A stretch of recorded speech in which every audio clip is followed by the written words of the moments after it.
Someone make it make sense. Probably a couple.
Y'all ready for the most insane court day ever of all time?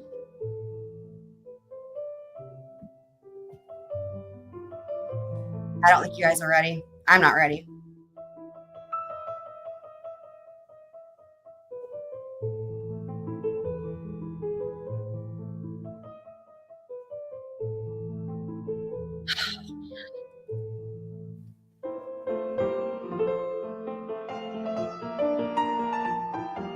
I don't even know right now. Who hasn't heard that?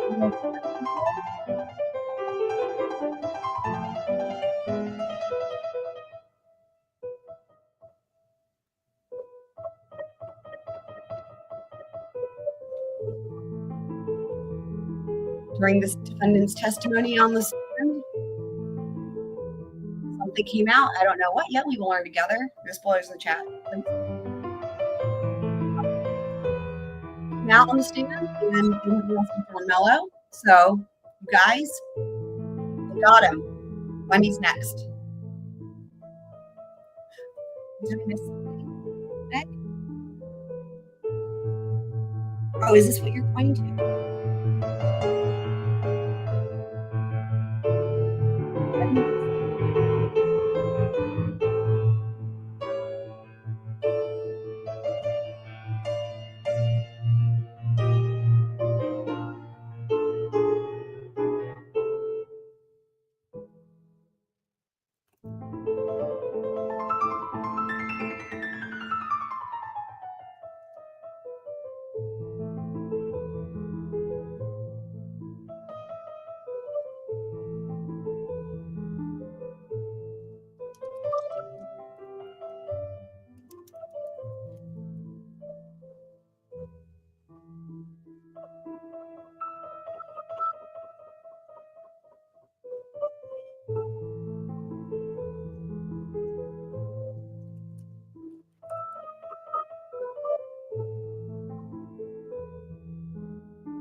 All right, you guys. So here we go. We're going to watch this on normal speed.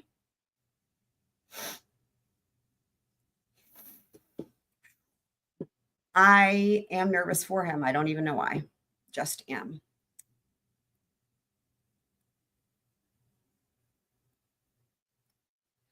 Yeah, you got it. Any emojis? Let me do a banner here. I'm nervous for him. I don't know why. I feel nervous for him. I don't normally feel that way for defendants. This is a very unique case, as y'all know. Okay, let me go ahead and update this banner.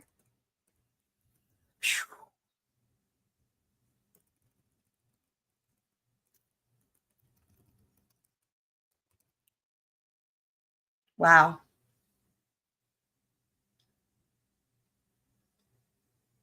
I wonder, I mean, the judge is talking. We can't hear it. Annoying. Okay.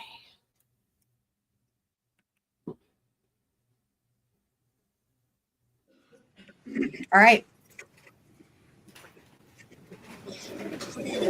Ooh, deep breaths.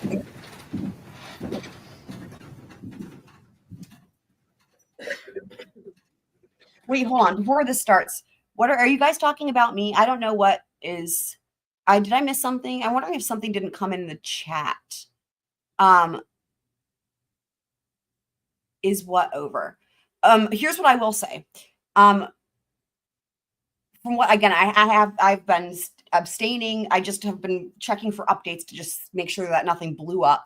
But so I haven't watched this, but what I will say is what I know happened today. Court has recessed for the day and they will resume tomorrow with cross-examination with him on the stand. So the trial has not exploded yet, shockingly. And so in other words, they spent the entire day on direct exam and tomorrow will be cross. So it'll be anybody's guess as to what the fuck happens tomorrow. And yeah. So if I missed something though, if you guys are referencing me here, just go ahead and put it in the chat again. And I'll get your command there set up too, Meg.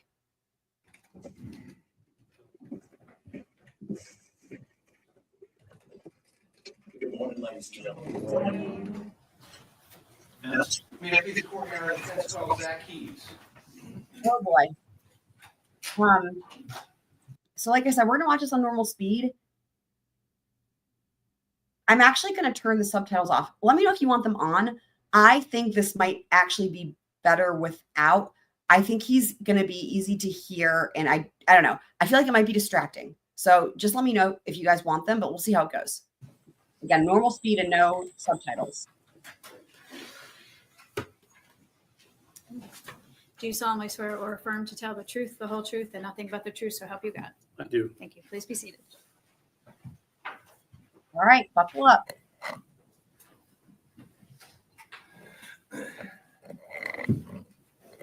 Please state your name for the record.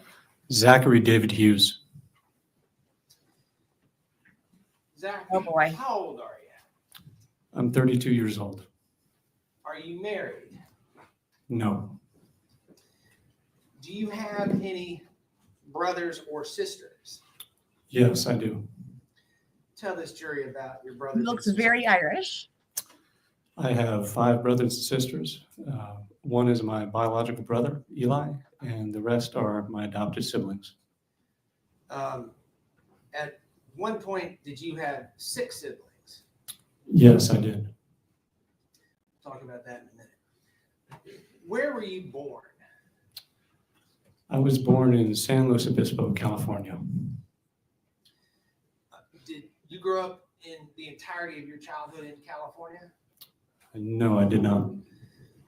From California, where did you and your family move? Well, look at their podium thing. That's interesting. We moved to Southwest Virginia when I was 11. While you were still living in California, did you discover that you had an aptitude for music? Yes, I did. What, if anything, did If anything. your mom or dad do by way of an instrument to help you learn how to play music? When I was maybe 4 or 5, my dad found an old Gulbranson upright piano at a yard sale, and he bought it for, I think, $300 and rolled it down the street to our house. So I had an instrument to tinker on when I was young, even before I started piano lessons. Describe, just in general to this jury, what was your, while you were in California and early on in Virginia, what was your home life like? What was it like to grow up in your house? I had a great childhood. I have great parents. They raised my biological brother and I before we adopted in a Christian household. They taught us good values, the importance of good morals and service to others. And they supported me in every way imaginable, and I'm very grateful for them. And Zach, you may want to back up just a little bit from the microphone. I think you're getting just a little bit. Okay. Yeah, that's a little bit better. Thanks. Describe for the jury. What is wrenching? Talked about No. your Christian values in the household. Describe for the jury sort of the, early on at least, the connection between your parents supporting you playing music and the Christian dynamic in your family. So I just wanted to say something real quick. So I want to hear, we're going to hear some of his background and stuff and get an idea for how this person communicates and talks. I mean, at this point, like I was saying this was last night, how like I don't think anybody had any idea of what he was going to sound like. Like we've never heard him. We've heard his playing, right? So this is our first impression of him. And again, let me know if you do want subtitles or 1.25 speed. Right now it's on normal speed. Obviously, the idea being, right, I don't want to cover up any of his face. I think we want to, because of the way the camera's so zoomed in, I don't know, that's just for, I feel like they might take away from just this very visceral type of experience when you have a defendant on the stand. But there's, just to reiterate, this is a huge day, okay? Because what we understand from what we knew from yesterday, right, is like that it is expected that he is going to admit to this murder and that he is going to tell the jury I did it. Remember, he has pled not guilty, okay? And at this point, when he's sitting here on the stand, John Mello is still a free man. That's no longer the case. Fuck yes, justice. But anyway, at this point, John Mello is still a free man. And so basically what we're dabbling in here is jury nullification, because if he's pleading not guilty, but he's going to admit to the murder, and we know this, we know this is the whole thing. We know that that was the whole thing that they wanted to be able to get into, was the stuff with the CP and the CSAM and all that, right? Because they wanted to say it was justified. Side note, we will be covering at some point when there's a good break, maybe like when they get to the lunch break, we will cover the, I've got the motion in limine, the original motion in limine. I have that. And I also have the motion to limit Brad Post's testimony. So we will cover those. We're going to cover the entire day. We're going to go until the day's done. So we're going to go through everything. And but the thing is this, as you guys probably know, they aren't allowed to bring that up. So you might be thinking to yourself, okay, here's what we're working with. We're working with the goal being ostensibly jury nullification, which that's a whole thing in and of itself. However, wait a second, the way that they intend to do that, they're not allowed to do. So what are we doing? That's where we're at right now. We're like, what are we going to do? It's like, it's one thing that it's iffy enough if you're going for like, that's your strategy, right? Jury nullification. But the way you intended to do that is not allowed unless somebody opens the door. So that's why this is a big day in court, in trial. Like, this is a big, big, big day. And we will talk more about jury nullification when it gets closer to him talking about his story of what happened on that day. But I just wanted to set this stage for you guys as to we are it's kind of like a piece of classical music where we are getting the exposition. Of course, this if nothing else, something I can bring to this is I can bring the overlap with classical music. This is like the exposition, okay? And and the reason I'm saying this is because I know he's on the stand the entire day, and this is at the start of the day, and so we may not be getting to what happened at the murder for hours. It might be hours to get there, right? Is what I mean, it will be some long period of time, but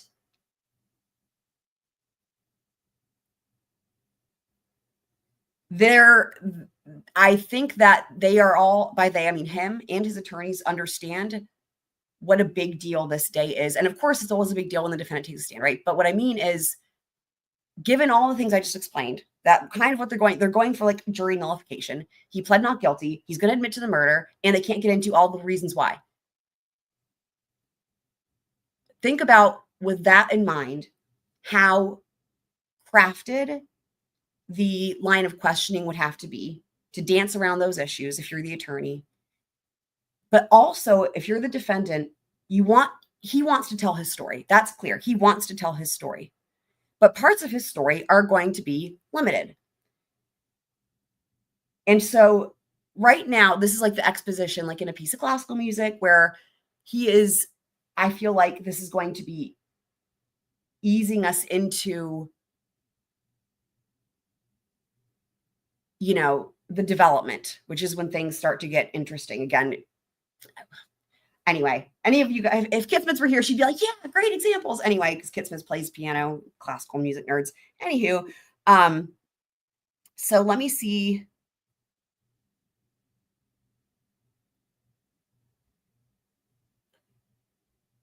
The dude Mello is Mello. I would be. That's hilarious. I don't know. I think I've missed some things here because I'm just like, I'm so in the zone with like just the gravity of this moment, that the moment being the entire day in court, the gravity of this. That, yeah. So let me just see here.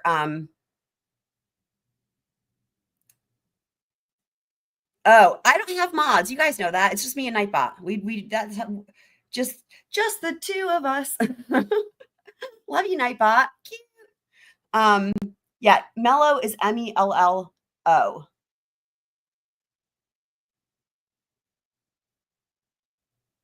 And I mean, we covered, like, for example, we covered his lawsuit 2 days ago, yesterday. I don't even know. Time's a construct. On his lawsuit, okay, like his complaint, civil complaint against the guardian ad litem, he spelled his own name Mello. So that's on the record as how he spells it.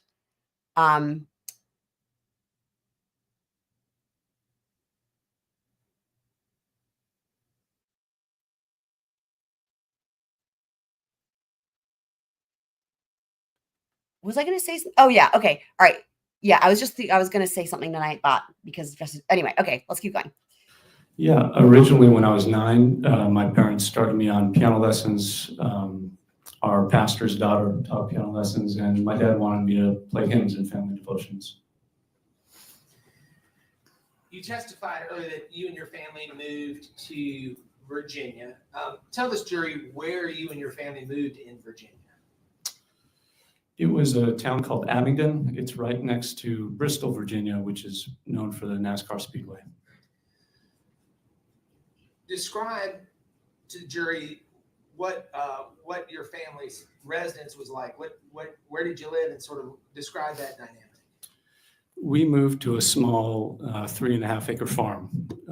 My parents liked the idea of raising some farm animals and giving my brother and I the opportunity to do physical work on a farm, and just the opportunity to be close to nature and grow up understanding the value of hard work. In 2005, did your family grow? So one thing that's really interesting is, remember we heard from the Fitz News people. Okay, let me be clear. This wasn't from a Fitz News person. This is from the blunt force trauma dude. The blunt force trauma dude, who was like a guest on Fitz News for that video that we watched, said that like he described, he was like, I've been in a room with Zach Hughes, and he described him. He said Zachary Hughes is a showman. And remember, if you guys recall, I pushed way back on that. I was like, I'm sorry, what? Classically trained piano, like they are not showmen, like in terms of, now maybe with the piano, but in terms of their personality, like interacting with people, again, I was like, I don't buy that at all. Like that would be really hard for me to believe. And so far, I would not describe what we're seeing in his demeanor as a showman. I would say there are plenty of defendants when they take the stand that would fit that characterization, but this is a personal opinion, if you will, right? Because you can have a lot of people can interpret that however they want. But I would not call this, when I think of a showman, this is not it. To me, very, very serious, very calm. He's answering the questions. He's not like adding in stuff. I don't know. Alex Murdaugh, I would say you could call him a showman from right from the very beginning of his testimony, right? With all the pawpaw and the crying and all the rest. I mean, so I don't know. I just wanted to say, I'm just curious what you guys think. Oh, beyond just you and your brother and your parents. Yes. Describe to the jury how your family grew in 2005. The church we were a part of at a time really encouraged adoption, especially for families or couples who weren't able to have kids at that point in their life or at all. And as a result of this belief in the church that it was good to adopt, there were emails that would be passed around occasionally. And there was an email that was passed around with a photo of 5 Russian siblings who were up for adoption in Russia. And my family saw these photos, and our heart really went out to these kids. At first, we thought they were all boys because their heads were all shaven for lice, and they were all wearing sort of the same kind of Russian clothes, hand-me-downs. But they were 3 girls and 2 boys. And after a lot of prayer and thought and discussion about it, we decided we wanted to adopt these kids because essentially, if we didn't, who would? So, just briefly, let's talk about these kids. I want to point something out real quick. Well, let's listen to what he says here, guys. And I don't think this is intentional on his part, like a strategy. I think this is a mindset thing. And the religious background, I think, is important here. And again, I will say, I know this. Okay. Like in terms of, I know these people, like in the South, religious, classical music, adopting all the kids. What he's describing, I know so many people like this, and there's a sense of responsibility, a sense of duty. And so listen to how he says this about just in terms of his parents' philosophy on why how their family needed to adopt these kids. After a lot of prayer and thought and discussion about it, we decided we wanted to adopt these kids because essentially, if we didn't, who would? If we didn't, who would? And again, I don't think that's a strategy on his part. I think this is how he was raised, because that makes that, and that will resonate with the jury. That will resonate with the jury because they are of that same type of culture, the sense of moral responsibility, whether it be from, again, for a lot of them, it will probably be related to religion. But I just wanted to point that out. So, just briefly, let's talk about these kids. How old was the oldest child at the time your parents adopted them? She was 10. What was her name? Her Russian name was Yelena, but we gave all the kids American names. So her name was Grace when we adopted her. So Grace was 10. How old was the youngest? 18 months.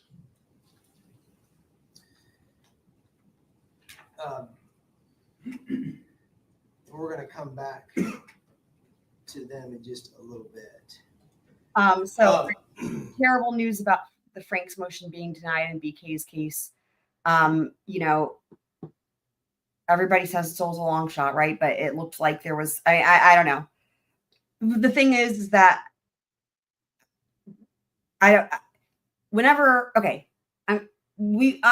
can't understand why, but Judge Hippler will explain that in his ruling, why he denied it, which will be interesting. But we will table that for whenever that happens, because right now we are this. But I can't even speculate as to why it was denied because I can't figure it out. But we'll have to just wait and see what he says. At some point, did you and your family move to South Carolina from Virginia?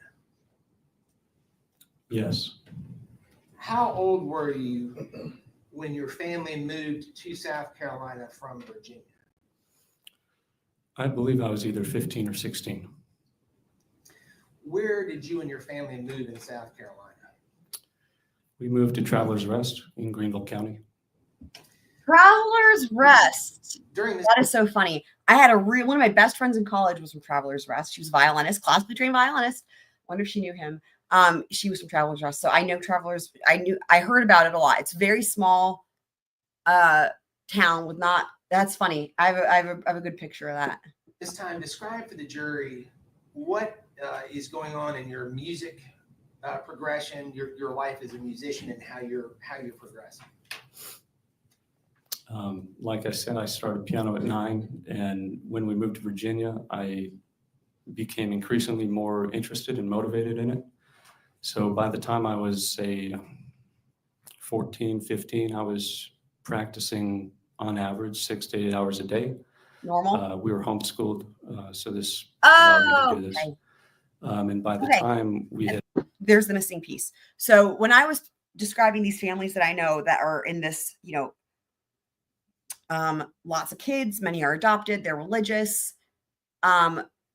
You know, classical music. I was like, I wonder if he was homeschooled. And there it is. That makes perfect sense.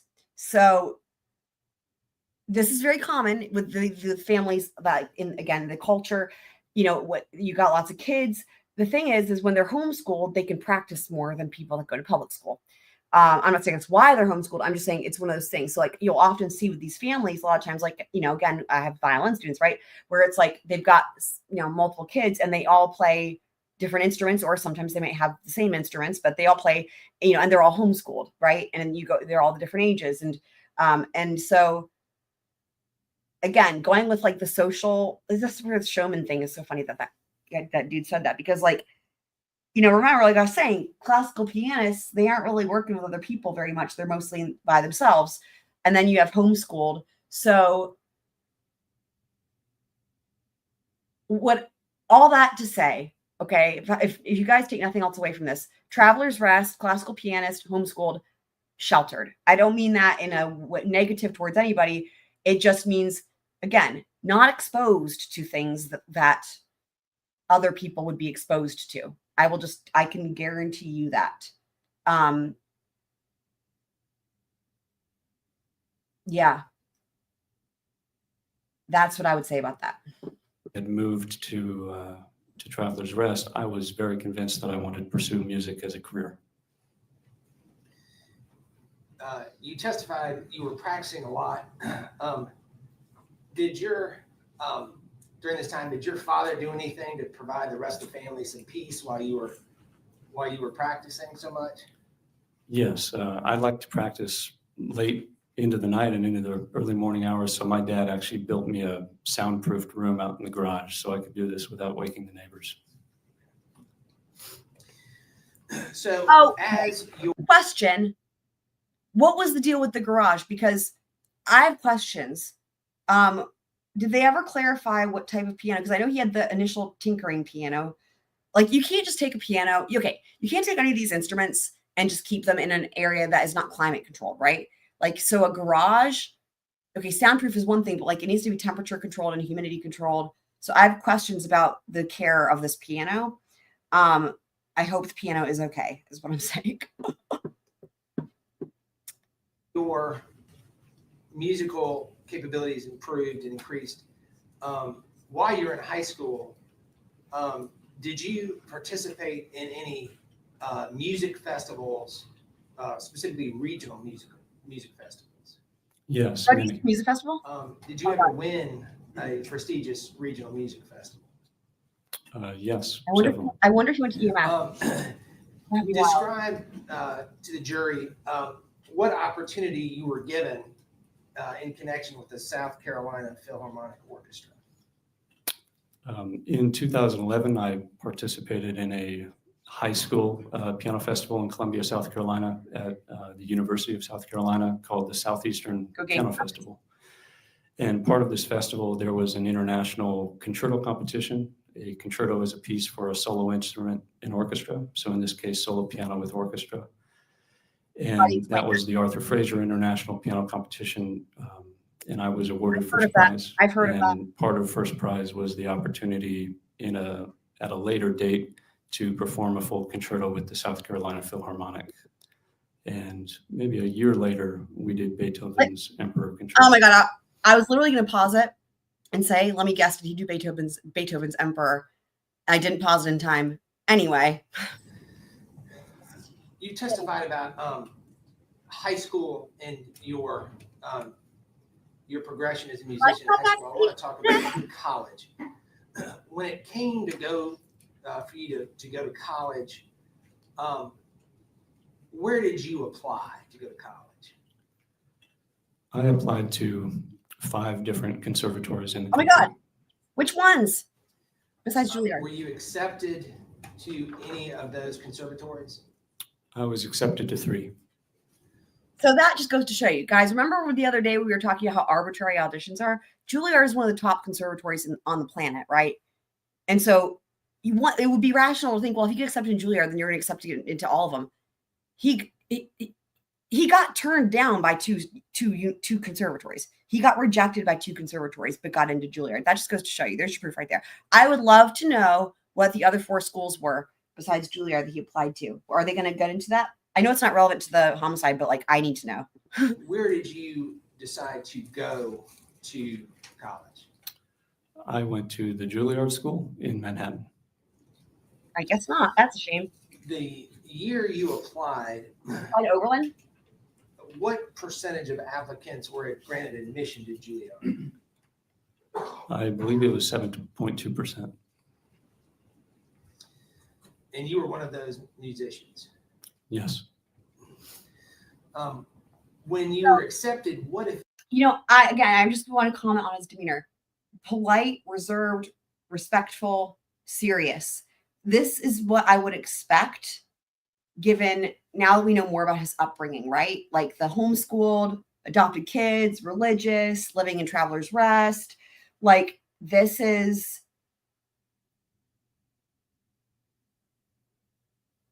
I picture kind of a household environment where it's like, you pray before you eat dinner, and like, you better not disrespect your parents, and like, I don't know. I'm just picturing, and raised with like a strong, I think that we've already heard tidbits of that, right? But like a strong sense of moral responsibility, right? And work ethic. And I think it's important to note to consider that, right? Because you have this here where it's like somebody who follows rules, right? Like in other words, I get the impression he was raised to follow the rules and to respect authority. I think that you get that sense, okay? At least at this juncture. But the reason that is interesting is because, this whole thing with the jury nullification is kind of saying fuck you, right? To the justice system and to the rules. So that's where I think the moral responsibility comes in, right? If you're somebody who's like, I'm a rule follower and I respect authority, it's like, but however, if the moral responsibility is greater, then that's what I will go with. And then that's where you get into the vigilante justice thing, I suppose, right? Anyway, just some more thoughts on that. But if any inducements or incentives did Juilliard give you to attend their institution? They offered me a generous financial aid package and a merit-based scholarship. By the way, if you're, just to let y'all know, when you're a classical musician, you expect that, I didn't pay for any of my degrees. My undergraduate degree was covered because I had a full scholarship, and then for my master's, they paid me to go. So that's normal. When you're good at your instrument, you actually expect to get usually a full scholarship to wherever you choose to go. If not, then definitely almost a full scholarship. Like you don't expect to pay for your education. Let me put it that way. When did you begin your education at the Juilliard School? I matriculated in the fall of 2011. That's a weird way to say that. Matriculated. Huh? Wait a second. What? I don't understand why that is the word. Hold on. What does that fucking mean? I mean, like in this context. At the Juilliard School. I matriculated in the fall of 2011. I don't know why he answered it that way, but I want to talk about what you did while you were there. While you were at Juilliard, did you have an opportunity to participate in an international music festival? Yes, I did. Please tell the jury about that. So I will just say my thought when he says matriculated, I guess you don't ever hear that word. I guess I didn't know what it meant. I thought it meant like trickled in, maybe because it kind of sounds like that. Anyway, I looked it up. It's actually the correct word to use, even though it sounds weird. It literally means to be enrolled at a college or university. It literally means that. So it sounds weird. It sounded like a weird word to use or incorrect. It's actually literally the correct word to use. So yeah, there you go. Kane says he's only back because nothing else was on. Well, we're glad you're back for whatever reason. And so Matriculated. There you go.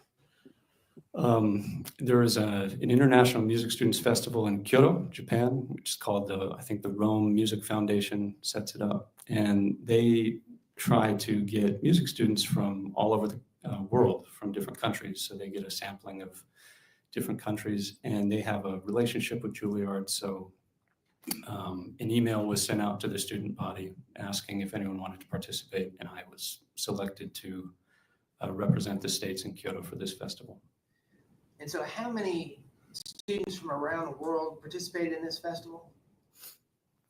Maybe 15 to 20. And how many from America were selected to participate? One. And that was just you? Yes. Did you graduate from the Juilliard School? Yes, I did. When did you graduate? In May of 2015. And what was the degree you obtained upon graduation? A bachelor's of music and piano performance. Piano performance.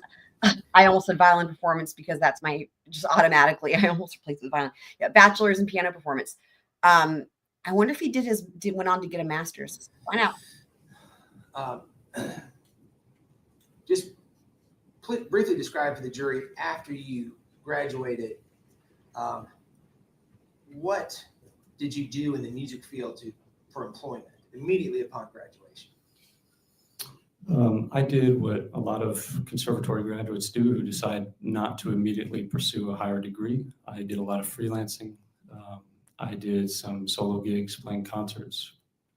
I did some accompanying. I taught some students. And I even took on some work in restaurants to supplement my income. I thought he was going to say I did what a lot of students do and pursue a further degree. That's what I thought he was going to say. I'm surprised by that answer. I wouldn't say that that's the norm. I think every single one of my music major friends in college, I think all of us went straight into our masters. I don't think anybody took any time to do other things or whatever. Everybody went and got another degree. At some point, were you given the opportunity to be on staff with the Knoxville Symphony? Yes, I was. When did you receive, or when was that opportunity given to you? I heard about the audition that I heard that a spot had opened up for principal keyboardist in the Knoxville Symphony, and I heard about it 3 days beforehand. So last minute, I read a bunch of excerpts and auditioned, and I was fortunate enough to get the job in 2017. That's impressive. That's hard to do. You talk about the principal pianist. Remember what I was saying, guys, the hardest auditions that you'll ever have are orchestra auditions. Now, I don't know, for a pianist, it might be a little bit different, but doing those orchestral excerpts for these auditions it's really brutal, especially on the fly like that. Tell the jury what the principal pianist, what that title means and what your function was. Well, the attorney didn't get it right. It's keyboardist, not pianist, because there's more than one keyboard that he's going to play, as he's, I'm sure, about to say. It is a principal keyboardist. Yeah. So it's basically any instrument part in the orchestra that has a keyboard that will be playing. So it could be piano, harpsichord, organ, synthesizer, celesta. Does anybody want to know what a celesta is, or are you guys familiar with that? So he didn't say organ. He said piano, harpsichord, synthesizer, and celesta. Yeah, I guess there's not any I guess there's not any symphonies that use organ. But yeah, so I'm sure you guys know what a synthesizer is. Probably you guys know what a keyboard is, or sorry, a harpsichord. Celesta is, most people don't know unless you're like in this world, but if anybody's familiar with the Nutcracker Suite and the Dance of the Sugar Plum Fairy and like the the little doon doon doon doon doon doon doon doon doon, you know how magical it sounds, like the do do do do do. Anyway, the Nutcracker Suite has celesta. So there's not a lot of pieces that call for celesta, but like the ones that call for it, it doesn't work without someone to come in and play that instrument. And it's really tiny. It's cute. It looks kind of like a toy piano. When did you begin your employment as the principal pianist for the Knoxville Symphony? That's hilarious.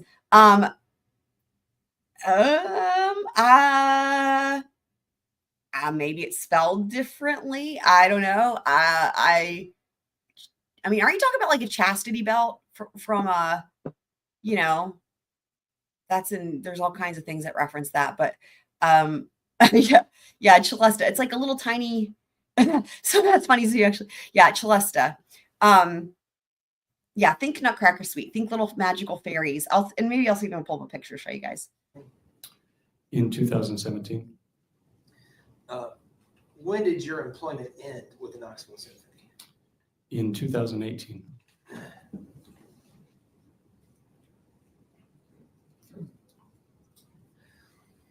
What did you decide to do in 2018 that required you to leave the orchestra?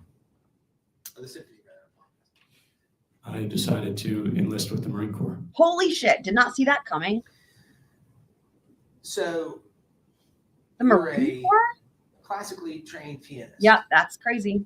You have an opportunity with a symphony to perform with them, which is regular employment, and you decide to leave that and go serve your country in the Marine Corps. Is that correct? Yes. Describe to the jury why you decided to leave your job with the symphony to serve your country. This is very interesting. Again, I will say real quick, the thing that while I didn't see that coming because of like the physical aspect and like the violence aspect, the thing that doesn't surprise me is the sense of duty. I think that's going to be a huge thing here. Again, with his upbringing, sense of duty, work ethic, hard work. And again, if you're in the military, you respect authority, right? Isn't this so interesting when we think about the mindset of this of an individual with what we are expecting him to testify to? Like, again, like I said before, right? I didn't even know about the military part, but like following the rules, respect for authority. Again, all this stuff.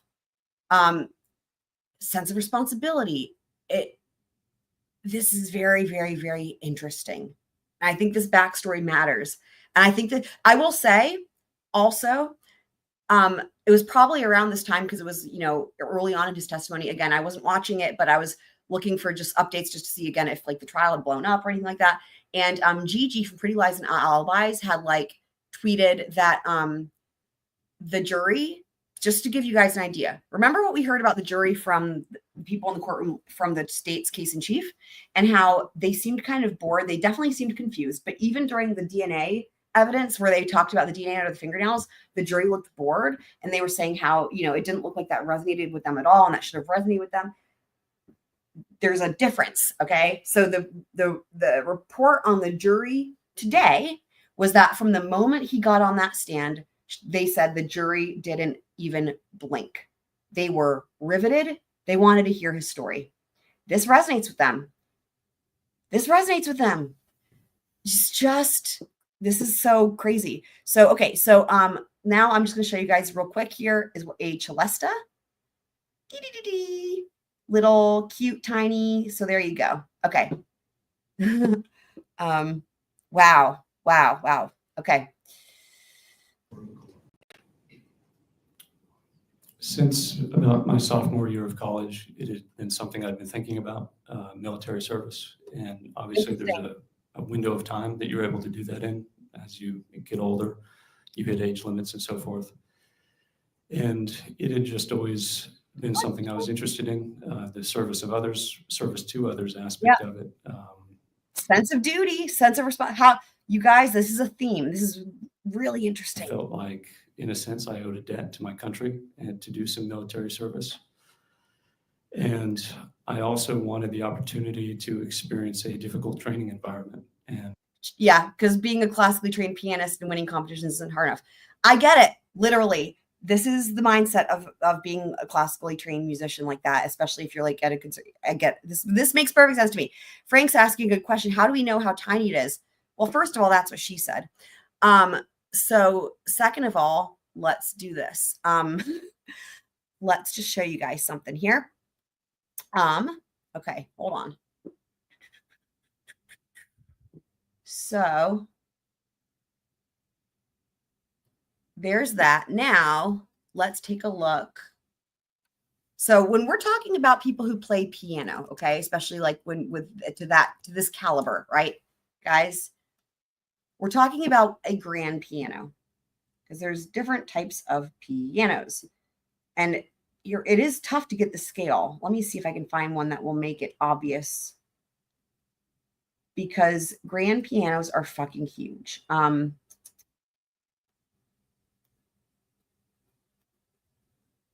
Okay. This gives some sort of maybe a reference point. I'm just pulling up a picture here. Okay. This gives you, so again, I'm trying to get the scale here. This gives you at least some sort of reference because you can see there's a stage and there's some chairs. Grand pianos are freaking huge. I think they're 13 feet long. So there's 39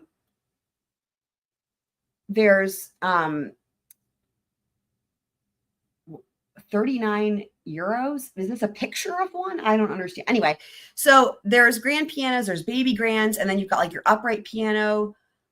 You've got like, but the Celestas, like, because I've been around them in person.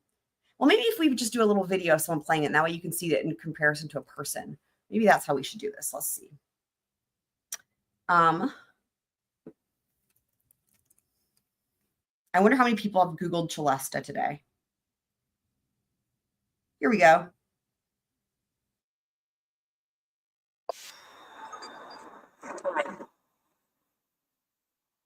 Here we go. Are you guys able to hear this?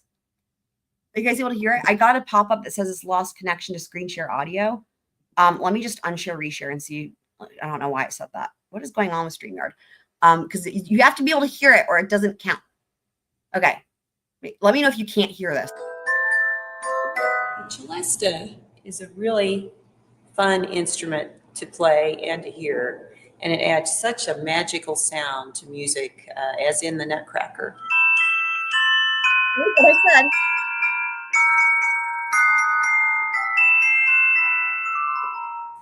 And the Celesta sound is different than what we hear on the piano. So hopefully you guys can get an idea of the perspective of how tiny it is. I would imagine you guys have some familiarity with, you know, even an upright piano, right? Which is like the smallest version of a acoustic piano, is much bigger than this is. For example, like an upright piano has 88 keys. So this probably has, like, if you were to count the octaves, this probably has what, 3 octaves maybe? So yeah.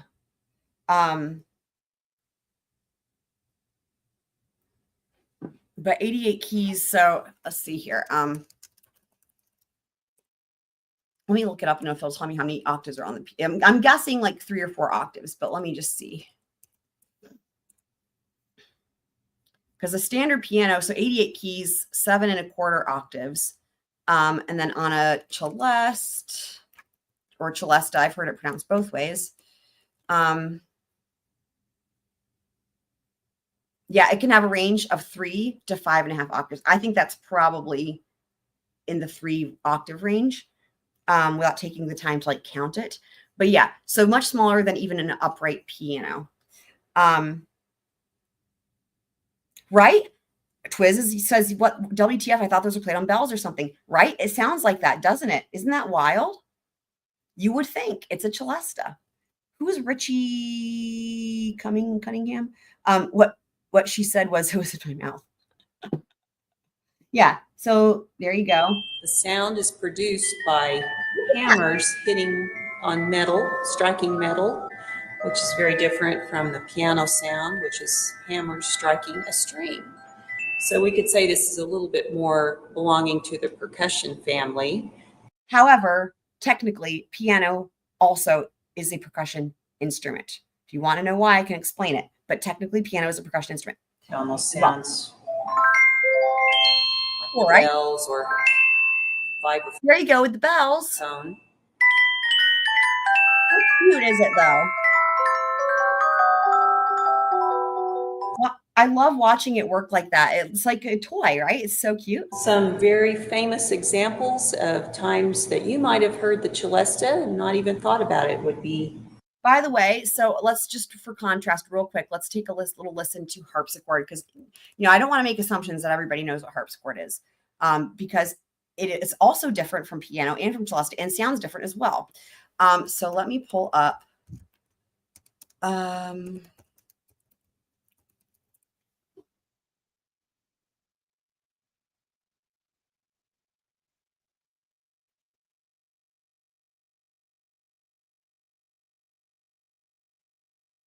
Okay, let's see how this one goes.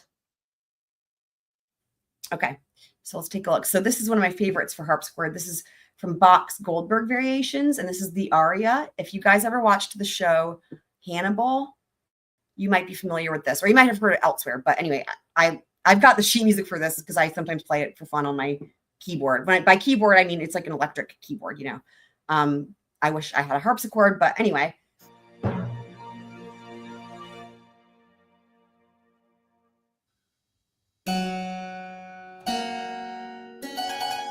So here in a sec,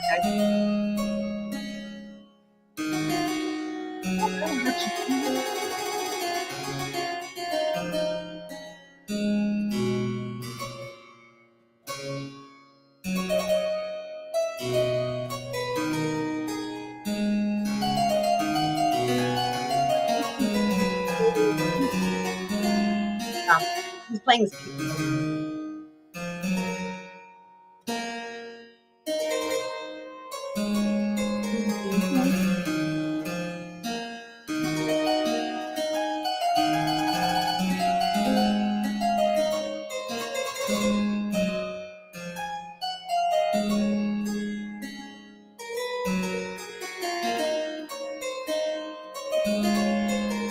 We're going to see the harpsichord at some point.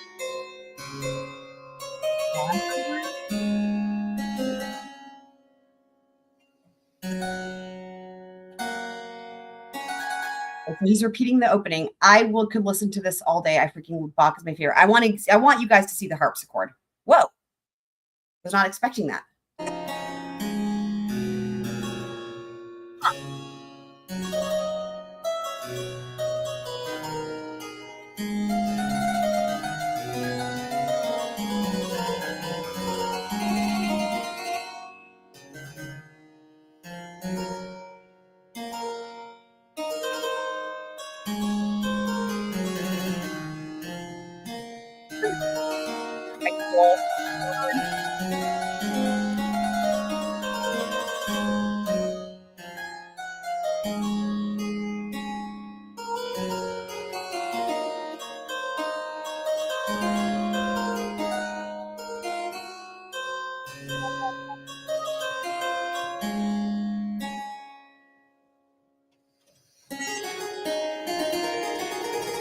Look at those. So you can see, look at how cool this is. So, like regular piano, right? You have white keys and black keys. And look how it's like with harpsichord, they're reversed. The lighter colored keys are the ones that are now black keys. Now, and they look like they might be, or sorry, they're actually back, the top and bottom are different. They look like they're wooden. Harpsichords are really fucking cool. And so, more similar to a piano in that you've got actually the strings, and then you've got there's like a lid. Hopefully it'll pan out so you can see it better. But interesting, again, how different it sounds from a regular piano, right? Isn't that fascinating?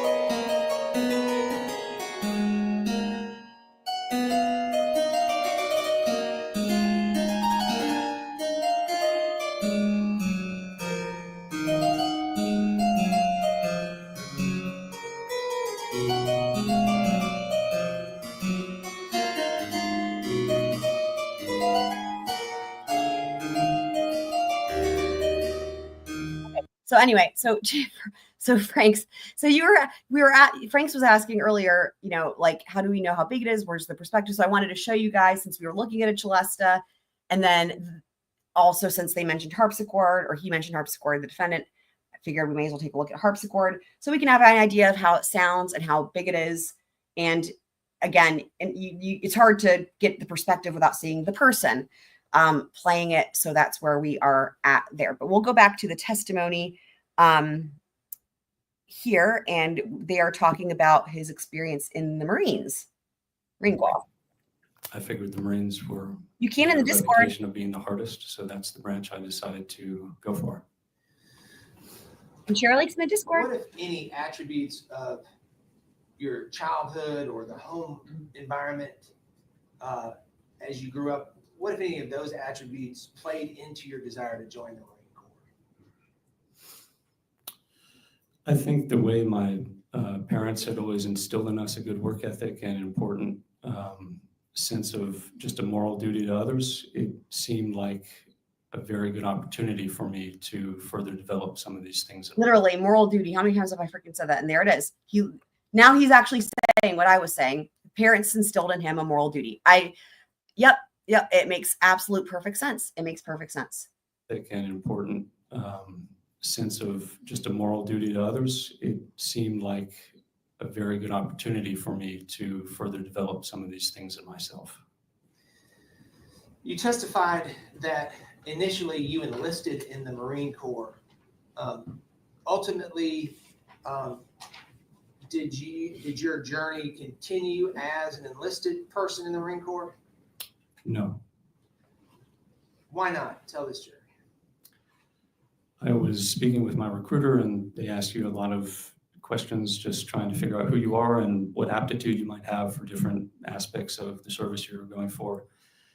And he found out that I had a college degree, which meant, unbeknownst to me, that I was eligible for officer candidates. Found that out. They tried to funnel me into, it's a different recruiting program, but they got me in touch with the officer selection officer and encouraged me to go the officer route.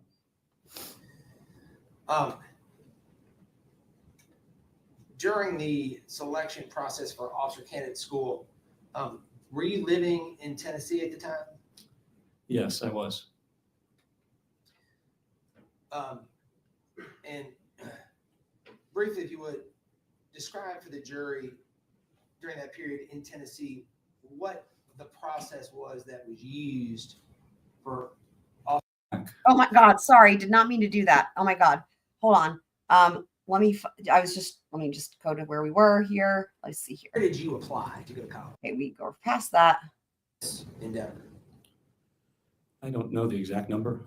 It's not many. It's something, probably only a dozen or two pianists I've ever recorded. Oh no, that's not where we were.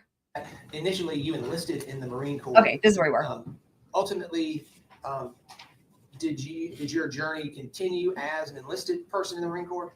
Now remember, like I said, word from the courtroom was this jury was completely riveted and could not take their eyes off him. They didn't blink. And during the state's case in chief, they seemed confused and bored the whole time. So remember, like, that's why I keep referencing the culture. I don't know if you guys are understanding how important I think that is. I'm repeating that because of what we're hearing about the jury, because the culture here matters, and how we might perceive him might not be how this jury perceives him. And that's what it sounds like from what we're hearing from the courtroom. It sounds like this jury, his testimony resonated with this jury from the get-go. Why not? Tell this jury.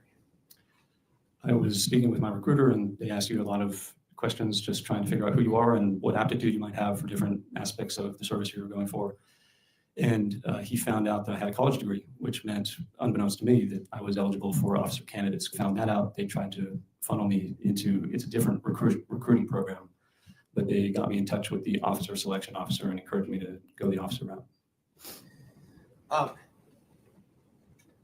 During the selection process for officer candidate school, were you living in Tennessee at the time? Yes, I was. And briefly, if you would, describe for the jury during that period in Tennessee what the process was that was used for officer candidate school or OCS for selection. It's a little different than recruiting. You have to go through a pretty rigorous selection process to even be invited to OCS. So you spend a lot of time with your OSO, or your officer selection officer, and it's their job to essentially train you up and get you ready so that you can pass the review board to get an invitation. So when I was living in Tennessee, I was doing a lot of training with him, preparing for this.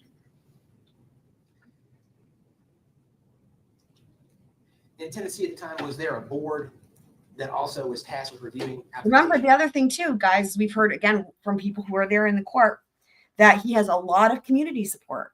Not only has his family been there every day, but there's been a lot of people in the community who this whole time, not just today. Like, in other words, before hearing his story or anything, right? They have been there supporting him every day. There's a lot of support from the community. So, For OCS? Yes, there was. And the Meg, I feel like you've where been, you participated. Meg, I feel like you've been here for like almost like the vast majority of our live streams. We've covered the entire thing. Where your application was evaluated. Do you know how many applicants the board authorized to go forward with OCS during that cycle? One. Was that your application? Yes, it was. Let's talk about OCS.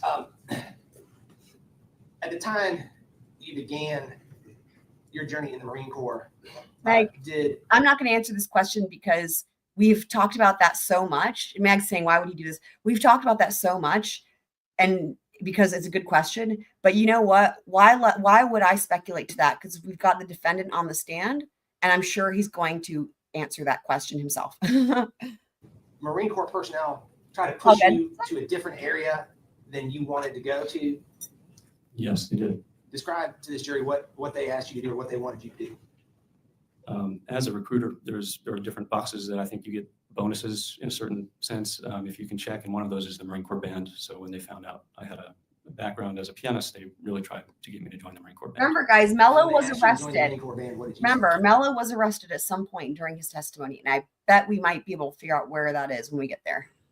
I declined. That wasn't the reason I wanted to join. I wanted to experience a different side of life, and I was interested in infantry. Let's talk about OCS. During Officer Candidate School and your time there, were there metrics that were used by OCS personnel to evaluate physical fitness? Yes. Describe to the jury what those metrics were. There's something called the PFT, the physical fitness test, and it consists of 3 areas. It's pull-ups to failure, maximum crunches under 2 minutes, and a 3-mile time run. What's a perfect score on that? You can get a maximum of 100 in each of the 3 areas, so a perfect score would be 300. What was your score? 294. Doesn't surprise me at all.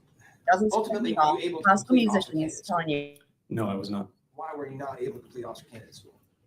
I was dropped after the 3rd week of officer candidate school due to level 3 stress fractures in both of my tibias, So you had broken legs. more or less. Probably because he was trying to. I bet you know how I bet that happened. Overuse injuries from training for that 3-mile sprint. I'm telling you guys, there's a mindset of people who are like classically trained musicians that go to conservatories. Remember, I was describing to you guys in length about the overuse injuries.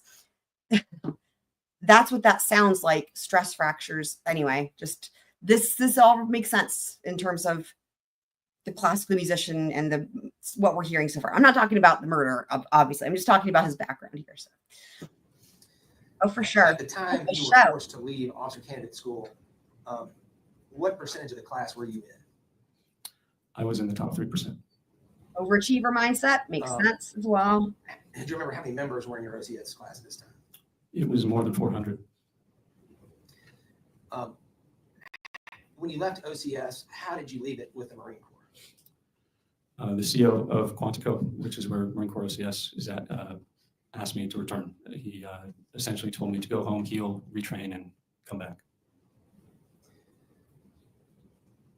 And we'll talk about this more, but ultimately, did you return? No, I did not. At this time, do you consider yourself a United States Marine? No, I do not. Why? That's a title you have to earn, and since I haven't completed my training, I did not earn it. Makes sense. Makes sense. Makes sense. After you suffered the fractures in your legs, So I will say, it doesn't sound like he was he was still in training. So I don't know if he actually it doesn't sound like he had any experience with knives or combat. Like he was doing the officer training, right? And he was still passing all his tests, fitness tests. It doesn't sound like he actually got into any weapons shit, if that makes sense, from what it sounds like. So where did you go to rehabilitate and to heal? way too fast. I went back to Traveler's Rest, where my family is, and I stayed with them while I was healing. And And just to I mean, clarify- well, one thing, it seems like, well, we were saying from the opening statements, those of us who were here, from opening statements, which were not long. So what, 3 minutes into this entire trial, when the state said, how did Zachary Hughes get involved? He had a relationship with John Mello. And when he said that, the prosecutor said that, we all started saying, wait, what? Like, were they gay? Because it wasn't friendship. It wasn't colleague. It wasn't coworker. It wasn't acquaintance. It was the way he said relationship was really fine. So we kind of kept saying as a joke, but then as we learned more about Mello and how manipulative he was, we were like, wait, hang on, maybe this is true. And then when they read the emails between John Mello and Zachary Hughes, and it came out that they said, I love you back and forth to each other, we were like, holy shit. So that's one element of it. I don't think that he needed to promise him anything. I think he didn't have to promise him anything. That Mello is, again, I've been calling him like Moriarty, right? It's like he can manipulate people to do what he wants them to do. And remember, this gentleman right here seems to be motivated by a sense of duty and morals and challenge and all of these things that we've been hearing about from his background. He does not seem to me like a dude who's motivated by money. He seems like a dude who's motivated by cause. And so Mello would have tried to utilize that if indeed Mello tried to manipulate. Now, remember, again, like I keep saying, we know Mello was arrested at some point during this testimony. Thank God. Anyway, okay. A time on this, is this approximately 2019? Is that right? This is late January of 2019. So now you're living with your family in Travelers Rest here in Greenville County. While you were living with your family and rehabilitating your legs, were you presented with an opportunity to play music? Yes, I was. Describe to the jury what that opportunity was. Through a series of mutual acquaintances, a woman by the name of Jeanette Wynn sent me an email and asked me if I would be willing to play an inaugural concert for their church. They had just received a gift of a very fine piano, and they wanted to have this concert sort of as a thank you to the donor and to show the congregation what it sounded like. And so you were asked to perform using the gift of the piano that the church had received. Is that correct? Yes. What was your response to that invitation? At first, I was inclined to say no because I was about 6 months out of practice. Oh. But the more I thought about it, That sucks. We were talking about that too. 6 months out of practice. Yeah, wow. Because he was in the Marine Corps for that time. Wow. like Gotta it would be a play good thing to do while my legs were healing, so I accepted. Describe to the jury, when did you play the inaugural? I want to just say something real quick. I think we're probably all, okay, I'm not even going to say probably. We are all, I'm sure, on the same page here that no one should ever take the law into their own hands, okay? If everybody went by their own definition of what is right and what's wrong, the world would be literally on fire, okay? There's a reason why we have laws. This whole vigilante justice thing is while it makes a great Batman movie and it can feel like, yeah, or whatever, in real life, it doesn't work, okay? So I think we can say, okay, we know that. But I think that the more important conversation to be having here is not the question of, is vigilante justice okay? I don't think that's the question. Because remember, like I keep saying, we know this jury was locked in. This jury, his testimony is resonating with the jury. And the sense of moral responsibility. They don't know anything yet about what they're just getting his background and they're riveted. They're not blinking. They're not they're on the edge of their seats. And it's the first time apparently in this entire trial they've been like this. So I think we have to think through the lens of the jury, okay, with that in mind, with this background and from being in Travelers Rest and this community, how they're viewing it, okay?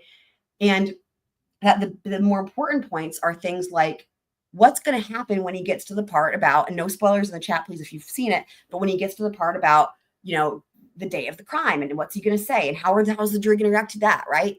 And especially the biggest thing of all, not being able to get into the CP. And I wonder if part of it is like, is there going to be some other way to try to show the jury that this was just a just cause, you know? So we'll see. Concert on the piano on that video. I believe it was in June of 2019. Were you to be paid for the performance? Yes, I was. Describe the Right, jury Nikki what the arrangement Steins, for the good payment point. would be. It was a flat fee honorarium for this one concert. And was the concert well received? Yes, it was. I want to talk about just briefly. Nice. Thanks, DSN. You mentioned Jeanette Wynn in your introduction to the Wynn family. You first met Jeanette Wynn and other members of the Wynn family in what year? Is it 2019? In 2019, yes. And So the over Wynn time- family, just to connect the dots here, the Wynn family. So remember when we learned about where he was living, the house on Tyndall, and then he also had that house he was going to out with the burn pit, and that was out in Marietta, Georgia. Those properties were owned by the Wynn family. As soon as we learned about those, I thought to myself, I wonder if these were like sponsors of his, because this is the thing in classical music. Sometimes if you've got a passion project in classical music, like you'll have people like, okay, for example, like famous soloists, right? Like especially back in the day. How did they end up with the Stradivarius? How did they end up practicing all the time, not working a regular job? Because people who are rich, essentially, right, are like you are making the world a better place by practicing and performing. Basically, it's like saying this is so like we're gonna they own the violin and they gift it to them or let them borrow it. There's like an endowment. You sometimes it's like you get to have the Strad for 5 years or whatever. I would have preferred a Del JC, but that's besides the point. But basically, it's where people essentially make it so that your job is practicing, and you practice and practice and practice, and then you give concerts. And that's really kind of like the dream if you're like someone who majors in performance, right? But it's like not something that really happens anymore. It was, that's not really set up. Society's not really set up for that, I don't think, anymore.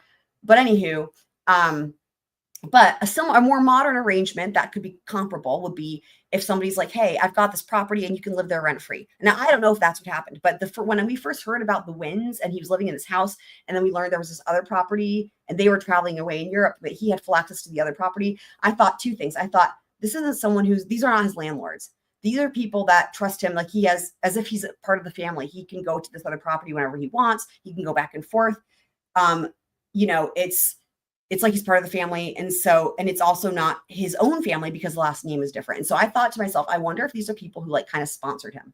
So anyway, I'm just connecting the dots. And now we're hearing about how he met the Wynns, which is that same family with the place where he was living and the place with the burn pit.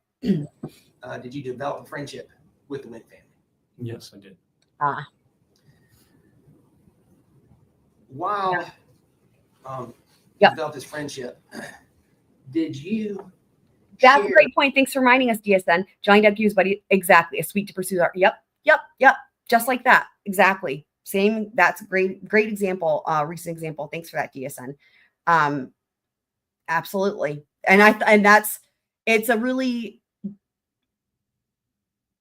generous thing. And like generous doesn't even really begin to describe it, right? Because it's like people can be generous in different ways, but to give that gift of like here so you can pursue your art or pursue your music is just, it's beyond words to me. You know what I mean?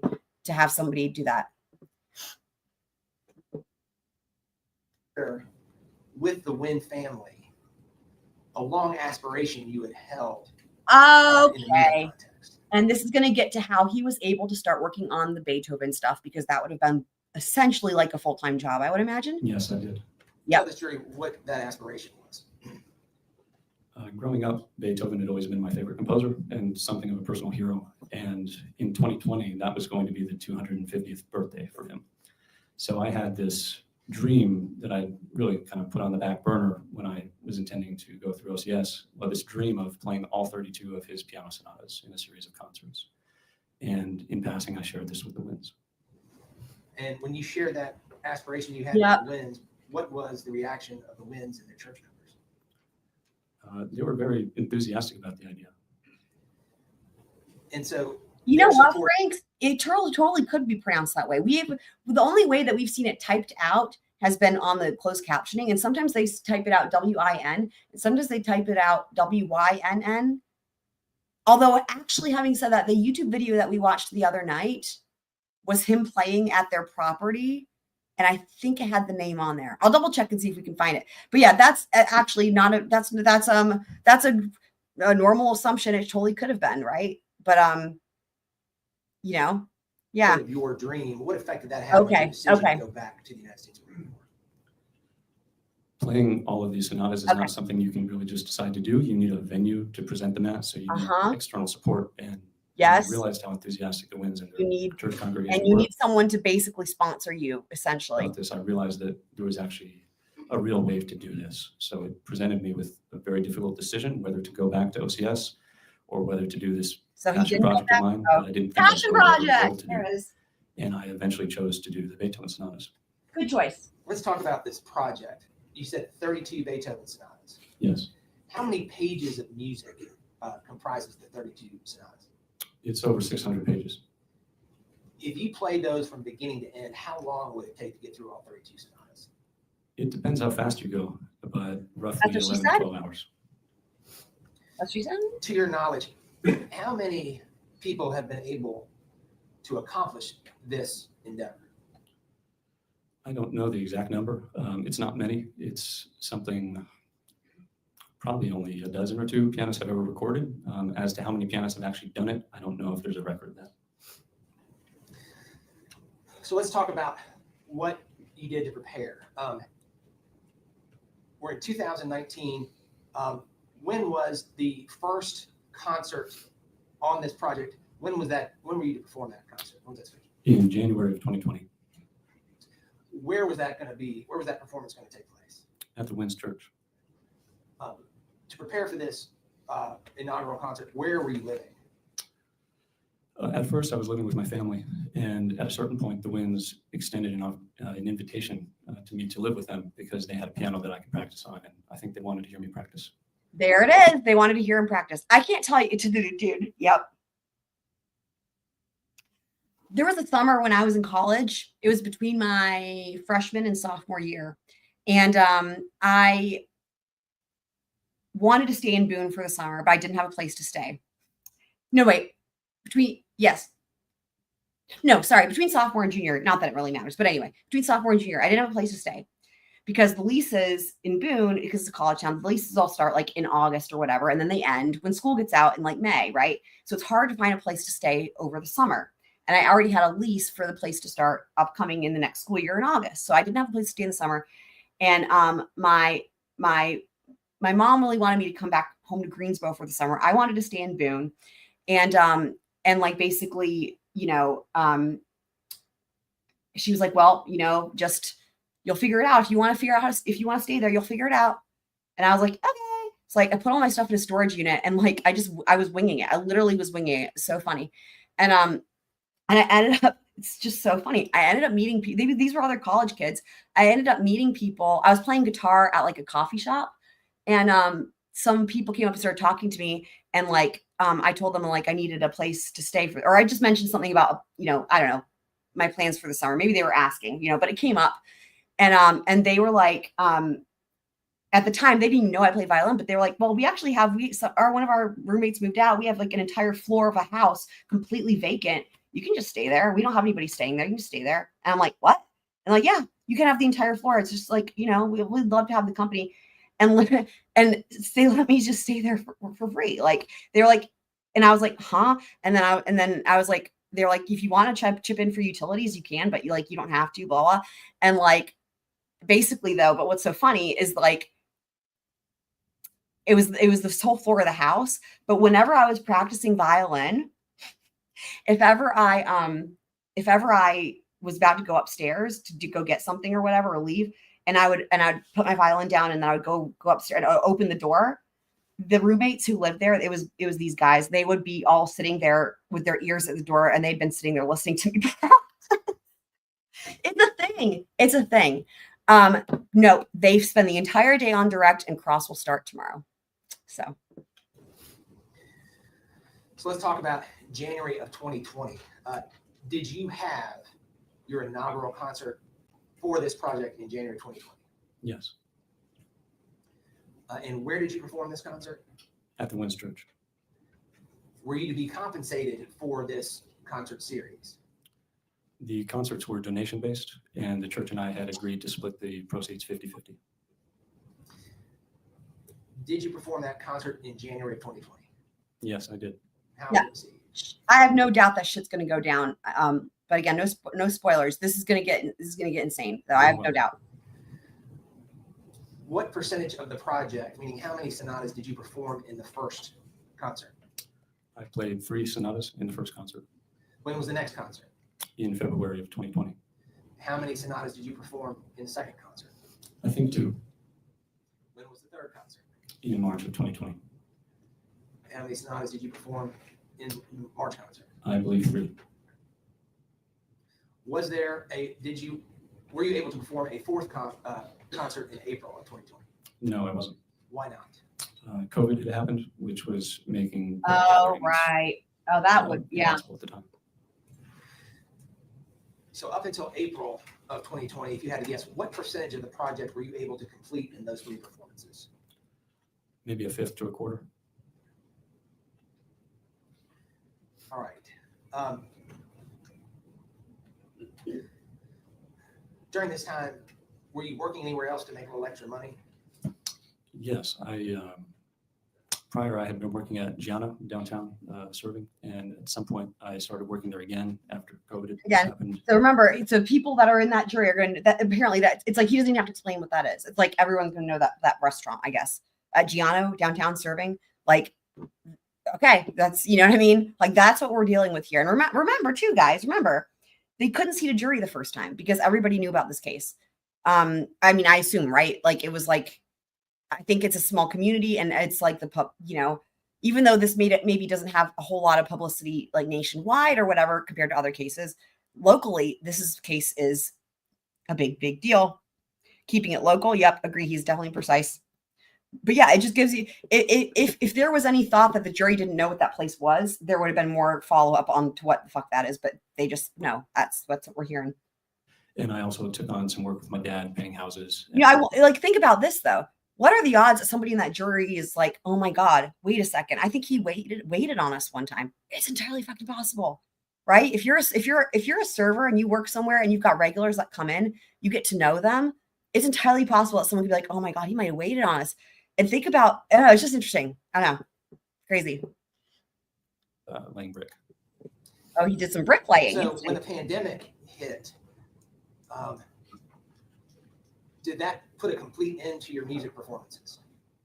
For the time being, yes. At some point, did you decide to perform outside during the pandemic? Yes, I did. Oh, I bet that's a concert we watched. What instrument did you use to conduct performances outside? I saved up some money and bought what was the best electronic keyboard on the market at the time. And I needed something portable. And I also wanted something that would do justice to the pieces I was trying to play. So it was a Roland DeVie piano. Where did you get the money to pay for the piano? Through working with my dad. So after you got the piano, did you begin to play music on the streets of downtown Greenville? Yes, I applied for a performer's permit for public spaces. And then I started several times a week taking my keyboard downtown and playing these sonatas at various spots in downtown Greenville.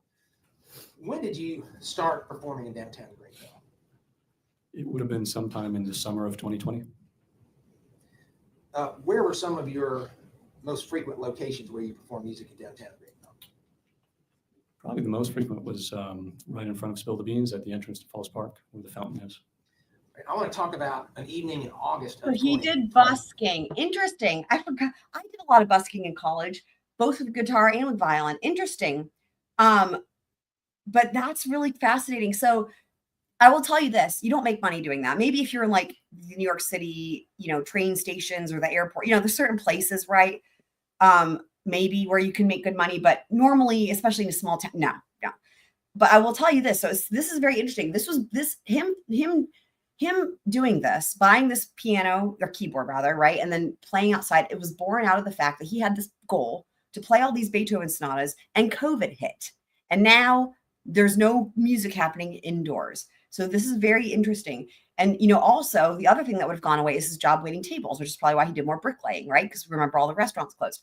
So he played outside so that he could practice, he could go through this, get these sonatas played for his project. And again, remember we watched it was it last night or the night before, him playing outside, and it was fall. And I remember I pointed out his gloves, and that was at the property, the Wynn's property in Marietta.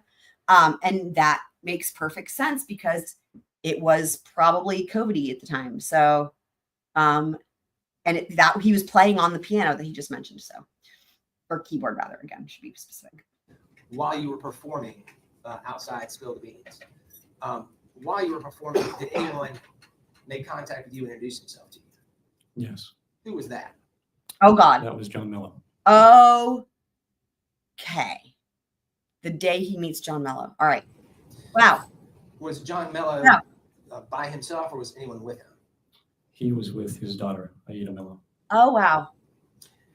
How old, best you can recall, how old was Aida at the time? She was 8. Tell this jury about the interaction you had with John Mello when he first introduced himself when you were Principal of Beans. I didn't know who he was, but he came up and said he was a musician and asked if I'd be willing to take a request. He said his daughter's favorite piece was Claire de Lune, and I know that piece really well. It's a favorite piece of mine. WC. So I played it for her. What, if anything, did you observe about Aida while you were playing Claire de Lune? Like I said, she was 8, so she was pretty young. I had taught a lot of kids before, so I had experience with kids that age and their attention spans, which tend to be very short. So I was really impressed. I could see her out of the corner of my eye, and she was just enraptured from start to finish. Like she wasn't running around. She wasn't on a device. She was just completely caught up in the music, and that made a big impression on me. Interesting. After He was 8. Played John Mello's. No, that makes, we knew she was 8. We knew she was 8 because this was in 2020, and we know she's 12 now. So before he left, what, if anything, did he we'll give see you soon, tennis girl. He gave me a business card. Did you use it to make contact with him after that first meeting? Yes, I sent him an email. Why did you follow up and begin to communicate with John Mello after that first meeting? I got the impression from a few things he said and from the card that he was in the rock and roll world. Oh, interesting. Which, that's something I had never had much contact with as a classical musician. Again, remember what I said before? A lot of classical musicians are like that, by the way, where they don't have a whole lot of. Remember when I said sheltered? Well, okay, let me back up. Not just classical music, but again, remember thinking homeschooled from a small town, religious, classical pianist. And again, piano more so even than other instruments. Usually they tend to be more sheltered because they spend a lot of their time alone because they're not normally in ensembles. Anyway, so this doesn't surprise me. So he's like rock and roll, you know, doesn't have much experience with that. So I think I actually have a command for lurkers too. And he seemed like a great conversationalist. He was charismatic and outgoing, and I thought it'd be interesting to get coffee with him at some point. Interesting. And did you meet with John again after that night in August of 2020? Yes, I did. I want to talk about the period between. Okay, I want to point something out. This is how fast Mello worked. He met him in August of 2020. Let's put this into perspective. Their first WhatsApp messages together were on October 7th of 2020. By October 10th, Mello was in Italy. So, and we know what their WhatsApp correspondence was from the very beginning, right? We've seen those. The very first messages from the get-go are like harass the shit out of her, right? So you go from August of 2020 to the beginning of October 2020, 2 months is all it took. And Mello was out of the country in October. So in terms of how long did Mello have to do his handiwork? And 2 months. And he was already basically invested because, again, in the WhatsApp messages, we saw all of them and the job was done. The WhatsApp messages were basically just the planning. It wasn't like the explanation of why it needed to be done. It was just simply, here's how you're going to do this with the photos, blah, blah. So it was done. That's insane. That's insane. That's next level right there. I mean, the time you met John and Aida Mello in August of 2020 until the beginning of October of 2020. During that period of time, how many times did you physically meet with John Mello? Maybe 6 or 7 times. When you met with him, was he by himself or was with Aida with him? With one exception, Aida was always with him. Tell the jury what the activities you and John and Aida would do together in that period. We'd get coffee a few times. I saw him and Aida spontaneously because I was performing and they walked out like the first time. We got pizza once. We went to an art gallery, things like that. Tell the jury what your impressions were of Aida as you got to know her in the late summer, early fall of 2020. They were extremely positive. She's a really special kid. She was definitely mature beyond her years, like I talked about. She could hold a conversation with adults. She looked you in the eye. She seemed really cultured, like she'd had a lot of exposure to different places. She traveled like almost as much as I had. She was always telling me about trips And she had taken. As far as Mello, I don't agree with things because the state says them. You know, like for me, again, I compare it to Wendy. Right? We have more idea of Wendy's involvement because there's been all these other trials, right? And things come out at trials. And this is the first trial for this case, right? So we don't have as much information about Mello. However, I've covered the, again, the civil complaints, and from everything that I've seen, with, again, and like Mello was arrested today. So if you even just go like, okay, I think that probably everybody here is going to believe is on the same page. Like Wendy's guilty as fuck, right? She's still Mello was arrested today. Wendy's still free. So that's one thing, but we've talked a lot about Mello all the way through.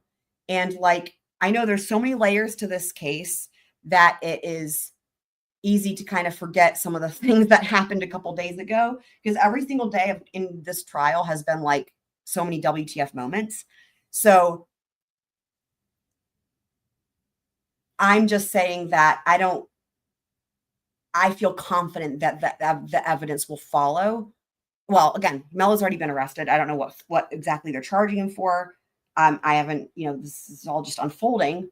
But again, like I keep saying, in that case, that puts him at least ahead of Wendy, right? So, and it was just very evident to me that she was a very healthy, loved child. She clearly loved her dad, and it was obvious that he had done a great job raising her. And I was convinced that she was a happy, healthy kid, and he was a great father. Let's fast forward to the beginning of October of 2020. When is your birthday? October 2nd. On your birthday, October the 2nd, 2020, how did you celebrate your birthday? At this point, Aida had visitation with her mother, Christina Parcell. So this was the one time I saw John where she wasn't with him. And John wanted to show me some of his favorite taco stands out on White Horse Road. So we celebrated my birthday together and went to a couple bars, had dinner, ended up getting tacos at the end of the night. At the beginning of the night, what was John's mood? Very festive. By the end of the night, had his mood changed? Yes, it had. Describe what his mood was at the end of the night. Towards the end, at one of these taco stands, I think the important thing, does anybody here not think Mello was involved in the harassment? Because did you guys maybe miss the WhatsApp messages where Mello provided him the pictures and said harass the shit out of her and gave him the addresses and gave him all the information to do all the things? And literally at the behest of Mello, he did all of the things. Because I think that everybody said like, it's clear, right, that like, at least as it pertains to the harassment, right, that he was acting on behalf of Mello, right? We know he'd never met the victim. We know he'd only met the daughter, right? And then John Mello. But again, for him to have any reason to even comply with the instructions to harass means he must have been given some information from John Mello. And we haven't heard him testify to that yet. That's the part that's what's important, right? And you know, the jury is judging his credibility, right?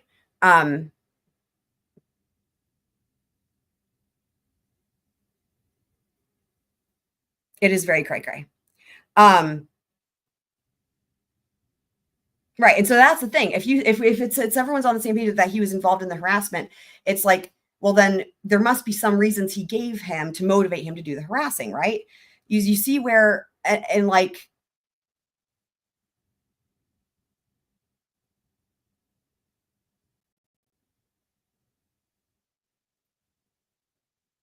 I think the things that were mailed out were only the escort stuff. However, again, we haven't read them yet. I have the motions. I have the motion in Limine that talks about, it's the motion in Limine to exclude all the stuff with the CP. So we will learn more when we get to that. And it might let us know if there were any images and they just weren't brought up in trial because of the motion in Limine. We would learn it there. But I don't think so. I think it was just the escort stuff.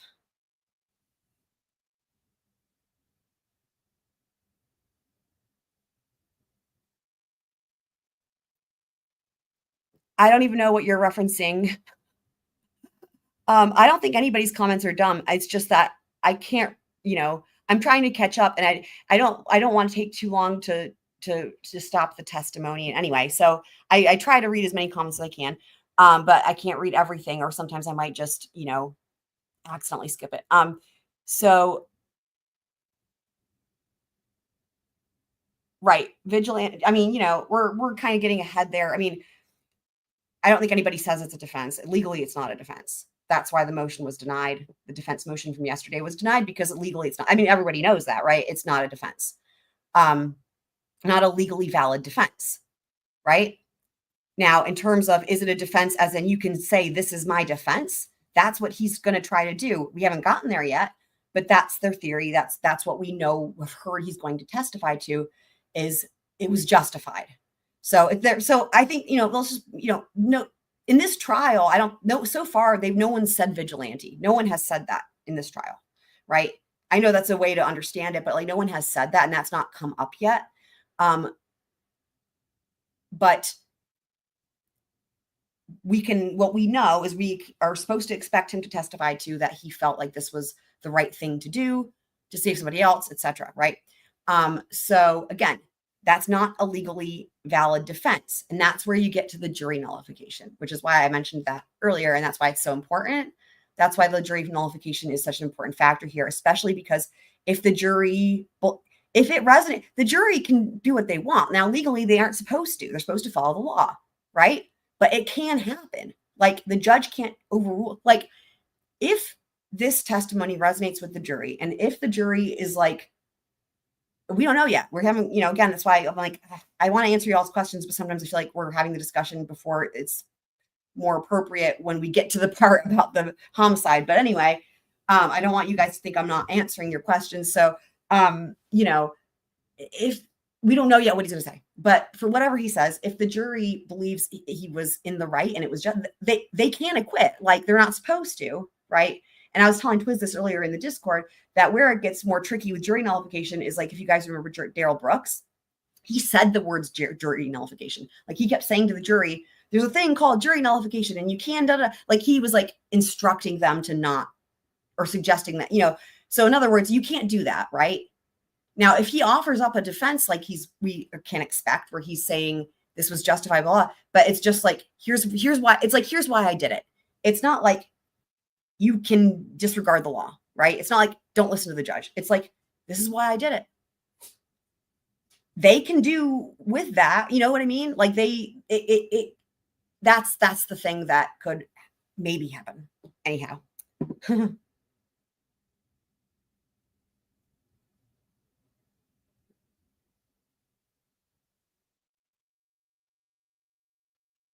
Um,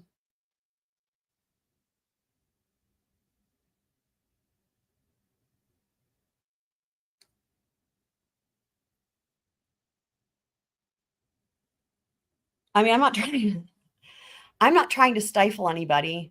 I guess if you guys want to do spoilers, you can. I'm not trying to, normally I don't have any rules here. As you guys know, I don't have any rules. I just thought that because I haven't watched this personally yet.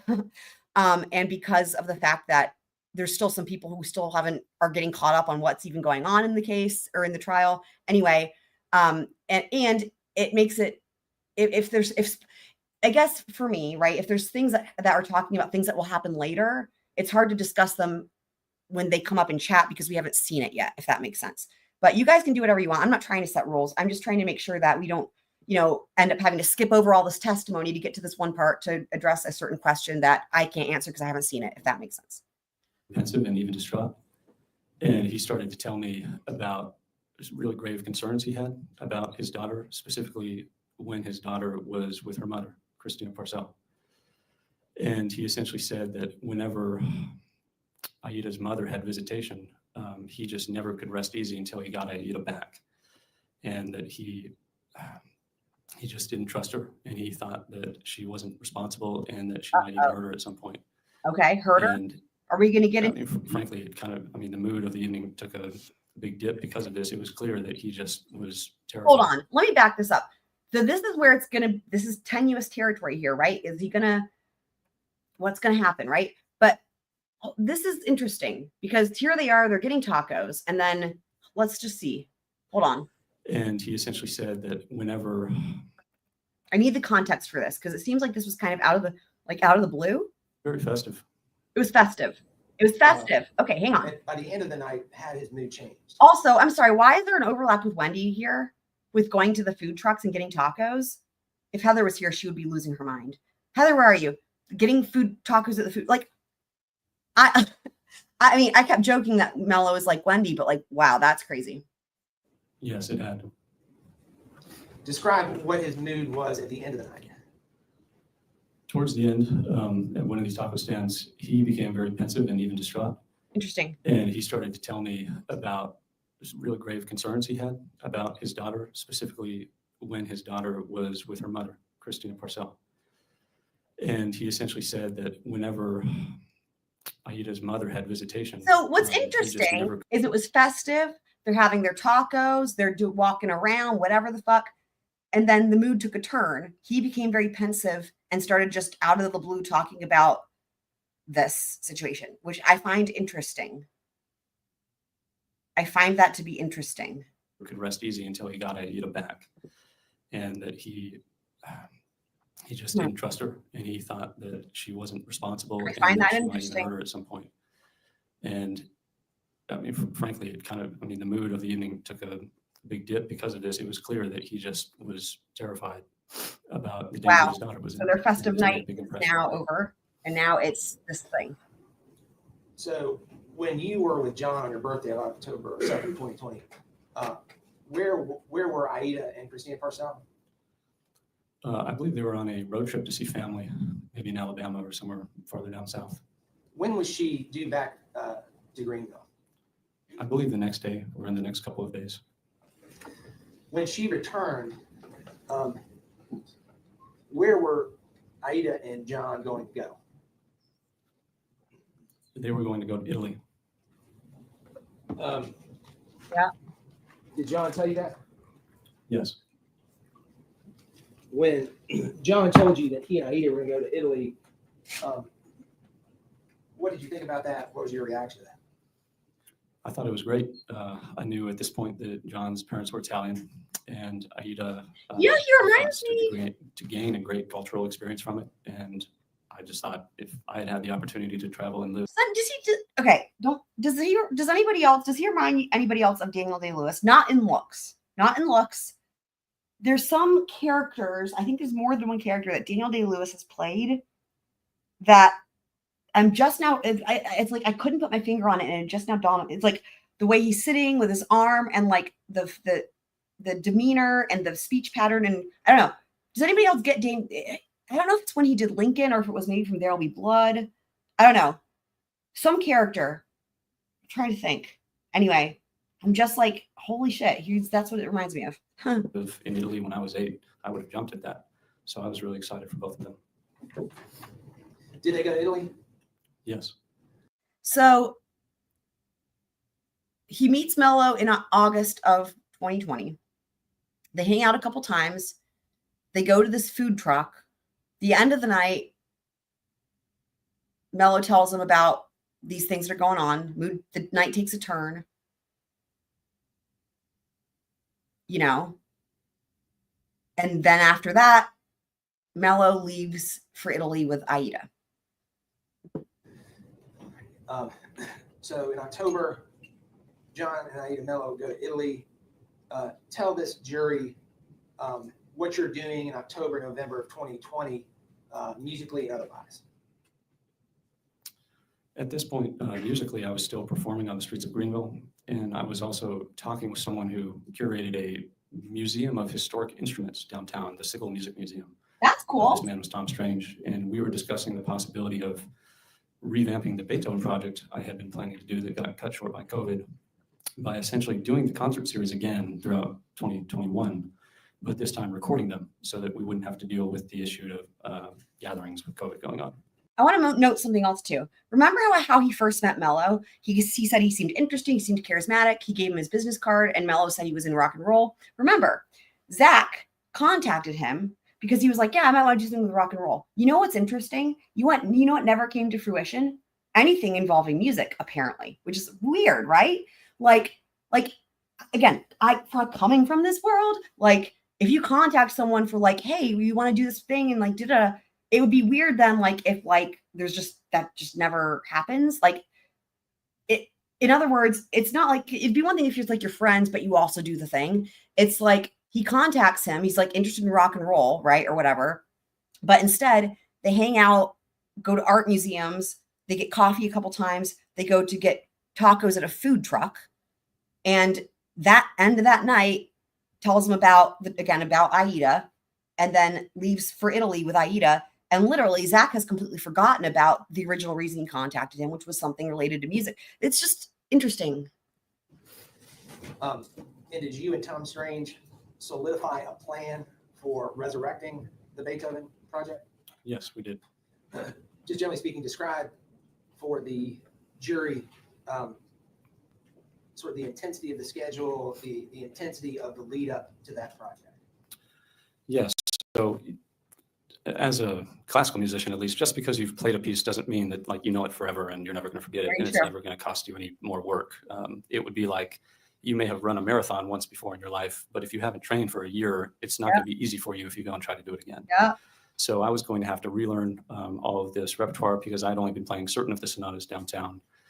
And with the recording schedule, I was going to be meeting with him. There was going to be other people and other equipment involved. So essentially, I was going to Mello's an opportunist, right? So Mello, it was a happenstance thing. He was out there playing his piano on the street. They came over. Aida, and the other thing that's interesting, I should say, I've meant to say this before. So Aida had a request, apparently, right? Claire de Lune. But you know what he said when he told that story? It wasn't Aida that came up and requested it. I thought that was interesting too, and I didn't even say it because I was probably saying something else at the time. But what happened was John Mello comes up to him and says, "My daughter's requesting this song called Claire de Lune." And Aida was 8. So that's odd to me. Again, I've been in this world. I've been the one going up to people and requesting songs, and I've been the one on the receiving end of it. It's odd that she didn't ask for it. But anyway, whatever. So he plays the music, and then Mello's like, here's my business card. And with the premise of, hey, I'm in music, rock and roll opportunities, woo, right? And that's the whole premise of it, right? And again, he contacts him. Nothing ever happens with the rock and roll. Instead, again, I just recapped what we end up having instead, which is interesting. To commit to a schedule where we'd meet more or less once a week to record one sonata a week throughout 2021 and stick to that schedule. So it was going to be strenuous and a lot of work, and I knew this going into it. And when was the first recording set to occur on the project with Tom Strange? I think around January 2021. And beginning in January, how many performances on the project? What was the time frame on the remaining performances on the project? Again, it was roughly one a week. These sonatas are not all the same length. Some are short, as short as like 12 minutes. Others, one lasts about 45 minutes. So depending on the piece, we were allocating enough time for me to get ready. All right, so let's talk about from, again, October to April of 2020. John and Aida leave in October. Between October and April, describe to the jury what the communications were you were having with John, Mello, the frequency of the communications. Just tell them about that. Like I said, I was excited for them. I was excited for Aida to be able to have this experience. Based on what John had told me about Aida's mother, I thought it was good that there was distance in between them.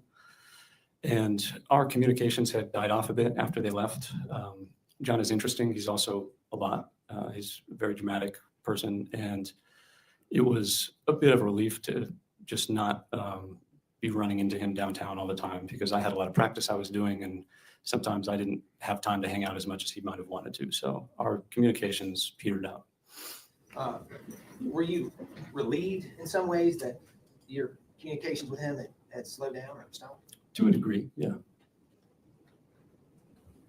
All right. In April of 2021, did your communications with John and the frequency of them increase dramatically? Yes. Okay. Why did your communications Interesting. with John increase dramatically in April of 2021? Like I said, our communications had petered out, but they hadn't completely ceased. So he had let me know that Christina Parcell, Aida's mother, had been filing, I think, some stuff with the family court in Greenville in order to try to get her daughter back. Boy. He was very worried that she might succeed in doing this for reasons I've already spoken about. No, I'm gonna do something, and this might be helpful. I'm gonna add on the banner what I'm gonna add for people who are either just joining or leave and come back. I'm gonna add on the banner what where they're at in the story, like what type of line of questioning, like generally, and let me know if you guys think that's helpful. And in April, he sent me a message, and it was clear from the text that he was very upset, just saying that, Zach, they took Aida. What am I going to do? Something about along those lines. After he told you in April of 2021 that they had taken Aida, did he begin to tell you in greater detail what his concerns were and more information about his concerns? Yes. What happened next? Oh boy. At this point, I found myself in kind of a conundrum. Oh boy. Because like I said, I had appreciated having some distance from John. Oh boy. But by the same token, I was becoming increasingly more concerned about his daughter. Oh God. So while I might have wanted to not continue communicating with John for the sake of his daughter, I felt that I had a certain sense of responsibility to help him with what he was dealing with his custody battle for his daughter's sake. We began communicating probably every day, at least by text, often by phone calls. I was giving a lot of time towards hearing what he had to say, towards trying to help him in any way I could. Some of the things I did to help him were, first, he needed counsel. He needed a lawyer in family court. So I was calling a bunch of lawyers in Greenville, trying to find someone who could help him. And by helping him, help Aida.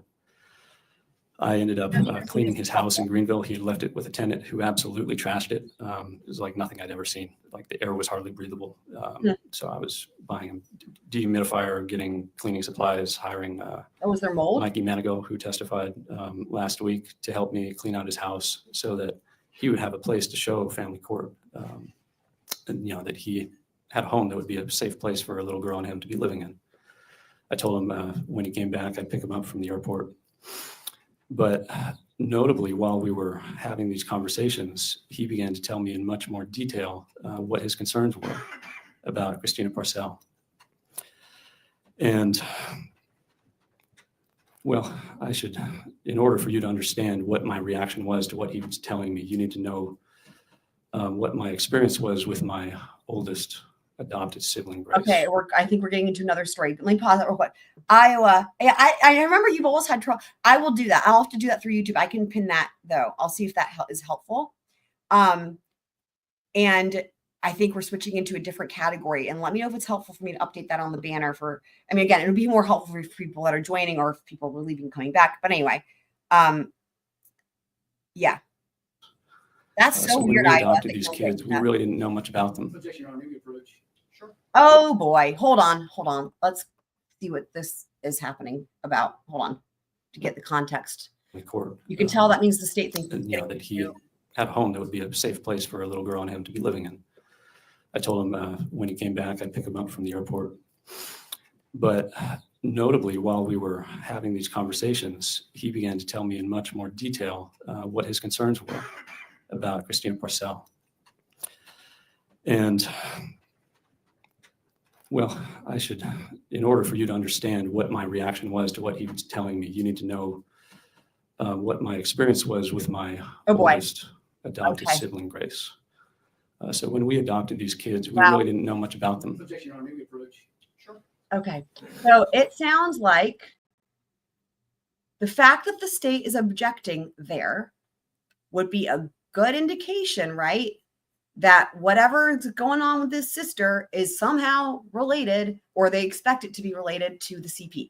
So I've got YouTube pulled up and I am going to see if I can pin this for you, Iowa. Let's see if this works. And you know what's funny? Was it last night, guys? Was it last night? Let's see if that works. Was it last night that, I think it was last night, wasn't it? I was giving a hypothetical. Holy shit. Do you guys remember? Were you all there? I was giving a hypothetical. And the hypothetical I gave, because we were talking about how could he possibly open the door, maybe, right? Remember? And I was saying like potentially on cross, but I was giving a hypothetical. And the hypothetical I gave was, I said, well, let's just say he had siblings. And let's just say that something happened with one of his siblings, blah, blah, blah, and that the state is asking him about something. Isn't that funny? Do you guys remember? And that's exactly what it looks like they're objecting to. Oh, Future's here. Woo! You can be here and not spoil anything. So far, people have been good about that and not spoiling.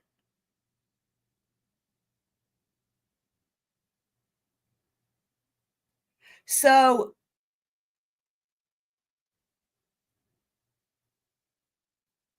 we haven't read the motion in limine yet. I have it. We're going to read it. I figured we would wait till like the lunch break. So I don't see how the motion in limine could have possibly. The motion in limine was from the state was in. I think it was months before the trial. I don't think it says anything about the victim, the sibling. Like I don't think that the state can't restrict him saying what's going on with his own. Like, here's what I think is happening. I think what it is that they have been given rules. Because remember, opening the door. If, for example, right, he says certain things about a certain a family member, right, of his, it would open the door. And so the problem is, right, if you're the defendant, or if you're on the defense counsel, you want to open the door. You want to kick that door open, right? You see what I mean? And so it would behoove you to find other ways to talk about CP, not with the victim. This is where it gets tricky, because you could see how people could maybe fabricate things, right? I don't know what he's going to say yet, right? I'm just saying, because of this issue, right? People could fabricate things so that way they could open the door, right? But it could also be true. And it would open the door. And this is just a very tricky thing. And there's been a lot that we don't know about off the record of discussion about this. And we don't know what we don't know. It could be a matter of, has there been evidence to substantiate something about the sister or whatever? You know what I mean? I don't know, but we will learn as we go here. You can always just search for Law Squirrel on Discord. Go to Discord and do a search for Law Squirrel, and you should see it, Iowa, with the squangwin.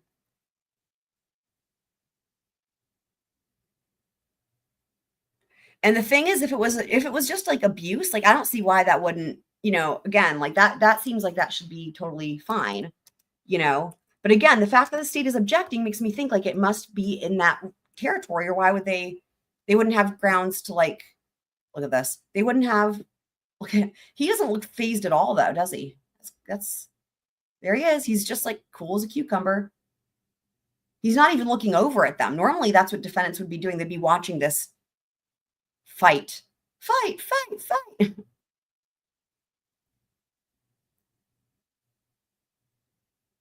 There's the gallery. Wow. I'm glad we get to see the gallery. We don't get to see this ever. This is a treat. Let me pause it. There's a dude over there looking right at the camera. That's funny. I wonder if we can see where like Gigi is and Will Folks. They might be on the other side.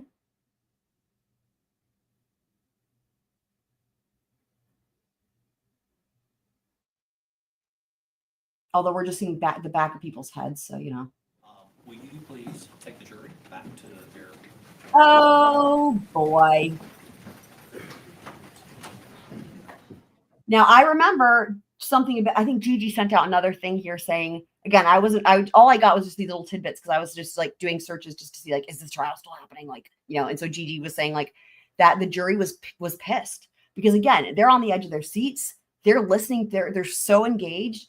And then it's like, they hear the state object and they want to know about the sister. I guarantee you, they don't know what's going on, but they're like, we want to know about the sister, right? This is getting important. This is important, you know, and then they're getting sent out. And the thing is if you're the state, you have to be careful here, right? Because you got to watch, you know, you don't want the jury to think, because this has been happening continuously. You don't want the jury to think that you are depriving them of things that they deem important, right? So anyway, just all the things. I don't know how long this is going to be a break for. Let me look here. Hold on, let me see. Why is it just white and not? Okay. She was. Okay, short break. All right. They're coming back, looks like. The court is definitely packed.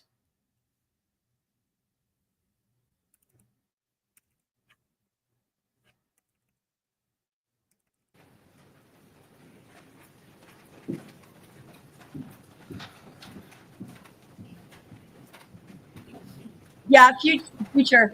I'm with you on that too. Isn't that? I agree. Future saying I'm usually a bit behind when watching trials, but it's also interesting to watch chat and hear commentary when I've seen the stream. Right? Yeah. Right. Because you know what? You will be totally privy to if there's any squirrely crystal ball moments, because I'm giving you my thoughts in real time as I'm hearing them. So.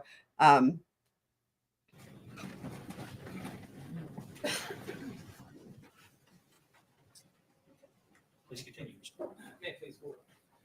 Zach, where we left off, you were telling this jury about your oldest sister, Grace. Okay, let's update my banner.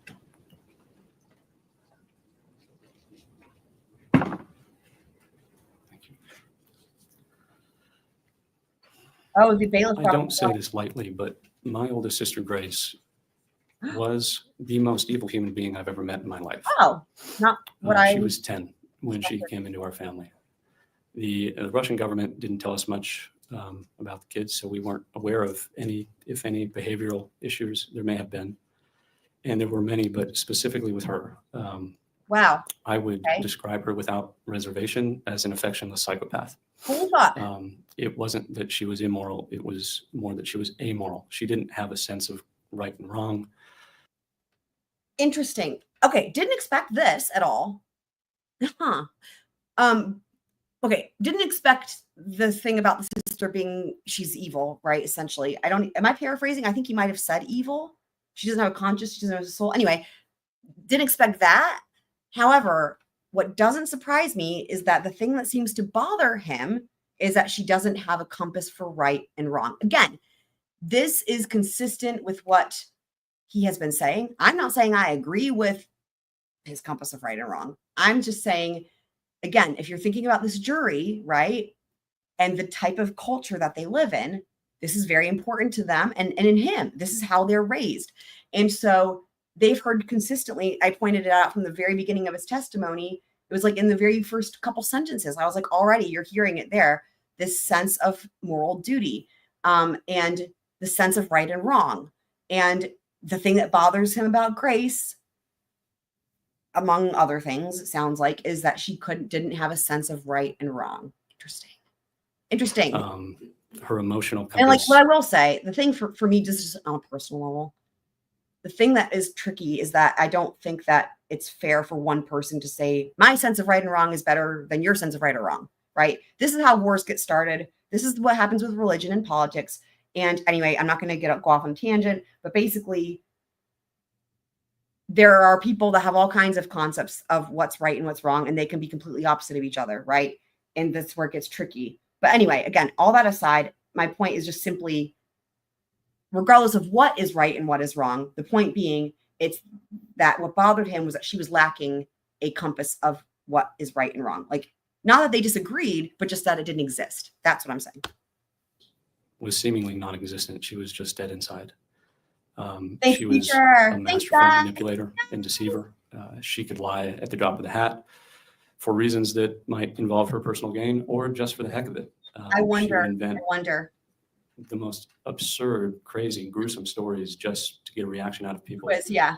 To go left. She could talk. Sorry, I'm just reading what you guys are saying. Twiz is saying, said, wow, that took a left. Yeah, my reaction exactly. That's insane, right? Okay. The stuff with the same tone that you might talk about making a sandwich. And this from a girl that I knew between the ages of 10 to 14. It was incredibly disturbing. And the things I learned about that type of personality have stayed with me my entire life because I've never met someone like this since. And with one exception, I had never even heard someone describe another human being like this. And one of the things that is so dangerous about someone like this is, she was literally like a vampire who would just suck the goodness out of other people around her. She could be very emotional, and she would fake these emotions in order to elicit a response in you, a sympathetic response. And if, for instance, you were accusing her of doing something like stealing or hurting one of her siblings, she would weep and just beg you to believe her and say, no, I didn't do it. And then if you would present her with irrefutable proof that we knew you had indeed done this, it was like a mask would just fall off her face. And I mean, she'd just look at you with shark eyes. Like Ezra McCandless? And no matter how many times we would go through this cycle with her, where she would deceive us and betray our trust and hurt people in our family, she would always reel us back in. Yeah, DSN, thank you. Beautiful. That's the distinction I was making. DSN says here, amoral, not immoral. Yep. Thank you. That is really well said. And that's what he said. That's what she said. That's what he said. Right. Amoral, not immoral. Absolutely. Big distinction, right? Amoral. I think it's important, right? Because there's something in normal, good people that wants to believe that someone like this can change. You want to believe that, there's redemption for someone like this and that they might change their ways and become a better person. And she knew that. And she would use that in order to ingratiate herself again and regain our trust, only to betray that trust again harder than she had the first time. And this happened dozens of times, and it created an incredible amount of strife in our home. She could manipulate my parents and drive a wedge between them. Wow. She was just an incredibly intelligent person and incredibly evil. And having met someone like that, it made me able to understand, and even though I didn't want to, accept the fact that people like this exist, whether you want to believe it or not. And if you trust them, you are only ever going to get hurt by them again. You have to forgive them at some point. And that was a very difficult thing for me to do. It took me years, but eventually I had to accept an apology from this girl that I never got and was never going to get.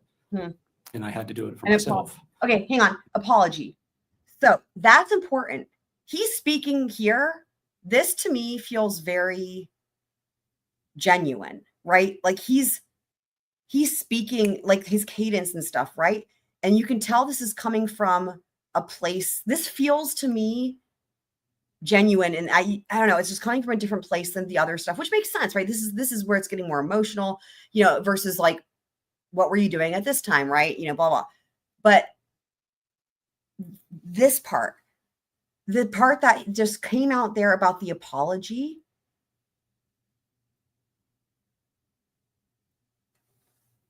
I don't know that he even is going to say what it's for, but my thought is when I heard apology, something was done to him, right? Because he says for myself, let's just listen. Or not.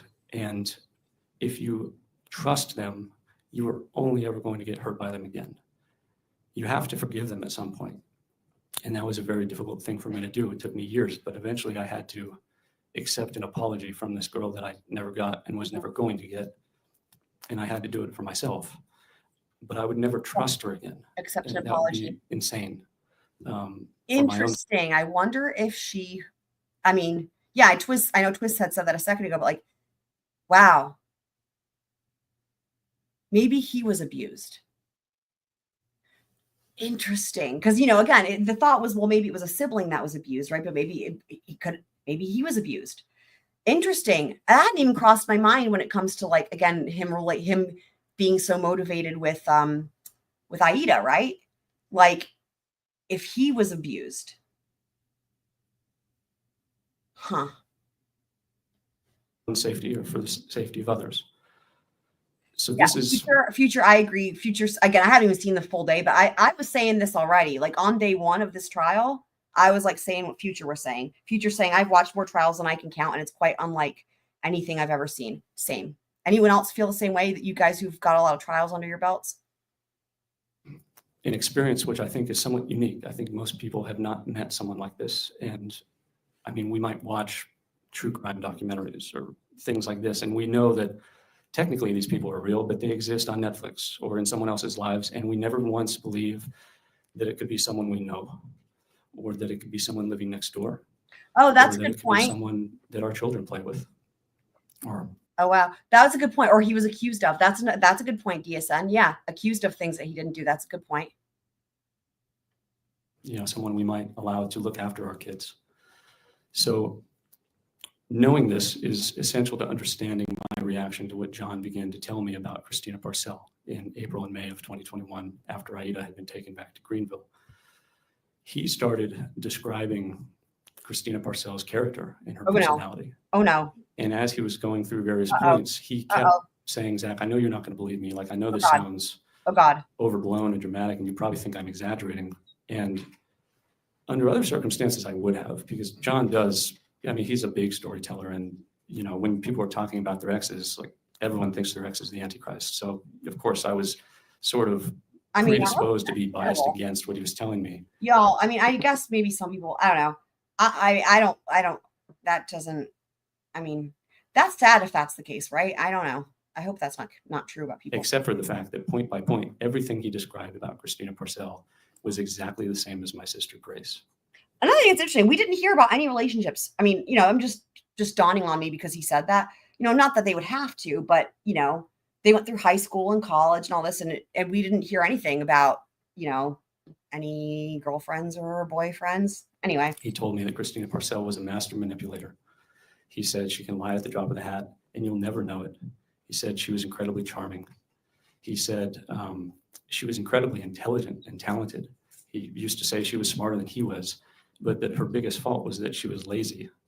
And she had this arrogance combined with her laziness that was essentially born out of the fact that she knew she never really had to work too hard at anything in life. And she could even sacrifice trust with people and tell them lies that could easily be found out, because ultimately she was completely confident in her ability to reel someone back in, no matter how bad she had burned them before. Wow. And he could have been describing Grace to me because I knew this behavior. I had lived through this behavior. So at this point, I'm sorry, when he was describing these features to you, Christina, had you ever? I will just say, dude, I can see why the feedback we've been getting from the jury, right, about this testimony. And I just feel like as soon as I didn't know who it was when I heard somebody interrupt. I'm like, God damn it. Like, did anyone else have that same reaction? It's like, doesn't matter. It's like, you just want it. You just, yeah. Completely confident in her ability to reel someone back in, no matter how bad she had burned them before. And he could have been describing Grace to me because I knew this behavior. I had lived through this behavior. So at this point, I'm sorry, when he was describing these features terrible to you, Christina, had you ever told him about Grace? Did he know anything about Grace? No, I don't make a habit of talking about Grace to people. One, it's incredibly difficult to speak about, and two, Yeah. most people, having not met someone like that, it just doesn't really land most of the time. They don't understand what you're talking about. So no, John had no idea that I'd had this experience with Grace, which made me realize that there was no way he could have possibly invented this, because no one would get it right point by point by point unless they had met one of these people. And that was the first thing that really raised a huge red flag with me and made me think that despite the fact that he can exaggerate and overblow the truth, and he's often not very believable when you listen to him, I was convinced at that point that he must be describing something true, because no one would know how to describe it so specifically and accurately if they were just making it up. One thing I'll say real quick. So you know how he said land? He said that wouldn't land with people. I just wanted to say that I think the reason he said that is a very common way to describe things in music. If you're in a lesson with a teacher, right? I mean, I'm in this position all the time now as a teacher, and I was in this position as a student where like, for example, you're talking about phrasing, right? You know, and it's like you got a phrase and you're like playing it this way, and then you try it this way, you're playing it over and over and over again. And it's like something's just not, well, the word that the people will say is landing, because it's hard to put your finger on. Okay. And that's why. If you can put your finger on it, you can fix it, whatever it is that's not landing, right? And you're just like, and you can record it and listen back to it. Why is this phrase not landing? It's just not landing. It's, you know, a synonym might be like, it's just not, effective isn't the right word. It's hard to even think of another word. Yeah, I can't even think of another word. It's just really funny. I don't know why that's a musical thing. So I think that that's why he used that word, because it makes sense when you have the context of how it's used in music, when it's like, I guess it's kind of like getting something for something to click. Something's going to just click, right? I don't know. That hopefully that kind of makes sense to explain the context of that. And it makes sense too. If you're a musician, sometimes you'll describe regular things in life in words that you're used to using, you know, verbiage that you're used to using in your daily life. When your daily life is music, then it carries over, right? Just like with any other job, so, or hobby or passion. And I was right to believe him. So in addition to this description of her character, and one last thing about Grace and Christina by correlation. Wait, I didn't fast forward anything, Twiz. I'm not fast forwarding. I only rewind. One thing Grace she had an addiction to doing was not merely stealing from you or sucker punching one of her siblings just to assert dominance or doing other terrible things to her siblings. She would recruit her other younger siblings to do these things for her. Okay. She would get off on making little duplicates of herself and training and enlisting her siblings to act as proxies for her, so that she wouldn't actually get in trouble, because she knew that we all had our eyes on her because of her behavior, and we knew we couldn't trust her. So if she even had 2 minutes with one of her younger siblings where no one was within earshot, she would tell them, "Hey, mom's going to go check the mail. I just saw the mail truck go. When she's doing that, I want you to go run into her bedroom and go into her jewelry, or go and get this for me and we'll split it. Go and get that food that mom said we can't have till the weekend or something." So she... Wait, what? What? Huh. Weird. What? Earshot. She would tell them, "Hey, mom's going to go check the mail. I just saw the mail truck go. When she's doing that, I want you to go run into her bedroom and go into her jewelry, or go and get this for me and we'll split it. Go and get that food that mom said we can't have till the weekend or something." So she was an incredibly...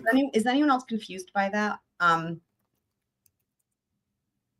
Why is their mom saying they can't have food till the weekend? Like what? I'm confused. Hold on. I don't... Just trying to make sure I'm not missing something. I don't know why Twist thinks I'm fast forwarding. Why would I fast forward this? I'm only replaying stuff. Okay. Tell them, "Hey, mom's going to go check the mail. I just saw the mail truck go. When she's doing that, I want you to go run into her bedroom and go into her jewelry, or go and get this for me and we'll split it. Go and get that." Hold on. I did fast forward through the break where it was pointing at the wall because there was an objection, but that's normal. That's what we always do. We're not going to just sit there and watch the wall. Anyway. Food that mom said we can't have till the weekend or something. So she... What the heck? Within earshot. she would tell them, hey, mom's going to go check the mail. I just saw the mail truck go. When she's doing that, I want you to go run into her bedroom and go into her jewelry, or go and get this for me and we'll split it. Go and get that food that mom said we can't have till the weekend or something. So Food we can't have till the weekend. I don't understand that. Somebody help me out there. No. Why would I fast forward through any testimony? I wouldn't. I mean, no. I don't know why. I don't know why you thought I did, but no. Help, guys. I need help understanding what the hell that's about with the food in the weekend. she was an incredibly corrupting influence on anyone around her that she could exert her influence on. Again, I call her a vampire who sucks the goodness out of others. This is an incredibly appropriate metaphor because that's what vampires do. I guess it could be like, again, as I've described this family upbringing based on knowing a lot of people from this area and in very similar circumstances, I pictured a strict upbringing. And I wonder if that's just like, that seems like beyond strict, but like, is it like you can't have certain food till the weekend? I don't know. I can't wrap my head around that.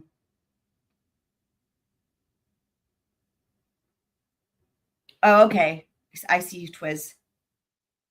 No. Yeah, no. The jury's, yeah. Like Future said. Yeah, maybe like the Entenmann's coffee cake. Stop. Oh my God, that's funny. That's fucking funny. Huh. That's really funny. Huh. So yeah, if the cameras are there, the jury's there.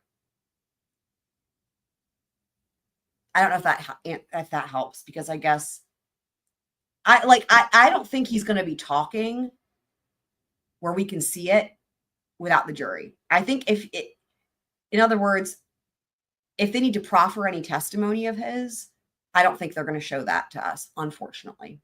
So if he's talking, I think it's a safe bet that the jury is also there. Intelligent, they're dead inside. And oh my God, dead inside. Hold on.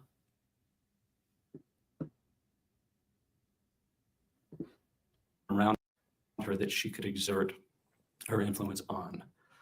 Again, I call her a vampire who sucks the goodness out of others. This is an incredibly appropriate metaphor because that's what vampires do.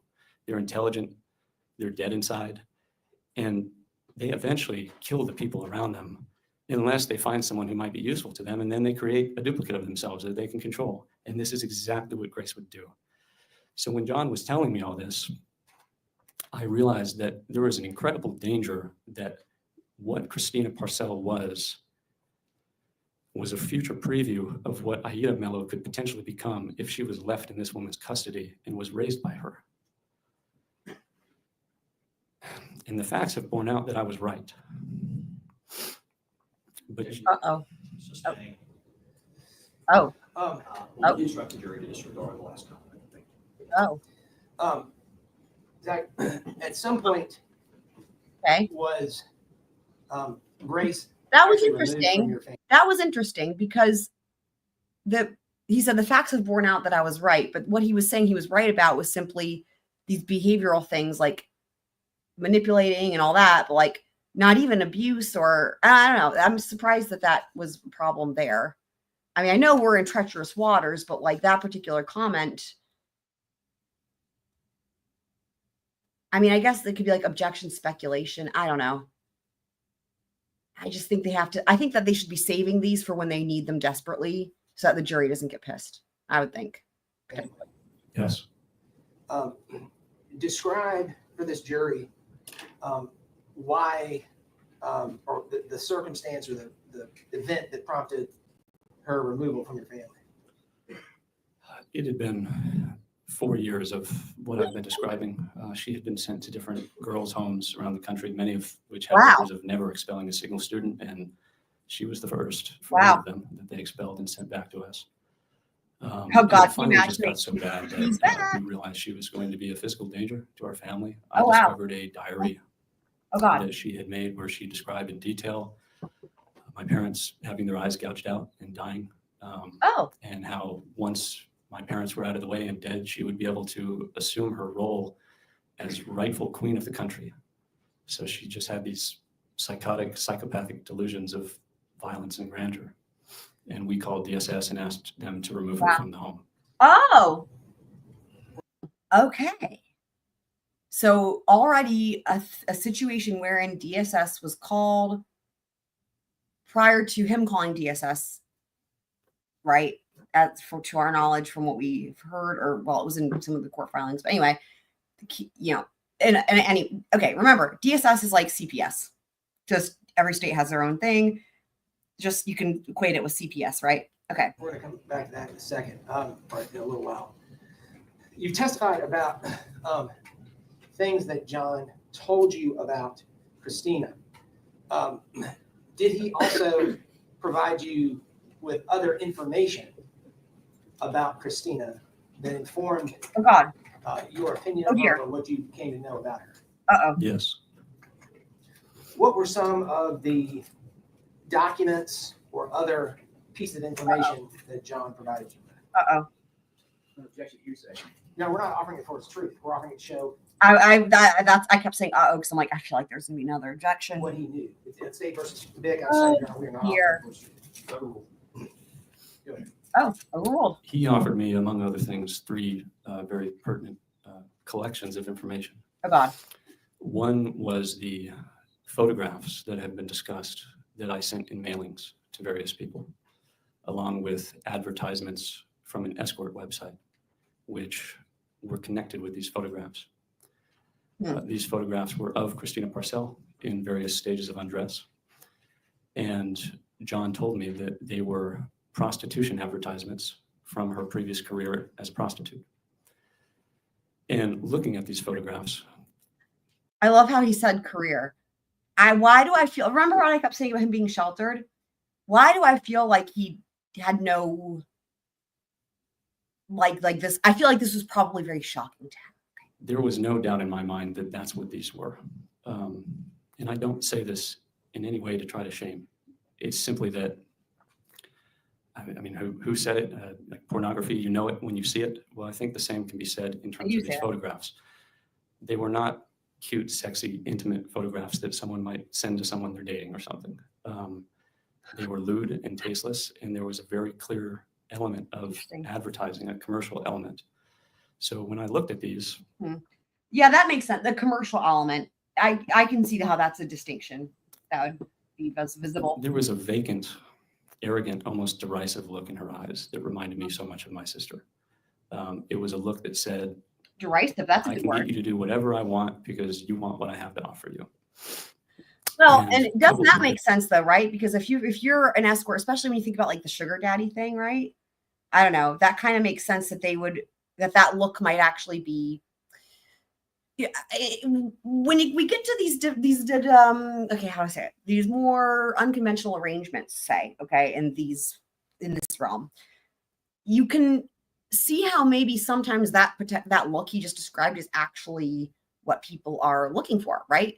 That's like, what's the word I'm trying to find? They want that. I don't know. I can't think of the word. You know, and then of course it depends too. Like we don't know what the pictures look like, but like if we're getting into the world of like BDSM, that's a whole other thing. Sometimes that's a whole thing with dominate. Y'all know. So anyway, just and for him, he's like, it reminds me of my sister. Yeah, makes. This was a deposition from 2016. Oh, a deposition. Purcell had given. Okay. 1 second. 1 second. Let me show you, Zach, what's in March's Defense Exhibit 46. Yes, this is the deposition. All right. This time the defense would move Defense Exhibit 46 in evidence. State objects. Not hearsay. It's not hearsay. All right. It's not hearsay because it's not out of court statement. It's a deposition. It's not hearsay. If anyone needs a refresher on hearsay, let me know. Are they going to have to cut the cameras? Let's see.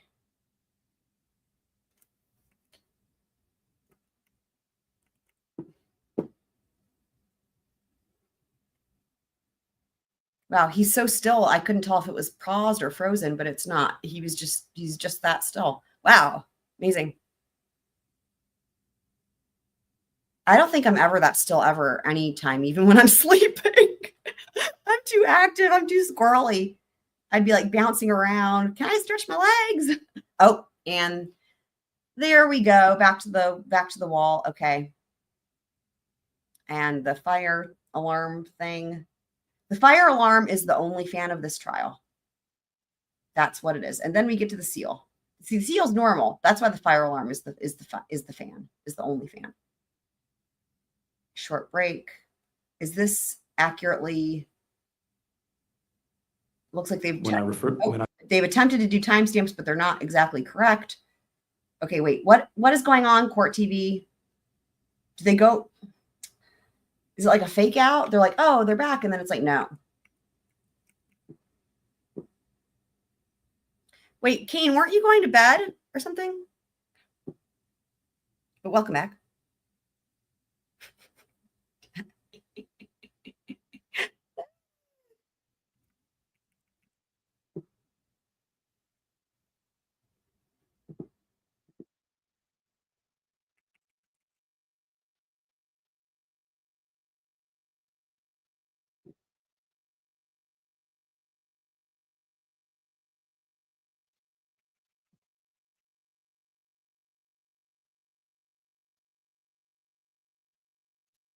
Okay. I just don't want to miss anything. So that's why I'm just going little by little, because the timestamp is not on point. Aha! Now we have sound.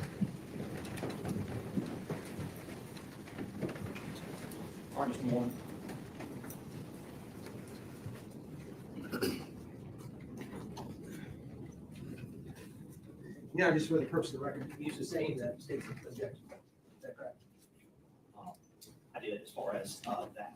Yes, sir. After you read the deposition you referenced of Christina Parcell, what did you come to conclude or believe? I believed that Here. based on various things she freely admitted to in her deposition, Here. that she had a history of using and manipulating men in order to get money and in offering sexual services in return. There it is. She admitted to being a pornographic actress.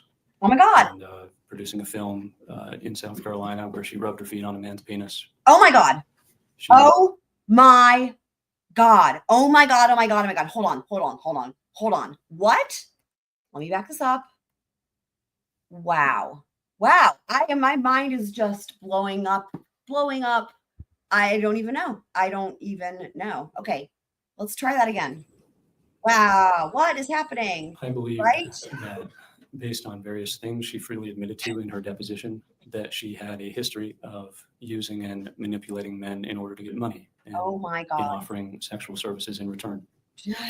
She admitted to being a pornographic actress and producing a film in South Carolina where she rubbed her feet on a man's penis. She admitted to using sugardaddyforme.com where she sought out romantic relationships with older men. And we were right from the very beginning, you guys. Well done. Squirrel Crew strikes again. How many times have we done this? We've had a lot of moments like this in this trial. We've had, I'm sure I'm going to forget some, but one, namely, from the get-go, from opening statements, we were like, there's a little bit of a gay thing going on here, the relationship, okay, check, right? And then we were saying that, the sugar daddy thing, that's how she met Mello. Like, that wasn't confirmed. We didn't hear that. We still haven't heard that, right? But we're halfway there, but we're at least there with the sugar daddy bit, Mello and Brad Post. And so for the sake of everybody, we're going to just roll this real quick because we are having another squirrely crystal ball moment.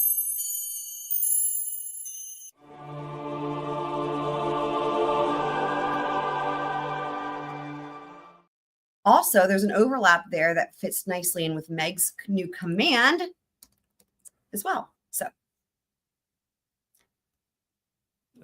sugar daddy. Emphasis on it being a trade, essentially a reciprocal thing, where she was seeking out to be taken care of financially.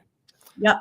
She said that she had a general disinterest in having children at the time, which is why that she gave up custody of her daughter, John Mello. Who was very young. Her lawyer took Yes, it. Your Honor. I'm going to sustain the objection. You can ask him, like we said, as far as just the effect it had on him, not the specific details. Understand. Move on. Zach. Remember, that was another thing we talked a lot about because Tina, Christina's sister, had made it like really, you know, when she was on the stand and they were talking about the whole custody. And I remember I was saying, I was like, this is weird because like, you know, if she was really trying to get custody, how come she didn't have custody? They must have found her unfit or whatever. But, and then we thought, well, maybe it's because she had the men over. And I mean, that still could be also true. But he's saying in the deposition, what was there was that she had no interest in the kids and having kids at the time or whatever. And remember, we heard as well that there was some sort of arrangement between her and Mello with the daughter. Maybe it was like he wanted the daughter. So it's like, here, I'll give you money. And like, you can let me have the daughter. I don't know. This is crazy, man. So I asked you about documents that John gave you in addition to details. Wait, what do you want me to repeat, Beach Bum? I'm not sure what you're referencing specifically. But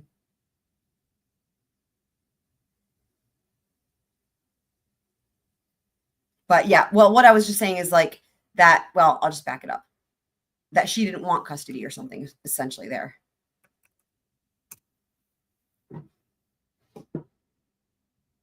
The clear emphasis on it being a trade, essentially a reciprocal thing, where she was seeking out to be taken care of financially.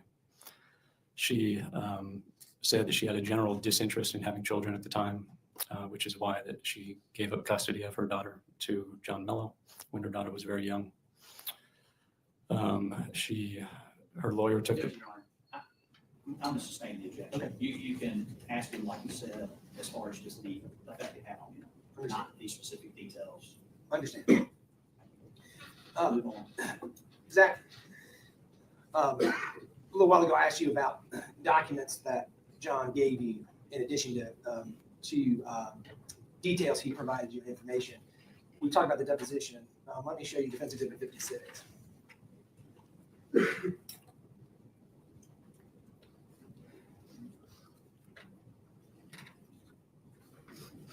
Let me show you Defense Exhibit 56. Is that also a document that John Mello gave you? Yes, Did you read it? I did. At this time, the defense removed Defense Exhibit 56 in evidence. State objects based on the same objection we had in the prior Interesting. the A prior document that John Mello gave him. issue.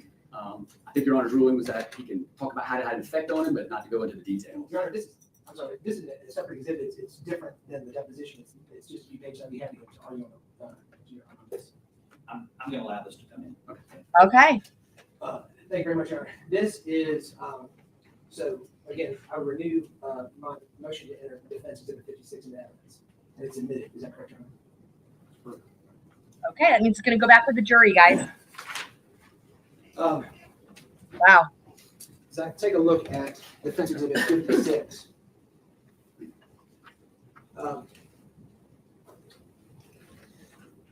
Would you, for the jury, let me look at it. I think whatever that is seems to have like an effect on him a bit there. But remember, this is going to go back with the jury because it was admitted into evidence. Let's do this. Let's see.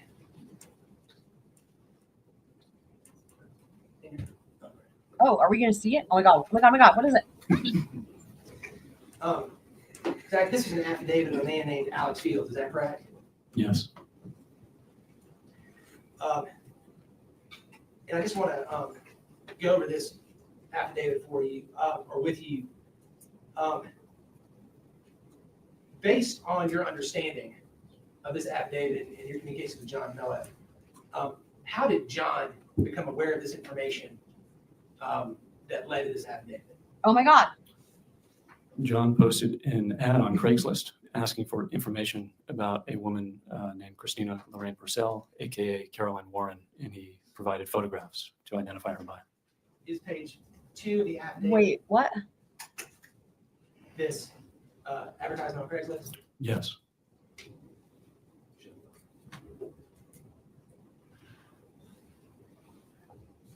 Okay, let's go to page 1 of the affidavit.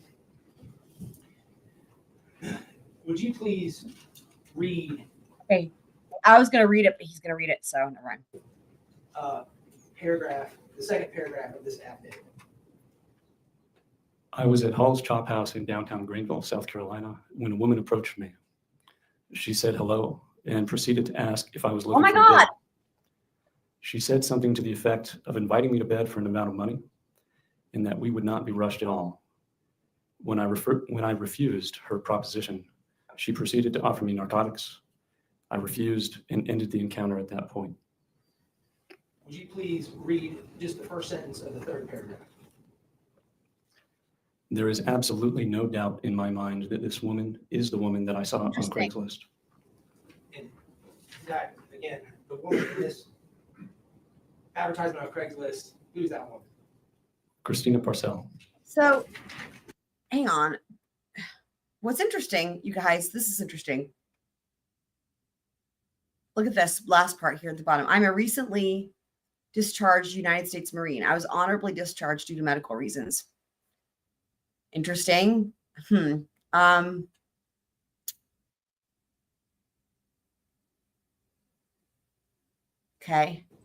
And that, again, the woman in this advertisement on Craigslist, who's that woman? Christina Parcell.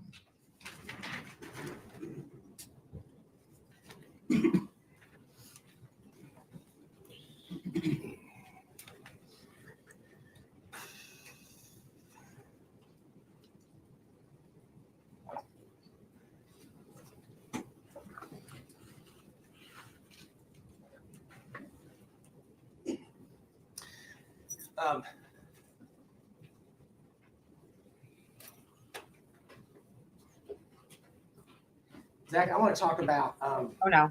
Oh no. I want to talk about other information John Mello had provided you. Okay. You heard testimony from investigator Dan Bell. Do you remember that testimony? I do. And do you recall in the state's case in chief, Dan Bevel, both in direct examination and cross-examination, testifying that he had met Christina Parcell in his official capacity before he began his investigation of the letters that were sent? I remember.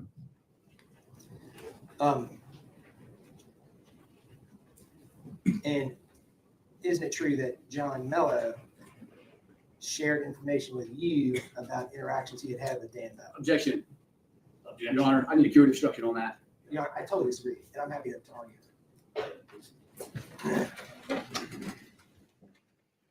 Oh my God. The way he just pointed. Oh my God. I didn't even hear the fucking, like that happened so fast. I didn't even hear the fucking question. Hold on. What the hell? And isn't it true that John Mello shared information with you about interactions he had had with Dan Bell? Objection. Look at did you see the judge's face? Hold on, the judge's face. He was like shocked that he's asking the question. That's what it looks like. I don't even know what the significance is of this, but like, look at, and we might learn more when we get to the motion limit, but look at his face. And isn't it true that John Mello shared information with you about interactions he had had with Dan Bell? Objection. He was Your Honor, I need a curative instruction on that. He said, the judge said objection. The judge would have spoken up if the state didn't. That is crazy. The judge was about to say objection. How funny. You know, I totally disagree, and I'm happy to argue. Wow. So Dan Bevel testified, I think twice, at least once. Dan Bevel, he was the law enforcement officer. Remember the one who, remember we were talking about, it's like being a drug dealer and then calling the law enforcement being like, hey, someone's calling me a drug dealer. It's that law enforcement officer who Brad Post and Christina Parcell contacted when they were receiving those envelopes. And then to add to that, he specialized in internet crimes against children. And it was like the fact that they contacted him seemed so crazy to believe. He that's his job, is the internet crimes against children, but he was not, well, to our knowledge at this juncture, his involvement with this family was because they called him about the harassment, about the pictures in the envelopes. They called him to say, hey, we're getting these pictures, right? Can you do something about it? So, and then remember, Brad Post mentioned him after the homicide when the first responder showed up, and Brad Post said, hey, if you want to know, if he was like, you better go check with Dan Bevel because he knows exactly why this happened. Like, he was like, Dan Bevel, there's a related case in So because Brad Post was explaining to the law enforcement officer, the first responders, that like, this is definitely connected to the harassment. Like, that was why. So anyway, so Dan Bevel, let's see how long this break is. Okay. There's the thingy. Okay, let me go back a little bit. Okay.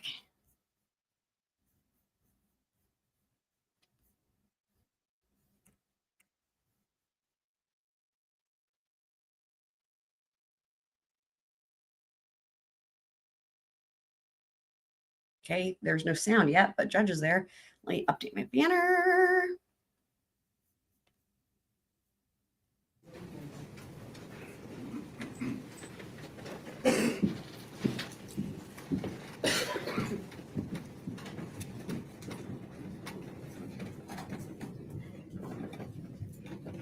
Thank you for your patience. I just had to pick up some legal issues with the attorneys. Y'all are gonna get your steps in today. Please proceed. Yes.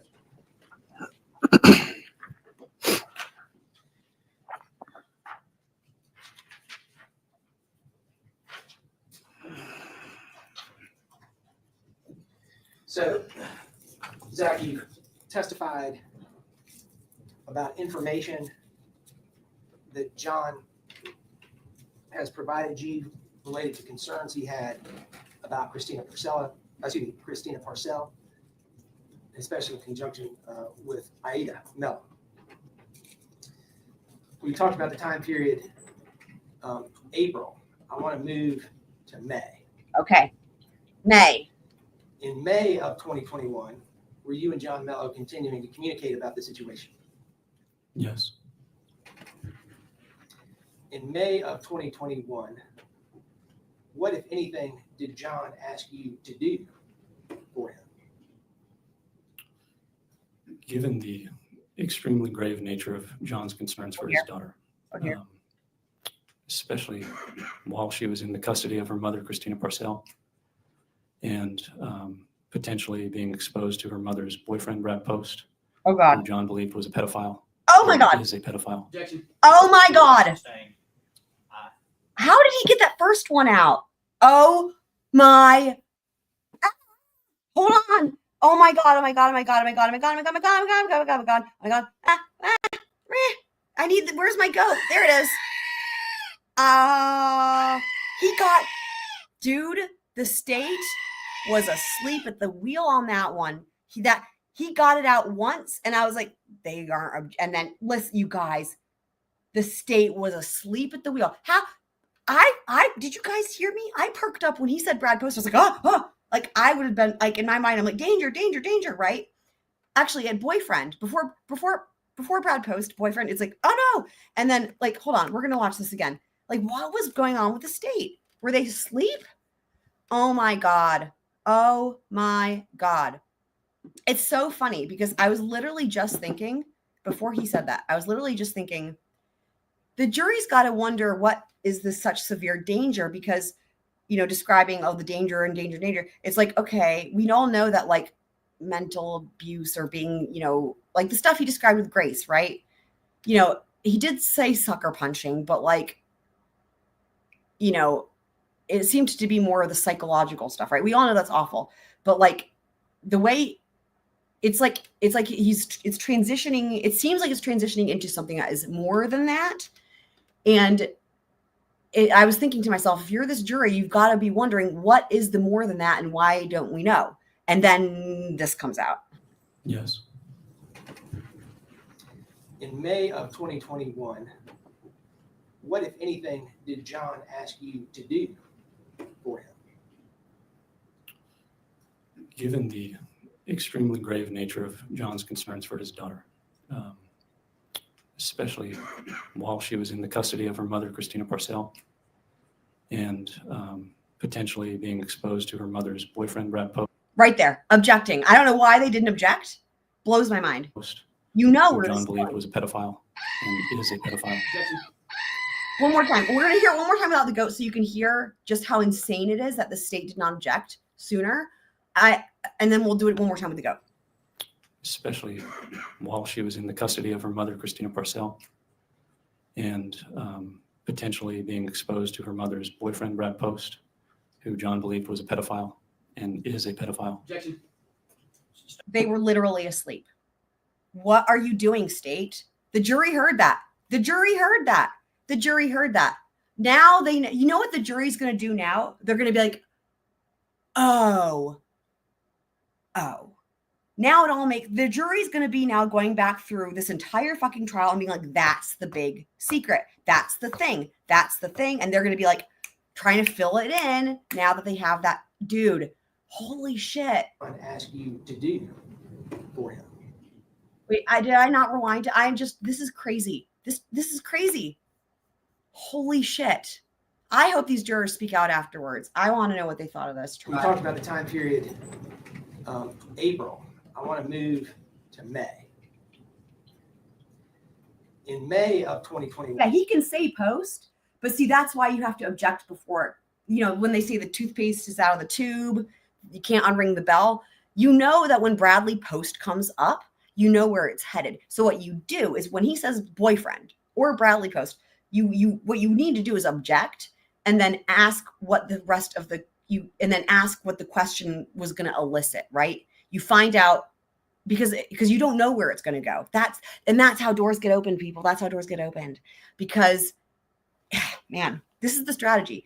Because if you don't want, the odds of anything related to Bradley Post going in a direction that the state doesn't want it to go are almost guaranteed, right? Like, you know what I mean? But it could be even something else that's innocuous, right? But it could lead to something else. Brad Post is like a given, right?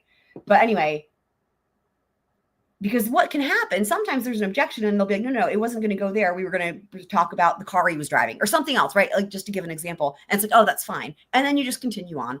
But you have to get that objection in because otherwise the jury hears it, like what just happened. One, were you and John Mello continuing to communicate about the situation? Yes.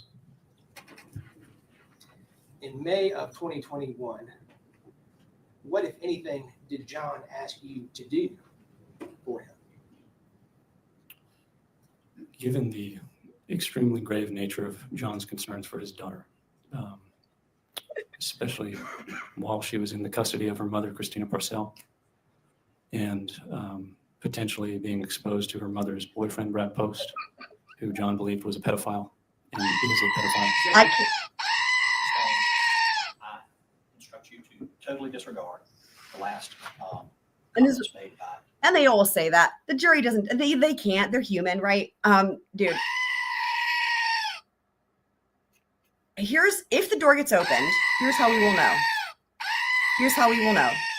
Well, okay. If the door gets opened, there has to be discussion about it. So it's not just like, so what would have to, I don't know what's going to happen next. This trial's insane. But when doors are opened, I'm still goading, but when doors are opened, then, you guys are cracking me up in the chat. Then they will say, can we approach? And then usually they dismiss the jury and we see them argue. In this case, we wouldn't see the argument, but they argue about, was the door open? You guys have seen that in Murdoch. That whole thing went on for like ever. There was like a whole week of like, was the door opened? That was the first round. Then there were multiple rounds. It was great. Anyway, so they talk about it and they argue over, was the door opened? And then the judge is going to make a very thorough ruling on the record if a door is opened.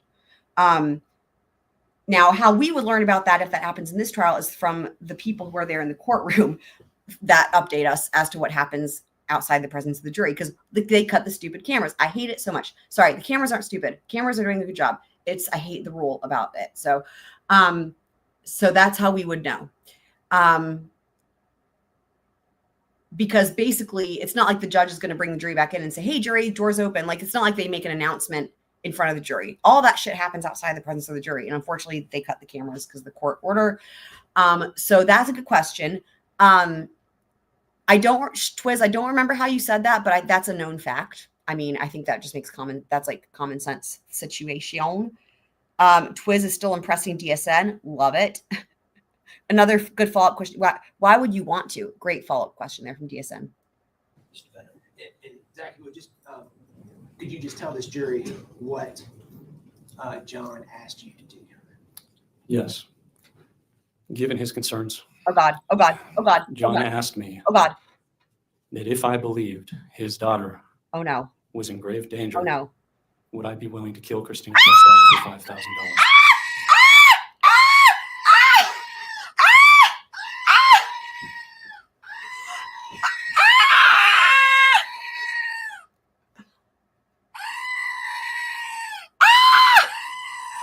That's me and the goat screaming. Holy mother of God. I guarantee you it was after this that they went and arrested him. Oh my God. And only $5,000 as well. When we know Mello has properties all over the planet. Really? Are you that cheap? I don't even know anymore. I'm at that point. You guys have heard the stories about how I sometimes stab myself in the eye with the goat on accident. I'm at that point. I have this I'm doing the thing where I tap myself in the head with the goat. And it's when I'm like, oh my God, what's happening? And it's like, and then it's just one step closer from there to the eyeball. So I need to be careful. I need to move the goat away from my eyeball. Okay. Yes. Oh my Given God. his concerns, John asked me that if I believed his daughter was in grave danger, would I be willing to kill Christina Purcell for $5,000? There it is. Done. What did you say when he asked you that? I was shocked and insulted by the request, and I gave him... Sorry. Hold on. Before we hear what he says, I'm going to back it up one more time. Does Twiz have a squirrely crystal ball? Well, you'll find out. Hold on. Dude, DSN was behind. Catch up, DSN. Dude, this shit is, I don't even, okay. Heather, you know Mello's arrested, right? Hopefully you've heard that. John asked me that if I believed his daughter was in grave danger, would I be willing to kill Christina Purcell for $5,000? What did you say when he asked you that? I was shocked and insulted by the request, and I gave him an immediate and unequivocal no. Twiz! Well, okay, well, hold on. Maybe I'm giving him, he didn't say he would do it. He said unequivocal no. Okay, let me back up. I got excited. He said it's an unequivocal no.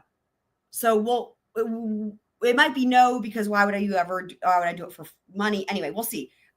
Yes, Mello was arrested after, I guarantee you it was after this. Literally. Because I knew it was like into his testimony, like a couple hours in. They arrested Mello after this. So I've said it before and I'll say it again. You know, what does that say about fucking Wendy, right? So he offered you $5,000 if you would kill Christina. Son says, I said $7,500 and not $1. Are you making a guess? I said $7,500 and not $1 less, which is so fucking funny when dude, it's like, oh my God, y'all. That's correct. At some point, did he revisit that subject? Yes. And this is my point. Mello knew, all right, are you saying Mello knew this was going to happen as in get arrested? Or Mello knew this was going to happen as in, I don't know. I'm trying to read too many people's minds, I guess, right now. Because when that's Meg's job, right? Did he make you another offer? Oh my God. Yes, he did. Oh my God. After the first offer, did he make the second offer? I'm not certain, but I would say maybe 2 or 3 weeks later. Oh my God. Tell this jury about that. He was becoming increasingly more worried and distressed about the safety of his daughter.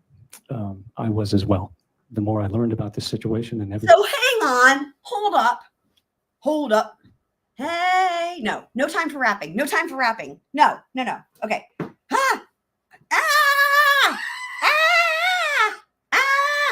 The goat's not enough. I need more than one goat. I need another goat. I need a second goat. I need a goat in each hand and me screaming. 3 screams, but I only have the 2. Okay, hang on. So All right. Let's just regroup. So he offers him $5,000 to kill Christina. And he says he was insulted and gave him a flat out, are you crazy? No way. Right? Okay. Couple weeks go by. Oh, I'm shocked, this is me being sarcastic, that he gives him more information about how bad the situation. Like, listen, guys, hold on. This is wow. Yeah. Okay, hold on. Did he make you another offer? Yes, he did. How long after the first offer did he make the second offer? I'm not certain, but I would say maybe 2 or 3 weeks later. 2 or 3 weeks later. And you might be asking yourself, so what could possibly have changed in 2 or 3 weeks that would make him think that Zach would maybe reconsider this offer? Tell this jury about that. He was becoming increasingly more worried and distressed about the safety of his daughter. Oh, that. I was as well. And that. People.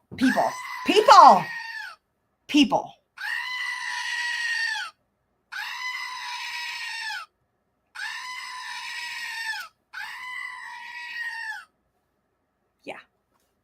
The more I learned about the situation and everything, and a lot more than what I've told you, Yes, I agree. I was also. What was the second offer? Wait, what was the? Oh my God! What was the objection? What the fuck? I was as well. The more I learned about the Pretty funny. situation and everything, and a lot more than what I've told you, Oh. I was also. What was the second offer? The second offer, he asked me again, if I became convinced that his daughter was in danger, would I be willing? Like, listen to he said it the same way the first time, but now I want to focus on the wording.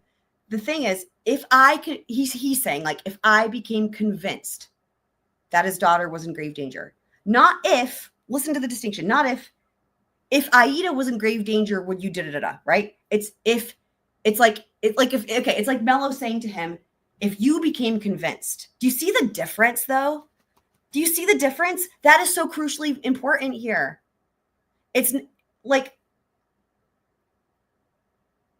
imagine if somebody's saying this to you and they're like, if you thought somebody was in grave danger, X, Y, and Z, whatever, versus if I could convince you, or if you became convinced. Do you see the difference? Insane. That's really fucking funny, though. Dear son, thank you for that. Thanks, guys, for making, like, this is. To kill Christina Parcell for $10,000. Oh my God. He went from 5,000 to 10,000. What is, y'all. Okay. What's he going to say? What is he going to say? How did you respond to that offer? I told him, John, there's no amount of money that would ever tempt me to do something like this. We're getting even closer. We're inching closer. Hold on. We're inching closer. Twiz, I'm finding it. We're inching closer. And I told him I was insulted that he even thought that would be something I would consider. Again, So this is exactly the same as the first one. Same offer, or same, like, the money's different, but in terms of the wording is the same on both parties, right? Of like, if you became convinced, grave danger, and then I was, insulted, turn it down. I would never do something like this for money. I told him the only way I would ever consider taking action like this is if I was absolutely convinced that his daughter was not only in danger, but that the only way to rescue her from that danger would be to take Christina Parcell's life.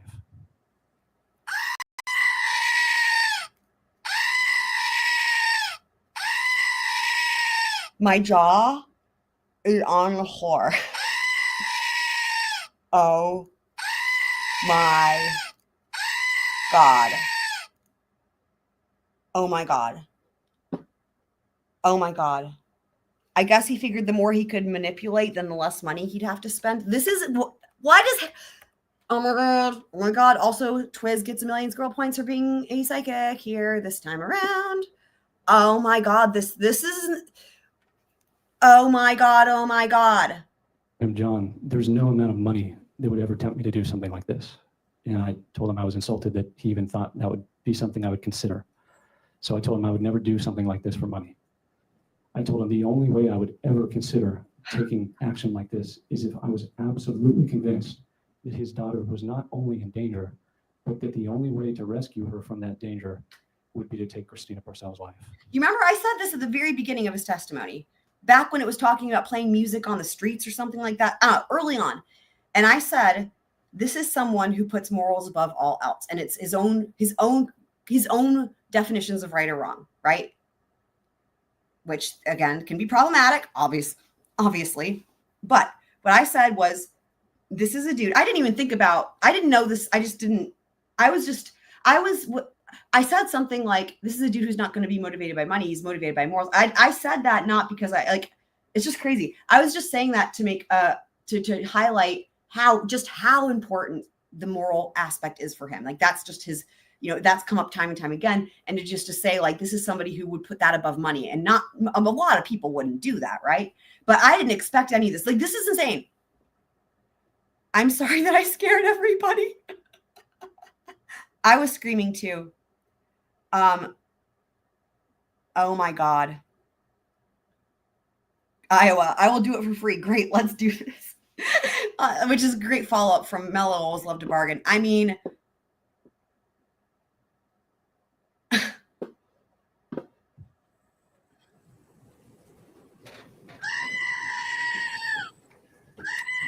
Let's talk about what else is going on in your life in May of 2021.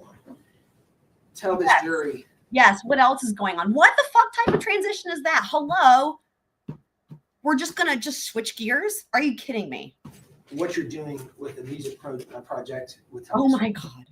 And now we're back to music. This is insane. This is insane. This is insane. With Tom And this is exactly why I started this new idea of updating the banner with what was the topic of the questioning, because like, wow, I don't even know. I guess I can put my goat down. We've been at the project recording the sonatas in the museum, like I talked about, for about 5 months. This, of course, I was doing in conjunction with all the help I was trying to provide John and Aida. So the music project on its own would have been incredibly stressful. And with everything else, I was just approaching burnout. Honestly, I was having a really hard time meeting my deadlines.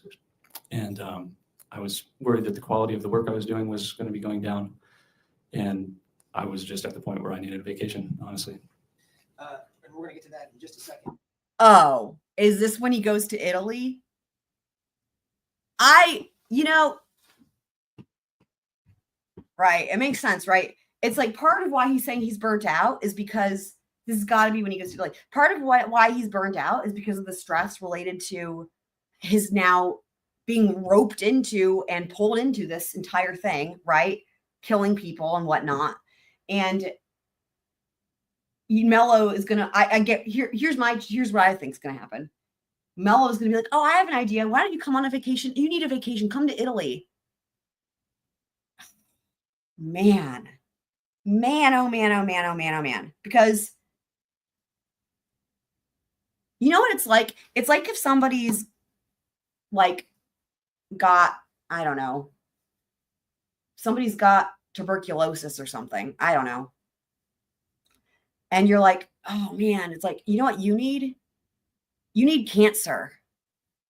That'll take your mind off the tuberculosis. That's not a good analogy. I'm trying to think of another way. Like, do you guys see what I mean though? Like, listen, he's describing his burnout and his stress level. And I guarantee you, this is where Mello swoops in and says, come to Italy.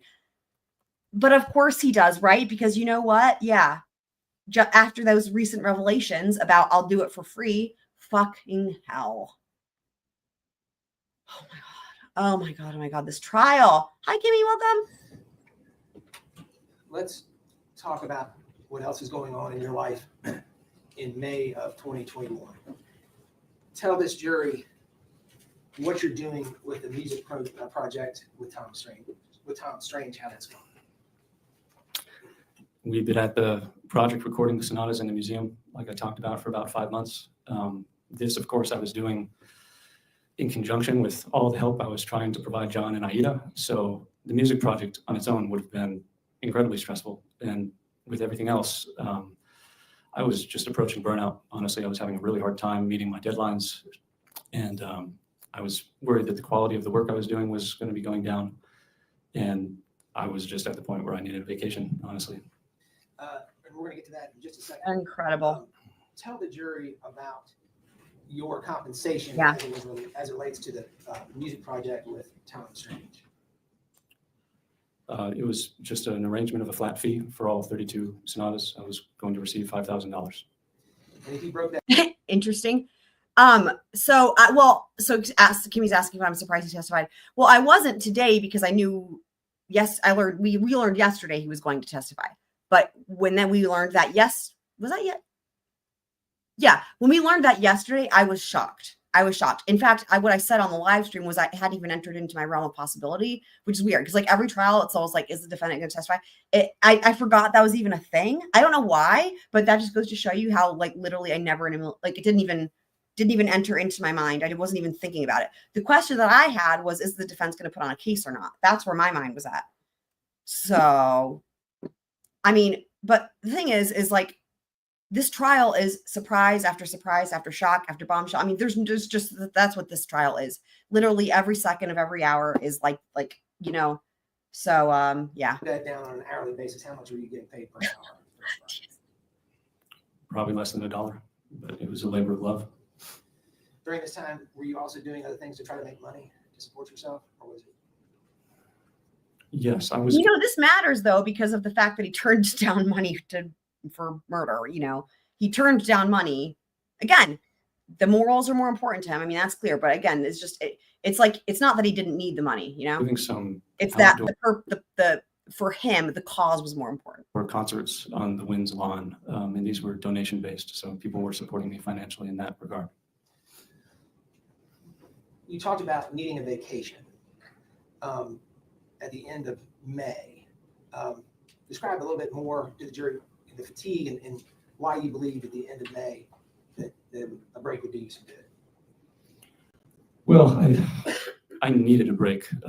My nature is usually to just try to push through stuff like that. I can push myself too far. So I was not necessarily seeking out a break or a vacation, but I was definitely at the point where I needed one for the sake of my work, for the sake of my health.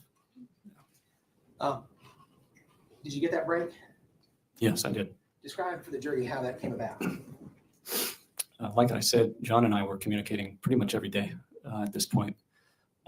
Much of it, if not most what of it, it is that John has created the problems. John created the problem, first of all, of like now he has to worry about this whole situation. Then John creates the problem of now he's so stressed out about it. And now he's so burnt and now he's so stressed out that he's getting burnt out in his passion project, the thing that he loves that was never a chore. I mean, this is crazy, right? It's like this thing that you love doing. And this is the first time he's ever said he's been burnt out on piano. Think about that, right? Why? Not because of piano, but because of the stress of this other situation, right?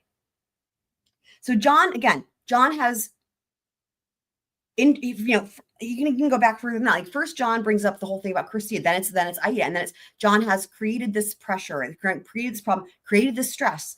The stress is now affecting his work. It's affecting his health. And now John's going to offer the solution. Now John's going to offer the solution. You know what you need? You need to come to Italy. So then John gets to be the hero.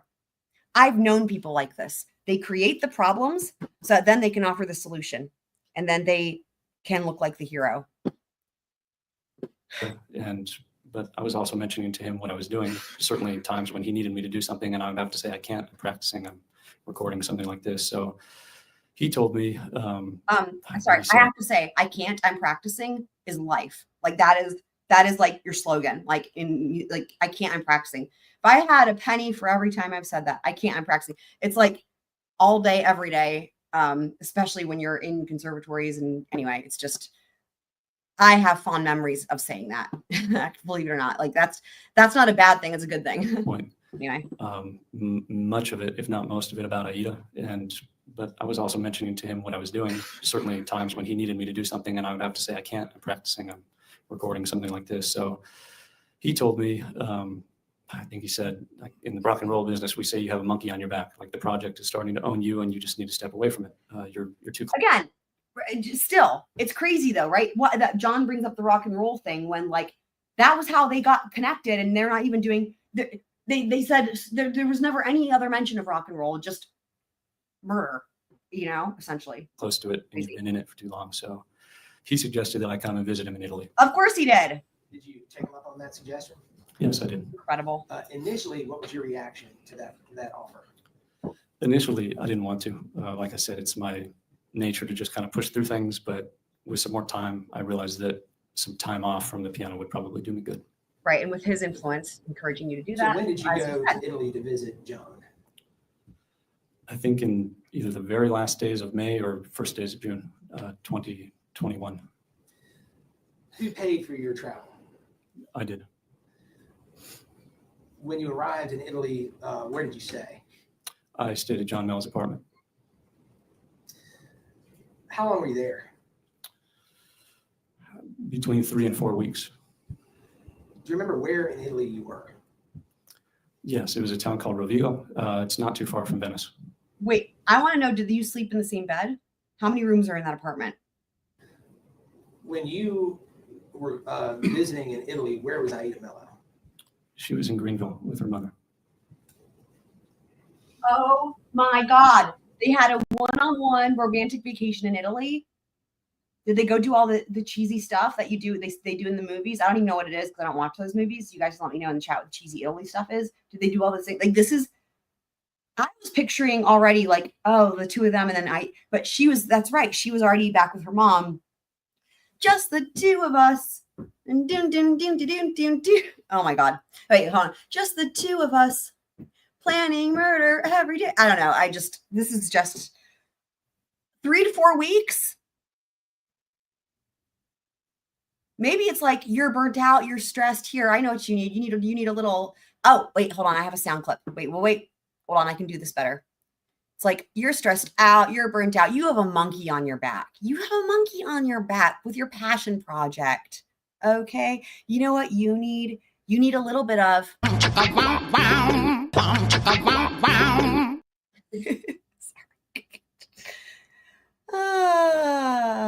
Because if manipulating somebody with like, oh, a child's in danger and this shit's going on, whatever, it doesn't do it. You know what sometimes can is get a little bit of the old a roll in the hay, as they say. Somebody says.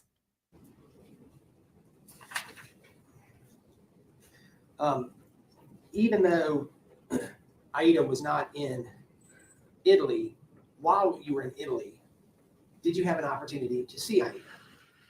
Yes, I did. Describe for the jury what that opportunity was. John had video visits ordered by the guardian ad litem, who you've seen before, Vanessa Cornlow, to have video visits twice a week with Aida. So he, even with the time difference, was always setting timers and alarms and making me set timers and alarms to make sure he wouldn't be late for these visits. Like he lived for these visits every week. So often it might be 11 p.m. or midnight in Italy, but that was when Aida was free. So that's when they'd have their visit. And I would often be within earshot to where I could hear their conversation. Often I would be able to observe the screen of his phone or computer so I could see Aida's face, her disposition. Oh. And on one occasion I said hi to her. What did you notice about her, or what did you conclude about her while you were watching Aida during these visitations? So John had been telling me for weeks, Zach, Christina's killing my little girl. Like I can see the spark dying in her eyes. And again, when I first heard that, I thought, aren't you being a little dramatic? Like I hadn't seen her, but it just seemed too much. Well, that's reasonable. When I saw her in these visits, I didn't feel that way anymore. I have to she say, was not the same. I appreciate that he actually second guessed something that John Mello said and didn't just take it at face value. Like that's the first time we've heard him say something like that. That's like, maybe this dude's being a little dramatic or exaggerating, right? Like, so that's good, I guess. Same little girl that I had known in Greenville when I first met them. She had put on a great deal of weight, probably about 20 pounds, which is roughly a quarter of her body weight. For an 8-year-old girl, that's a lot in a short period of time, but it was much more than that. It was her demeanor. Her spirit was just, she was morose. She was depressed. like that spunky, precocious, lively little girl that I had met was just not present there. It was a complete change in character.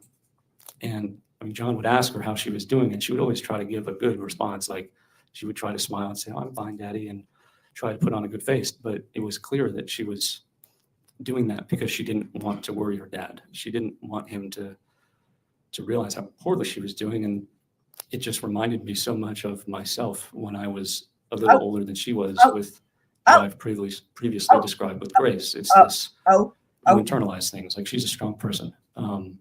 And she was trying to be stronger than she was probably ready to be at that age. Oh. And despite the stoic, strong exterior she was trying to put on, I could just see that she was being tortured. Like she was drowning. And him saying that the spark was dying in her eyes was absolutely accurate. I could see it. I could hear it in her voice. I could tell it in her demeanor. So when you came, when did you leave Italy to return to Greenville County? At the end of June 2021. You know, the thing that is wild though about this is that the guardian ad litem, that's the part that still puzzles me, because the guardian ad litem could not find anything to substantiate any of this stuff. She said the daughter was thriving, and I just don't understand. I don't know. I don't understand. I don't understand that part. And I know that, remember, the defense wants to call, it looks like they wanted to call Vanessa Cormelo as a witness. I don't know that they're going to, because part of what I think they were going to ask about was stuff that's it's forbidden, as it were. Because we covered that yesterday. I don't know if they still will call her, or if they just put on the record what they would have asked her about, but they can't. But I'm just like, God, I want to know. I feel like we need follow-up in terms of like how the fuck an attorney would be have knowledge of this, how she didn't find this stuff when she was, I mean, you guys know, we've talked about this at length. It just, there's some things just doesn't make sense with that. When you returned to Greenville in June of 2021, based on everything that you knew and had been made aware of, and I want to start in June. What, if anything, in June of 2021 did you do to act on what you knew? I had described the mailers that I put together before, and the state has talked about them a lot. All of these mailers. So here is where he's going to go through the actions he took prior to the ultimate one, basically. So let me update my banner. Contained information that I believe had been put out publicly and by Christina Parcells' free will. So this was all information that had been available publicly, and that, to the best of my knowledge, was true. And I began to send these mailers to Christina Parcells and her boyfriend and people in the neighborhood for a threefold purpose. I wanted parents around that neighborhood to know that their children were not safe around her or around Brad Post. I wanted different people associated with this, such as the guardian ad litem, the police, to have access to this information so that they would have all the evidence that I was looking at that clearly demonstrated that Christina Parcells was a danger to children and her own daughter. Oh, God. And I also wanted there to be social pressure on Christina Parcells, because something, again, about people like Grace and Christina Parcells is the facade that they erect around themselves, and the image that they put forward to the world is so important to them, narcissists. And it is a facade. It's completely untrue. But I was hoping that it wouldn't be worth it to her for other people to see her for what she was, in exchange for her trying to fight to have her daughter.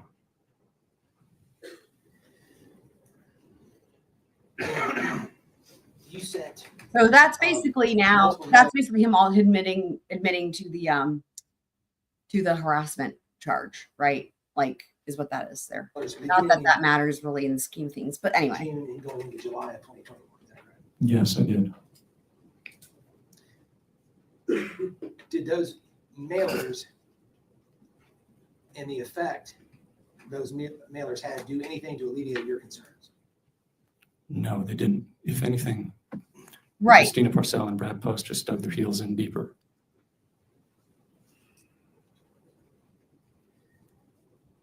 After the mailers were sent, do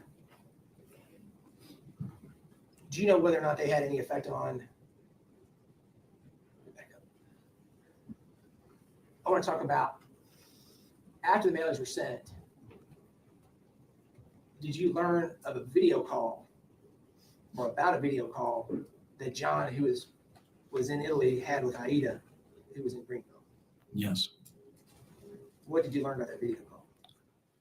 Shortly after these mailers would have arrived, John described a call to me where he said Christina was, at the end of the call, she took the phone and turned it towards her face, which she usually did not do.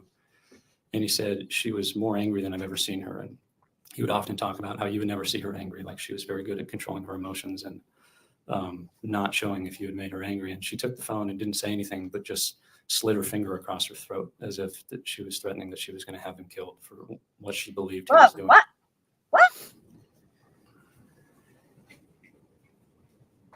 After the mailer or the last mailer, did John share with you any information he had received via email? Yes, he described. Well, he didn't describe it. He sent it to me. An email he had received from someone he knew in the biker community, motorcycles. And Brad Post was also involved in the biker community, or at least tried to be. And this email was from this acquaintance of John, telling John that Brad Post had been going around essentially asking for someone to, quote, put the hurt on John Mello, and that he was offering a lot of money to make this happen.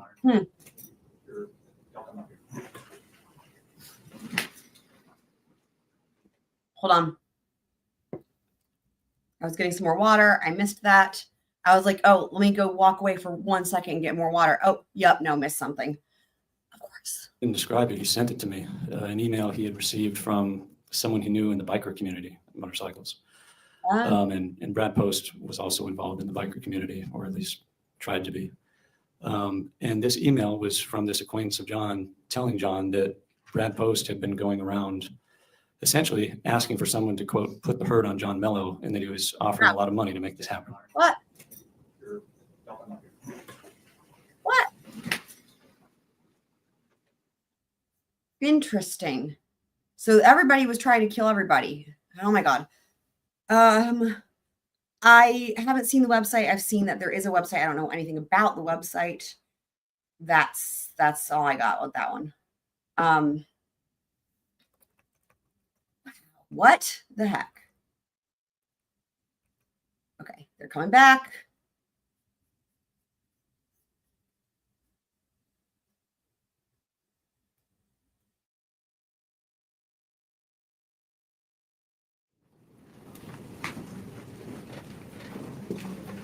I'm going to sustain the objection. Let's do your second.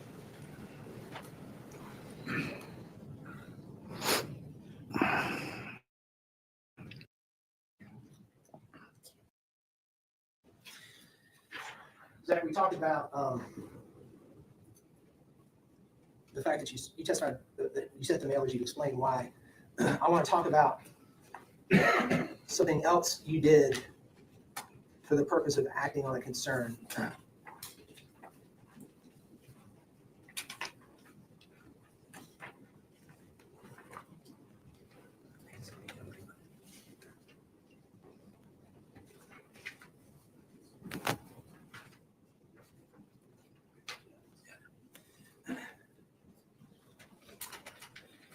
Take a look at what's been marked as defense exhibit 47. Is that an affidavit that you completed for the purpose or in connection with the pending family court litigation between John Mello and Christina Porcel? Yes, it is. Your Honor, this is defense counsel version. This is already in evidence. The state put that in. Zach, let's talk about this affidavit. Is that the one from September? Yes, Your Honor. Zach, why did you draft this affidavit? Oh, okay. I was extremely concerned about the danger that Aida was in, and I wanted to try to provide the family court with information about my opinion and my observations about her that would hopefully Oh, is this for DSS? cause them to return Aida to John so that she would no longer be in danger.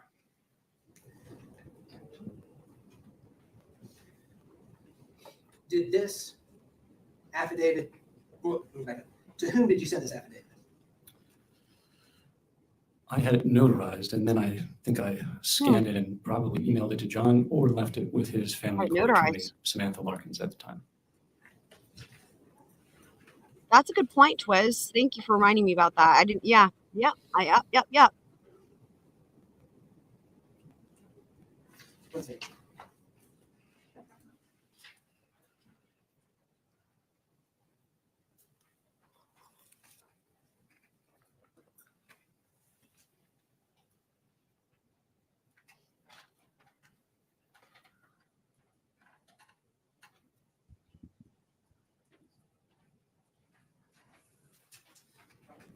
Let's move on. He's not going to The try it off. affidavit was, I believe, September the 21st of 2021. Is that correct? I don't remember the date other than it being in September. I'll show it to you. Or getting pregnant. Yes, the 21st day of September of 2021. There, You I'm testified that after you submitted that affidavit, I'm not up on what's been going on with the Madeline Soto case. Did they ever confirm that do we know? I know there was talk that maybe she was pregnant. I don't know. Does anybody know if there was ever anything confirmed or denied or whatever about that? that did not do anything to alleviate your concerns. Is that correct? That is correct. Did you take another step to try to act on your concerns right now? Thanks, Twiz. Yes. And did you take that step at the end of September or beginning of October? Yes, I made a phone call to Child Protective Services, Okay. and I told them that I was a neighbor. So I told them that I had seen Aida being verbally and physically abused by her mother. Not true though. Again, I made that up. That's not true. Okay. But I said it because I wanted to give Aida an opportunity to have FaceTime in person with an agent from DSS away from her mother, where she could tell them that her mother was sexually abusing her. Now I have to say something here. Oh God. Sustained. Hold on. Wow, that just came out. I guess I should have seen that coming. That's what she said. That's what she said. But also remember, Aida we covered the lawsuit the other night. She's filed a lawsuit against Brad Post and her mother's estate claiming all of this. And so I know I read something from Fitz News that said that they actually, the defense wanted to call Aida to testify in their case in chief. And of course they can't because of the motion in limine. But Aida apparently would have validated this. And we read as much in the lawsuit anyway. We covered all that. So, okay. Jesus Christ. I made that up. That's not true. But I said it because I wanted to give Aida an opportunity. The jury now has heard pedophile, and they are now hearing that the mother also was sexually abusing her. To have FaceTime in person with an agent from DSS away from her mother, where she could tell them that her mother was sexually abusing her. Objection, Your Honor. Sustained. You are to disregard the last item's disregard. Zach, let me ask this. You talked about Child Protective Services. Is that in South Carolina, is that called DSS? I think they may be part of the same entity. I'm not sure. Brainwashed by who? And so did they do anything to alleviate your concerns? No. Yeah. Yeah. Yeah. Did that surprise you at all? Heather, No. it's not beyond the in realm of fact, possibility, I don't think. You Unfortunately. testified earlier about Virginia and Grace. Did you and your family have interaction with the DSS in Virginia? Yes, we did. over Grace? Yes, when I discovered the journal, I had mentioned before about Grace's plans to murder my family. So, oh, great, right, Grace's plans to murder. So, I'm going to go back and read Heather's comments out loud because I know there's some people that are listening. So Heather, because I just referenced these, Heather said, "Yo, what if she is brainwashed to think that she was?" And then Heather followed up with, "What if she has had her mind toyed with from Mello to the point that she actually thinks these things? I don't know." And that's when I said, unfortunately, I can't say it's out of the realm of possibility in this case. So yeah. Called DSS and asked for her to be taken out of the home. And they did this. And after a few weeks of hearing Grace's stories and lies, they took her side. They failed to recognize what they were dealing with. To that end, it would be, the gaslighting / brainwashing, and same thing here, right? Where he thinks it's true also. Maybe, I don't know, but yeah. Okay. They tried to have my parents put in jail and the rest of me and my siblings put in foster care. And we eventually had to sue them. And it was about a 2-year-long court battle. Wow. And that left an indelible impression on me, just as to how even experts can be wrong sometimes. And when they are wrong, it's so dangerous because everyone believes them because they're the experts. Yeah. Wow. But sometimes you know what you know, and you know it's true. And even if an expert might think differently, it doesn't mean they're right. And DSS did a lot of damage to my family in those 2 years. Wow. So ultimately, Grace was removed from your family. Is that correct? Yes. Your other Russian siblings were not, were they? No. And in fact, Faith, one of your Russian siblings, has been in Fort Mold. Is that correct? Yes. Oh wow. Oh wow. Oh wow. So let me just so to this comment here, can't DCS have the girl examined? So that's what he was saying he wanted to happen. So we don't know yet what it sounds like. They didn't do anything, but that's what he's saying. If I examined, meet with her outside, but away from anybody else, and I don't know if examined is the right word, but hear from her what is going on. It sounds like that's what he was trying to make happen. And we don't know. It seems like that didn't happen, but let me back this up a second here. Ultimately, Grace was removed from your family. Is that correct? Yes. Your other Russian siblings were not, were they? No. And in fact, Faith, one of your Russian siblings, has been in Fort Mold. Is that correct? Yes. So you testified to this jury about the information you received from John Mello about his concerns. You testified to the jury about the documents you consulted. So hold on. So I'm just going to answer a couple questions here real quick. So they've referenced DSS. That's the Department of Social Services. And they've also referenced CPS, which is the Child Protective Services. And it just varies by the state. Right. And physically examined for science. Right. Again, same thing. Like we don't, and in the lawsuit, one of the causes of action mentioned medical, like she still receives ongoing medical treatment for the physical damages that were suffered. So again, we just don't know that this happened. It looks like it maybe didn't. So yeah. Or not at the time anyway. Those concerns. Not you testified to the jury what you came to believe. You testified to the jury about the mailers you sent, about the affidavit you submitted, and now about the call to DSS.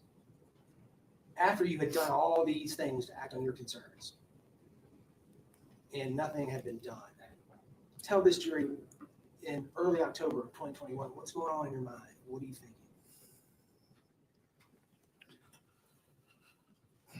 I was still in the middle of this music project, so I had a lot on my plate there just professionally. And of course, I was continuing and even increasing my support to help John save his daughter, Aida. And since June, when I had returned, I had been absolutely convinced that Christina Parcell was sexually abusing her daughter. Let's go. I mean, take the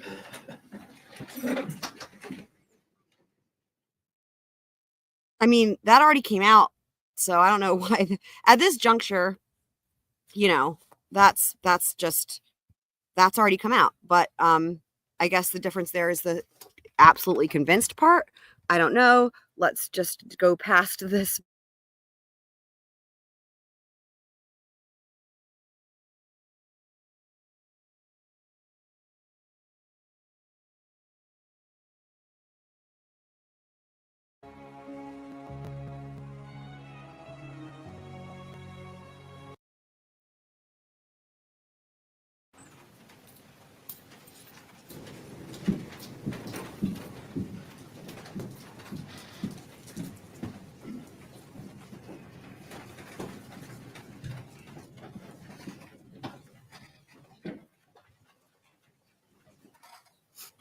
Okay, ladies and gentlemen, as I stated at the outset of this trial, I am so. Okay, so I just wanted to say, yeah, he knows that he's not supposed to say that. The thing is, though, right? This is his defense, and they are not allowed. They're not supposed to get into this because of the motion in limine, which is a controversial ruling by this judge. But at this point, though, right? Like I said earlier, right? It's very clear that he has a lot of respect for authority. You know, the whole thing with being, you know, joining the military. It's clear he has a lot of respect for authority and even for rules. But what we have learned is that his personal sense of what's right or wrong would be the only time that he would be motivated to go against the rules, whether that's the rule of law, like don't murder, or the rule of the judge, don't say these things, right? And that even money wouldn't cause him to break rule. Like the money, like again, the breaking the rule of murder, for example, even the money wouldn't motivate him to break the rule. It's the moral, his own moral sensibilities here, right? Right or wrong, all that.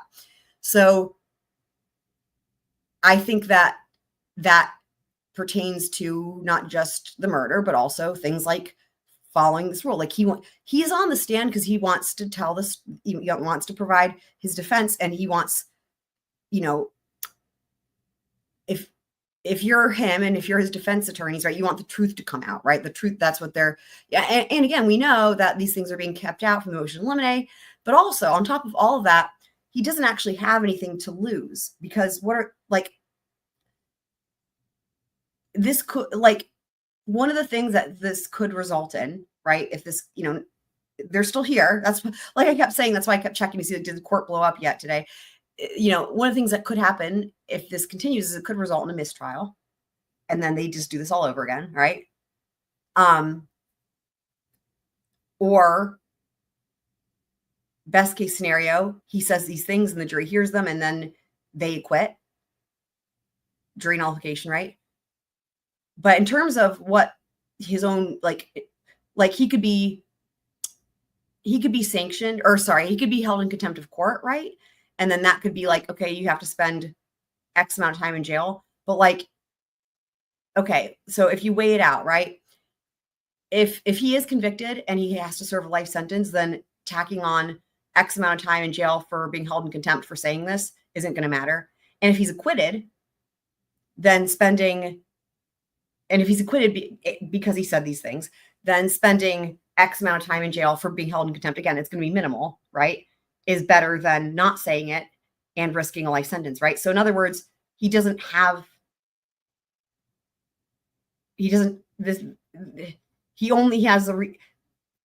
only reasons for him to try to say these things, if that makes sense, right? Based on, again, his own moral beliefs, and also that if you weigh it out between a life sentence for being convicted, you know, then again, the extra jail time for potentially, right, for being held in contempt isn't going to matter. And again, if he's acquitted, then that jail time would be nothing compared to being acquitted. You know, he's already been in custody for a couple years at this point. So, you know, anyway, that's sort of what I think about that.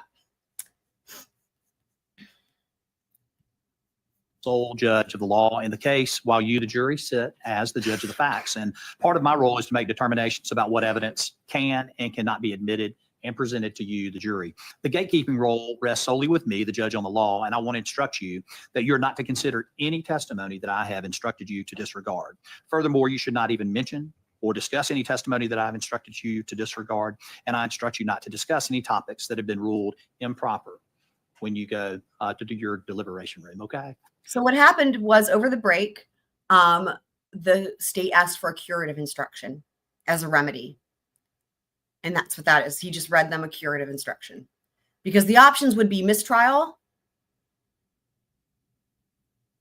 curative instruction, and we don't know that he might also have been already held in contempt for this. He might also have been, I'll take a look and we'll review after this testimony, after we get done with testimony, of what else happened outside of the cameras that we don't know about. It might be that happened, but the jury wouldn't know about that. So it might be like what happened in the interim was the state was like, maybe they were like mistrial, and contempt. And then maybe he said, yeah, contempt, you're going to have this, whatever, 3 months in jail, whatever it is. But then the judge clearly decided we're not doing mistrial. Again, we're going to double check and see what all happened. But the other remedy would be a curative instruction. And so the judge obviously deemed that would be appropriate as a remedy for the jury having heard that. So that was the curative instruction. All right, please continue, Mr. Mormon. Will incorporates.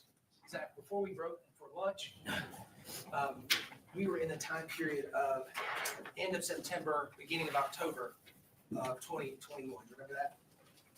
Yes.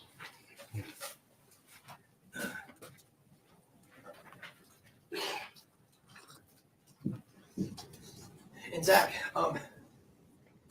you testified before lunch about 2 offers John had made you to kill Christina Parcell. Do you remember that? I remember. And do you remember after the second offer telling John something to the effect of, you would never do that for money. You would only do that if you believed it was necessary to rescue Aida. And if I believed there was no other way. At the end of September, beginning of October 2021, did you conclude that you had to rescue Aida and there was no other way? Yes, I did.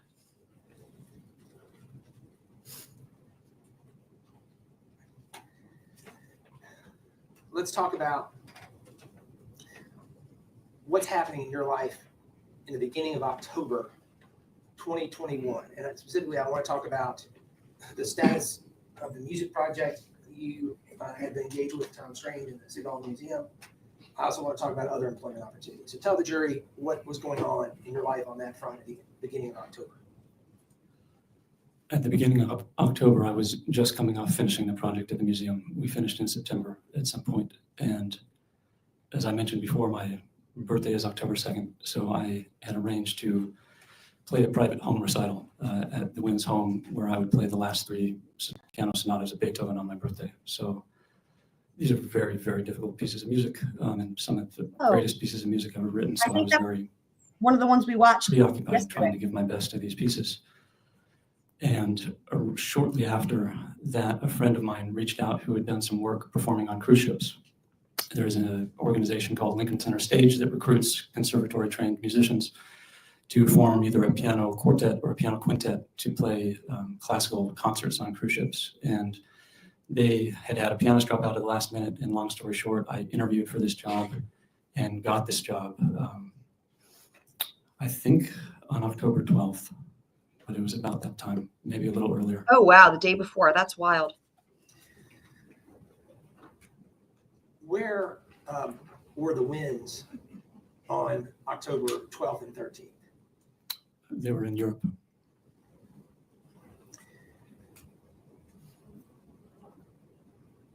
And ultimately, did you take Christina Parcell's life on October the 13th? Yes. Here it is. Because I believed it was absolutely necessary to save Aida. And I was right. Objection, Your Honor. Sustained. I ask you to disregard the testimony that you just heard. I want to talk about the timing. You've alluded to it a little bit, but I want to be more specific. October the 13th. Describe for the jury why you felt that was the time, why you believed it, or why it was necessary to do it on October the 13th, specifically, or in this period of time. I had been wrestling with this since June. As I previously stated, since the end of June, I believed Aida was in complete and grave danger every moment of her life that she was living with her mother. And the other things that I had tried to do to save her from that were not working. So I was having this incredible wrestling match within myself for these months, feeling that I needed to do something to save her, and yet feeling this incredible reluctance to do the one thing that I knew would save her because of how terrible I knew it would be to do it, even though I believed it would be right. So by the time October 13th rolled around, I had been grappling with this for a long time, and I was experiencing a tremendous amount of guilt that I had waited as long as I did, because I should have acted sooner, and I didn't do that. So I had come to the realization that I had gotten this offer to go on this cruise ship, and I would have been leaving the country for a long time. Essentially, it was now or never. I had an opportunity to save her from a danger that I knew she was in, and that I knew was not going to cease. And I just couldn't go on with my life and leave her to drown. I mean, I had a great life. I had everything. I made money doing what I loved. I was going to be going to the South Pacific to play concerts for rich people on cruise ships. I mean, but how could I go and enjoy that and know that I was leaving a kid to her fate, a kid who thought that I was her friend? I would never have been able to look at myself in the mirror again if I had done that. So specific to October 13th, I believed that there would be a period of time at the house when Christina Parcell would be alone. And I wanted to make sure that absolutely no one was there. Not Aida, not Lutina, not Brad Post, because again, this was not about revenge or retribution or anything. I wasn't angry. The only thing I was feeling that day was pity. And I wanted to make sure that no bystander or no one else would be involved in this, which could have happened if someone else was there. Let's talk about that. So once you believed absolutely this was what you had to do, did you go about planning? Yes, I planned very carefully to make sure, Oh boy. one, like I said, that no one else would be involved in this. And two, I knew that if I tried to do this and failed, it would only be worse for Aida. And consistent with the court's instructions, why did you believe it'd be worse for Aida? Because I believed that if I was discovered doing this, it would connect me to John Mello. And I believed, and I still believe, that he's a great father and he is Aida's best shot at having a happy and safe childhood. Wow.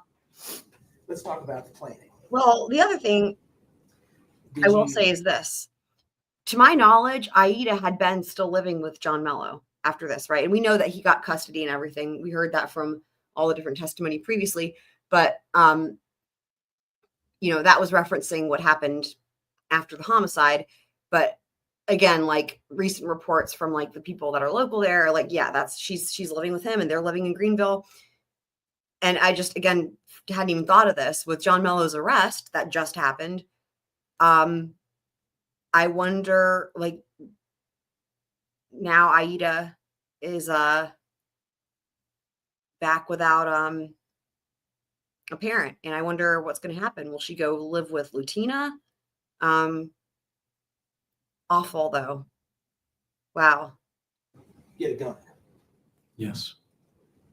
At the time, were you also carrying your own firearm? Yes, I had a concealed weapons permit at the time, so I generally would always be carrying a 9mm concealed weapon on my person for personal protection. Weird. Did you get another firearm for this? Yes, I did. Why would you need personal type of protection firearm as a did you get? pianist practicing It bass? was a 22 caliber revolver Where did you get it? at a gun show. Where was the gun show? It was here in Greenville. How long before October 13th did you get the 22? Maybe a month or month and a half earlier. Did you also get a knife? Yes, I did. Where did you get the knife? At the gun show. At about the same time? It was the same day.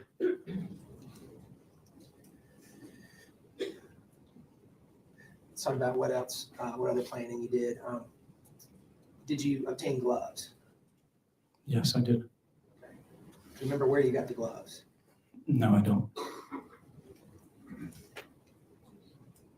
Did you obtain any chemicals?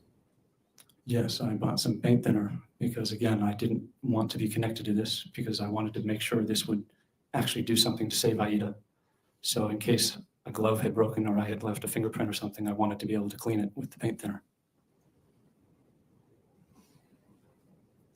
Paint thinner? Wait, what? Zach, What let's does, talk- I've never heard that before. What does paint thinner do? Is that to get rid of blood or DNA? Does anybody know? Usually you hear things like bleach and whatnot, but paint thinner, I've not heard that. About, let's talk about your bike and what you did to become familiar with the area of Canebrake leading up to October the 13th. I had looked at a route I would be able to take from the mountain house that I was staying at on back roads to avoid traffic cameras. So maybe a few days beforehand, I looked at Google Maps and I figured out how this route would lead.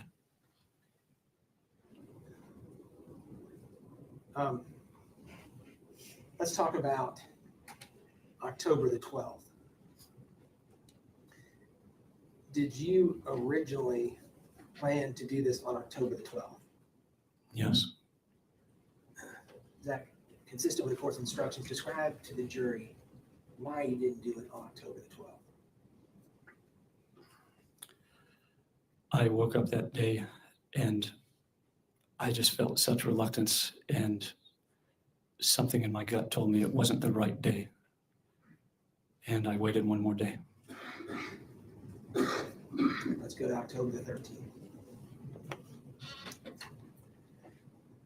You testified earlier that you wanted to plan in part to prevent or minimize danger to others. Remember that? Yes, I do. Did you have information about where people would be on October the 13th? To a degree, yes. How did you get that information? From John Mello. What did he tell you? There you go. Involvement there. He told me when Aida would be at school, and he told me that he believed Christina had a job interview at some point that morning. Oh, So let's talk about that morning. oh, wow. The evening of October the 12th, where did you spend the night? At the mountain house. You woke up on the morning of October 13th and you left the mountain house, is that correct? Yes, it is. Do you remember approximately when you left the mountain house? It was much later than I meant to. I think it was about 8 or 8:15 in the morning. When you left the mountain house, Interesting. in which So view? that means the eyewitness didn't even see him at all. Wow. Or did you leave? In my Ford Ranger. What was in the back of the Ford Ranger? My bike. That bike right there? Yes. And just for the clarity of the record,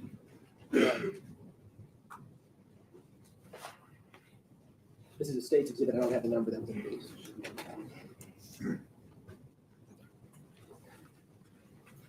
What else did you put in your Well, pickup truck in addition to the bike? I brought. I mean, but well, he just said though that how the way he knew who would be there and who their schedule was because John Mello told him. So I mean, I don't know. That to me, I thought was a pretty big deal because it shows that John Mello had knowledge of their whereabouts and that he told him, you know, yeah, here's when Aida's gonna be at school, and here's, you know, he told him that Christina had a job interview, and all of that was just so that he could figure out when to go. Because remember, he said he wanted to make sure that nobody else was home and stuff. So, the gloves, and I put this in a backpack. I brought the paint thinner and the gun I described, the 22.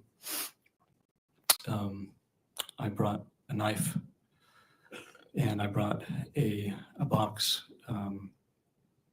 that was made to look like a gift wrapped box, and a bunch of roses that I had bought the day before. Talk about the roses in a minute. When you left the mountain house, where did you go? I drove to a road that runs parallel, very close to Canebrake. When you got to that location, well, before we go further, describe for this jury the ride in your truck from the mountain house. but the to thing this is, location. I mean, and while that's true that he's trying to save his own ass, he's not trying to throw John Mello under the bus because, I mean, he's several times has said, like, I still believe that John Mello is a great dad and that's where Aida should be, blah, blah. And I think that the way he's trying to save his own ass is the just cause thing, right? Because he totally could be like, yeah, John Mello put me up to this. Like he already said about the part about the money, right? But I feel like he's taking responsibility for this decision, right? Again, because that actually supports his position that this was morally just, right? If it was like, oh, John Mello coerced me, then that's a different type of position to take. And so he's not saying that. You know, he's not saying I was coerced, I was threatened. He did say I was offered money, I turned it down. He's really making it sound like, again, like this was out of his own volition. But even though that's the position he's taken, clearly, again, we wouldn't be here if it wasn't for him ever meeting John Mello. But again, just that information he was provided was how he was able to actually do the murder. You were feeling, what was going through your mind?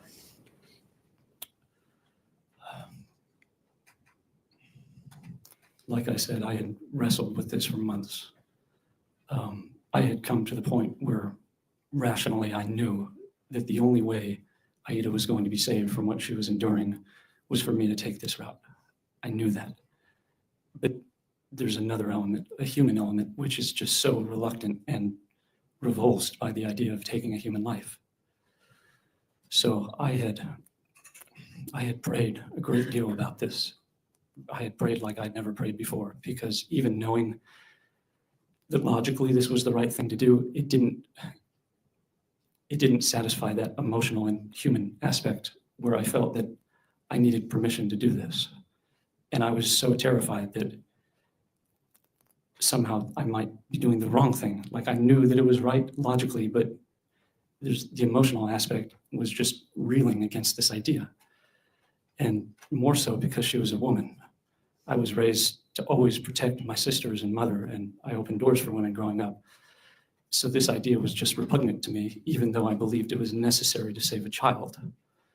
So on that morning, I had prayed a few days earlier, and I had felt that this was the right thing to do, no matter how terrible and difficult it was going to be.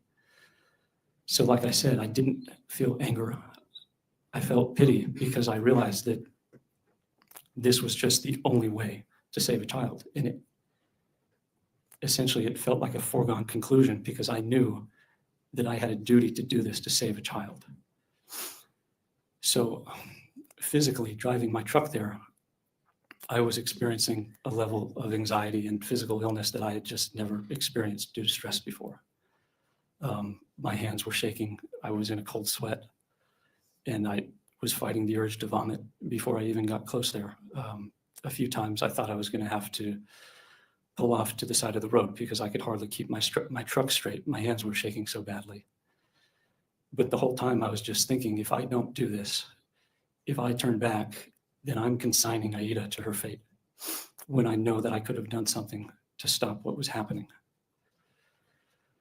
So I just tried to take my mind off of it, and I tried to just go and drive a little bit farther and a little bit farther and not think about what I was going to have to do when I got there. And when I finally got to the point where I parked my truck, this feeling only increased. I knew the plan, but I was having so much difficulty going through with it. So I took my bike out of the truck, and I had a mask on and clothing that's been described already. And I just tried to focus on putting one foot in front of the other on my bike. And it felt like some runs or rucks I had been on where all I could do was focus on putting one foot in front of the other because it was so difficult to keep going. And I just kept seeing Aida's face and reminding myself that if I don't do this, no one's going to come to save her. And I kept pedaling, and eventually I arrived in front of 122 Canebrake. Zach, we're going to talk about what happened when you got to 122 Canebrake in just a second. You described having a gun and having a knife. Initially, were you going to use the gun? Yes. Did you ultimately decide to use the gun? No. Why not?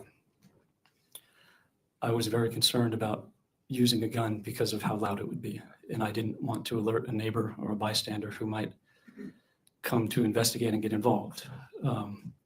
So I tried to suppress the gun by making a makeshift suppressor. And in movies, these things are made out to be like it's very easy, and a suppressed gun is just very silent, and that's not the case. So ultimately, I test fired the gun, and I had bought some subsonic ammunition, which is supposed to be quieter, but I didn't realize that on a revolver, a suppressor doesn't work because the end of the cylinder is open. And I realized just a day or two beforehand that I couldn't use a gun because it could potentially involve someone else in this if someone heard a gunshot and came to investigate. If you had had a choice, would you have rather used a gun? I would have rather not had to have done it at all, but if I had to, yes, I would have chosen a gun. Why is So I was just going to say something real quick. So one thing that's interesting is just a second ago, he said, I knew that if I didn't do it, no one else would. And I think that that goes to kind of like partially also Frank's question here. She says, but to me, that is what makes it bad. Why on God's green earth would that dude care that much about this kid enough to murder someone? To me, it comes off super creepy. I think that, again, the fact, like what he just said, right? He's like, if I don't do this, no one else would. The rational thought is her father, right? Like, why is this your job and not her father's job? I mean, you know what I mean? Like, if someone's going to take this on as like a mission, a vigilante mission, like, you know what I mean? Yeah, he's in Italy, but like, given the fact that he already offered money to have this done, right? And then continued with all this. And like, this is a grave danger, right? You know, John Mello himself could have flown back from Italy, right? And then done this, right? And so I think that it speaks to me, the manipulation that John Mello made him feel like he was the only one that could do it. Maybe he didn't say those words directly, but made him, I mean, clearly he felt that way, right? He just said that he felt that way, that he was the only one who could do it. So now in the defendant's own words, the reason he cared that much is because he's been through that experience again with his sister and that whole story. But I wonder if maybe he just hasn't realized. I mean, I would say definitively to me, I don't think he realizes quite how much he's been manipulated by John Mello. And again, right? Like the premise of like, I do rock music and we can do this and that. And literally their entire relationship has literally been about one thing. And it's about this situation that didn't involve Zach until John Mello brought him into it, right? Like literally think about this. You know, normally a friendship, right, is like both people benefit and like care about each other and their lives. And I was thinking about this just a second ago. John Mello didn't even hook him up with a music connection. John Mello hasn't done, like, literally, it's so one-sided. It's like literally all that their friendship, quote unquote, or relationship has been is John Mello telling him about this stuff, and then Zach Hughes feeling like he needs to do something about it. That's all it is. Like, you know, so anyway, it's just interesting stuff.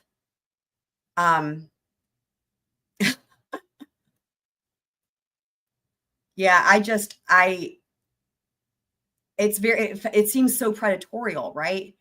Like, when we think of grooming, it happens so fast, even. Like, remember, they were only around each other a handful of times in person before this whole thing started. They met in August, and by October, they're having those WhatsApp communications about starting with the harassment and whatnot. It's just, and Mello's in Italy.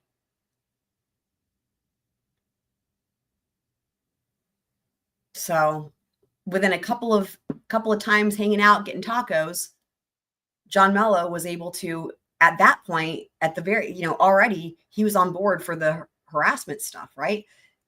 That's already so extreme. So anywho. Because it would have been quicker and more humane. All right, let's talk about, you arrive at the house in 122 Canterbury. Do you remember about what time you arrived there? I think it was a little after 9 in the morning. And you arrived there on your bike? Yes. And you testified about this a little bit, but tell the jury what you're wearing. I had on black pants and a black thermal and a gray shirt over that. I had on a black beanie and a white medical mask, and I had on black gloves and a black backpack.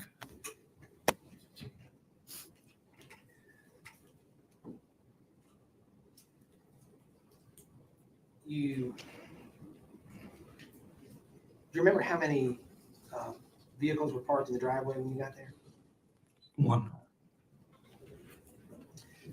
When you arrived at the house and you got off your bike, what did you do? I laid my bike down in the driveway and I took my backpack off and I took out the box that had been gift wrapped that had an end open. And I put the .22 revolver in that box. And I put the backpack back on my back and I took a bunch of roses and I walked up to the door and I rang the doorbell.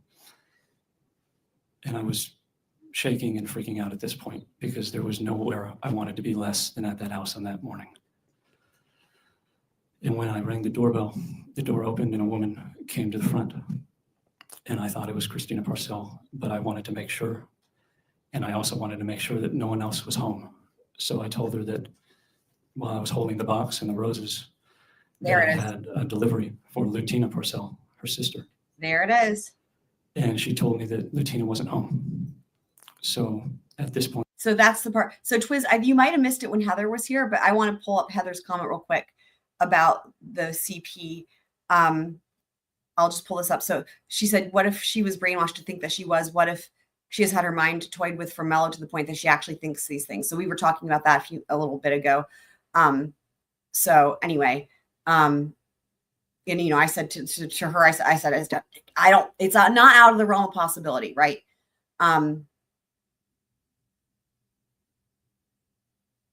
You know, I think that depending on how different people view Mello's involvement, it changes how you view his testimony.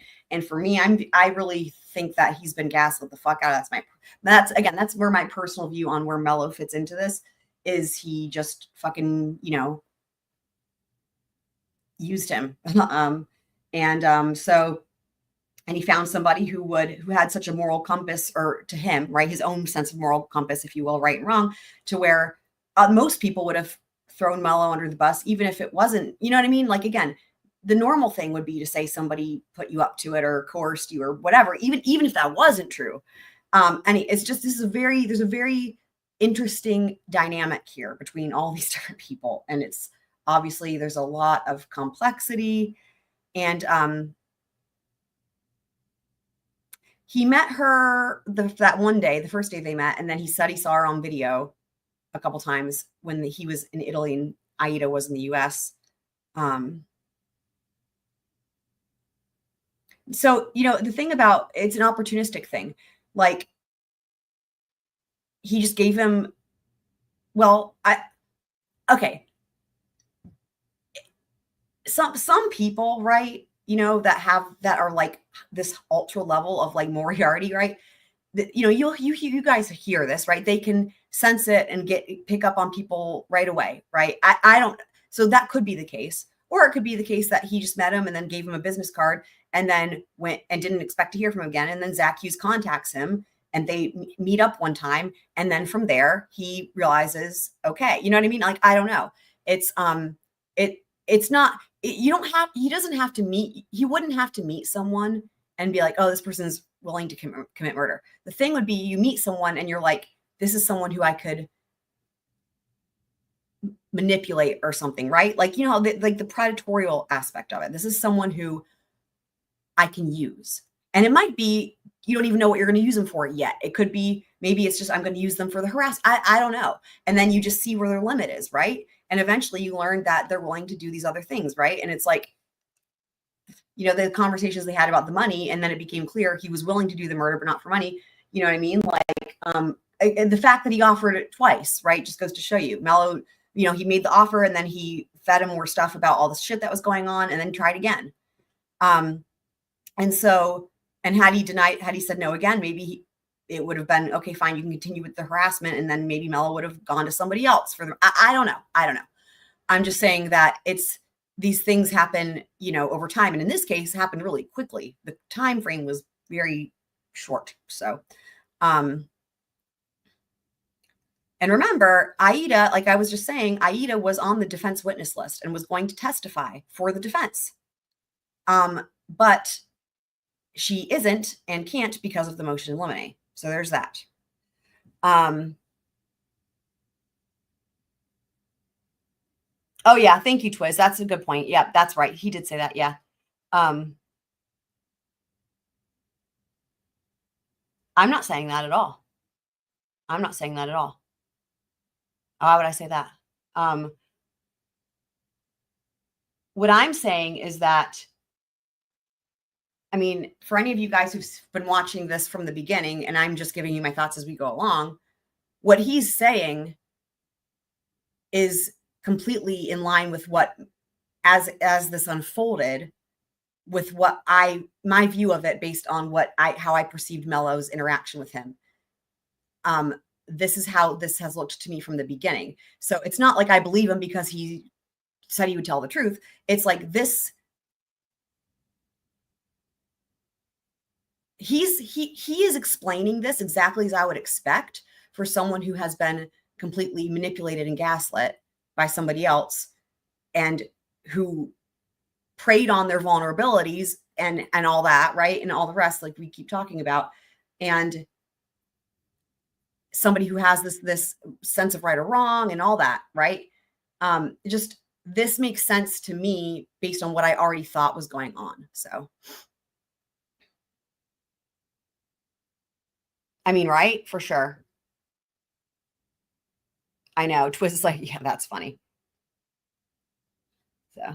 When I realized that Christina was at the house alone, and I handed her the roses, and I took the revolver out of the box and I pointed it at her and I told her to be quiet and to go back into the house, which she did.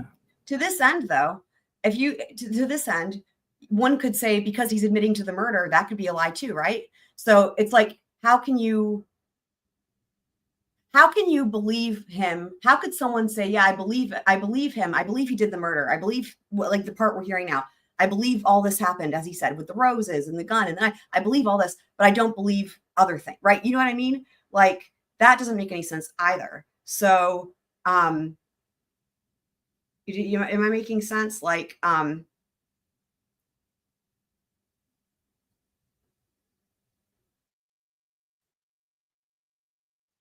mean, to the extent that, corroboration, the state's evidence corroborates what he's saying happened, right? The WhatsApp mess, all of it. The only thing that hasn't been corroborated from the state, for the most part, things that are actually really matter, right, are like the things that aren't allowed in, which has to do with the CP and the sexual abuse, right? Everything else that as it pertains to like the actual crime itself, he's not disputed any of the state's evidence. The only thing that so far that's been different is the eyewitness clearly didn't have that correct, but that's no surprise to me, because she said she saw him at 8:15. He left the mountain house at 8:15, and that was in Georgia. So Flash is here. Hey, Flash.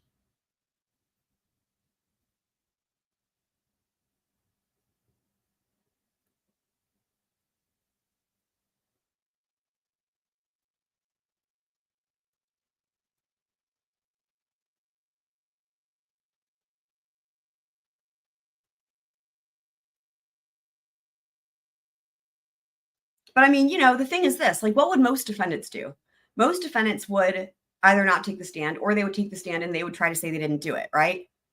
And then maybe they would try to find another way to explain the DNA, for example, right?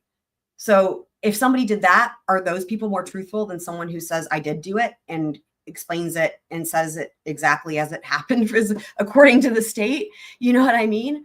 I mean, like, saying you did the thing is so much more risky, right? That's a much more risky strategy than, most, like, defendants that take the stand, they always say they didn't do it, right? Like, they always say they didn't do it. Vast majority. The only exceptions would be something like if it's a self-defense, affirmative defense, right? But that's the normal thing.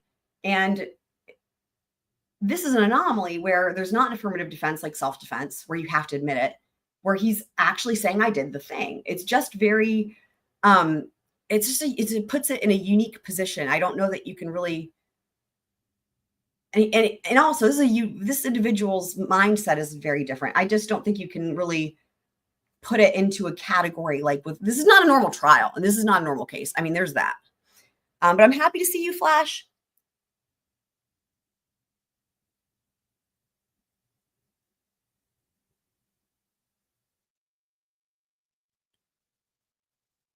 I mean, but we see cases all the time with DNA where they still say they didn't do it. And there's other reasons, there's other ways you can say the DNA got there, right? His defense could have pushed, well, having said that, they did, by the way, file a motion for a mistrial. We didn't get to see it, of course, but at the end of the state's case, they filed a motion for the mistrial. And apparently, and this came up in the Fitz News thing, there's huge chain of custody issues with the DNA, huge. Had they wanted to go the route of like fighting the DNA and then being like, it wasn't me, they totally could have done that, because there were huge issues with, and Fitz News even said as much. They said they couldn't find, did a FOIA request and couldn't find any chain of custody with the DNA. There's like big issues with that. They totally could have fought the DNA. They totally could have. And having said that, the reports from the courtroom were that the jury wasn't even like paying attention when that came out. So they totally could have gone that route and been like, the DNA, bring in experts, and they're like, yeah, the DNA was a mess. There's no chain of custody, blah, blah, and then tried to go the route. It wasn't even me. I didn't do it. It could have gone, there's just, so anyway, there were other options, right?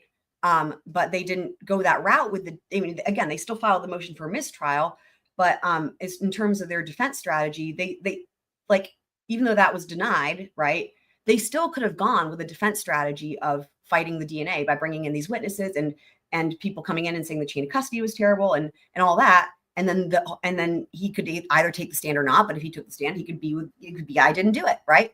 So they still had those options. But he went with this was his choice. That's the defendant's choice.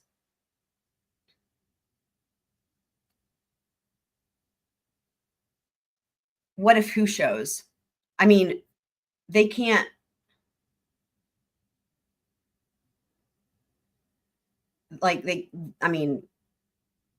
Barring something opening the door, I mean, they can't,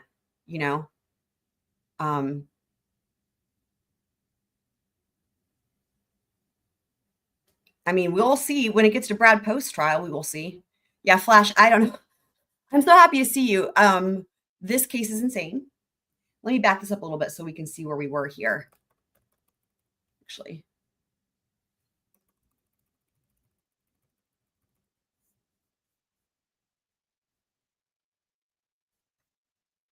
Right there.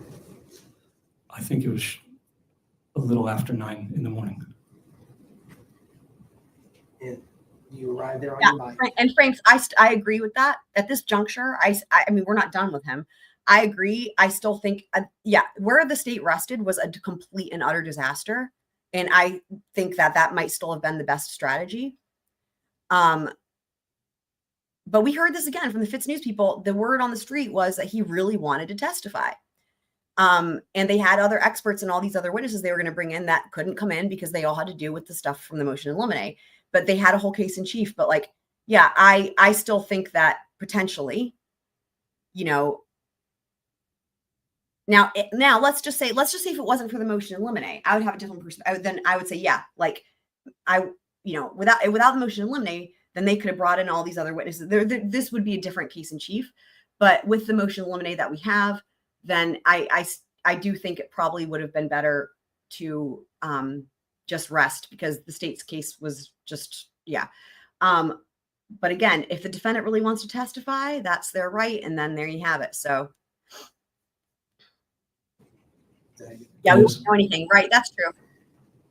And you testified about this a little bit, but tell the jury what you're wearing. I had on. And Flash, I figured that. I had a feeling. I hope that you're doing better, though. I had a feeling that was the case. We love you so much, Flash. You are so loved. You're so loved. And I had a feeling, and that's why I was like, Flash will be back. We love you so much. Black pants and a black thermal and a gray shirt over that. Correct. I had on a black beanie and a white medical mask, and I had on black gloves and a black backpack. Thanks, DSN, for that. That's a good point.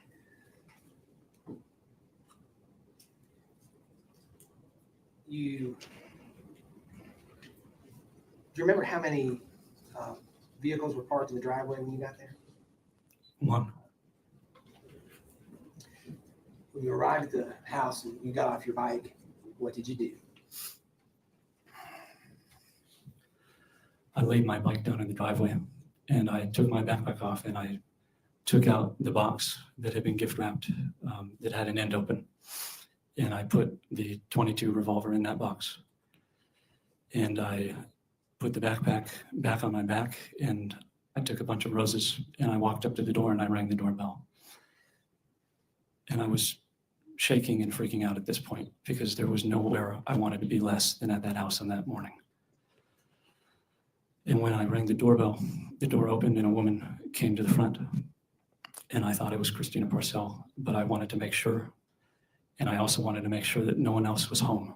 So I told her that while I was holding the box and the roses, that I had a delivery from Lieutenant Parcell. I have a question. So for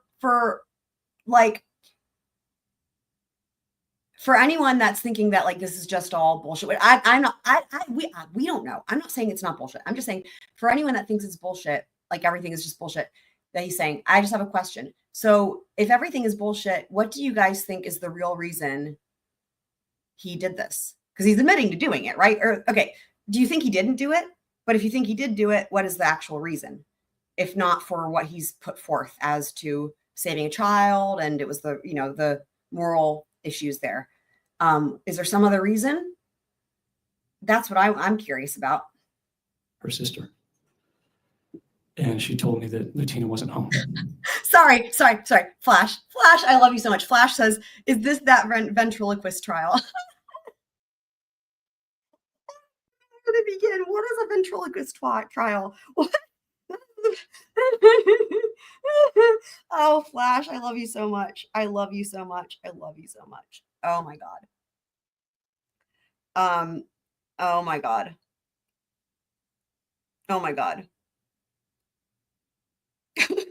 I've never even heard of a ventriloquist trial, but it sounds intriguing. You had me at ventriloquist. This is, I don't even know what to say. This is the Juilliard pianist trial. It's just ventriloquist. Y'all. This is great. This is great. This is the best thing. Maybe that's the answer to all this.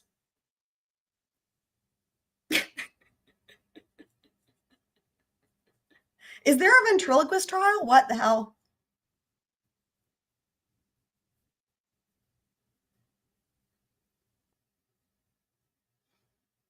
Yeah, this is the pianist. But I feel now I need to look into that ventriloquist. Does anyone else know about that? It's okay, Flash. We know. It's all good. I love it. This is my favorite thing of all time. In the middle of this trial that is insane and so complicated and complex. And this is just great. Honestly, it's the only thing missing from this case. Is something like it says everything else, but it doesn't yet have ventriloquism. Maybe we'll get there before the end of the day. Wouldn't surprise me. I hope Heather comes back soon. She'll be happy to see you, Flash. By the way, Flash, we did another AI journey with the Adobe. You remember that with all the pictures? We did another one of those. Was that last night? And it was really funny. Because you and Heather were there for the OG moment when we discovered that on accident, and it was really fucking funny. He says, "Oh yeah, Heather." So we started doing that, and then Heather came in after like halfway through, and she goes, "Is it still Arizona Escapes?" And I was like, "Yes, it was still Arizona." Oh my god, it was so funny. Wow. So, okay.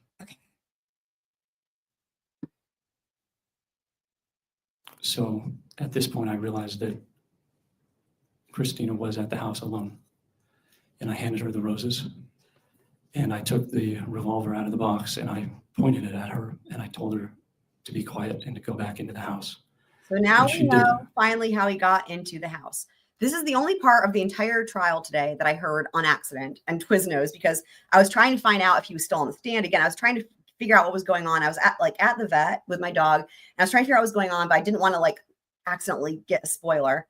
And like literally I just like clicked on something, and it was like the court feed, and it was literally at that sentence where he was like, I had the package of roses and pretended I had a delivery. And I was like, oh my God. And it's like, that was literally the only thing that I heard of the whole day. But I was like, Twiz, we finally learned how he got in the house, which I'm happy about because that was driving me crazy.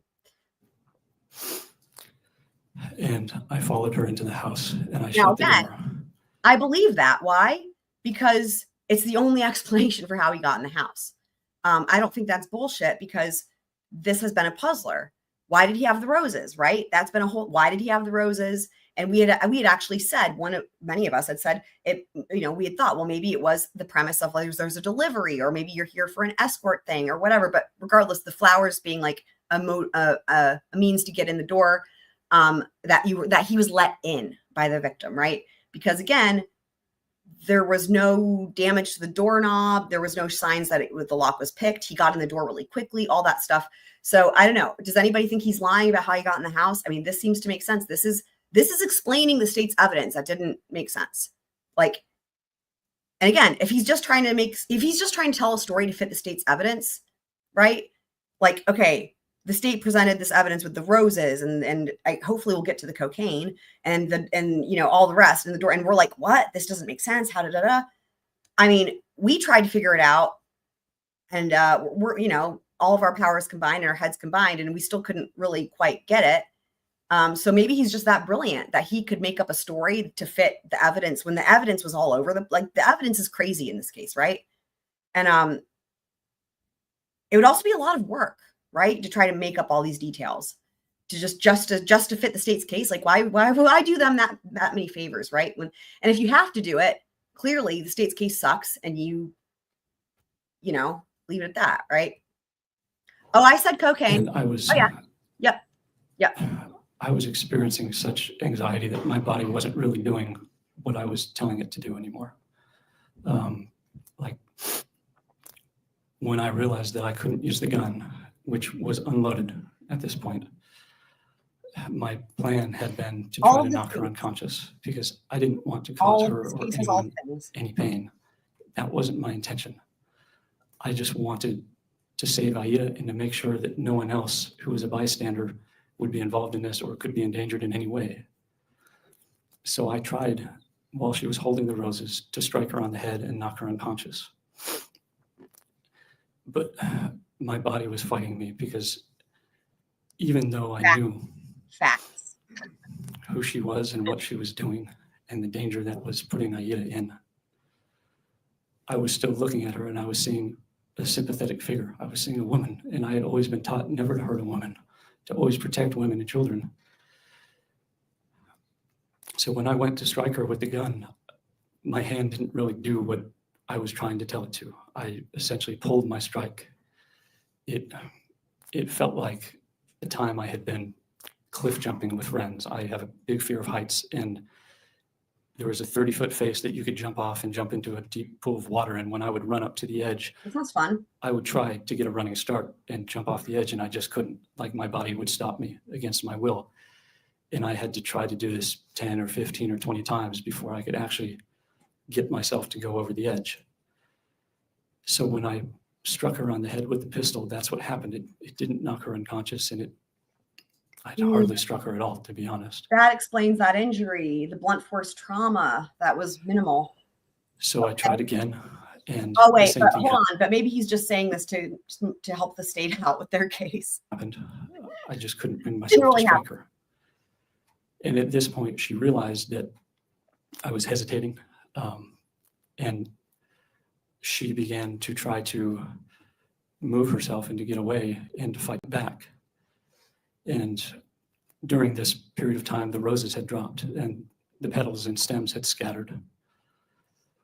And as I was hesitating, I realized that the situation was quickly getting out of control. And if I didn't pull myself together and act soon, this was all going to end up terribly for Aida, because what was happening to her would never be uncovered. Just a quick question. You heard testimony Yep. that at this time, Christina weighed 163 pounds. How much did you weigh on October the 13th? 160. Go ahead. I don't know So- why it was worth stopping his testimony to ask that question, but whatever. I realized that I was going to have to somehow force myself to do this at any cost. So I pulled out the knife I was wearing. And even though I knew I wasn't going to be able to strike her with any amount of force, I still tried. So I started striking her, though my strikes were pulled. And I think the knife made contact with her, but it wasn't stopping her, and it wasn't inflicting anything that could be a fatal. Again, it's so kind of him, because again, this is really helping out the state here with those sharp force wounds, because remember, the vast majority of them were superficial, like scratches. And it was like, what's up with that? And so again, he's either this is true or he is bullshitting us so that he can tell a story that fits the evidence of the state's case. Because again, we were all very perplexed about those injuries. Like, what? This doesn't make sense. What's going on? But he's helping the state out and doing them a big favor by explaining exactly why, the autopsy was the way that it was. Fatal blow. And she started to fight back. She realized I was hesitating, and it became a struggle. And in the struggle, all I could do was try to overcome this resistance I had towards doing this thing. Even though I knew it was right, I still had this physical and emotional resistance to doing it. So I just kept striking her until finally we fell on the floor. And at this point, I had just tried to take my mind out of it and just try to get through this and finish it as quickly as possible, because I realized that it was only becoming prolonged, and I had to do this in order to save Aida. So I don't remember how many times I struck her. I just remember that when it finished, we were on the ground, and I stopped striking her when she stopped struggling. And at this point, I stood up, and I was still freaking out, and I was in kind of a daze. And and I was just Frozen trying to chalk pull face? myself together and figure out what I needed to do to leave the house. And again, I wanted to make sure that I didn't leave anything behind that would connect me to it, because then I believe John would be connected to it, and it would only further put Aida Still trying to protect John. in danger, because I didn't know if Christina Parcell was the only person involved in what was happening to Aida. And she For all, and turns out she wasn't. Yeah. wasn't. Oh, there you go. Oh, uh-oh. So I Hold on. I can see this coming. You can see this coming. That's what she said. Hold on. in danger because I didn't know if Christina Parcell was the only person involved in what was happening to Aida. And she wasn't.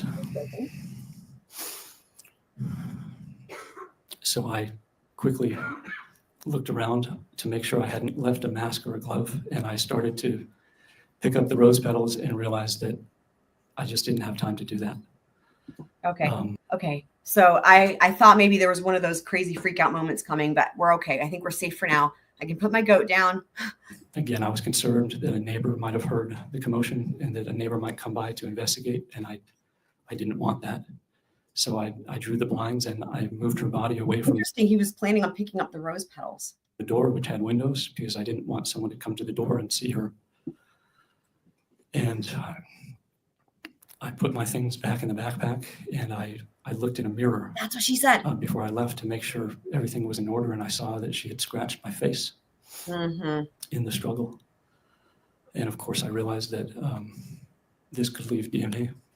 So I used the paint thinner to try to clean her hands. Yeah. Again, does anybody know what the deal is with that paint thinner?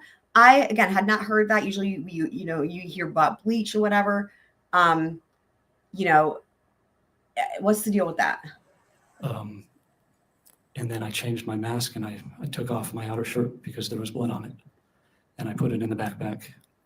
And at this point, I was really worried that someone that Lutina might come back to the house, or Brad Post might come to the house, or a neighbor might come over. So I was trying to leave the house as quickly as possible.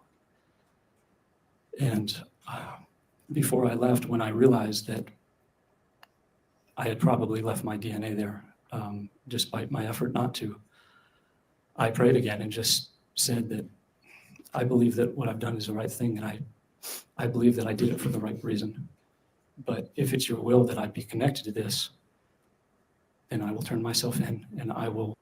And do I believe that he sat there and prayed? No, I don't believe. I mean, maybe I don't know. I'm just saying, I don't think that is not important in explaining what happened here. Right. It's, but I just don't, I'm also not a praying person, so I can't really speak to that end. Flash, I know Flash is, has been attending classes. What is it, Flash? I don't want to get it wrong. Like, what's it called? Like, oh my God, pastor stuff, like pastor school. I don't even know enough to know what to call it, but please don't hate me and let me know what it's called. And then is this something that if you were going to commit murder, would you pray afterwards? Like, is that, like, what do you think?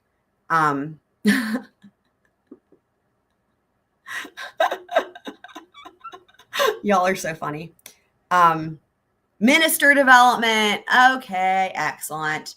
So yeah. So what do you think? Let's have you weigh in on this. I'll back it up a second.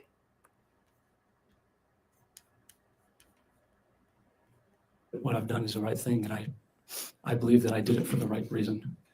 But if it's your will that I be connected to this, then I will turn myself in and I will own up to what I've done, and I'll take responsibility for it because I believed that it was the right thing.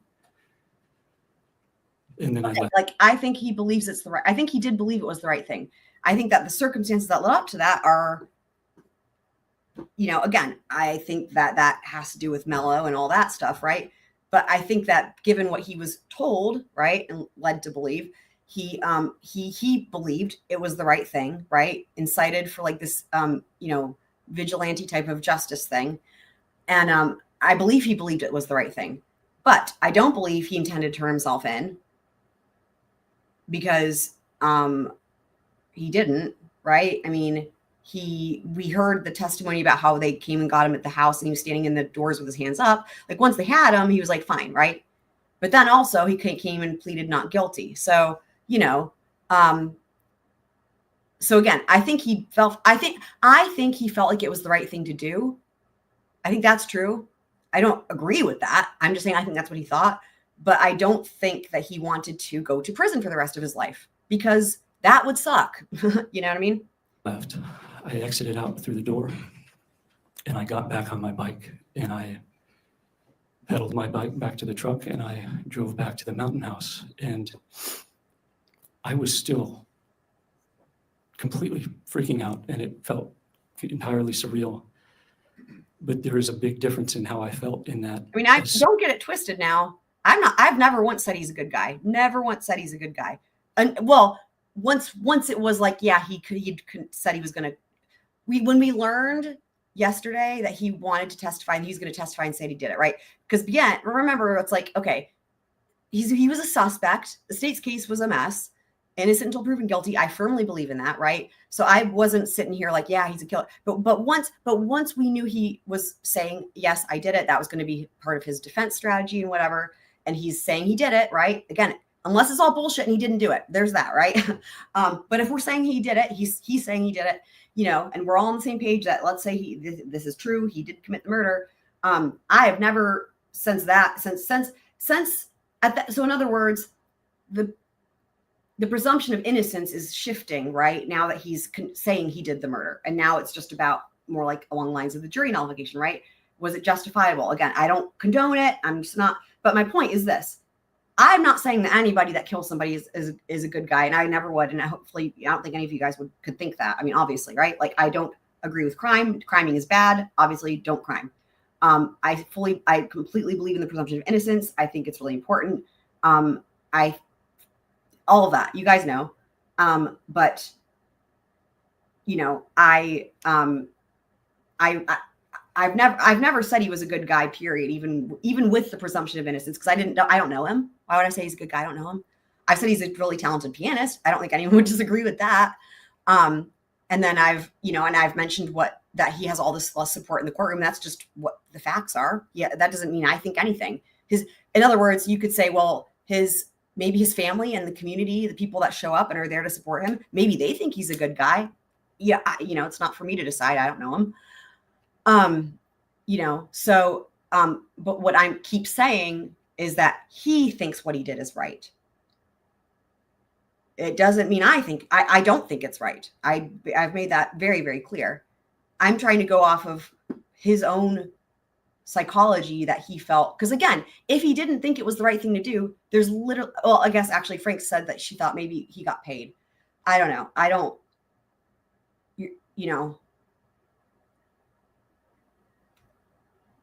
You think he took the money, the $10,000 maybe? Usually they can find a record of that with bank accounts and stuff, but as soon as I left the house, that is funny. I felt the most enormous wave of relief wash over me, because I knew from that moment on, Aida would be safe. Aida would be safe from the sexual abuse that her mother was perpetrating on her. Oh my God. Okay.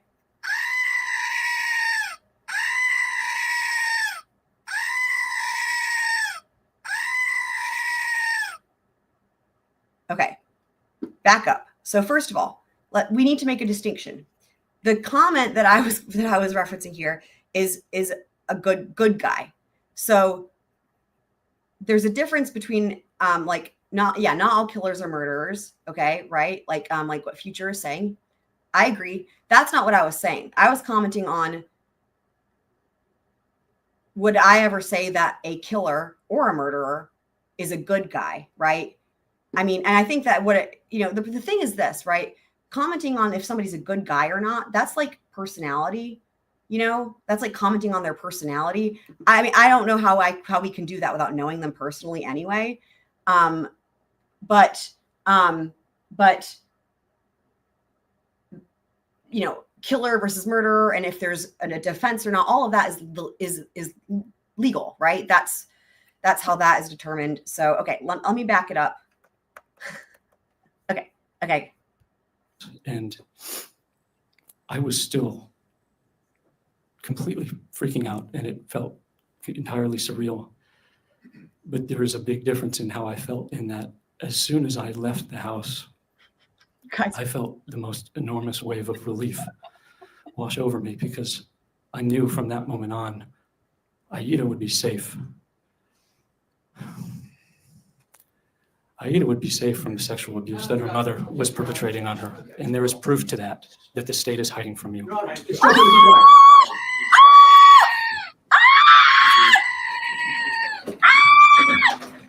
oh my God. We reached a new level with this trial where now I scream and the ghost screams. I don't know what else to do. Oh my God. So far, the sexual abuse thing has come out, what, twice? Pedophiles come out once. But the difference here is now there's proof to that, and the state is hiding it from you. So this went to the next level. Let's watch that again. Let's instant replay this shit, guys. Oh my God, look at the court reporter lady's face. Can you guys see that? Look at I'm glad it's spinning wheeling. Look at her face. She's like, this is such a shit show. That is fucking amazing. For the first time ever, I will thank the spinning wheel so we can appreciate that face right there. Holy mother of God. Holy mackerel. All of the holies, all of the things. Oh my God. Aida would be safe. Aida would be safe from the sexual abuse that her mother was perpetrating on her. And there is proof to that the state is hiding from you. Instruct him to be quiet. Oh my God. Wait, we need to instruct him to be quiet. Stop talking. Hold on. Dude, this is, and I'm going to put it on, this might be the most like unhinged literally thing in court ever of all time. Let me put it on normal speed.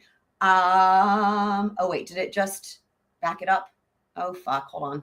That the state is hiding from you. Okay, good. Whew. We're not lost in time and space. Well, okay. Back it up. Holy shit. This is so crazy.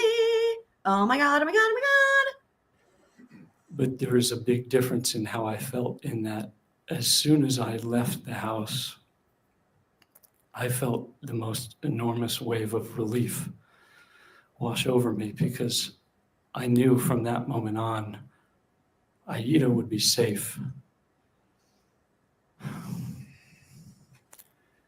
Aida would be safe from the sexual abuse that her mother was perpetrating on her. And there is proof to that the state is hiding from you. Instruct him to be quiet. You need to stop talking.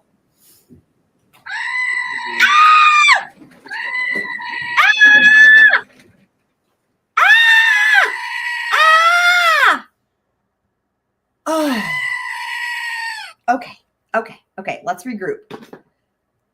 Oh, goodness me. The thing is that they wanted to prove it, and they aren't allowed because of the motion in limine. Let's look at the motion in limine. Now is as good a time as any for that. So, okay. I don't even know. Wow. I don't even remember how okay, it's a document. Go to my folder. I'm like, how to do things. Go to your folder, click on the things. Okay. This is the infamous motion in limine that we keep referencing. Okay. Holy shit, this trial. Y'all, tomorrow's going to be cross-exam. Whew. All right.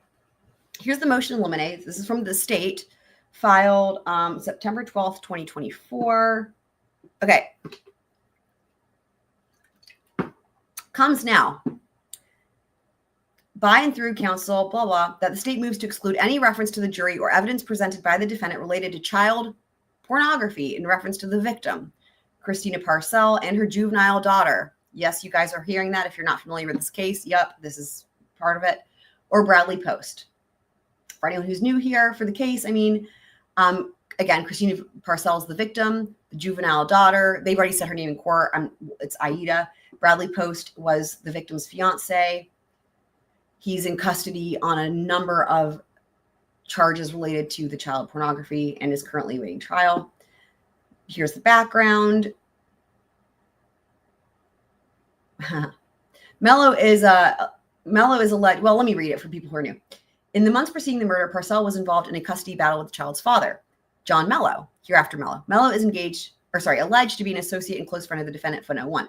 This relationship was detailed by several witnesses to law enforcement, as well as email, WhatsApp, and phone communications recovered by Greenville County Sheriff's Office. Based on evidence that the state intends to introduce a trial, Mello texted the defendant through the app WhatsApp to harass the shit out of Parcell. On May 16th, Mello, through his email, received 2 sexually explicit photos of Parcell and subsequently distributed those images to the defendant. In July, packages containing the photographs were mailed and they were disseminated to a bunch of people. Post and Parcell were involved in a romantic relationship leading up to Parcell's murder. Post found the body, right? Upon returning to the home at Canebrake, discovered the body, notified police. Parcell was the only individual in the home at the time of the murder. Child was at school. Pursuant to what he informed investigators, Post had come to the Canebrake home that morning after Parcell had not returned his texts and calls.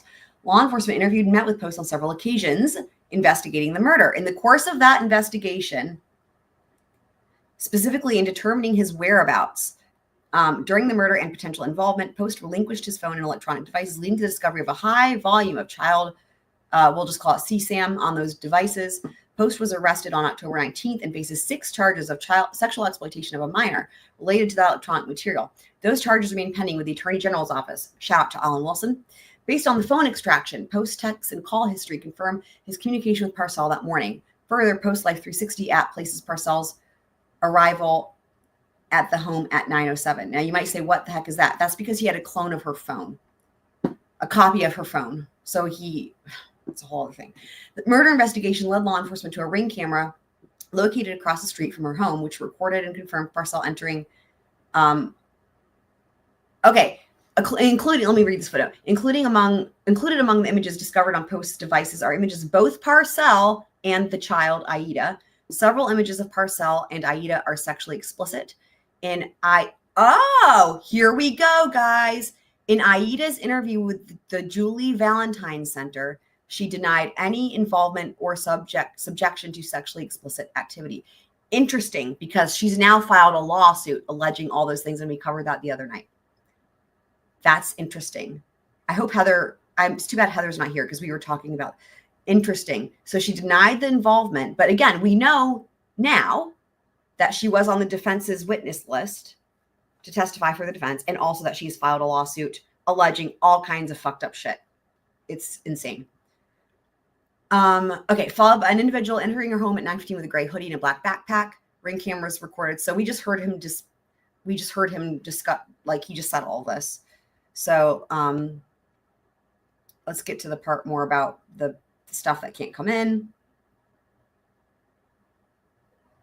This is just how they got to the defendant.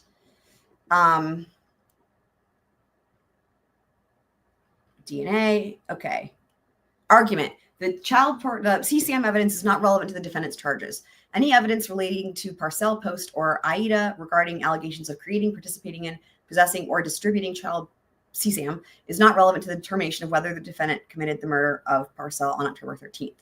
More specifically, the evidence has no tendency to make the existence of a fact that is of consequence to this murder more or less likely, nor is there any evidence to show that this potential involvement in CSAM would assist the trier of fact in determining the question of who committed the murder. And see, they're saying who, and the defense's argument is no, it's important because of the why, right? Relevant evidence is that which has any tendency to make the existence of any fact that is of consequence to the determination of the action more probable or less probable than it would be without the evidence. Another way of determining relevance is if the evidence would assist a jury at arriving of the truth of the issue. As a general rule, all relevant evidence is admissible. Well, yeah, because the first test of admissibility is relevance. So the defendant is charged with murder, possession of a weapon during the commission of a violent crime, conspiracy, harassment, and burglary in the first degree.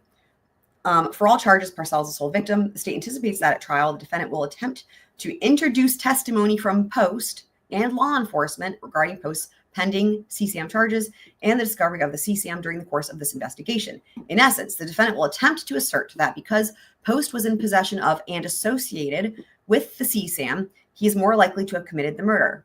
which is really funny because they're completely wrong about that. That's not what they're doing. That's what they thought the strategy would be. By this logic, the defendant would be using the shock value and heinousness associated with the subject of CCM to project what is ultimately a completely untenable connection between Post and the murder of Parcell. More specifically, the evidence lacks any tendency to make less probable the defendant's alleged involvement in the murder. The time frame and physical description, they're saying, proves that only a question is the identity of the killer. Post devices which contain the CCM contain no communications or material pertinent to the murder investigation. Where the defendant may attempt to offer the CCM evidence as being construed. I mean, right here, it's like, see, CCM evidence. So, I mean, something's, again, I think AI has not been ruled out yet. This is insane. This case is insane. As being construed towards some sort of motive or lack thereof, it would require the defendant to present facts which create some nexus between the murder and the CCM. That nexus is John Mello. To that end, the defendant would either have to testify or call a witness to establish the relevance of such testimony, as no evidence collected by the state provides that any witness had knowledge of the CCM outside of Post.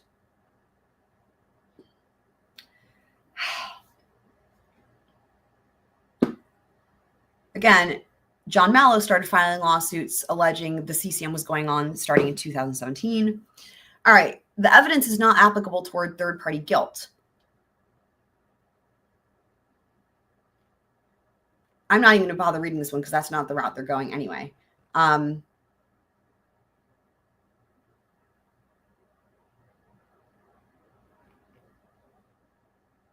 Gregory standard.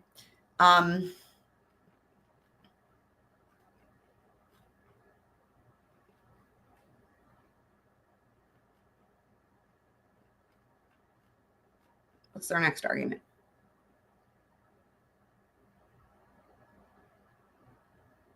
The evidence at issue involves allegations and content wholly outside the subject matter of the charges before the court. The defendant will be unable to establish how it amounts to evidence that is inconsistent with the defendant's guilt.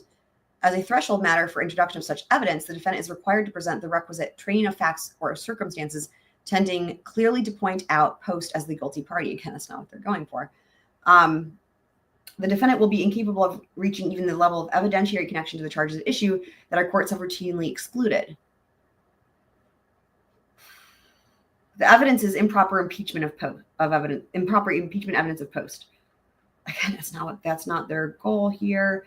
So the thing is it hasn't come out yet. Okay. Yesterday, the defense filed this motion, and it was a motion to be able to what did they call it? I don't even know what the official name has come out. Motion to use, God, what was it called? Justifiable defense. Fucking hell, what was it called? Anyway, yesterday, when we were like, what the fuck's going on? There were things that were happening. They filed a motion for a mistrial, and they also filed this motion to be able to present this certain defense that was like the justifiable homicide defense. I don't know what they're calling it. Again, the thing is that document has not come out yet, but it will. So far, there's only been one page that we have out of like 48. So we will go, when we read that, we will learn a lot more about what they were arguing, right? This is the state's argument from the motion in limine. And then the document filed yesterday, the one that's 48 pages, is going to explain all of the things that the defense wanted to get into and all this stuff. So we will cover that, obviously, but we just don't have it yet. So, right. Okay, this is really what the court ruled on, because the big thing here was the balancing test of prejudice. Is it more prejudicial than probative, right? And the prejudice here would be to the victim because the victim was involved. So this is really the important part of this. Should the court find the evidence relevant, it should be excluded on 403 grounds, and that's what the court did find. So they should exclude it. There it is, right? Such evidence as its probative value is substantially outweighed by its prejudicial effect in confusing the issues of the case and misleading the jury. And we've talked about that extensively in terms of what the court found. The critical inquiry in determining whether evidence is unfairly prejudicial is whether the evidence improperly appeals to the preferences of the trier of fact for reasons that are unrelated to the power of the evidence to establish a material fact. Unfair prejudice may arise from evidence that arouses the juror's hostility or sympathy for one side, confuses or misleads the trier of fact, or unduly distracts the jury from the main issues. The subject of the CCM is inherently and categorically inflammatory, where the court finds that there is some relevant aspect to the introduction of this evidence at trial. There's no question that the issues facing the jury, those charges and elements which the defendant is being tried on, will be distorted by the introduction of what is, and at best, a tangential derision of a state witness.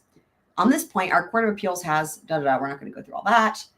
The present case lacks any nexus of the child or CSAM to the charges against the defendant, as the case against Post is pending. The facts related to those charges and the material remain in dispute. So what they're saying is, well, those things are still in dispute because he's still waiting trial.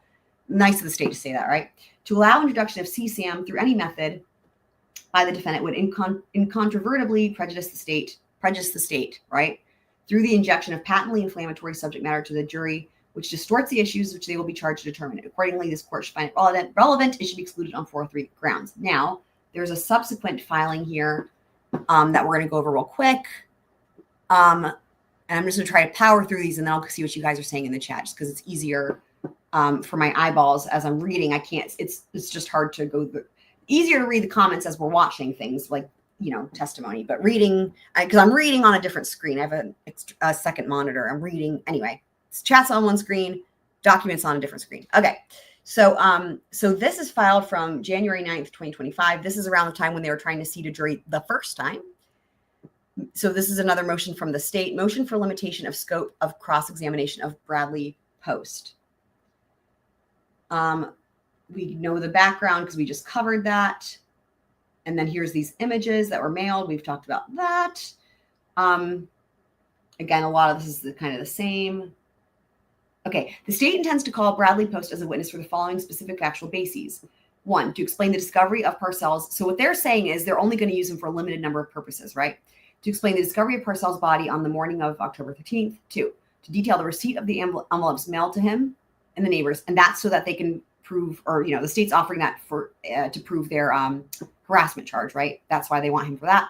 3, to explain the context of his relationship with Parcells to the extent of being romantically involved from June to October. Footnote 1, Vanessa Cormelo, that's the guardian ad litem, is a state witness and will testify to the receipt of these envelopes. 2, further factual background related to the charges against Post and the CCM is contained in the state's amended motion to exclude reference to the CCM also before this court. Oh, there's an amended motion, I guess, in addition to the one we just read. Anyway, all right, so again, with the impeachment constraints,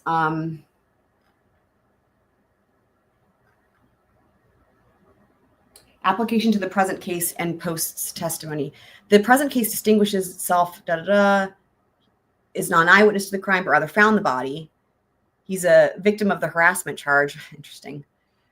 He can provide no inculpatory testimony. There's no evidence in possession of the state that would go to show that Post even knew who the defendant was at the time he came upon Parcells' body. We still haven't figured out what was going on with the back door, but anyway, table that for now.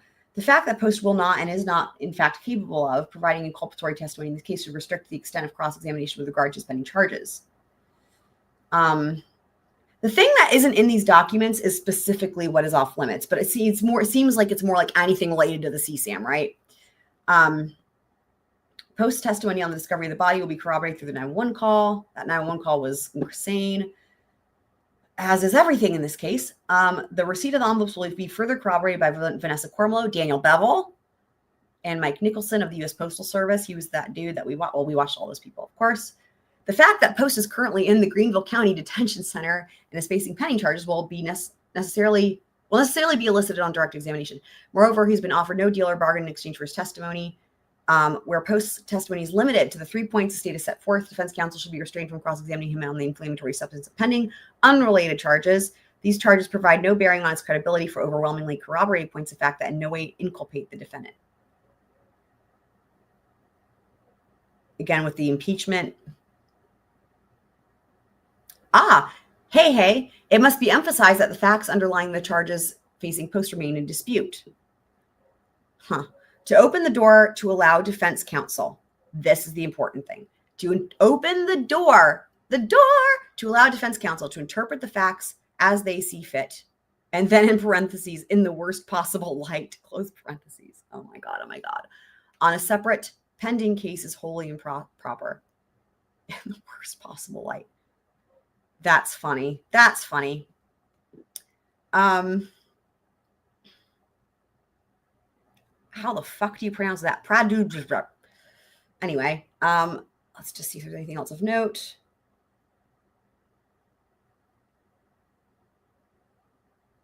Ooh. However, defense counsel takes it several steps further and makes many assumptions about the extent to which he will testify about his relationship with Parcell and the doors that he will potentially open. Potentially is in italics. To wit, the defense poses two alternatives. One, Post testifies on direct examination. So these are example scenarios that could open the door that the defense cited. Post testifies on direct examination as to the full nature of his relationship with Parcell, that they worked together to victimize young children in addition to being romantically involved. So in other words, it's like, hey, just some follow-up questions on your relationship with Christina Parcell, the victim in this case. Just some follow-up questions. Yeah, you guys worked together like in your relationship, but did you also work together to victimize young children in addition to that relationship? That's kind of how I'm taking that one. And then number two, if Post neglects to discuss that aspect of his relationship with Parcell on direct examination, defense counsel will be able to undermine his credibility on cross, presenting evidence of the full nature of his relationship with Parcell, which Post would have deceitfully admitted during his direct examination. Okay, I mean, they're not able to do that because of the motion in limine.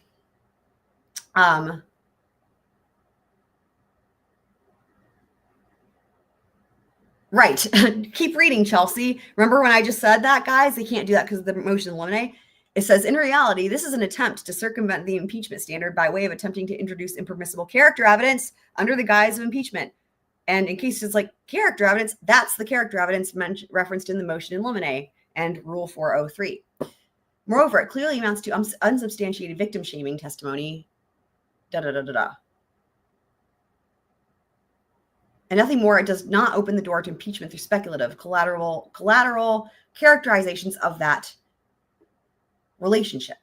Restating this point specifically to the defendant's second hypothetical, the defendant fails to explain how this impeachment undermines his credibility as to the subject matter he'll be testifying to. Where Post is not on trial for the murder of Parcell or harassment, and where defendant cannot establish the basis for introducing third-party guilt evidence, his credibility or bias cannot be challenged to the material facts he's able to testify to. More specifically, do the defendant's overwhelmingly broad and inflammatory assertions that Post and Parcell allegedly victimized young children make his testimony that he found. I mean, it's weird because this languaging, even from the state, right, guys? I mean, I get it. They can't say for sure that it's a for sure thing, right? Because he's still, awaiting trial. However, this is really weird to me. Are any of you guys finding this weird? That the state is like really trying to say like, we don't know if this is true yet type of thing. Like, because normally, again, they have, yes, he's waiting charges. He's innocent until proven guilty. However, normally they rely on the indictments, right? And they've got a slew of those, right? Like they have evidence that they're going to present, right?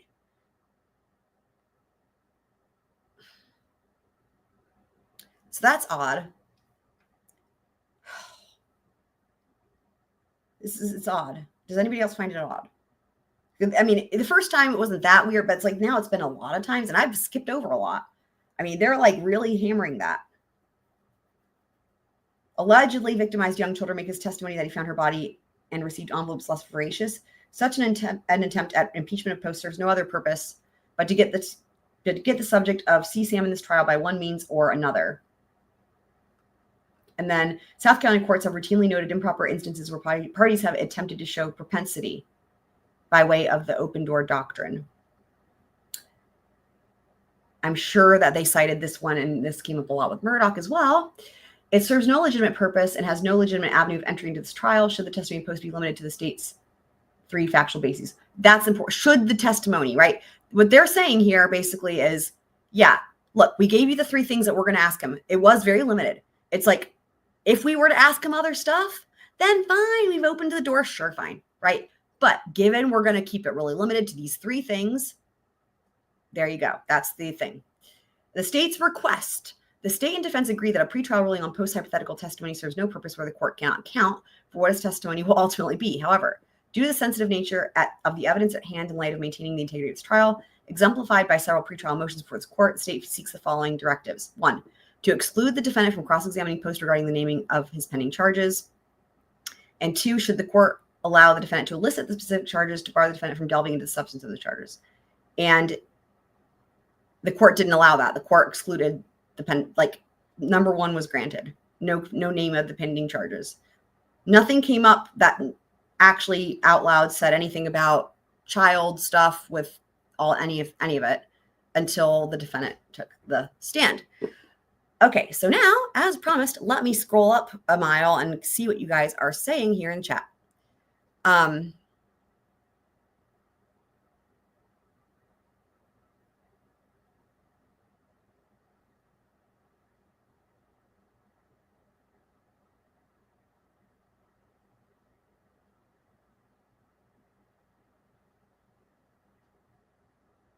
Doo-doo-doo.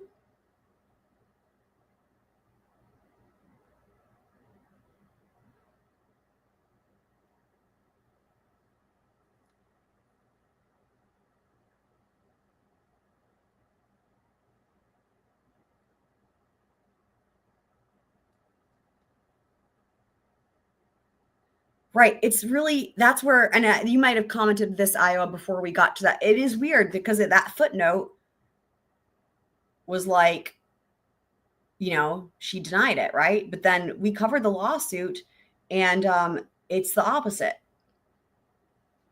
And again, not only that, but Aida was on the defense witness list, had the door been opened. And Abby here is restating, this is really the question at hand here, right? On one hand, crimes equals bad. On the other hand, is murder to protect a child worse than committing the acts against the child? And that's really getting to the heart of the whole thing with the jury nullification. That's what the defense wants the jury to ask themselves, hoping that they will go with, it was justifiable. And again, all the details of what they would have gone into to support this defense theory are detailed in their 48-page motion from yesterday that we don't have yet. But they had a whole host of witnesses and all this stuff they were going to present. But so they wanted to make sure that was on the record because apparently this, like, if he's convicted, this is going to be a huge appellate issue. And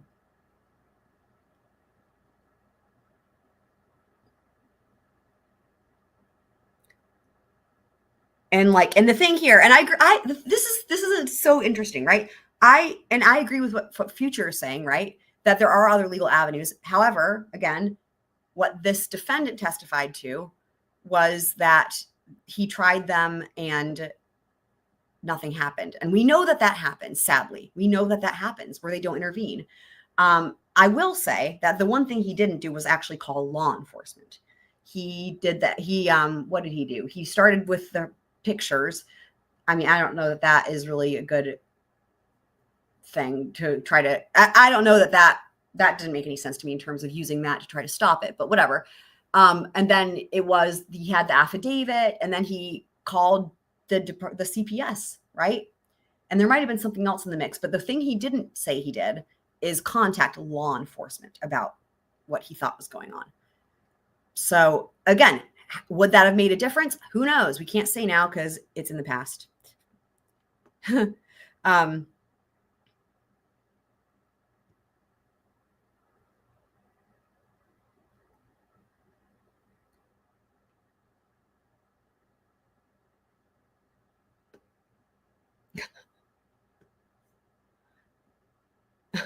You guys are so funny. Y'all are so funny. Batcat, please give Batcat a big hug for me, you guys. Iowa, if you guys go check out their channel, they have the cutest, like 24/7 feed, but also awesome pics of cute animals. Batcat is a recent addition to their family, and also squirrels. No, it's justified. It's again, I'm blanking on the name. Let me just do a search and see if it's come out yet, because I can't. I'm butchering what it would be called. We're out yet, but let me see here. Defense motion from February 18th.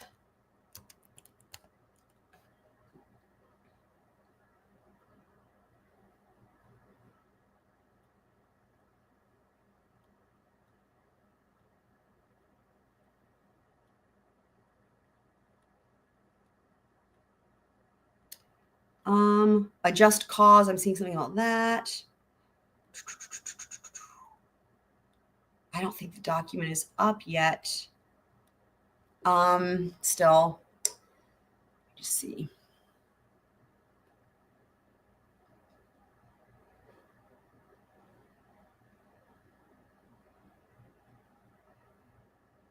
Defense of others motion is what it's called. Defense of others.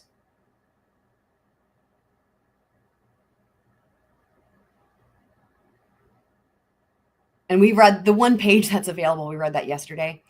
It's not like there's anything too enlightening in that one page. But yeah, it's the defense of others motion.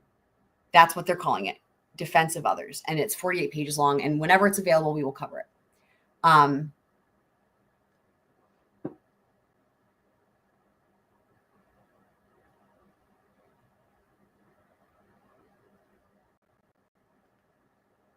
Y'all are so funny.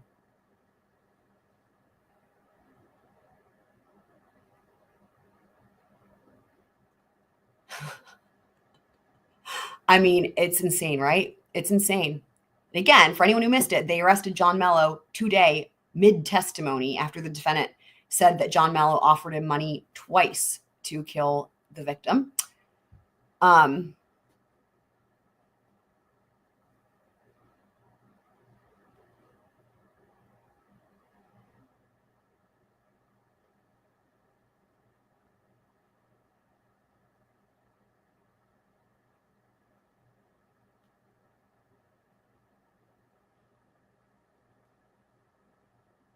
Yeah, and I appreciate the way you guys. I'm just reading through the chat. I appreciate the ways you guys are just discussing this in a way that this is one of those things where it's like the case is so complex, right? First of all, and second of all, these issues are tough, right? They're tough, and I just appreciate the way that there's plenty of places where people can't discuss these things in a mature manner that is respectful, and I appreciate that we can do that here. You guys are the best, and I'm just really I'm just as I'm just reading you guys and what you're all are saying in the chat. I'm just so, what's the word? Grateful. And you guys are here, and you guys are the best.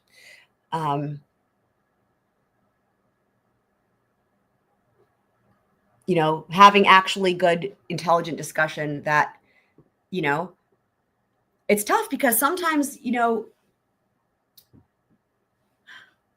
sometimes there's really no good answers sometimes, right? I mean, it's like, and that's the thing that sucks. It's like, and that's why you're in that position where it's like, well, obviously it should be, you go the legal route and you contact all the people, but there's so many stories about where, these different departments don't do anything. And like I said, there's clearly more he could have done. 100%. I think that there's clearly more he could have done. But whether it's this case or another case, right? It is a fact, just in terms of just discussing this whole thing about these things that happen to children. It is a fact that these things can go on and not get solved. And actually, I just learned that North Carolina, by the way, has just passed some new legislation about the statute of limitations. And here's what it is.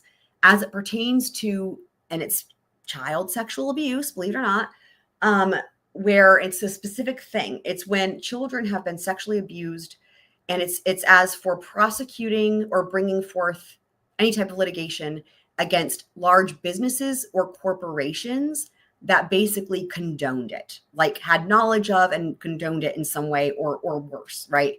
That created that environment where that could keep happening. And they've just passed, they've just changed that now. I don't know the specifics of what it's changed to, but whatever the statute of limitations was, it's now larger and goes back further. And so there's a lot of things that are going to be happening in North Carolina related to that, just on that same category.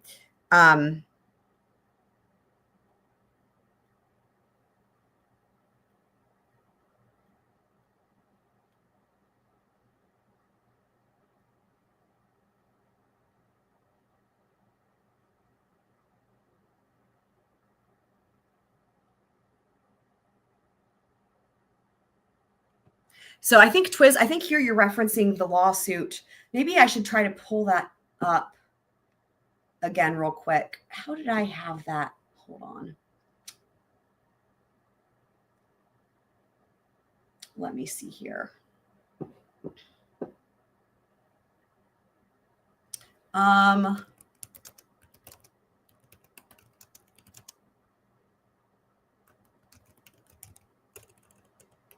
me see if I can find this again. Because this is where it gets really interesting.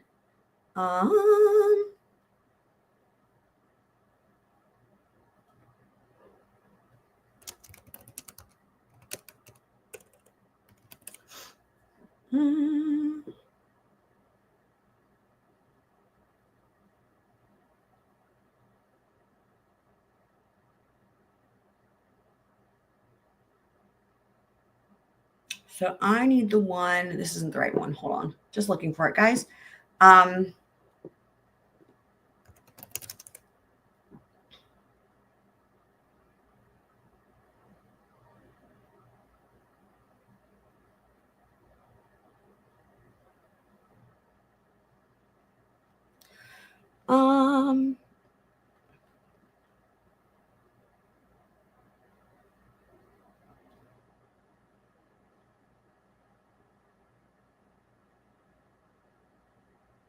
Let me see if this is it.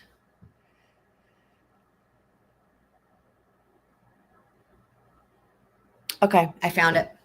I found it. Okay, found it. Okay. So hang on. Let me share it this way. All right. So this is the lawsuit, okay? So this is from the daughter, from Aida. And this is filed August of 2022.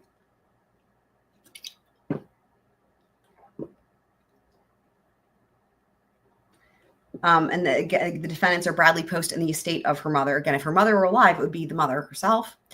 Okay.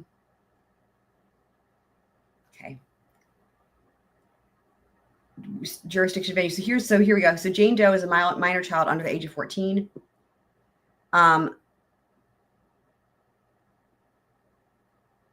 The estate. Here we go. Jane Doe and Christina Parcell lived with Parcell's sister, Lutina. Christina Parcell was murdered in Lutina's home. They found all the stuff. The defendant Post aided and abetted and conspired with the defendant Parcell to obtain inappropriate photographs. Okay, let's just get to the causes of action. The first cause of action is assault and battery. Inappropriate conduct involving Jane Doe. Again, this is Aida, Mello. Sexual assault, battery, sexual abuse, sexual exploitation. The conduct involves photographs and videos, horrible things. It placed her in reasonable fear of bodily harm. She's suffered and continues to suffer physical and emotional harm. We read through this in its entirety. When was that? Yesterday or 2 days ago? Second cause of action, IIED/outrage. The defendant's acts, as noted above, were so extreme, outrageous, and intentional that they exceed all possible bounds of decency, which the defendants knew or should have known would result in significant emotional and psychological trauma to minor Jane Doe, and are regarded as totally intolerable in a civilized community. As a direct and proximate result of the defendant's intentional outrageous conduct, Jane Doe suffered physical and emotional injuries, required her to undergo past, present, and future medical and significant psychological treatment, has caused Jane Doe future economic loss. Punitive damages for the outrageous conduct. Third cause of action is negligence, recklessness, willfulness, and wantonness. Okay, engaging Jane Doe and other minor children, plural, so not just one. It means that, in other words, it looks like there might be other people filing suits in the future. So far, we have one of the friends, but it looks like there's more. Minor children in immoral and unlawful sexual acts by sexually exploiting minor Jane Doe for personal gain and financial benefit, by allowing other adults to engage in the abuse. Permitting her to be a victim of all the terrible things, potential danger.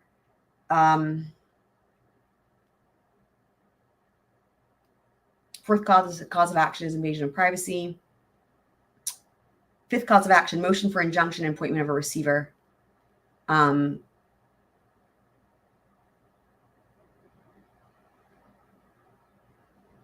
So yeah, basically just, again, we covered this in its entirety. Whenever it was, we've been streaming so much, I can't even tell. So, but I just wanted to bring that up just to show, like, it's interesting, right? When did the state say they met with her and she denied it? Let me see here. Let's see if I can find that real quick. It was a footnote.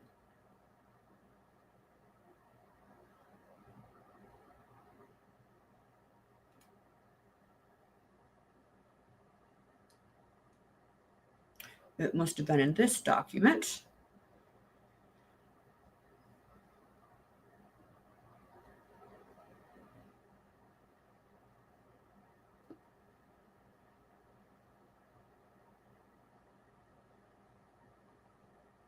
Okay. It doesn't give a date. Oh, wow. That's wild. I just went back to the first document that we read and the footnote there. I'm not going to pull it up because I have to unshare reshare, but it says included among the images, right? Several images of Purcell and Aida are sexually explicit. In her interview with the Julie Valentine Center, she denied any involvement or subjection to sexually explicit TV. So it doesn't give a date, which is wild. I would imagine, though, that probably was right after the homicide because that's when they discovered all the shit. So that would have been, I mean, ostensibly, right? It's not, it would be normal, right? If, like, right after the murder of her mother, you know, they interview her. She's 8 years old at the time, right? She hasn't had any therapy or anything like that. And she denies it, you know, and that would have been in 2021. And then this lawsuit was filed almost a year later. So, and hopefully, and obviously it was mentioned, right? She's been getting treatment and stuff. I don't know. Oh, okay. Okay. Now I'm going to go back to the chat. So.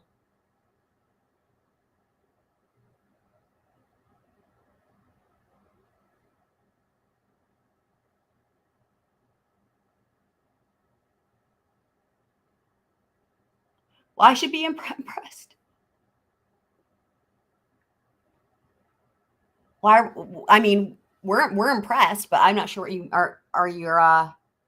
You're saying because you don't like the hearing about the people. The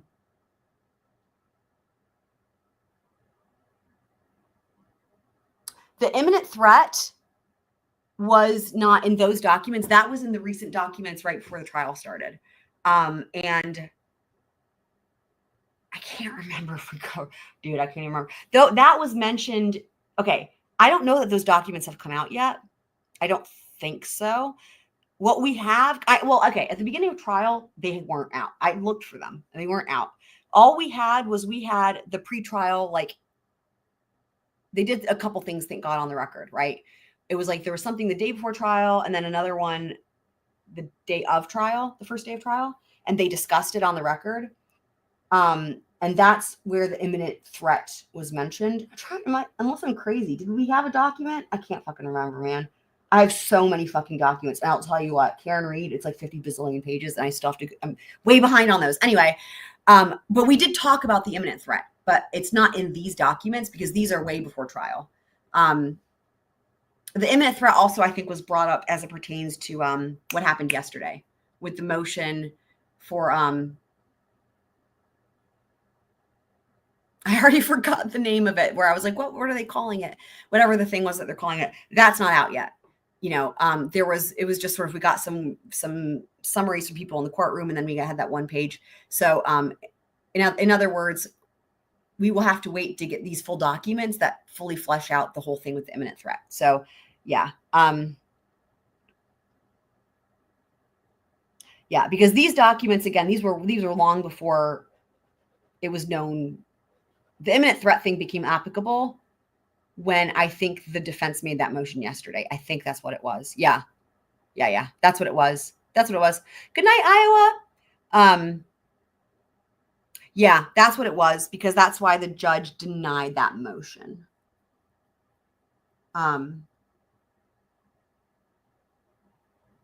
Defense of others is what they're calling it. The defense of others defense. That's what that was from. Future. I'm remember. Yeah, that's what that was from. And it's just not out yet. I just searched for it. It's not out yet. So we'll have it eventually. So goodness. Okay. So now, oops, I didn't wait. What did I do? I clicked out. Hold on. Let me just, I was going to go back to the trial. So let me do this. Yeah. It'll definitely come out. I would imagine. I mean, hopefully, if they need to redact things, but, it's just not out yet. So, we will cover it though, whenever it is.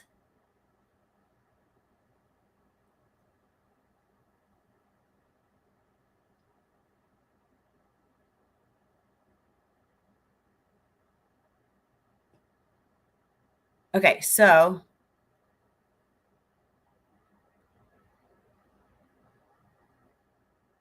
oh, are you guys talking about if they were selling the CP? Yeah, I mean that's been mentioned in numerous things that there was financial gain. They were producing it and selling. Yeah, all the things. I mean, again, well,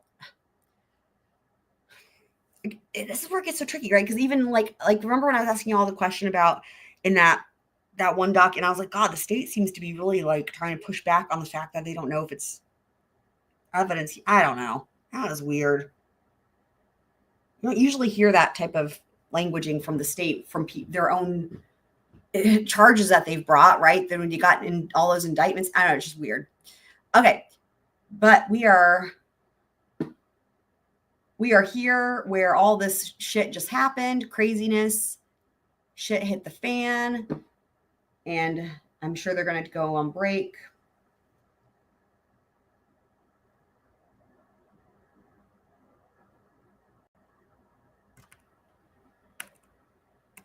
Dismiss the jury. Rather, it's not really a break. It's just dismissing the jury. Yep. And there it is. Okay.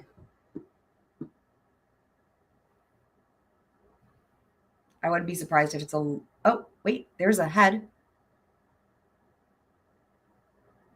Judge Fant, are we back? Looks like it was a fake out. Okay. This music is funny. Here. Okay. I've never ever seen this with court TV. Have you guys? I don't know what the deal is with that. Weird.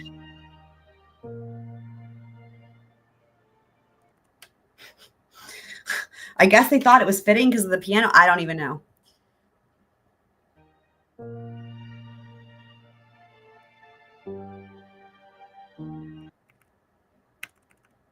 They should be back any second. Weird. This is just so weird. I've never. Weirdness. The music. It's like normally it's just nothing, or they have people come on.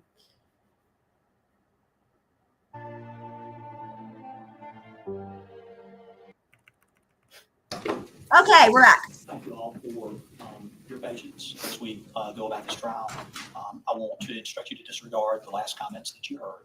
I also want to just remind you, as I've stated from the outset of this trial, that I'm the sole judge of the law in this case, and while you, the jury, sit as the sole judge of the facts, and part of my role is to make determinations about what evidence can and cannot be admitted and presented to you. So the thing is, okay, well, let me keep playing this, and then we're going to. In that case, your role rests solely with me, the judge on the law, and I want to instruct you that you're not to consider any testimony that I have instructed you to disregard, and furthermore, you should not even mention or discuss any testimony that I've instructed you to disregard. And I instruct you not to discuss any topics that have been ruled improper when you deliberate. Thank you. Zach, just got a few more questions. So after you left Cambridge, isn't it true that you rode your bike back to your truck, which was parked within the vicinity? Isn't that true? Yes. And then you drove your truck. I'm just going to say real quick. So I did find that. So this was from 7 hours ago during one of their many breaks, guys. Remember when I mentioned contempt of court? It says confessed killer Zachary Hughes has been sentenced to 6 months in prison for contempt of court after repeatedly violating South Carolina Circuit Court Judge Patrick Vance's order not to discuss the CSAM allegation or the sex abuse allegation. He's been held in contempt and 6 months in prison. Okay. Back Up here. to the Mountain House. Isn't that true? That's true. After you got to the Mountain House, isn't it true that you disposed of the gun and the knife in a nearby lake? Isn't that true? Yes, that is true. And isn't it true that the clothes you were wearing, that you burned those clothes in a fire pit at the Mountain House? Isn't that true? Yes. I want to talk about towards the end of October, beginning of November.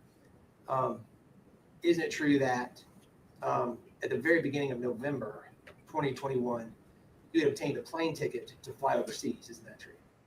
Yes, that's true. And you were going to go overseas departing from Detroit. Is that correct? Yes, it is. And while you were in Detroit, isn't it true that you received a phone call making you aware that there were warrants pending for your arrest? That is true. And after you were notified of the pending warrants, isn't it true that you rented a car, drove back in the middle of the night to Greenville, and ultimately turned yourself in? Isn't that true? Yes, that is true. That's not the same though as, well, whatever. Obviously, it's not the same thing as like turning yourself in immediately. Anything else? Okay. At this moment, well, can I see counsel? Oh my God, you guys, sorry. Mello. So we know John Mello was arrested, right? But we don't know yet for what yet, right? No bond. No bond. You know what that means, guys. You know what that means. You know what? Let's see what if there says anything. Holy shit. This day was the fucking most insane day I've ever seen in trial. Like, this is so crazy. Okay, here's the deets. We'll come back to, well, hold on. Let's just finish out the day here. We're almost done. Okay, there it is. Jesus Christ, this case is so. But okay. So, wow. All right.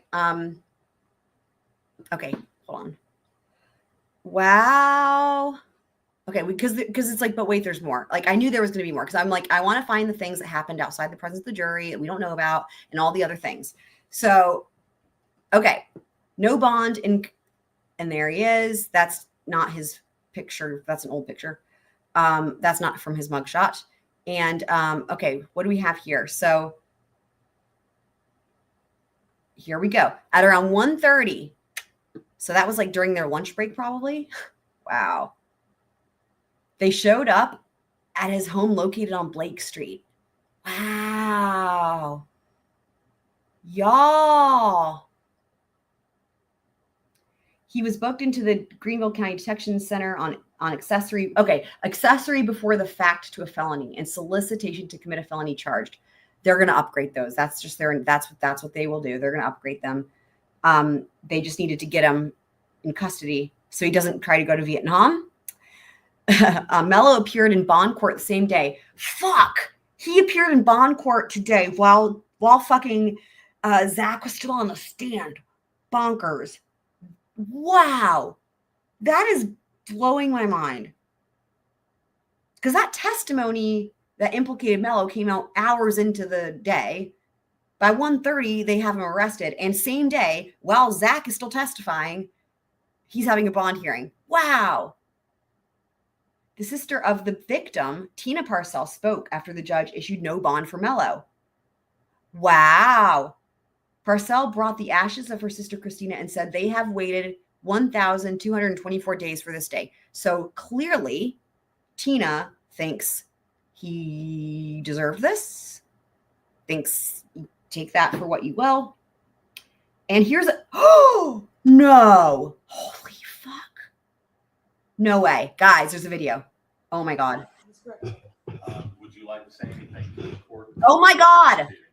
I would, Your Honor. Oh my God. The sister. Oh, Twiz. Sorry. George. It's George. It's the sister. It's her sister. Oh my God. Twiz. Come on now. Christina, because she deserves to be here for this. We have waited 1,224 days for this.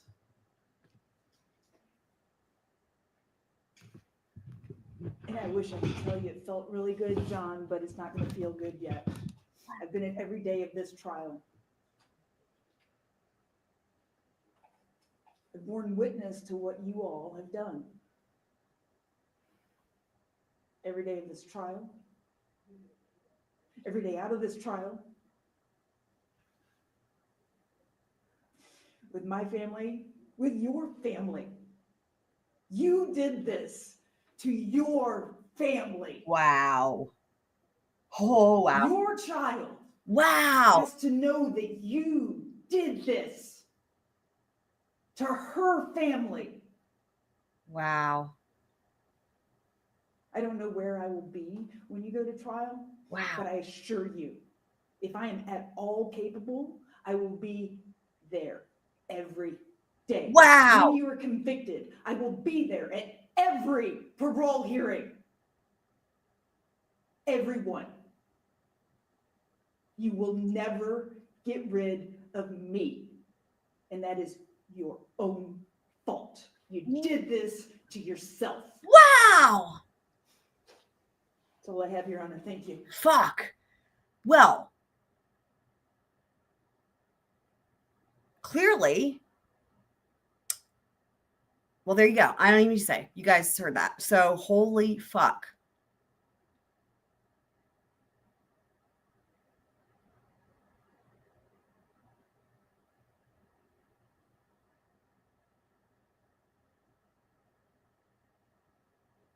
Yeah, I mean, she was, you know, I thought she was fine on direct, you know, but like she was definitely snippy on cross for sure. Okay, good night, Abby. Wow. Okay, let's hold on. How do I minimize this thing? Oh my God. Would you like Wow.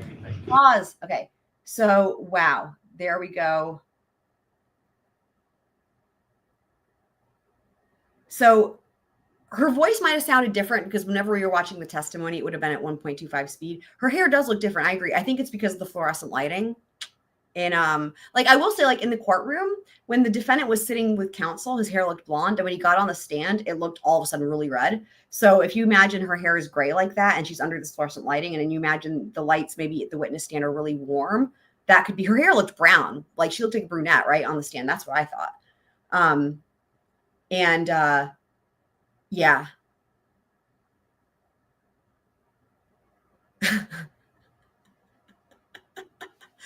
Oh my God. Let me see what else. There's got to be more. I know Gigi was saying stuff.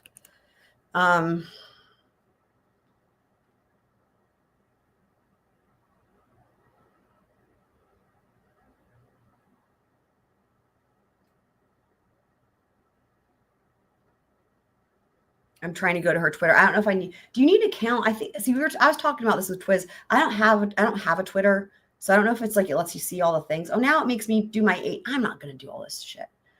Let me see. Let's see. I feel like Fitz News or somebody's must certainly have like, you know, there's so much that we're not seeing. It's somebody's job. Like I'm just gonna say this. Somebody in that courtroom needs to step up to the plate and inform us, like for real. Like you guys remember how it was with Delphi? And it's like there were people who were like, I'll take on that. Like I feel like that, like, and they're like, we got more information yesterday, but I'm not finding as much. And I'm just like, oh my God, what are they doing? Are they tired? Like what is happening? Somebody needs to inform us because it's entirely possible that the state asked for a mistrial during one or more of those disasters for them when shit was coming out. Entirely possible.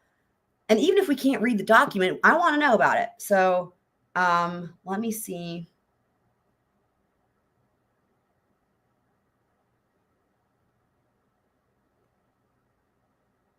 Okay, let me go to Gigi's. Shout out to Gigi also, Pretty Lies and Alibis. Let's just see. I think she might have something.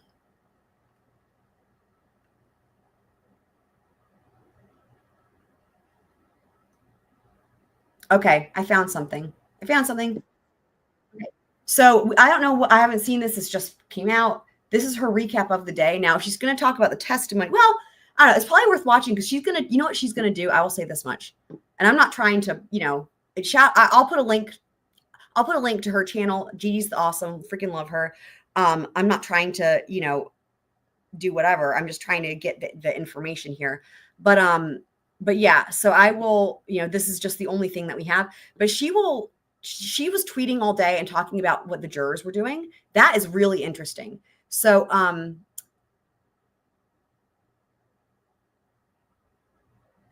the sister not raising the kid is interesting because she said she had an agreement with Mello. And what it sounded like to me was the vibe I got from it was an agreement, like he paid her money to let him have the custody. And I don't know what's going to happen to the kid now.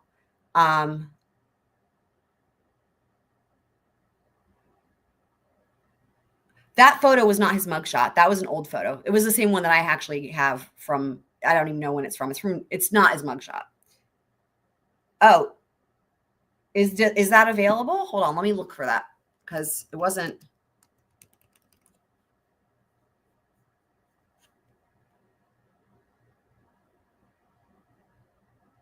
I don't think the mugshot is, because the picture that I'm seeing is a picture that already existed because I have that picture saved on my computer so I could show people, here's what he looks like, because there's not that many pictures of him. So that's an old picture. That was already out. That's not the mugshot.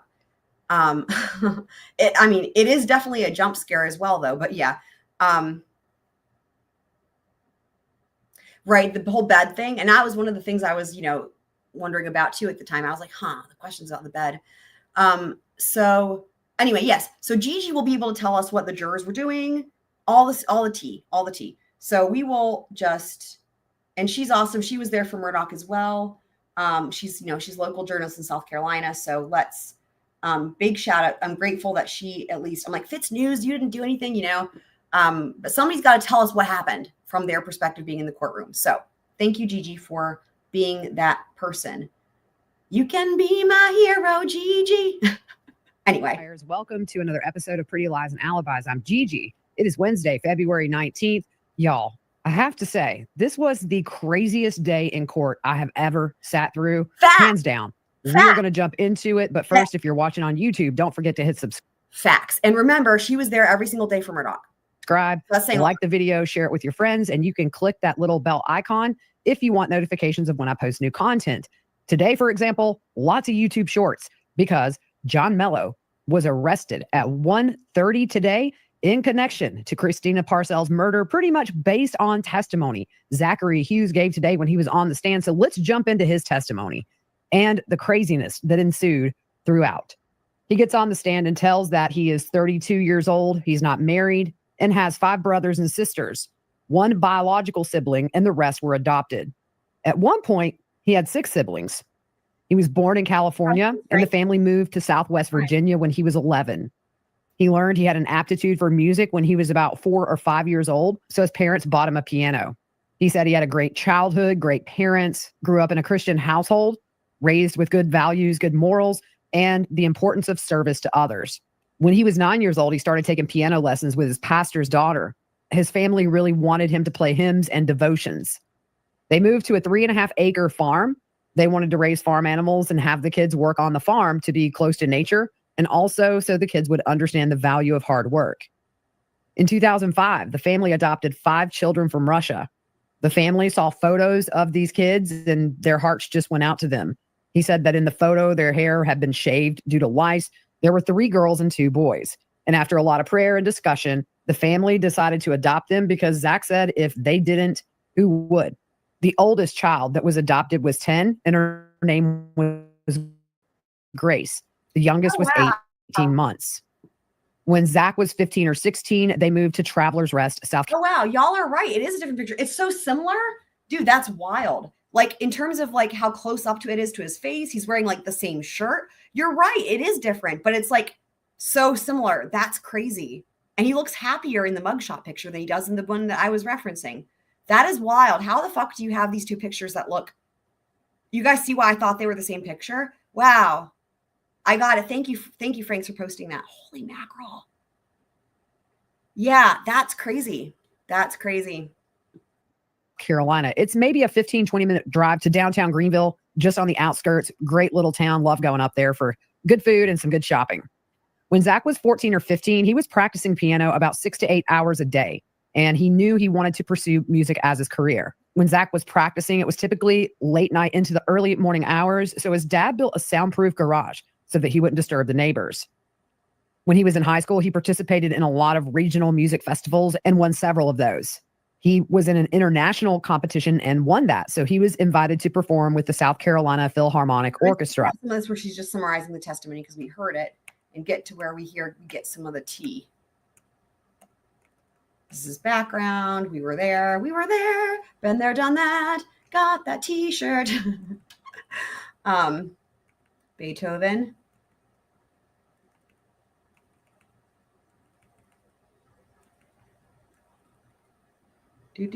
Do.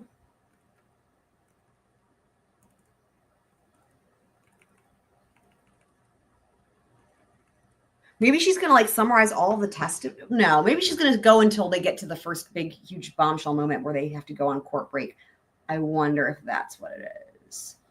And then she'll tell us what happened. So that's like chronological order. That would make sense.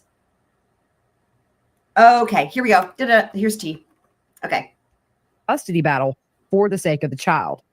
So he and John communicated daily. Zach said he was just trying to help him. He needed an attorney here in Greenville for family court, so Zach called attorneys to help John and the child out.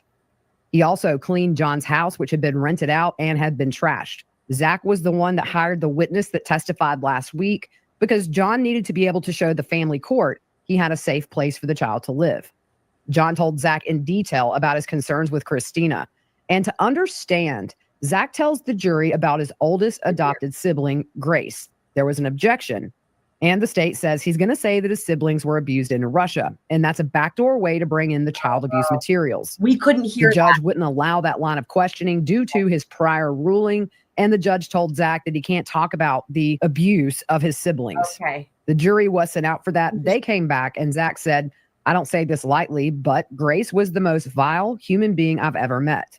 She was 10 when she came into our life. He said, heard all that. So that was interesting. So that was the part that we didn't know because it cut out. Camera feed.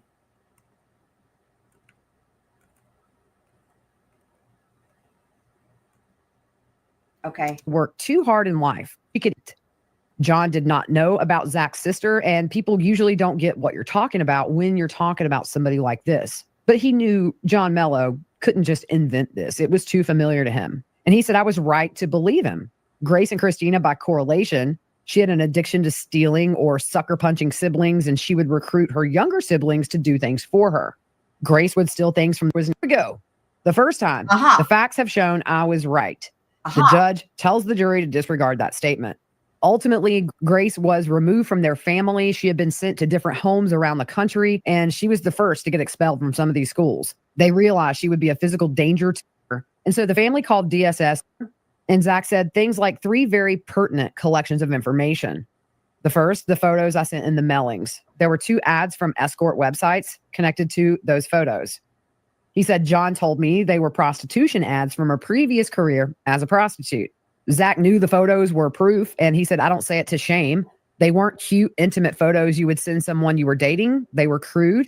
The look in her eyes was vacant and had a look sent out. They bring the jury back in, and he said after he read the deposition from family court of Christina's, he believed the things she admitted to and that she had a history of manipulating men for money and admitted to being in pornographic movies, used sugar daddy for me to get with older, wealthy men.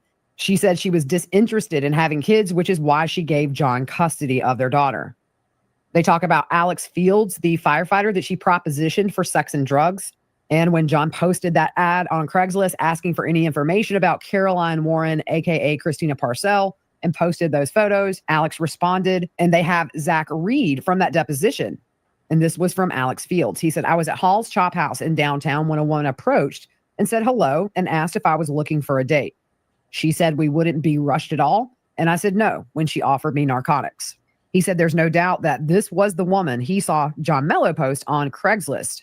Zach said you heard the testimony from Dan Bevel, and he testified he had met Christina in an official capacity before he investigated the letters that he and John sent out. The defense asked Zach, so John shared information with you about interactions he had with Christina before. Well, there is an objection and the jury is sent out. And the judge asks, what's the relevance? And the defense says what his state of mind was and what he knew about the dynamic that was going on. So the jury comes back in and they kind of move on. You said John provided information related to his concerns about Christina in conjunction with the child. So they moved to May of 2021. Zach and John were still communicating about this whole situation.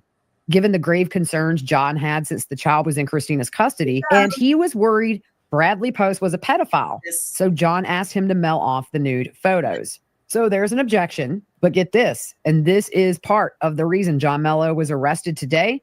John Mello asked Zach if he would kill Christina for $5,000. Zach said no. There was a second offer in which John Mello asked Zach if he was convinced the child was in danger, would you kill her for $10,000? Zach said no amount of money would make him do this. The only way he would consider taking action is if he was absolutely convinced the child was in danger, and the only way to get the child out of danger would be to take Christina's life. Zach was working on these sonatas and needed a break. He was playing on the Wynn's front lawn for donations, and he and John were talking daily at this point, mostly about the child. And they also talked about what Zach was up to with the sonatas.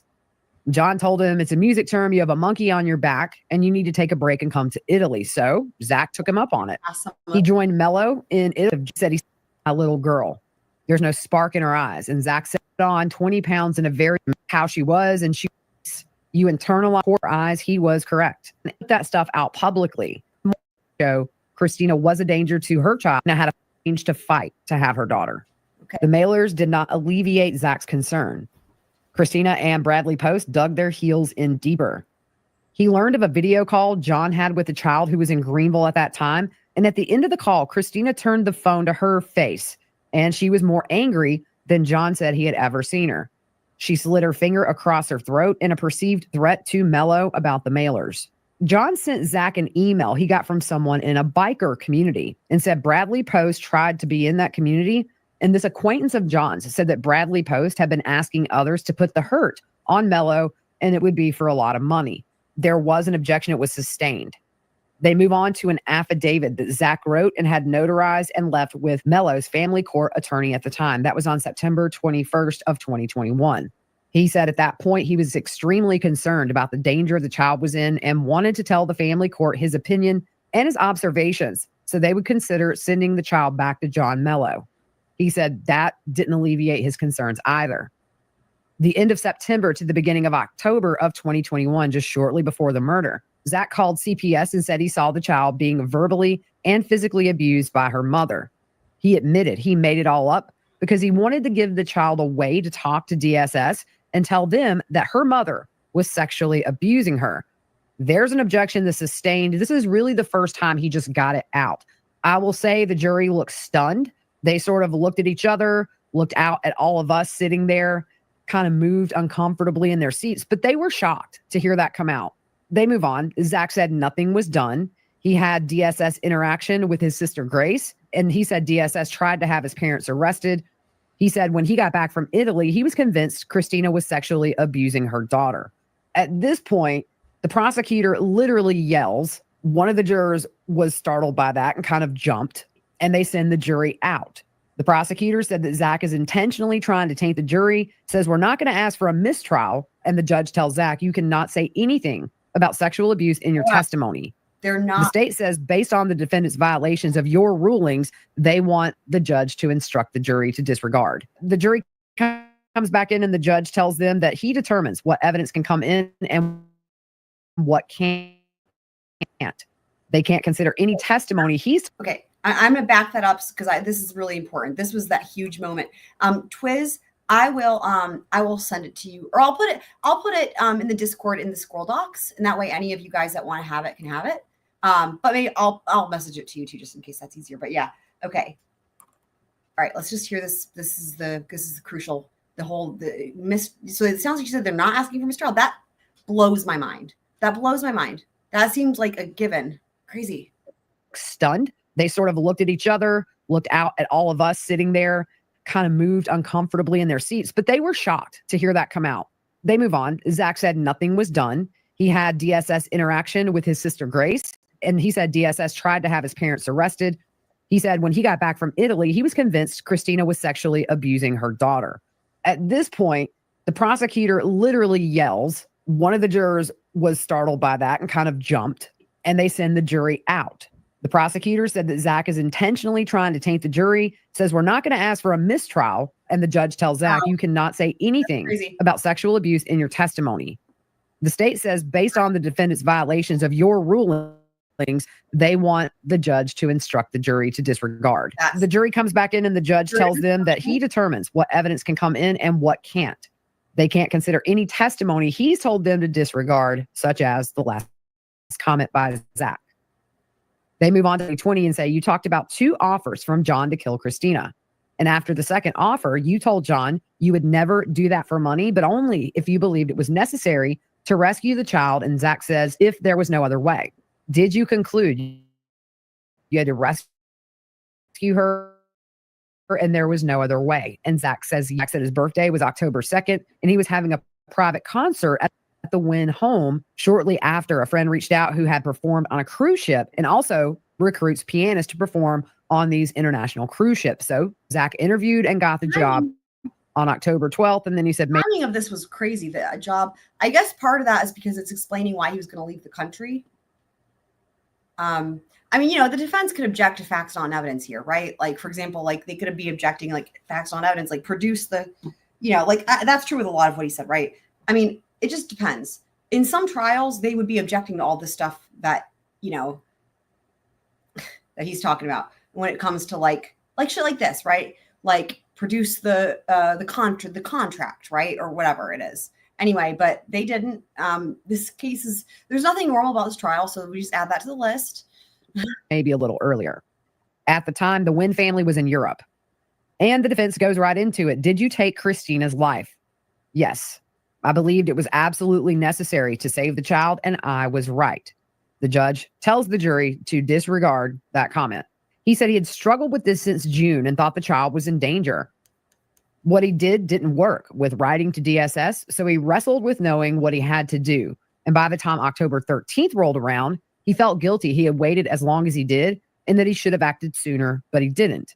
So he got the offer to work on the cruise ship, but he said, I have an opportunity to save her from a danger I knew she was in and it would not cease. He said, I couldn't leave her to drown.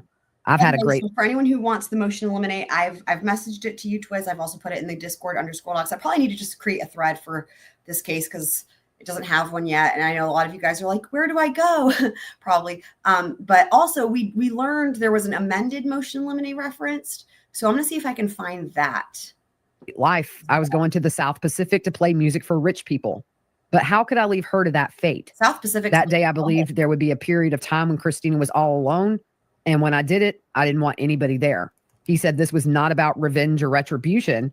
All I felt was pity, and I wanted to make sure nobody else would be involved in this. He said he planned very carefully. If he tried to do this and failed, it would be worse for the child.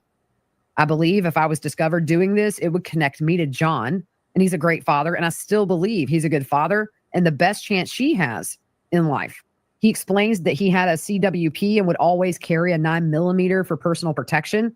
But at first, he was going to shoot Christina. So he bought a .22 caliber revolver at a gun show here in Greenville about a month or a month and a half before the murder. Sorry, guys. I just got another document here. We will take a look at. I've also got the defense response. So Zachary Hughes' response in opposition to the motion to eliminate.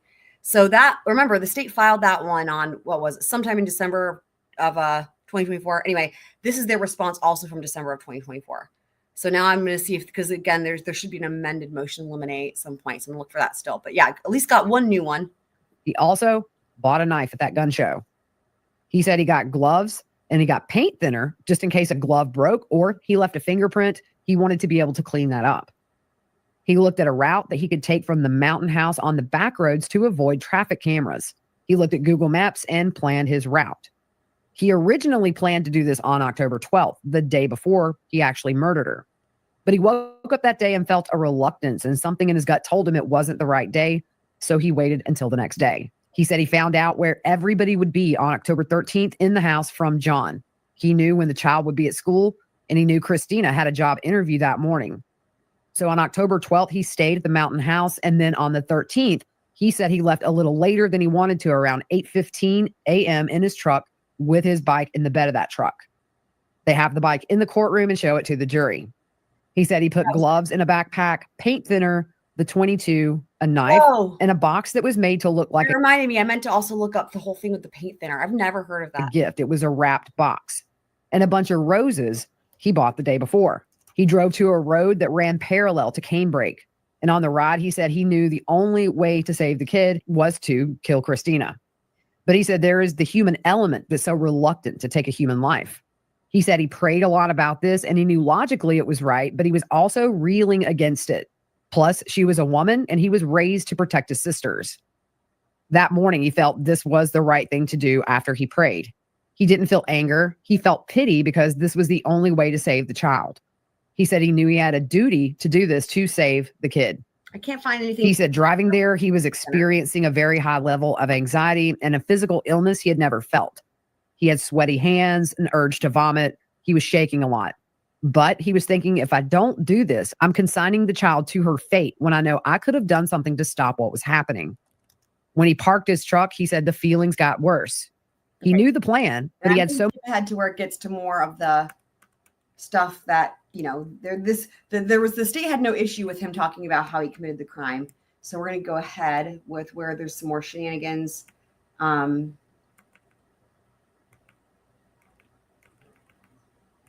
Also, again, shout out to Gigi for letting us keeping us surprised at what's going on in the breaks. The paint thinner is interesting. Okay. is hiding it from you. His mountain bike and pedaled back to the truck and drove back to the mountain home. This is where it all hit the fan. Oh boy. He said he felt relief because he knew the child would be safe from the sexual abuse her mom is perpetrating on her, and the state is hiding it from you. Tell you what, the prosecutor actually started objecting before he finished the sentence, so it was kind of a shouting match to see who could be louder. Yeah. And the jury is sent out. The state said he is a disgrace to the court's rules. This was intentional. He's been warned 3 times, and he has no intent to follow the rules in this courtroom, and he's waiving his rights. The state said the defense needs to control their client, and the judge says there's no indication the defense knew what he was going to say. The state says at this point, they know Zach has no intention of following the judge's rules. The defense points out he has a right to testify. We've made clear the instructions. He has a right. I'm doing my best. The judge says his right to testify can be limited without violating his constitutional rights. We take a long break. It was about an hour. So when we get back, the judge told Zach outside the presence of the jury that he found him guilty of contempt and sentenced him to 6 months in jail. Zach told the judge he understood. Around the second time that Zach blurted something out about the sexual abuse, the judge told Zach that he needed to abide by the ruling that you can't mention this. And Zach said, I will try, but I put my hand on the Bible to tell the truth. And the judge is like, don't mention it. So once the jury was brought back in after that extended break, which over that break by oh my God. Wait, I have to hear that again. Holy shit. Future saying the fact that he is far out from the crime and has also to think about it still appears to think. Yeah.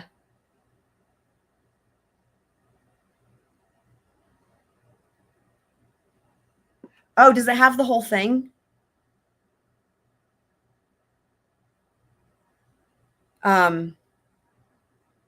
Yeah, so does that have the whole bond hearing? Because we can totally watch that. Thank you for letting me know. So yeah, so guys, I'm still not finding any documents from 2025 because again, there were a bunch of filings that happened. Well, there was the one filing from January that we already covered, right, with Brad Post's phone. But there were other, again, the right before trial started, and that's in addition to the one, the big one we want is from yesterday, right? I'm not able to find those. Yeah, okay, cool. So we'll watch it then. We'll see. We'll take a look. Future. Thank you for that. We'll watch that after this. I did find again. I do have 2 new documents here. And also, Franks, if you want to let me know, you said you had that workaround for that paywall. I guess it's for any paywall, but you know which one I'm talking about. That might be helpful too. Because if things are available nowhere else in this case, they will be available there. So yes, so we will, and if you guys want me to put all of these documents in the Discord, I can, just let me know. Yeah. Abuse. The judge told Zach that he needed to abide by the ruling that you can't mention this. And Zach said, I will try, but I put my hand on the Bible to tell the truth. Amazing. And the judge is like, don't mention it. So once the jury was brought back in after that extended break, which over that break, by the way, is when we found out John Mello had been arrested shortly after Zach testified about the money proposition and also telling him what would be the best time essentially to go. All right, Franks, I didn't see it. Where did you put it? In Scroll Crew? I didn't see it. I'm sorry. Kill Christina. So the last bit, after he left Canebrake, he rode his bike back to his truck and then went back to the mountain house. He disposed of the gun and the knife in a nearby lake and burned his clothes in a fire pit. At the beginning, again, we can go ahead a little bit to get to. Oh, the jury was looking back and forth. Okay. In court 3 times back to Greenville and turned himself in. That was it for today's testimony. Like I said, y'all, probably the most chaotic and crazy day I've ever witnessed in court. 3 times he was warned, and then you had that big one because while the solicitor was objecting and trying to sort of drown Zach out, Zach got it out, and the jury was looking back and forth, but really they definitely heard everything Zach said. The prosecution has said they definitely are not going to ask for a mistrial. And so he was found in contempt. But here's the thing. The judge instructs the jury. I decide what evidence comes in. You disregard that statement, but you can't put toothpaste back in a tube. And for a week now, this jury really has looked confused on things, especially every time they're sent out of the room when Bradley Post's phone is mentioned. I think they have a clear picture of what at least was going on with the child. Just a very crazy, crazy day in court. I'm going tonight to John Mello's bond hearing at the detention center at 9:30. So I'll try to update you guys tomorrow on that. That is it for today. We will be back in court at 9:30. The judge instructed the jury to be there at 10:30. We're going to have a few hours of some winter weather in the morning. And depending on how much we get, there's a small chance, I would think, we may not even have court tomorrow because we're going to be below. No! Don't make us wait for cross snow. Freezing, and we're not equipped for that. So I'll keep you posted on social media. I'll definitely do a YouTube short to keep you caught up. But that's it for today. Hope you guys have a good rest of your evening, and we will see you soon. Thanks, Gigi. So guess what? Thanks, Future, for letting me know about. So that bond hearing just got posted. I think it said it was like 9 minutes ago. Y'all are on top of things. This is why I love you guys. Y'all are freaking awesome. Appreciate it. And Franks, if you can just let me know where to find that, wherever you put it. I guess I can go looking for it, but there's so many threads. Anyway, but awesome. We have the bond hearing. This is great. And there could be still some other things still coming out, you know, wow. So, and I guess I can take down, we can get away from that one.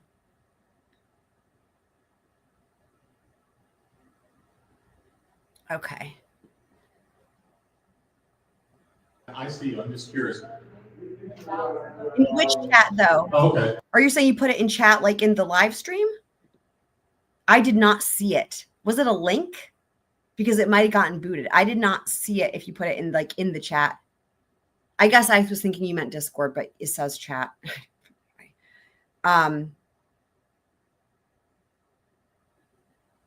Yeah, I was looking for it and I didn't see it. I don't know if sometimes stuff goes, sometimes something was StreamYard. Every now and again, I'll be like, every now and again, I'll be doing timestamps and I'll be seeing the chat replay go while I'm doing timestamps. I'm like, whoa, that didn't come in. Totally didn't see that. And anyway, I don't know. Maybe it just didn't come through. Who knows? I just never heard of you before. So that's, whoa.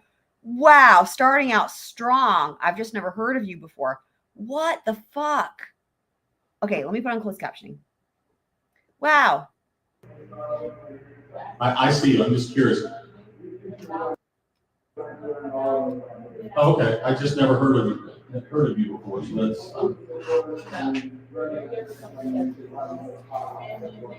okay. I'm taking notes for my brain. All right, here we go. Oh my God, there he is. Wow.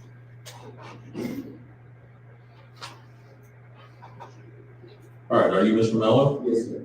Oh my God. Mello, I'm Judge O'Brien. I'm going to read you your rights. You have the right to remain silent. You have the right and obligation to be present at your trial. If you fail to show up for your trial, if you fail to show up for your trial, they'll place failure to appear charges against you, and you could face an additional 1 to 5 years in jail. You have the right to a trial by jury. You have the right to an attorney. If you cannot afford an attorney, one can be provided for you through the public defender's office. If the charges that are placed on you are discharged, dismissed, not prosecuted, or if you're found not guilty, you have the right to have your record expunged or wiped clean from these charges. Now, you're being charged with a criminal offense, and if you were found guilty, you are facing serious consequences, which may include the payment of a fine, the loss of your driver's license, and the possibility of a jail sentence. In addition, you may face increased penalties for later convictions, the loss of your right to possess firearms or ammunition, and your immigration status could be affected. You have important constitutional rights, including the right to representation by an attorney, but you may lose those rights or waive them if you do not act to protect those rights. You have the right to hire an attorney to represent you in every case. If you cannot afford an attorney, you may be eligible for a free attorney.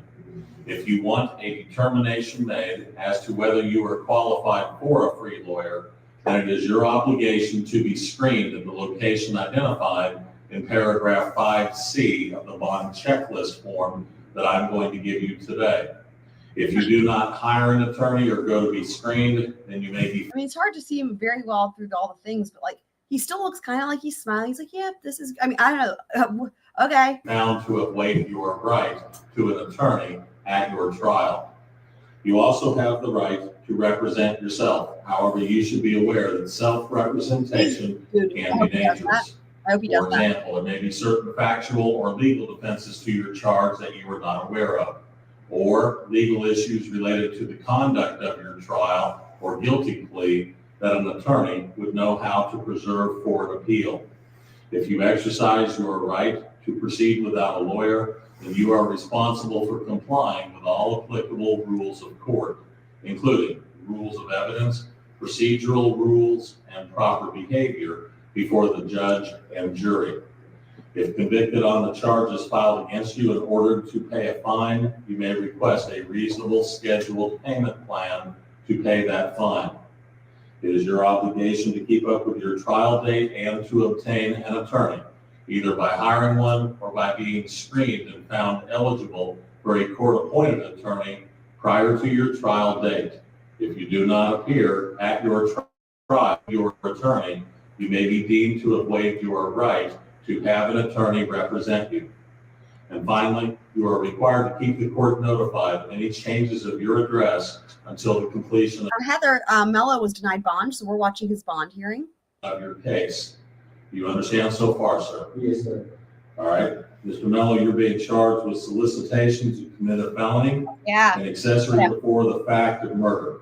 These are both general sessions charges, which means you have an additional right. You have the right of a preliminary hearing. The preliminary hearing is an evidence hearing where the state has to show that they have the evidence to take you to court. If you want that hearing, take the form I'm going to give you and fill it out. You can mail it or take it to the address on the form, or you can fill it out tonight and give it back to me. But you only have a total of 10 days to get that form turned in. Otherwise, you lose your right to that hearing. Now, accessory before the fact to a felony is a violent crime in South Carolina. Based on the nature of these charges and the situation involved in these cases, this case, I am going to no bond you, and I'm going to send you to the circuit court for a bond hearing. Your next court date will be sometime in the next 30 days. I can't tell you if it could be 3 days from now or 30 days from now, because that'll have to be scheduled by the solicitor's office. But at that point in time, it'll be up to them to decide. He's not going anywhere, so Decide as to whether to grant you a bond or to keep you in jail until your court date. Do you have any questions? I don't think so, thank you. All right, sir, sit tight right there. I've got some papers for you to sign. I don't think so. Thank you. I mean, well, it's not Heather. It's Mello. So it seems like he's got properties all over the planet. I mean, allegedly, it's just on his email signature. Seems like he has money, right? Seems like he has money.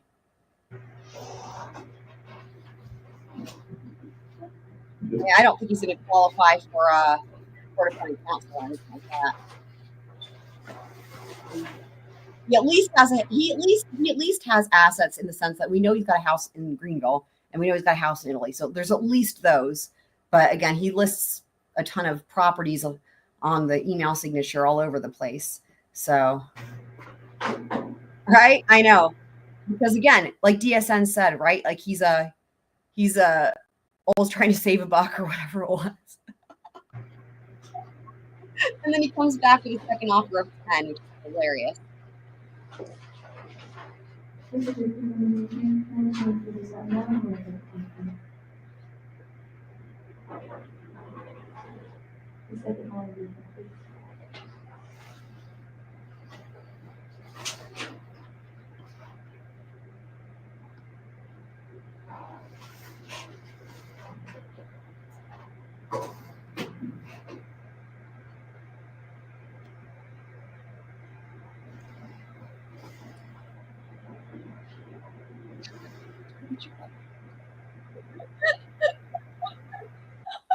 Heather, you missed it earlier when we watched a clip that will probably be in this video also of Tina Parcell at this bond hearing.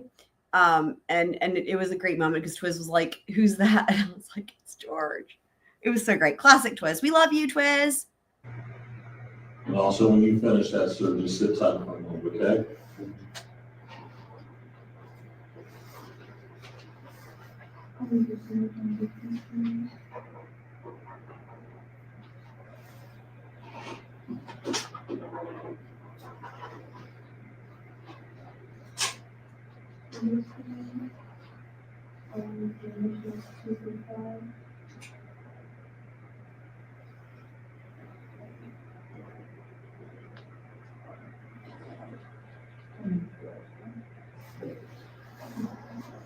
Oh, Twiz is cheating.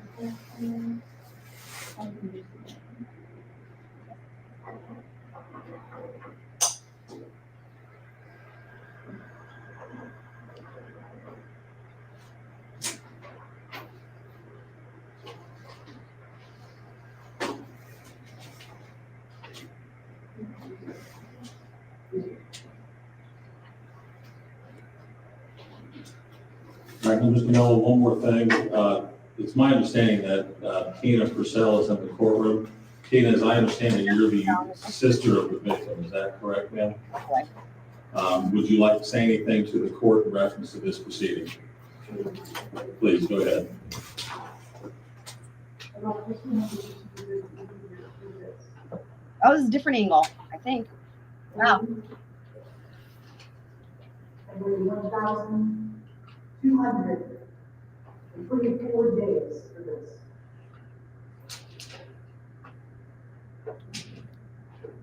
I wish it felt really good, John, but it's not going to feel good yet. I've been every day of this house. One witness to what you all have done. Everything was fine. Everything I was fine. My family, with your family. You did this to your family. Your child has to know that you did this to her family. I don't know where I'm going. I'm really sorry, but I assure you, if I had all capable, I would be there every day. When you are convicted, I will be there at every parole hearing. Everyone. You will never get rid of me. And that is your own fault. You did this to yourself. Like Radiohead. So I have your own. Thank you. Thank you, Ms. Purcell. I appreciate you coming. Mr. Mello, do you have any questions before we end this? No. All right, sir, you're free to go with the officer.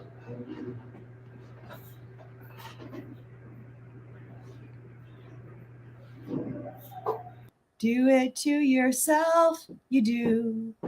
When it hurts, you do it to yourself, just you. You and no one else. You do it to yourself. Do it to yourself. I actually had that. I don't remember how. Anyway, I figured that out on guitar at some point because I was singing that in so many trials when people do things to themselves. But anyway, yeah, shout out to Radiohead as always. Classic. So yeah, for anyone who missed it, you can, the other one of her talking, you can hear it better if you guys want to watch that. Anyone want to watch it again or for the first time, we can pull that up because you couldn't hear that as well from this angle, but the other one was a different angle, but you can hear her better.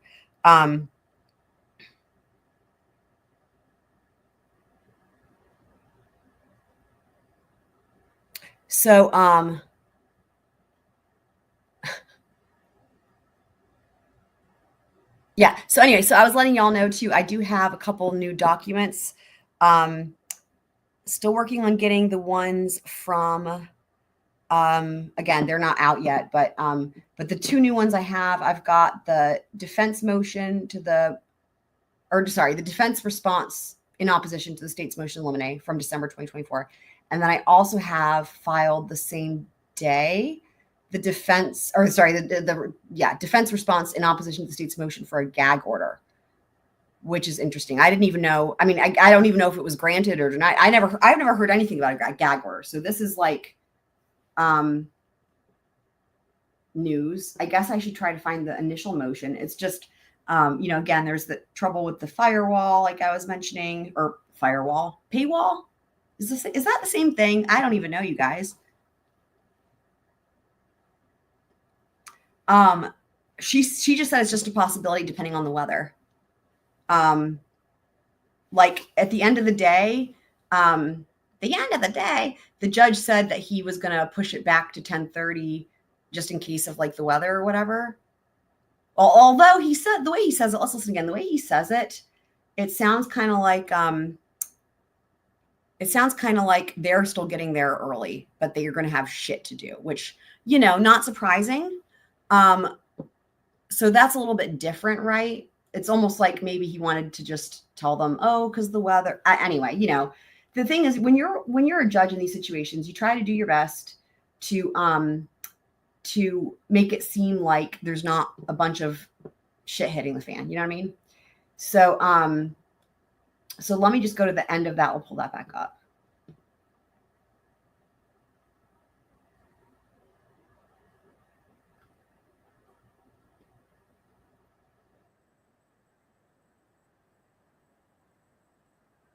Oh my God. Okay. Anything else? Okay. At this moment, Yeah. well, can I see counsel?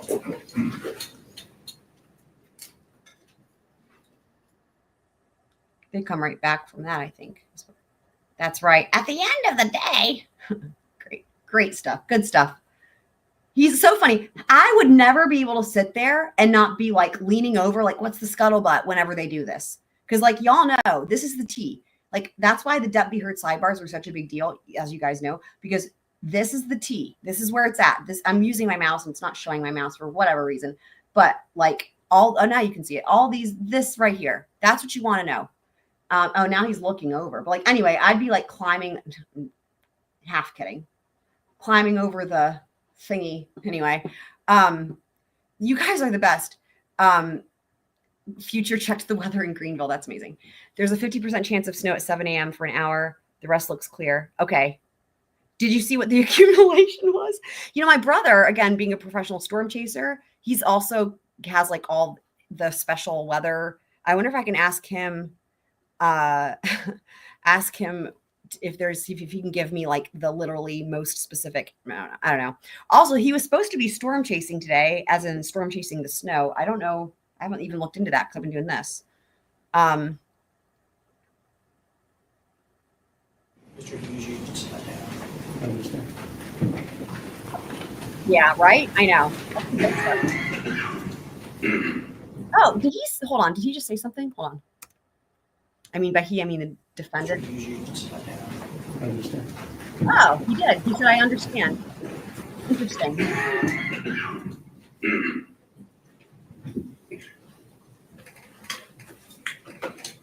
They already dismissed. Okay. Yeah. Cool. Okay, ladies and gentlemen, Here we we go. are going to break for the day. And I'm going to ask that y'all return at 10:30 tomorrow morning.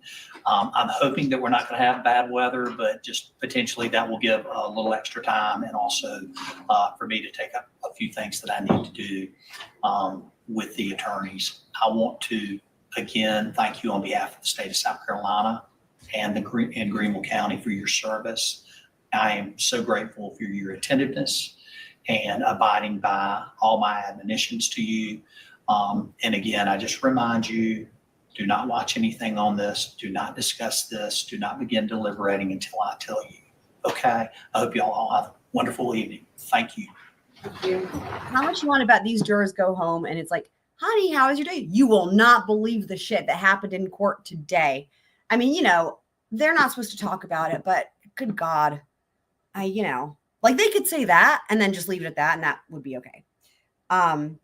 Yeah, we're still like in snow territory here, but it's minimal. There was like rumor. It was supposed to be 8 to 10 inches, they said at some point, and then it changed to like 1 to 3, and the actuality was like a dusting kind. Well, maybe a little more than dusting. I should be fair. It's a little more than dusting. So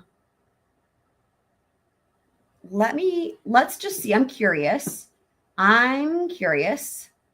what like this case. So I'm curious what people are thinking about this. Like what, let's just see, just for fun, because, plus you never know when you get some more information from somebody new who might've been in that courtroom. Let me just see here.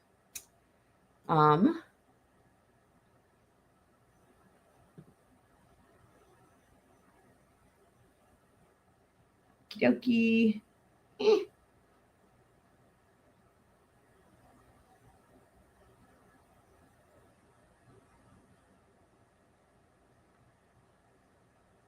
Oh, and by the way, Flash was mentioning that Ventriloquist trial. We got to look into that. I didn't see him leave. Flash, I'm sorry if I didn't say bye. I didn't even see you when you left. If you left, we don't even know. I thought there was, hold on.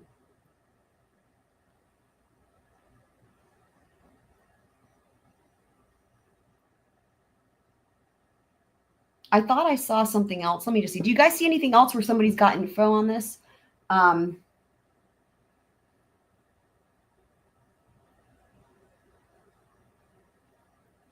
Yeah, right. I know. They did say it started at 8 to 10 inches. They did. That's correct. 8 to 10 inches was what people were saying. So everybody freaked out and they like cleared out the grocery stores and everybody went all crazy. And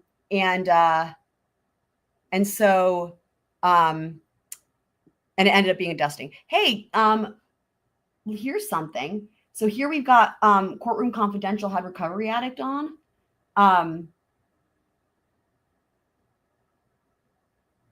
But he's going to talk, it says they're going to talk about the legal, I guess, I guess they're going to talk about the legal elements here. So maybe let's take a look and see if there's anything interesting here. Because I know a lot of you guys, we've talked about it a lot, right? But like, and for anyone who's like, what are the other elements in terms of like the jury nullification, maybe there could be something interesting here.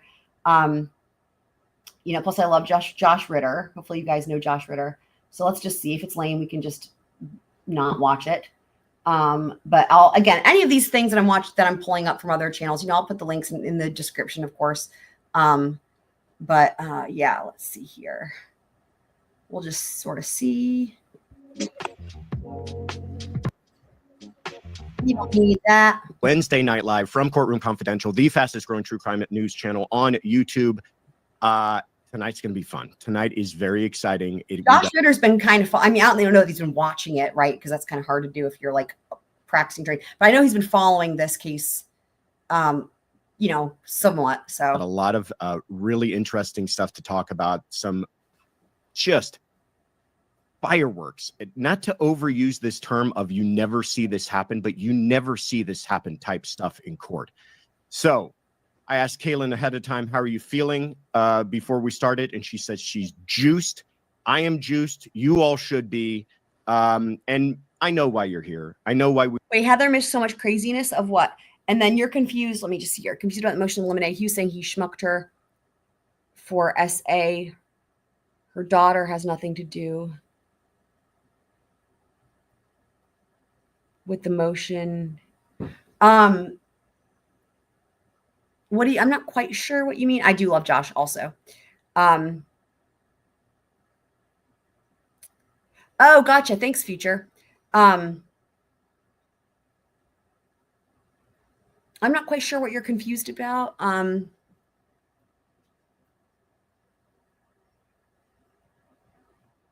you clarify, pretty please? And by the way, I know there's some nude BK documents. I haven't even looked at all. But y'all let me know if there's anything interesting there. We'll probably wait to cover that until, I heard that Frank's was denied, but anyway, probably wait to cover that until things happen with this. Oh, is there something else with Gigi? Like, right. I know about Frank's being denied. Okay. Suppression's denied. Okay. Yeah.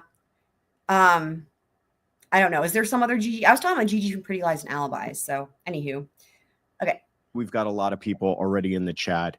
I know that you're all here to see our friend Scott from Recovery Addict. He is waiting to come on. I want to introduce him. What we're going to do is we're going to talk about all this craziness that happened in the Zachary Hughes case today. And Scott was there for every single minute of it, watching it live with all of his viewers, and they were in for a treat today. And then if we have time, who knows with everything there is to go over tonight, but we always like to do a poll to see what you guys are interested in. And if we have time, we'll get into it. The poll is tonight for this evening is going to be the ASAP Rocky case. He was found not guilty. We could talk a little bit about that. So one time Josh Ritter was on STS. Do you guys see this plant right here behind him? One time he was on STS, and I was like, and I put a question in the chat, and I was like, hey Josh, I just have a question. Is that a Phalaenopsis orchid on your shelf? And then he was like, I have no idea what it is, and it's not real. It's fake, and it's just like been there forever. But it's really funny because it has been there forever. I just had never really noticed it. But like, now that was a long time ago, but it's like, it's still there. Anyway, do any of you guys know about orchids, or is that just like, whatever? Anyway, but it's just funny. He was like, no, it's not. He was like, I don't have to take care of it or whatever. And anywho, but any of you guys, if you know about orchids, you can see why I asked that question. So his reaction, the pot would be too small for it. Anyway, in court, by the way, if you haven't seen it, is pretty wild as well. We have some footage of that. We could talk about the Jay-Z case, how the civil suit against him was dropped. It's not just all about this. Well, we're going to watch the parts that pertain to this trial. What does that mean for Diddy? And what does that mean about going forward? And what are the ramifications of that case being dropped by the plaintiff? And then James Ferguson is a case here in California that is not. Thank you. You're right. He didn't say anything about the wildflowers. Thank you for, dude, I completely forgot about that because there was so much insanity. Yeah, you're right. There was no mention of the wildflowers. That is really interesting. That's a detail that was, and the cocaine, right? The cocaine was never mentioned either, right? Holy fuck. No, they were different colors. They were multiple colors, and they were in big, like, fistfuls. Wow. I guess you remembered that when I mentioned orchids, but I'm really glad. That's so crazy. Yeah, the cocaine. How did we miss it?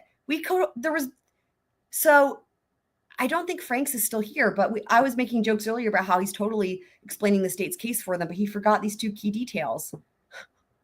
Wow. No, it was not baby's breath. Did you guys not see the wildflowers before? Because it's not the baby's breath. It's not at all. That's a good thought. That's a good thought. But when you see it, you know that's not what it is. I'm very familiar with that whole the baby's breath. When you play violin concerts, I didn't just do that. I did a lot of musical theater. I did a lot of dance. I did a lot of performing, right? The number of times I've been handed flowers with baby's breath, I couldn't even tell you. It's definitely not. It was like fistfuls of these. If you guys want me to try to find it and pull it up, I can do that. Just let me know if you guys didn't see it. Oh, gotcha. Okay, cool. I just didn't know because that was early on in this trial. I know a lot of people kind of like didn't know about this until shit started getting into it. So I just didn't know if you'd seen it because that was, one of the first couple witnesses, I think. And they don't pull it back up. Like, you know what I mean? Like, there's like trials where there's exhibits that they show a number of times. That got shown once and that was it. So, and there was never any follow-up. I was expecting a forensic botanist to come in. I don't know why I was expecting that. Cause like, wow, I guess I was expecting a normal trial. I was expecting a forensic botanist to come in and try to identify that species. It's just crazy that shit never happened to me. Absolutely crazy that shit never happened. This is going to be a good one to watch again, I will say, for a number of reasons. Anyway, I can't stand them either, Future. I am with you on that. No, I don't know that anybody likes it. I don't know why they use that shit. But for reals though. So Future had an orchid once and it died. Do you guys want to know how many orchids I have? Don't think I'm crazy. Let me just say this, first of all. The reason I got an orchid is because I have never been able to keep a plant alive in my life, okay? I don't know why. It's like even when I moved into this house in 2022, my mom got me a little plant. I don't know what it was called. She got me a little plant. She was like, Chelsea, she was like, this is the one plant you can't possibly kill. That's what she said to me. She said, I have several of these in my house and like literally you can just forget about, like, there's nothing you can do to kill this plant. I'm like, awesome. It died. But then what happened was Christmas of that year, my brother got me a little jade plant in this little turtle. It's like a little turtle vase. And it was so freaking cute with the little vase. And I was like, I'm going to try again. I'm not giving up because, I don't give up. I was like, I'm not giving up yet. And it survived. And it's sitting over here. I'm looking right at it. It's thriving. But the point is at that time, well, this might have been 2020. Hold on. What year are we in? This might have been 2023. Yeah. I got it in Christmas of 2022. So what happened was it was still alive in like early spring of 2023. And I was like, I can't believe this. So then I knew that orchids were considered to be, because I would always see them and they're like so pretty, right? And I knew that they have a reputation of being impossible. Like what Future says here, that's the story that everybody has. In fact, there was one time I got my mom one. I didn't know anything about plants, right? Yeah, got my mom an orchid for something and same thing, and she's really good with plants. That's what's so funny. She's really good with plants. Anyway, her orchid died. Everybody's orchids.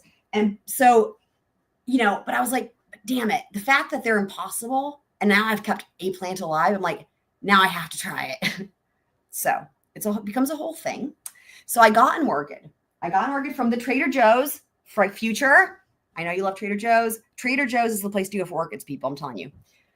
Year round. They have all kinds and they vary. They get new ones in every day. And they are at such a great price.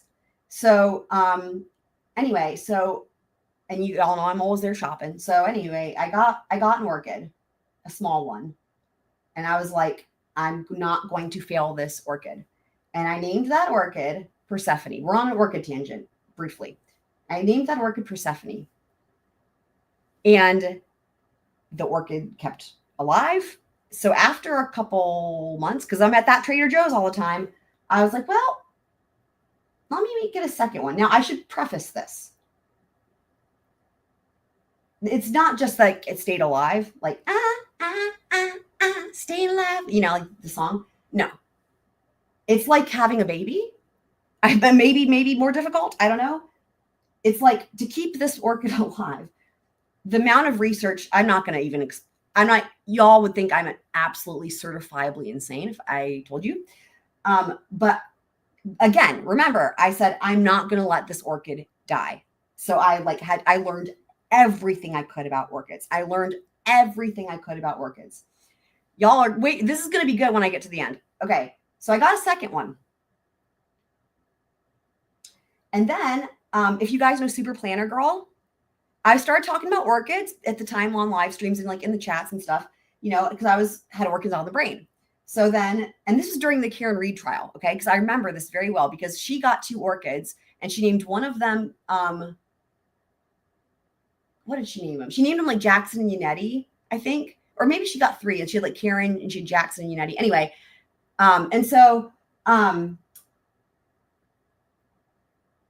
So anyway, and meanwhile, I was accumulating more orchids, okay? Because they're all so different. Every single one is completely different.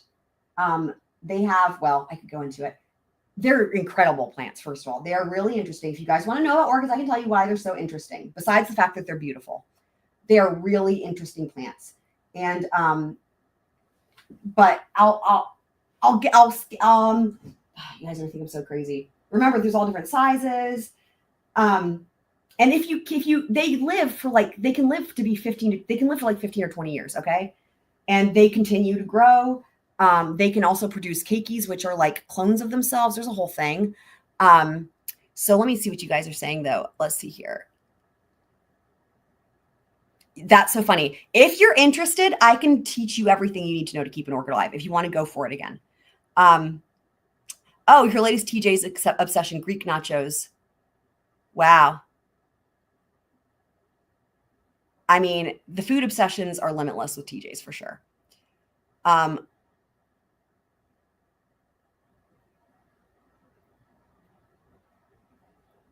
Wait, the law enforcement officer would have to have known. I don't know what you're referencing here, Heather, because that was from, I don't know, after the baby's breath. Law enforcement would have to have known. I don't know. You might not have been talking to me. So anyway, okay. All of my orchids have names. I'm going to count how many I have. You guys ready for this? And I've bought these over time, right? So they're all in different phases, right? Because they have like their cycles. So it's like whether they're in bloom or in spike or in bud or, you know, active growth, vegetative phase. So they're all in different, I've got orchids in all these different phases. Okay. So let me count. Hold on. I'm going to play this while I count how many. Okay.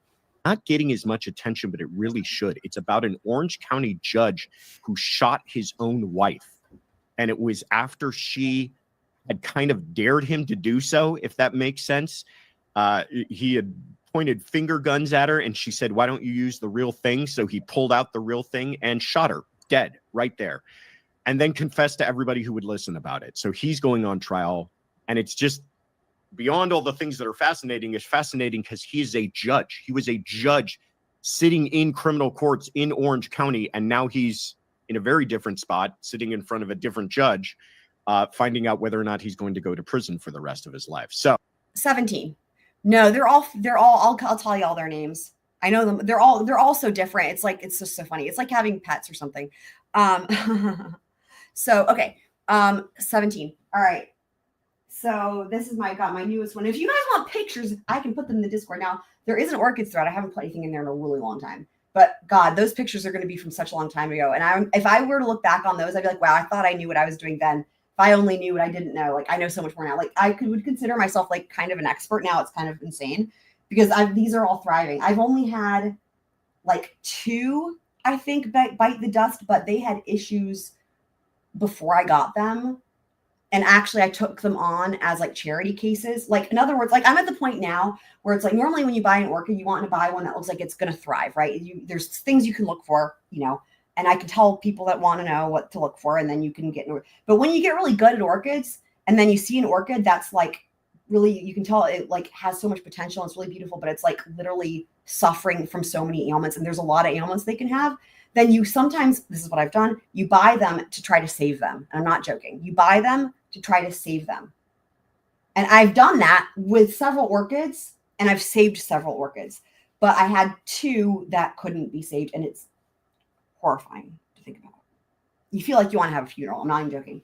But I'll go through their names. So this is Thea, Aphrodite, Thalia, Pixie, oh, what's that one's name? Jasmine. That one is, oh my God, what's that one's name? That one is, I'll come back to that one. That one's the name that's difficult. Okay, then we've got, what was that one's name? forgot that one's named temporarily. Then we have Aurora, and we have Cleo, Lisbeth, Iris. There's Persephone, my first one. Artemis, Venus, Gaia.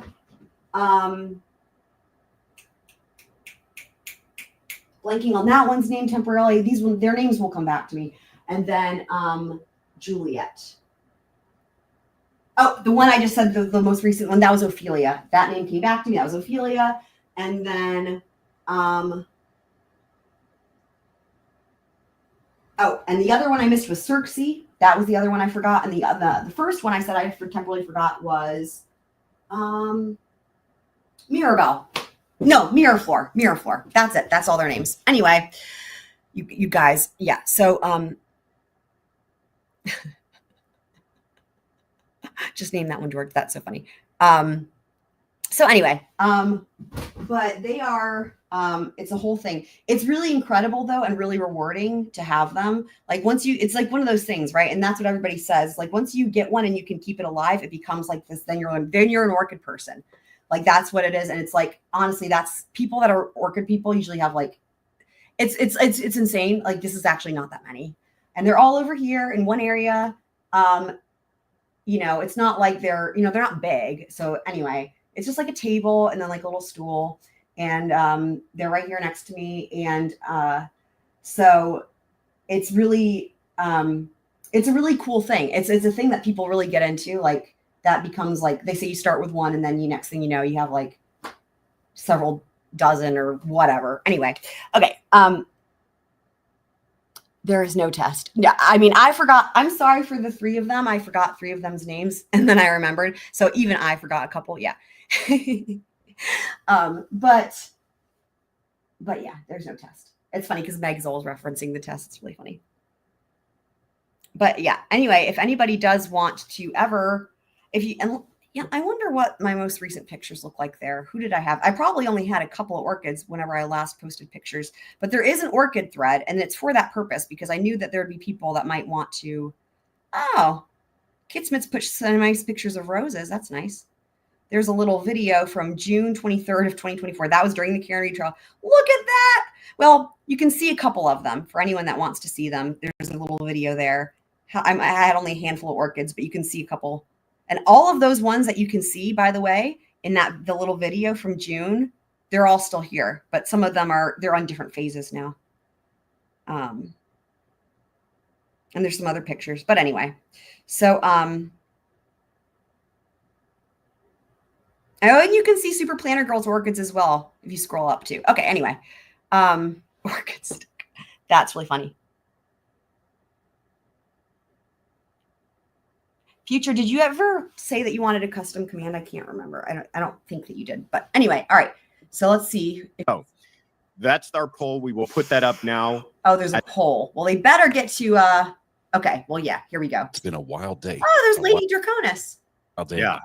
We've had crazy days before, but this is like on a new level. I haven't seen something like this. Shout out to Lady Drake, as Rob always says. You've been watching trials for long enough, and I've been doing this my entire adult career, that you don't really get to say that all that much. I haven't seen this before. Boy, this is a day. Facts right there. Yes. I'll remember for a long time because there is so much craziness usually, but this is on another level. That's yeah. I mean, it's always fun to see something new. Like the first time you watch a sequestered jury trial, it's like, that's a little different. Right. The first time you watch, you mentioned a trial where the judge is the defendant, that's a little different, but those stories happen now and then. What I've seen today, nope. I've never seen anywhere else. I don't know how else to say it. Yeah. And I will say for me, every trial is always a little different, but this trial is like I don't even know. I was going to name all of the drugs, put it on another planet, put it in alternate dimension, invert it, put it underwater, blow it up, flip it and reverse it. Is it worth it? Let me work it, but then we can reverse it. Yeah. Do all those things. And I think it's still an understatement of what this trial is. It was so many times we thought it was like, to take it back to the beginning. Okay. When the trial started, we like to joke about having a little bingo card, right? And there's things that come up. Walmart always seems to be mentioned in every trial, and you've got all these little facts, and everyone's like, "Oh, right. Bingo!" We heard all the little check boxes. This one began, and we're hearing about cloned phones and airport. What's funny with this trial? That's why I got so excited when they said gas can, because gas can is like, I mean, not in that many trials, but like the gas can is like the main character of the Casey Anthony trial. And then when it showed the gas can, and I was like, "Is that George's gas can?"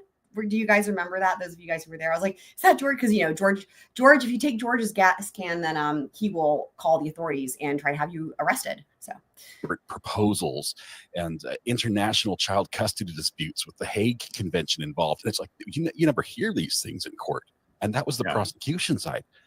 Defense got up and took it to a whole new level today. Oh yeah, the wheels came off today, literally. Oh, well, not literally. I don't want to overuse that term, but the wheels came off on this trial. And I'll be honest with you, the way things stand right now, I don't know how it's going to proceed.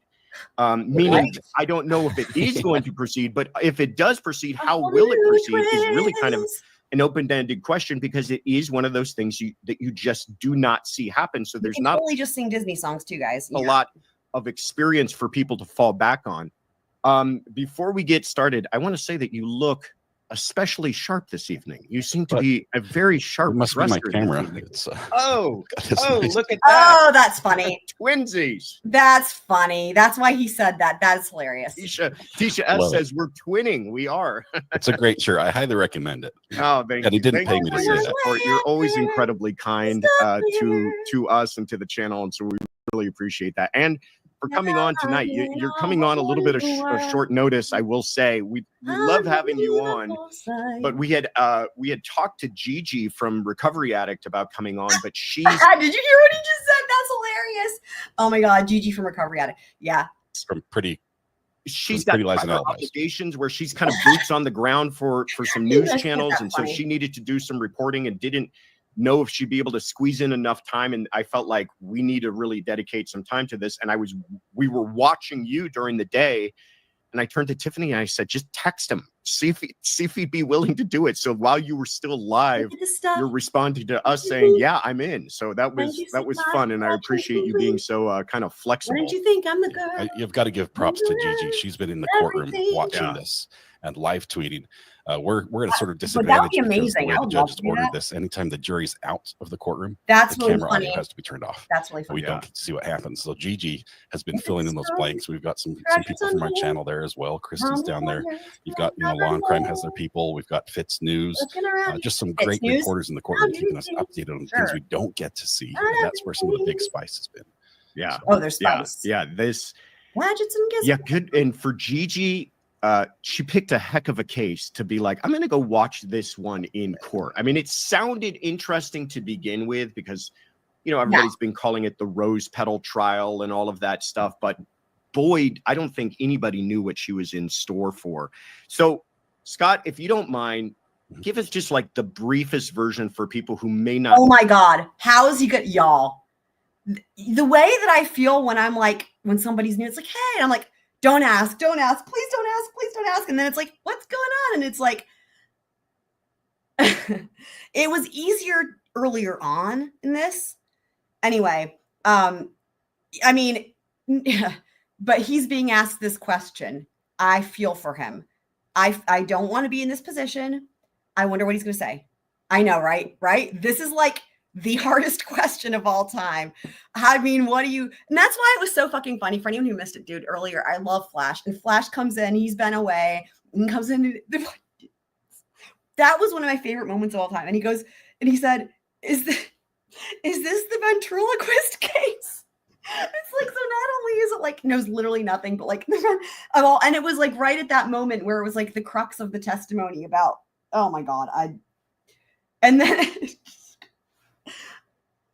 shout out to Flash, love you.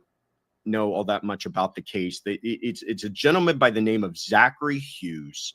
The victim's name is Christina Parcell. Oh wait, he's kind of doing it. Okay.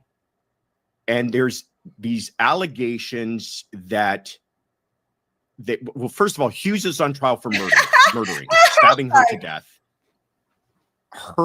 she had a child with a man by the name of John Joey Mello. Look at their faces. Guys. And they're like, how much are y'all? Till today, it was kind of just the prosecution theory that Hughes went in there, maybe in cahoots with Mello, maybe not, maybe taking it upon himself, but ended up killing this poor woman.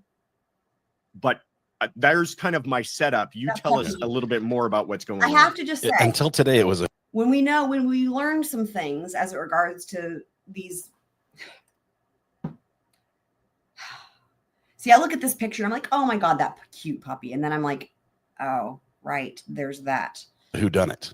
Right. That's what this case was. You know, can the state provide enough evidence to prove that the defendant committed this crime? And it's I don't know how you can boil it down to a 5-minute, summary, because this is a twisted web.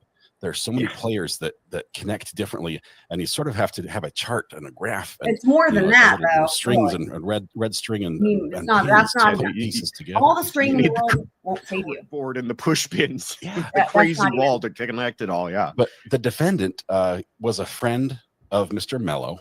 Mr. Mello and Christina had a child together. The defendant met Mr. Mello in a park while he was sort of busking with a keyboard. So RA is going to go into a more detail. This is really funny. They're going to have to try to help each other. I just wanted to say, for anyone who hasn't seen or wasn't here from a couple nights ago, I guess, Denise, who's in the scroll chat, often shout out to Denise. She's a defense attorney in California. And when we were going through the, I don't remember which day in trial it was, maybe day 2. Anyway, but I know Twiz was there when she said this. But anyway, she was saying, because she was asking things about like, what if the CP was like AI created or like planted there from by Mello or something as a virus? Because I know we've been talking about like there's just a lot, right, of things. And so she was saying things like, and I was like, I don't know what the fuck that even means. But what she said is she said she had this happen to a client where he was charged with all the stuff related to like CSAM materials on his computer. And then he was acquitted of all charges because apparently now there's ways that people can do like AI, CSAM, and then using a virus can like plant it on your computer. It's a thing that has happened. And I was like, now we have to include that in the mix. Are really? I mean, that's a thing. So just wanted to make sure everybody, right? So it starts out that way, but then being able to use a virus to put it on somebody's computer. And so if you wanted to frame them, it would be possible. So I just want to throw that out there because I'd never heard of that. And thank you. This is why y'all are the best, because everybody brings certain new things to the table. Everybody is super smart in their own way. And so also shout to Denise.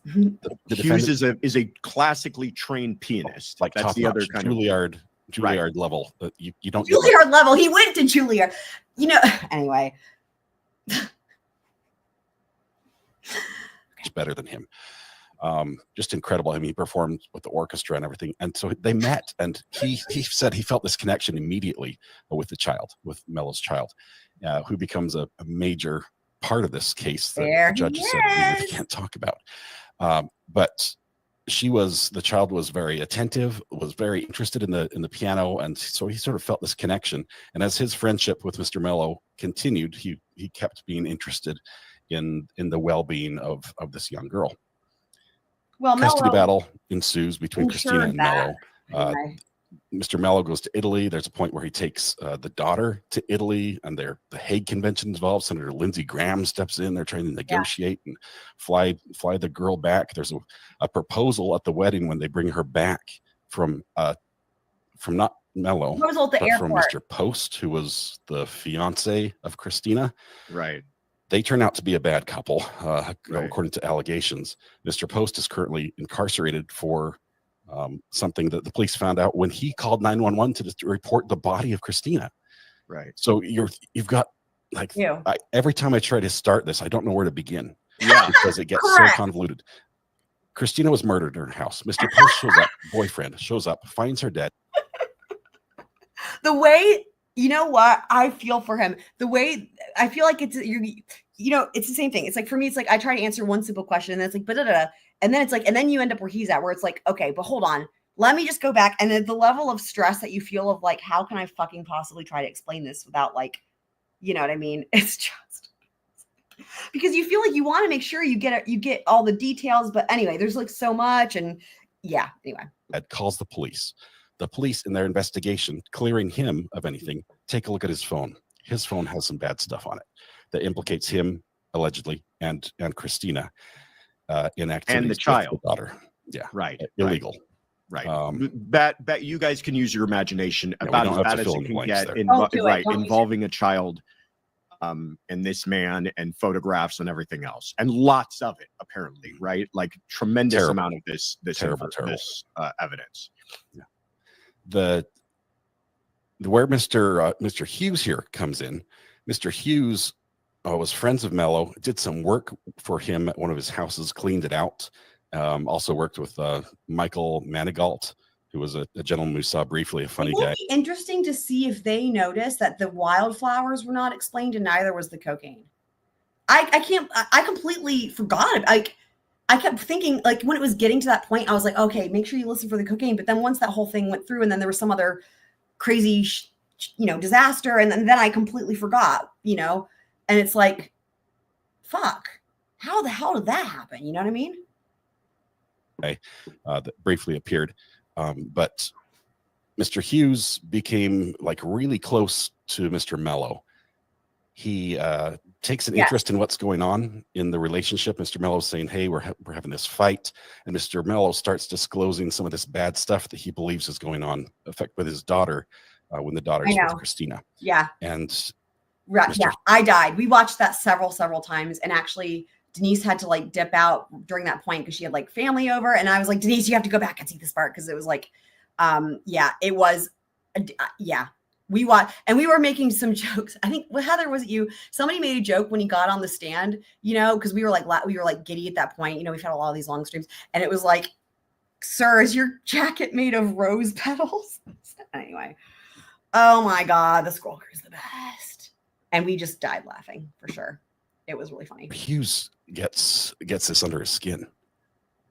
He thinks it's wrong. It's because he feels for the daughter. He's like, this shouldn't be happening to this girl. It's like protective. I know. And the fact that he thought it was off the record was just, he becomes obsessed about it. At one point, Mr. Mello broaches the subject and says, hey, would you, for $5,000, kill Christina? That would solve the custody problem. And he's like, no, I can't believe I would never, right? I can't believe you didn't ask me that. And a couple weeks later, he's like, how about R.A.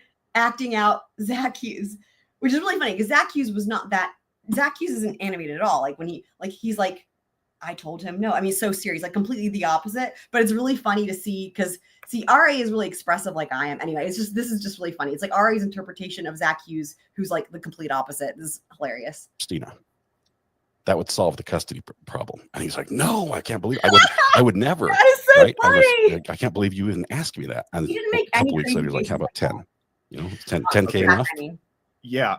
And I don't want to cut you off, but before his testimony today, we had not learned any of this, right? The prosecution had not let on about any of this involvement with Mello or even a motivation really for why Hughes committed the crime, correct? It was just kind of a straightforward, he was ID'd here, we found some DNA, here's the ring camera. I wouldn't call it straightforward. See, like I said, I don't blame him. He hasn't, there's literally not a single fucking thing that's straightforward, but that's okay. Footage, all of that stuff. I probably should start with the right chronology. But in the defense opening statement, which was deferred, so instead of giving it at the beginning of the trial, they waited till the prosecution had finished their case with all their evidence, and then they stood up. They said, hey, we could have attacked the evidence. We could have attacked the DNA, the chain of custody for the DNA. That's we could have attacked. I forgot they said that. I said that today. I forgot that they said that. I was bringing that up with earlier with Frank's. The enhancement of the videos of the bike, because let me tell you, that guy on the bike is like 7 feet tall, and Mr. Hughes is not that guy. We could have done all these things and attacked this case like you normally see a defense do, but we're not doing that. In fact, you're going to hear from Zach, and he's going to tell you that he killed Christina, and he's been waiting to tell you why. Insanity. And that was the moment that just, I mean, it shook me. I know how much it shook you because in talking to you, I called into your show earlier today and said that I wish I had a meme of the reaction on your face when you heard that in court, and your people came through, because Amber or Calypson's Vixen, Kaylin, if you have it queued up, sent us this clip from your reaction the moment that you heard the defense theory in court. And I will tell you this, the look on your face is shared by all of us. The warning to a case like this is very important because it goes to the heart of the matter, and that is malice. Malice is what makes it. That is really funny. That's fantastic. Yeah, I will say that it's funny. It's really funny because, you know, like I said, I'm very expressive, you know, with my faces, just the way that, just I'm an expressive person, right? And I always talk about why, like, you know, I've never used cameras when I live stream, because I'm like, you guys don't need to see me. There's nothing to benefit here. I'd rather you guys be able to see the full document without blocking anything, or like be able to see the full trial, you know, and then like no one's really ever asked like, hey, can we, you know, so it's like, because to me, it's like like if I'm performing music, right, then it's like, well, then yeah, duh, like you're going to be on camera, right? So like, but I'm just standing here talking, right? It's like, why would anyone need to see me? Even though I know everybody does it, but I'm just like, well, hang on, like there's really no actual point. But I will say, it's just funny. It's making me think about, because of the fact that like, I know that I'm making all kinds of faces. I don't know. I was just thinking it might actually be, I hadn't really thought of it. It just dawned on me that like, it might be funny, but I don't know. I still feel like it'd probably be worth it to see the trial better or the documents better or whatever. But I wouldn't even know what all expressions I make. And if I didn't, like, I know I'm making them. I'm probably making more than what I think I am. Anyway. All right, let's keep watching. I play cards with any of y'all. That was the moment. I mean, it was just like, what? Wait, because it wasn't, you didn't really see this coming earlier through the cross-examination. That's what she said. Right? It did not seem like they were setting us up for this. No, the state was trying to prove their case. They had to build all the evidence to make us convinced that it was him. And then defense got up there, waved the white flag and said, we did it. We did it right here. Wait till we tell you. We did it. And they surrendered on everything. And that's, I mean, the jury, if you look at this from the jury's standpoint, they're not allowed to take notes in this case, right? So they have this incredible, web, by the way. Yeah, I don't just like that. Bizarre beyond belief. Okay. There's a web of people that connect in different ways, and all these people in relationships that happen at different times and how they met each other and how they work together. The jury's trying to keep that all straight in their head. I can imagine this, right? So defense get up. So it's really funny. See how he's describing what he imagines? Remember, guys, the description that I've been giving, when I imagine what the jury's heads look like, I think it's probably less like that now.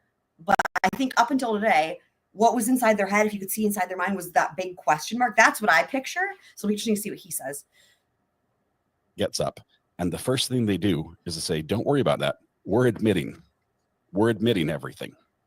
But we're going to tell you why we did it, which was a defense of others. We knew what you meant, Fender. Which gets into some really interesting legal points, too, because legal points. In defense of others, they want to get this evidence in that you alluded to earlier about what was taking place with the child and whether or not the child was subject to certain kinds of unspeakable abuse, both at the hands of this fiance and at the hands of her own mother, correct? The mother, right. Those are the allegations, right. And that Hughes believed this, and that Hughes, in an act of protection for the child, did what he had to do, or that was going to be kind of the proffered evidence of what he was going to testify to.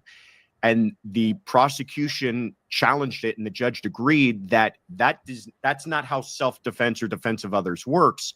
You have to show imminent harm. In other words, you can't say, I'm going to use deadly force to protect someone for potential future harm. Right. But it has to be happening in the moment that you're stopping it. And the way that he knows that is because there was some journalists from one of the places, and we covered this yesterday when we went through there was a site that had like live blog updates. It's really funny because they didn't have it up today, but anyway, and they were like every 20 minutes like updating like what's going on. And that's the only place that I saw like comprehensive, like here's what's going on like all day. That's probably where he got that from. But that was them discussing this motion, right? That we still don't have, but we have the one page. And so that was what the judge said to them. And then people in the courtroom that were there reporting from that, especially that one outlet, whatever it was, they tweeted it or whatever the fuck it was, And so because of that, they weren't allowed to get into that evidence, correct? That was the judge's ruling. But as we saw today, the judge's ruling didn't stop the defendant from going there anyway. Yeah. Let's talk about that. One more quick point on this. I was thinking about this today. This kind of goes back to, not to get too far into the weeds, but the Menendez brothers case. That case had a similar argument in that they weren't allowed to in the second trial. Right, that's the true. first trial they That's were, true. but in the That's a second good trial they had this taken away from them in a similar way as the judge made the rulings today. They were trying to say that they were defending themselves from the abuse from their own father. And that's why they acted the way they did. And the judge said, no, you haven't shown that it was imminent. You can't say that I didn't want to wake up the next morning and face this nightmare again. You have to have said it was happening then. And that's why I needed to use such drastic, deadly force. And the thing is that this is what he's referencing is really now the standard when, as it pertains to a lot of elements of self-defense for other states as well. Like we've covered a lot of trials that involve, Sarah Boone, I think it came up in Ezra McCandless, and the imminent threat, right? But at the time with the Menendez brothers, the law didn't have room for that, right? This like self-defense, I guess, was not like really well established in terms of like that case was a big deal because it was sort of like, my impression from what I've heard at the time is like people were like shocked that people would say it was self-defense, right? It's like, what? And like now it's like, and it's an affirmative defense. But also it was like imperfect self-defense. So that was the other thing too. And the imminency thing. And then of course, when I'm sure he's going to mention another thing another overlap there though, was like the essay that the boys were subjected to. And that was ruled not to come in. And that was going to be a big part of their defense, so.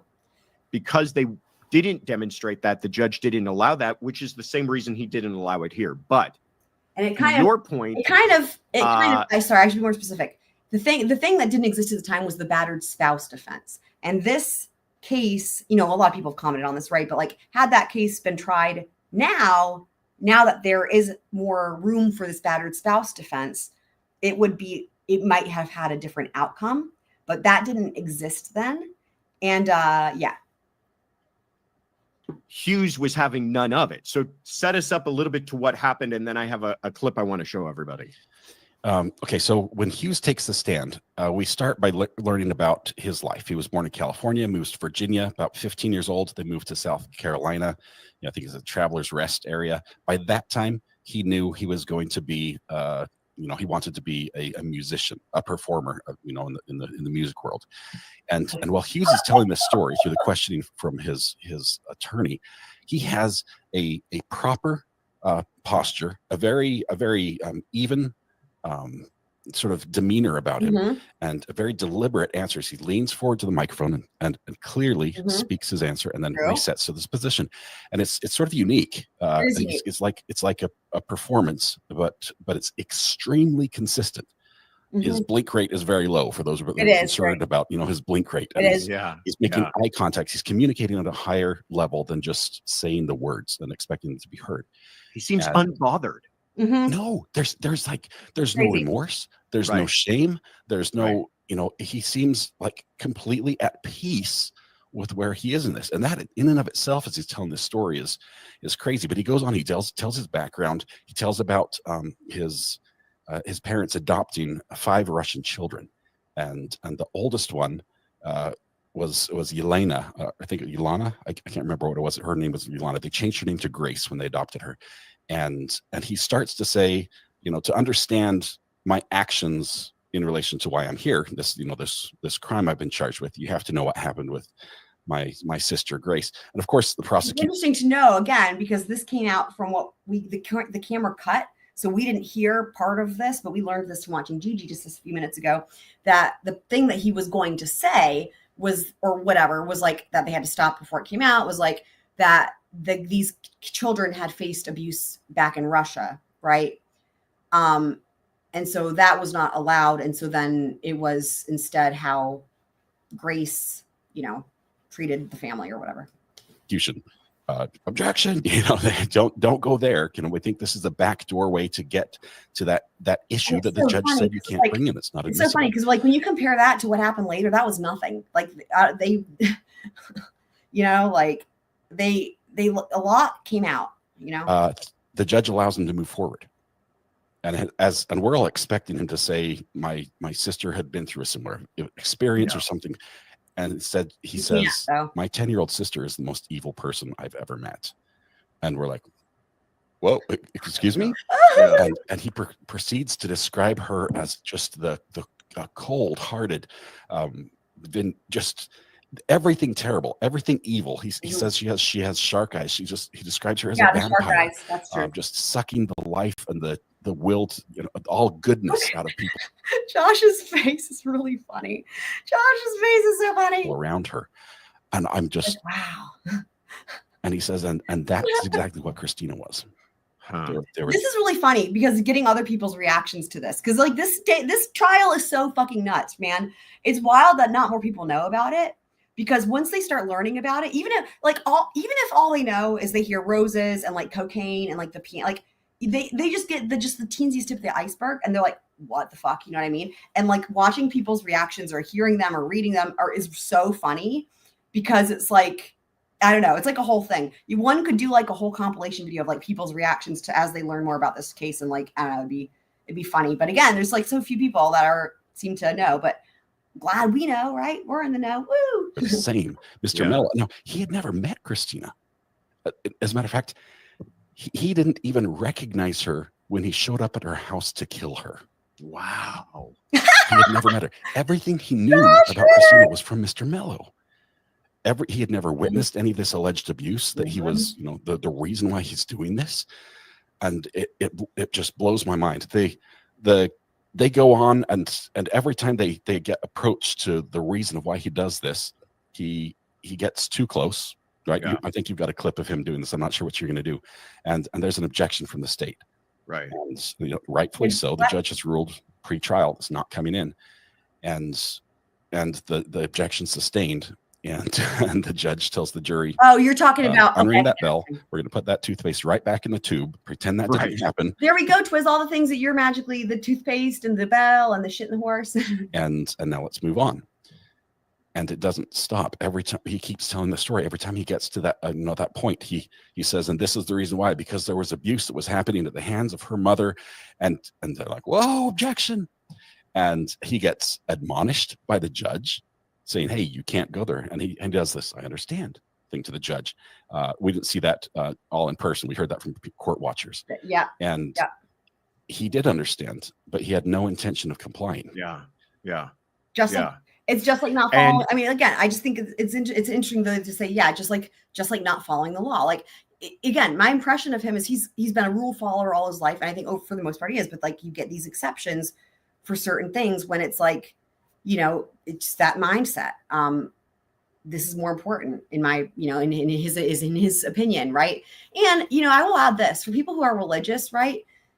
Like he claims to be, and it wouldn't surprise me because I live near, it's the South. Right. And so, if for people, and you think about it this way too, right? For people who are religious and they pray on something, right? And then they feel like they got an answer, like, you're doing the right thing. You can imagine how that could just add fuel to the fire, right? Like if you feel righteous, that's the word that's the word, righteous. If he felt righteous, and remember he said, again, who knows if it's true, but it's interesting to think about if it was, because the praying part, right? It doesn't matter one way or the other, but it's in terms of like the righteous thing, right? Because he said he prayed like before and like during and after, right? The murder, right? And it was like, and probably the day before, but it's like you're praying, you're like asking God for an answer, and like God's what was he? I'm paraphrasing, but it was something like God told him he was doing the right thing or whatever, right? It was affirmed for him. And so, and why is that? Well, because God's on your side, because you're righteous. You have the moral high ground. But you can see where it's one thing to think that, right? And, but when you add religion into the mix, you can see where it could potentially get more dangerous, right? Depending. This is a bit different, but like I double majored in music therapy for a while in college, and you know, just what I was just going to say is like we went to like this, honestly it's like an old school insane asylum that's probably shut down by now.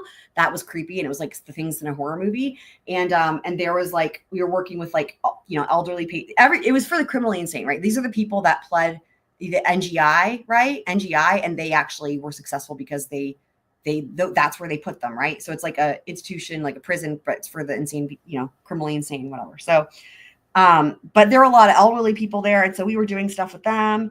And like, there was this one old dude who I thought was really great and really sweet.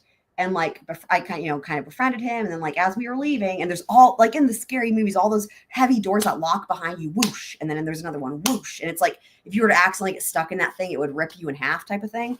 Craziness. Anyway, and I was walking, and it's like white wall. It's just crazy. Echoes and the white walls. And this, it's like creepy as fuck, honestly, think about. But anyway, I was talking to the nurse, and I was like, oh, he's so nice, da, da, da. And she was like, and then I was like, what, why is he here? And then she was like, he murdered his entire family because God told him to.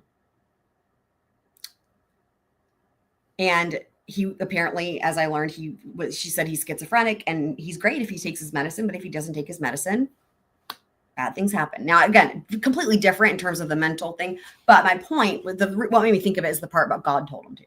So you can see whether it's that or whether it's just feeling like you're righteous and maybe you don't actually have schizophrenia. Either way, just thinking like it's interesting because it makes people feel like they're on the right side, you know? I don't know. You guys have any thoughts on that? So this happens like 2 or 3 times, right? And then finally, is it, well, I don't want to mess up but at some point he even gets threatened with contempt and being sentenced to additional time, right? From the judge. It's like the judge is pulling his hair out, trying to figure out how to stop this. It happened. He has a 6-month sentence that the judge has levied on him because of his contempt of court. So he could be found not guilty, you know, presumably in this case, and he would still be serving 6 months for contempt. Incredible. Yeah, for that's what he did. what I was saying. But he's just, I understand. And So, go ahead. He shows that he really wants to get this story out. And it also shows that he really sort of believes in the reason why he did this. And that would explain why he has the demeanor that he does, why he's so confident, why he's, you know, has no shame, remorse, or anything else in front of the jury. It's bizarre and it's wild, and I can't stop watching it. Wait, what do you mean this guy's voice is messing with you? What do you mean? Does it sound weird? Usually people say that Ari's voice is like it's like really whatever words, buttery. What do people say? You know, nice voice or something. It is one of those things where you can't kind of peel your eyes away. I want to play kind of the culmination of all of this.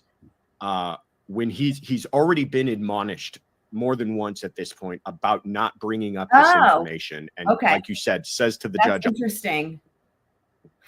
Sounds exactly like someone else. Huh, funny. I understand.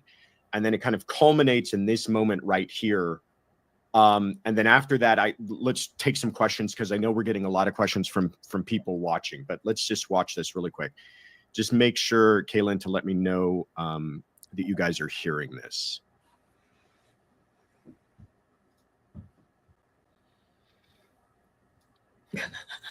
Court TV live chat. I was still completely freaking out, and Y'all, look at the top right corner. This is so Inception. You guys, look at the top right corner. You've got Court TV, and then you've got the Courtroom Confidential, because everybody uses fucking StreamYard, right? And then you've got the Squanguin on top. Look at that clusterfuck in the top right-hand corner. That is the funniest fucking thing, dude. I love it. felt entirely surreal. But there is a big difference in how I felt, in that as soon as I left the house, I felt the most enormous wave of relief wash over me, because I knew from that moment on, Aida would be safe. Inception, by the way, is one of Twizzle's favorite movies. Sorry, George will stick. You get it right. Aida would be safe from the sexual abuse that her mother was perpetrating. Oh my God. And there is proof to that. Oh my that God. the state is hiding I from just you. literally, we've heard this a billion. Look, even Recovery Addict is reacting again. I'm like, we heard this so many times. And again, I'm like, holy fuck. It's still, I'm like, what the fuck? I'm not ready with the goat. Like, this shit is insane, guys. You guys know. I felt the most enormous wave of relief wash over me because I knew from that moment on, Aida would be safe. Aida would be safe from the sexual abuse that her mother was perpetrating on her. And there is proof to that the state is hiding from you. Instruction to be quiet. Oh my God. It's insane. And then we had that good pause earlier on the court reporter's face. Dude. Okay, so that Wow. that the judge then excuses the entire jury. This is a nightmare for the judge. But you heard people are objecting, or the prosecution's objecting, and he's just speaking over them, and not only just saying the thing that shouldn't be said, but telling the jury now, and the prosecution is hiding this from you, which is, to me, is probably even more problematic than him even saying the thing that shouldn't have been. I agree. I pointed that out earlier because there were a couple times when I was like, they didn't object there, but then they're going to check that. But the ones where they got really worked up was when he said things like, I have proof. And I think he said it twice. There was an earlier one and there was a later one about that, like, where it's like, I have proof and like the state is hiding it from you or lying to you or whatever. And that's when they really got worked up. So I agree. I think that's exactly what we saw. Said. Right? Because now he's making it, now he's casting aspersions on the prosecution as if they are being deceitful to the jury. Casting aspersions. So let's take some questions, but that kind of, that wasn't the end of the day, correct? There's a little bit more, but that was pretty much the how the fireworks ended for the day. And we don't know how it's going to continue tomorrow. I mean, that's the big question. Which everybody has kind of gone back to their camps to figure out how they want to proceed on this thing. DK, thank you so much. Ask the question, Josh, if the judge declares a mistrial, can he force Hughes Before I hear the answer to this, I'm going to go ahead and say, I think the answer to this is no. A bench trial and deny him a jury trial? I tried to call in to Scott today to ask about it, but court was starting, so we had to hang up. Okay, which if you guys don't know, and if you don't follow Scott's channel, Recovery Addict, it's fantastic because he will take calls on a burner phone no matter who you are, as long as court's not in the middle of things happening. It's a really fun feature. But great question, D, and the answer to that is you can never force a bench trial on someone. You have a constitutional right to, and that's why, because that's exactly what I was thinking. I was like, that would be a violation of his constitutional rights. Jury of your peers, right? So you have a right, if you're going to go on trial, to say, I want a jury to hear this. You can waive that and you can ask for a bench trial, but that's up to the defendant. But it brings up a really good question here, is that a lot of people have been talking about, is this grounds for mistrial? And in a situation where the thing is, the state didn't ask for it. Had they asked for it, probably, but they didn't ask for it. That floored me. Fruition is asking for a mistrial. Literally, right? There it is. Bam. Yep. Where does that leave us on double jeopardy issues? Have you? I can tell you my thoughts on it, but jump in, Scott, if you've. Well, there's no double. Okay. Why would there be? Why? I don't understand his question. Why would there be double jeopardy issues? It hasn't gone to a jury verdict. Jeopardy attaches when a verdict has been reached by either a jury or a judge if it's a bench trial. So this has not gone to a jury, right? Jeopardy attaches when there is a verdict, and of course it would have to be acquittal. So a judge, and if it's a bench trial or if it's a jury. So I don't really know what that's about, but yeah, I'm shocked the state didn't ask for a mistrial, as I said. Heard things in your research, or people have told you, or what? I've heard Jeopardy applies already. It's already attached, which would mean. Where did you hear that from? Mean there's no way that the state is going to ask for a mistrial. They're going to push through till the end on this because they. I wonder what Josh. I don't think. when the jury is sworn. Wouldn't get another bite at this apple. This is a once only deal. Yeah, if that's true. Well, here's, and I'm sure I'm going to just get lambasted by people online. Here's my thoughts on the whole thing. First of all, a defendant cannot create his own mistrial. So if the prosecution, even though these are definitely grounds for mistrial here, this is exactly the kind of stuff that a mistrial would be declared over, is if improper information had come out that the jury shouldn't hear, which creates some sort of unfairness, miscarriage of justice that the judge cannot cure through a instruction. So imagine this the other way around. If the prosecution had asked this or elicited information that they weren't supposed to, the judge likely would declare a mistrial if the defense wanted it, right? Because then it was the prosecution bringing it on and it affected the defendant's rights. Here you have the defendant who's the one causing the inappropriate miscarriage of justice through this evidence. You can't create your own mistrial, so they can't request it. Okay. So what is the prosecution going to do? And you right. bring up a good point. Yeah, I was going to say, yeah, the prosecution would have to request it. That's what I said. Yeah, so that's correct. Jeopardy attaches on the swearing of the jury. You're right, Future. Interesting. Well, I'll tell you what, I don't know why. Oh, maybe he'll say there is something. There's some element that is there. And I've been streaming so much. I haven't been studying with my law books. Let me see what else he says. Cause I know there's something else, and maybe, sometimes it's so funny when you read all these really specific rules for different states. It could be that it's something else, but anyway. So when the jury is picked, they ask everybody to raise their hand. Do you swear? Blah, blah, blah. Boom. Jeopardy has attached. You have now started your jury trial officially. But just because Jeopardy is attached doesn't mean that you can't have a mistrial declared and get another trial. We see this all the time when you have a deadlocked jury, right? In those situations, Jeopardy has attached.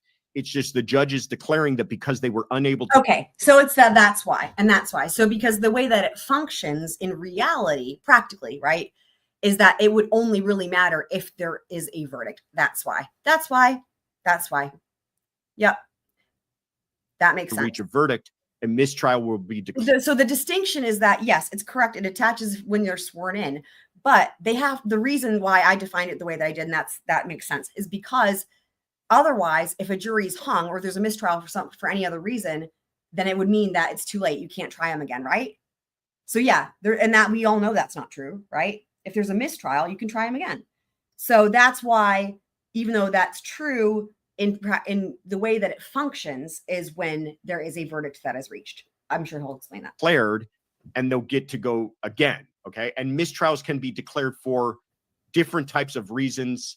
Sometimes something as much as, the unavailability of a witness or something, a witness dies and it somehow changes the dynamic of the Hopefully case. That makes sense to you guys. So the question really becomes, would this create a situation where a mistrial could be declared upon the prosecution's request that then wouldn't make it a double jeopardy issue? And that comes down to, you may have seen this term tossed around, the idea of manifest necessity, meaning, is this such a miscarriage of justice that's incurable by the judge, that the judge feels like a mistrial is necessary? My view is the judge could. My view is the judge could say, this has created a situation that is so unfair because the people are a party to this. The prosecution's a party to this as much as the defendant.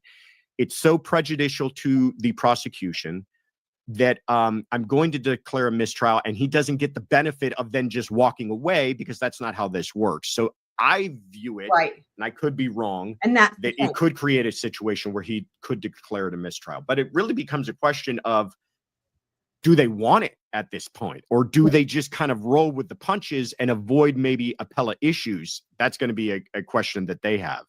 Yeah, but in South Carolina, the law is written in such a way that it's really in the state's favor right now. They've got all the elements proven or admitted to, and the law does not allow for that, defense of others without that immediate threat being present, which it wasn't.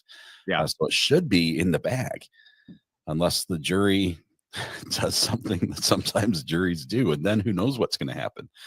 I feel like excellent I'll tell you what I think the prosecution we should do, but first let's take Simi Sharp's question here.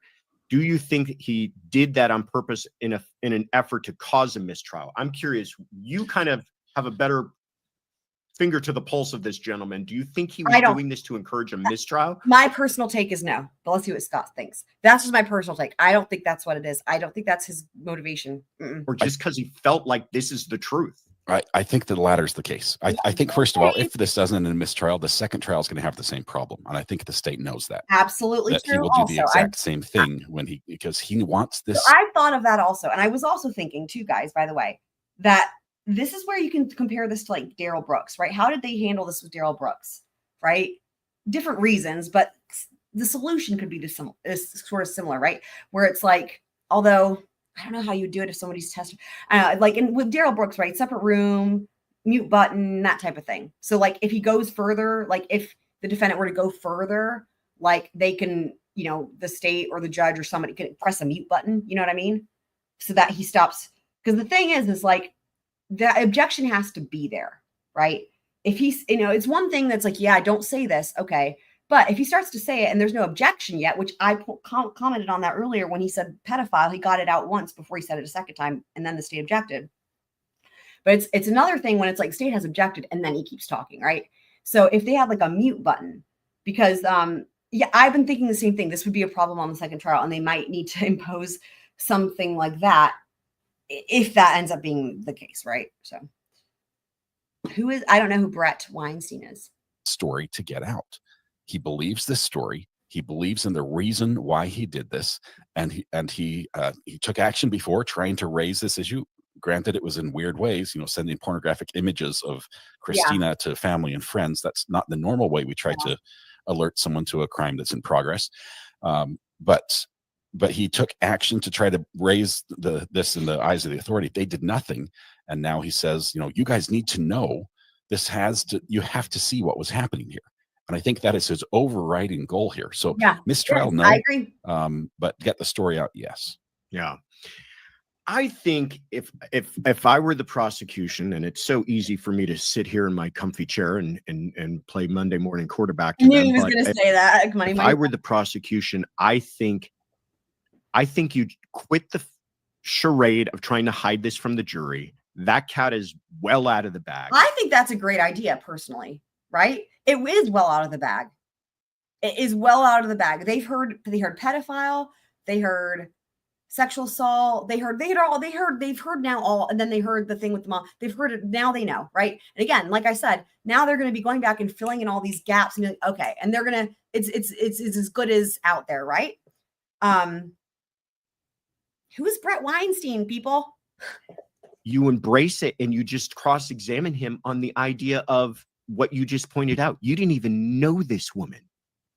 There was the child being abused as you walk through the door, but you took it upon yourself to stab this woman to death because in your head, perhaps this could occur again, or perhaps it. And I think here's why I think it is a smart idea, and here's why. Because again, it's already come out. But the state being so concerned with, especially concerned when he says things like the state is hiding it from you, they're lying to you. The benefit that would happen to them is, again, the jury's already heard it, shit's out of the horse, whatever. If they go ahead and just say, fine, let it in, then at least they can say, see, we're not trying to hide it, right? We're not being shady, blah, blah. And then he's right. They still have plenty of things they can cross on. And then they don't have to worry about this issue, right? They're having to dance around this issue. It's like the elephant in the room this entire trial, well, bigger than an elephant. It's like the jumbo jet in the room the entire trial. There's a very clever way to point out that taking everything this man says as even being true, that doesn't excuse the premeditated, brutal murder of someone. And that's what we're here to talk about. But I don't know. I mean, it's their call. What do you think? Did they give any indication as what they intend to do? They talked. Our court watchers told us there was talk of mistrial, and they said, no, we don't want that. We want to continue. But that was, I believe, the second time he did it, and we haven't heard what their thoughts were the third, because the third was, or the final one was the most egregious. And the thing is that it sounded, from what Gigi said, it sounded like they sent it sounded like they went off the record from the gallery, right? Do you remember when they had that longer break towards the end at the big one? It's from what, because Gigi didn't hear what they said. It seemed to me like they must have gone back in the chambers, or, I mean, I guess they can't like kick the gallery out, right? So they did something. So people don't know, I think. You know, that telling the jury that the court is literally hiding crucial facts from the jury, trying to get them to make a decision without all the knowledge. That's pretty bad. Yeah. So I think they are going to sleep on it overnight and, hit that war room and discuss this. And we might have a different decision tomorrow. I think the judge, I don't think it's too late to tell the judge, we are going to ask for a mistrial. Because they did seem to be kind of running around like the little boy, trying to poke the dam from leaking and keep they're running keep everything together. Despite this flood of information coming out. Dr. Patrice Berry, thank you so much for joining us. She says, I wonder what the jury's reaction was during his testimony. Do you have any insights as to how they were? He's probably going to say what I said, which was because there's only one source that we got that from, and that's Gigi, as you guys have already heard. I wonder if he's going to say that they were riveted and they had their eyes glued to him and they didn't blink. Something Looks like that. were on their face as this was all going down. Yes. This is what's crazy. The entire time that Zach was testifying, the jury was watching with rapt attention. And I think a couple people reported they're not even blinking.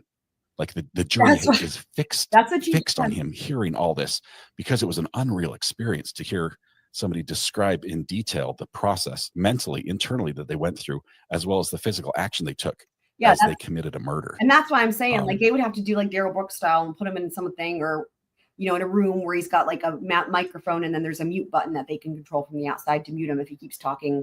That's what they would have to do. It put you right in the, in the body of a murderer. That was the experience we felt as he was describing this. And the jury was just, I mean, they were both stunned. There was one point when he brought up the abuse issue, the jury just mouth agape turned to look almost collectively at the audience who was doing the same thing in the gallery. How funny. I didn't see is that. Everyone hearing what we're hearing? Wow.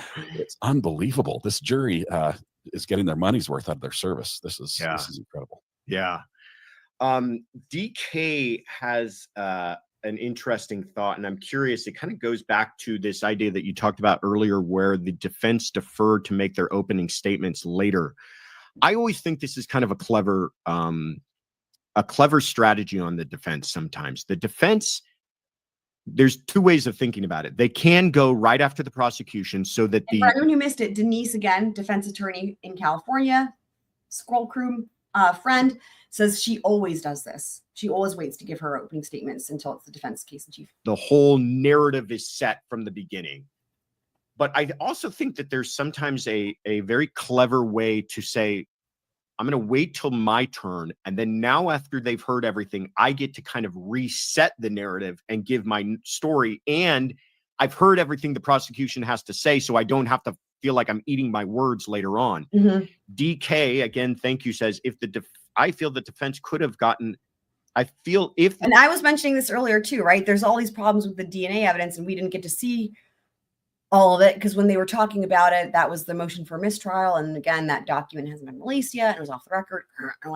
But anyway, yeah, this is one of those things that, like, they could have gone that route. The defense could have gotten the DNA evidence thrown out. It's always an option. They always have that right. That is their right. In every state, they have the right to defer their opening statement.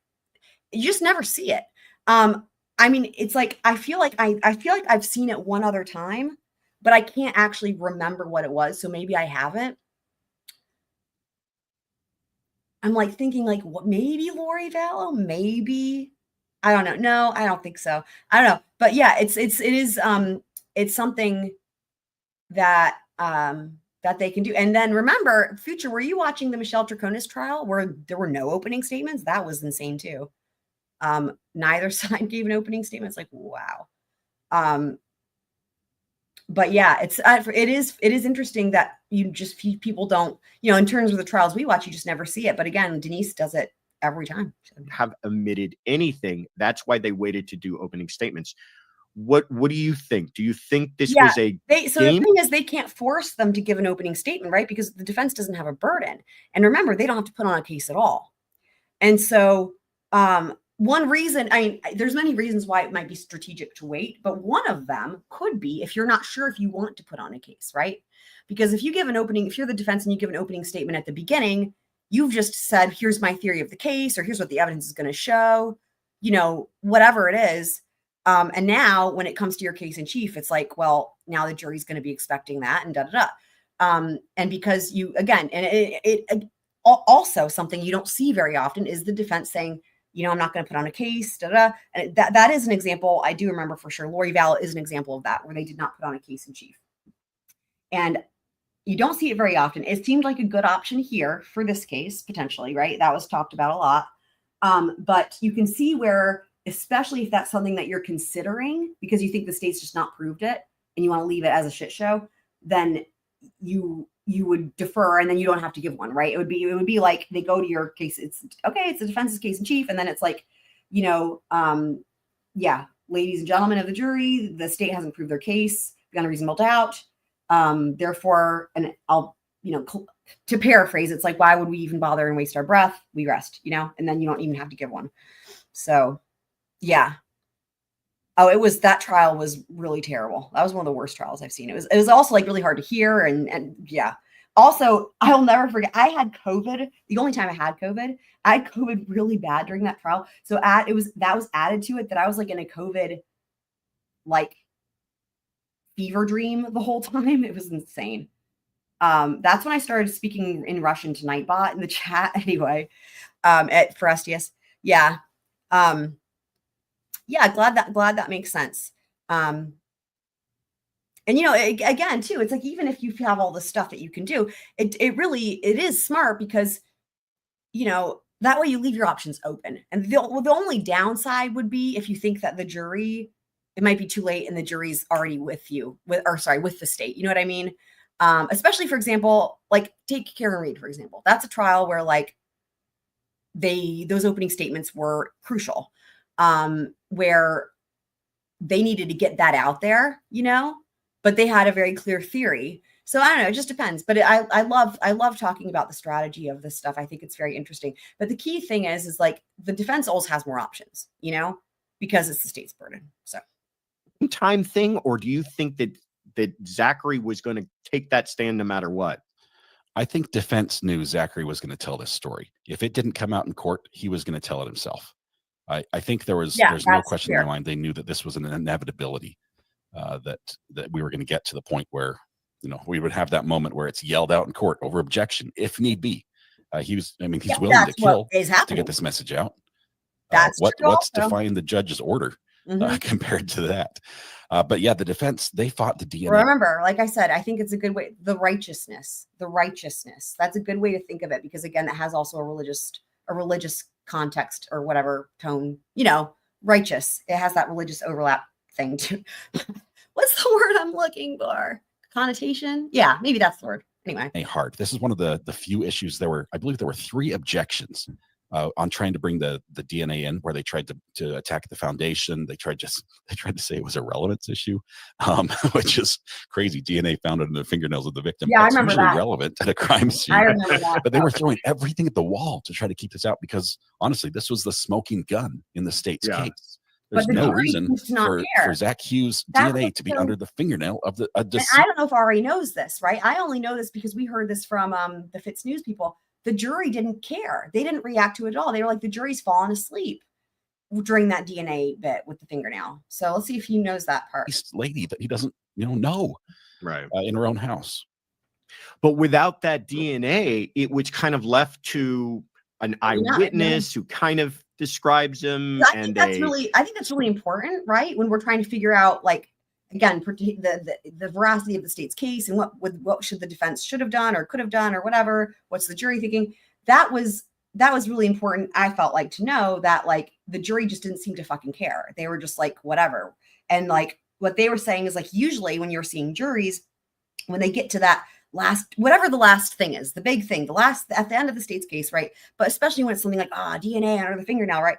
Normally it's like that's a moment that you see the jurors react to that, and you see that resonate with them, and you see that like light bulb moment or whatever. And these jurors were like, out to lunch essentially, then just just looked confused and bored. So, to where it's like, did they even hear it? Which is, you know, oh, that's crazy. Yeah, I haven't watched any of that because I think it's kind of happening now, right? And I'm covering already so much freaking stuff. Which one is that? That's not the ventriloquist trial, is it? I remember, I will know it. I just forgot briefly what it was, but I think I knew about that whenever that case first started. Did she maintain her right to speedy trial? Because I feel like, I don't know. I feel like when I first learned about it, and then assuming it's in trial, she's at trial now, it just sounds like seems like that was pretty quick. But yeah, 6 hours of opening. Yeah, was that like she killed her husband or, oh, was that the hairdresser? I don't know. We still don't know about the ventriloquist. I need to look that up. Some video that kind of looks like him, right? Like there was no one who came to court and said, that's the gentleman I saw enter the home and kill that woman, right? There was one neighbor who had a really good memory years later and didn't report all of that at the time. So it's sort of her memory enhanced over time. And that was called out at the time by, I think Defense did, as well as, you know, a lot of people in chat said, yeah, I'm not sure. Maybe she might've seen some things that it sort of helped her remember. But yeah, there wasn't like the okay, I just looked it up. I can't find anything about a ventriloquist trial, but I hope someday there is one. The video that we can see him. We can see a guy on a bike wearing a hat. He's wearing black clothes, and it's a black bike. And you know, there are lots of black bikes and lots of guys wearing clothes. Classic, right? Classic scheme. The lover and the friend, and the hairdresser husband is a different vibe there. But yeah, I remember hearing about that. But she did identify him and said, yeah, he was the one I saw. But other than that, there wasn't anyone else IDing him that way. No, like you said, smoking gun stuff. Ashley, thank you. Did they completely hold on? Did RA completely miss this? Because this would have been the time to mention it. And I don't blame him because there was so much, right? But it blew my mind when he left the Mountain House thing at 8:15.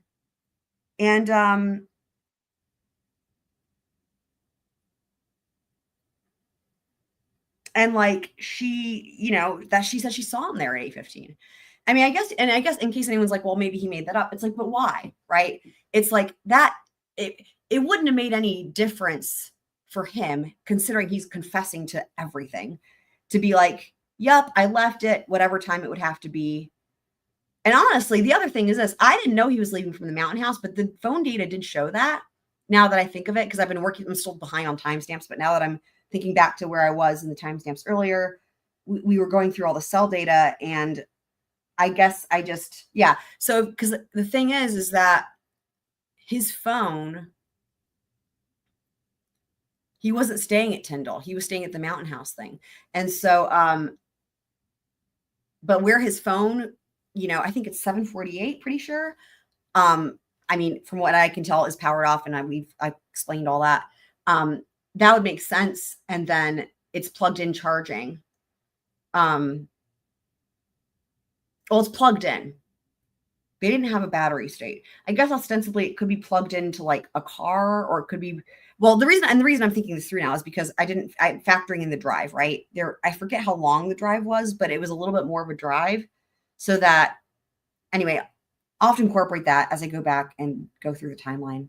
Note to self. Changing the distance of the drive. But anyway, all that to say, you know, if he left at 8:15 from that place, that would have put him there, right? Closer to 9:15, which is what should be consistent. The only thing I was bummed about too, though, is that he didn't say specifically where he parked his truck. But yeah, it looks like they're not bringing up, though, the fact that he left that house at the same time the eyewitness was supposed to be seeing him. So anyway. So much for the super sticker. JC Broadway says, what if imminent threat is ever present? And this is a great question, because I know a lot of people are frustrated with this idea of, you know, how is this not in defense of others if somebody is suffering from kind of ongoing abuse? That's fine. And the way defense of others is written, it's always with that idea of really imminent threat, because you have to understand we're justifying murder, right? Like this is a complete defense to murder. And so, other words, you're saying you had, you know, a moment in time where you felt like you had to do something to stop the threat to yourself or the threat to others that was a deadly threat, and you had to act in that moment. When it's an ever-present type of thing, now we drift into that the spousal abuse syndrome type defenses that we've heard about before, where, you know, you think about the Sarah Boone type thing that she used unsuccessfully, but it's this idea that I was in this ever-present cycle of abuse that caused me to act in a way that may seem inexplicable if you don't understand the holistic nature of what I was living in. But it's different than self-defense. But I understand everyone's frustration. And I think that's kind of what Zachary's hoping too, right? Is that the jurors will feel like he was righteous in his actions. The way he describes it, I think he feels that the daughter was in this imminent threat because it was ever present in her life. But imminent threat is, I think that would be more appropriate for, you know, somebody in captivity, someone who's kidnapped and is being abused, and then they get an opportunity finally, and you get an opportunity to escape or attack your kidnapper. And he wasn't attacking you at the time when you did it, but there was that imminent threat. That would apply in this case. She wasn't even home. She was at school. I mean, and he never witnessed any of it, regardless of whether or not it happened. He was taking someone else's word for it. And yes, that to me is crucial too, is that there's this level of separation, degrees. He's degrees away from actually having knowledge of the abuse. Like, it would be one thing had he been witnessing it happening and knew that child was coming home that evening, and if she did, it was going to happen again that evening, as sure as it had every evening before, kind of a situation, and I've got to act now. Oh my God. Wait, there's another DSN? That's really funny. You've never actually, you know, witnessed it. You don't know the person. You're only being told about it. It separates you, I think. And you see why how I interpret that. I'm sure you guys know by now that to me is like, yeah, what does that sound like? I don't know. I feel like it seems like it should be kind of goes out saying, when you just hear it described that way, all of that is accurate. I mean, so yeah. Enough that jurors probably have enough to find him guilty, even though they know about this information. Yeah. Lee T asks, and this is something we didn't get into, who got arrested outside of court today? So this was on top of all the other craziness. There was also some more craziness for Mr. John Mello. Tell us about that. I didn't realize it was right outside of court. I didn't know where he was, but Wild Zach was on the stand, literally wild. So that might not be confirmed. And this is the thing, right? I know it said Blake Street. I'm going to look up, this is the thing. I'm going to look up the address of the courthouse and verify, because we don't know. Let's just make sure that, because I was like, wait, it was outside the court. Is this a different arrest?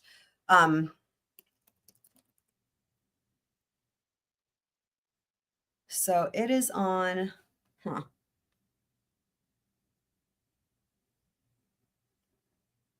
Nope.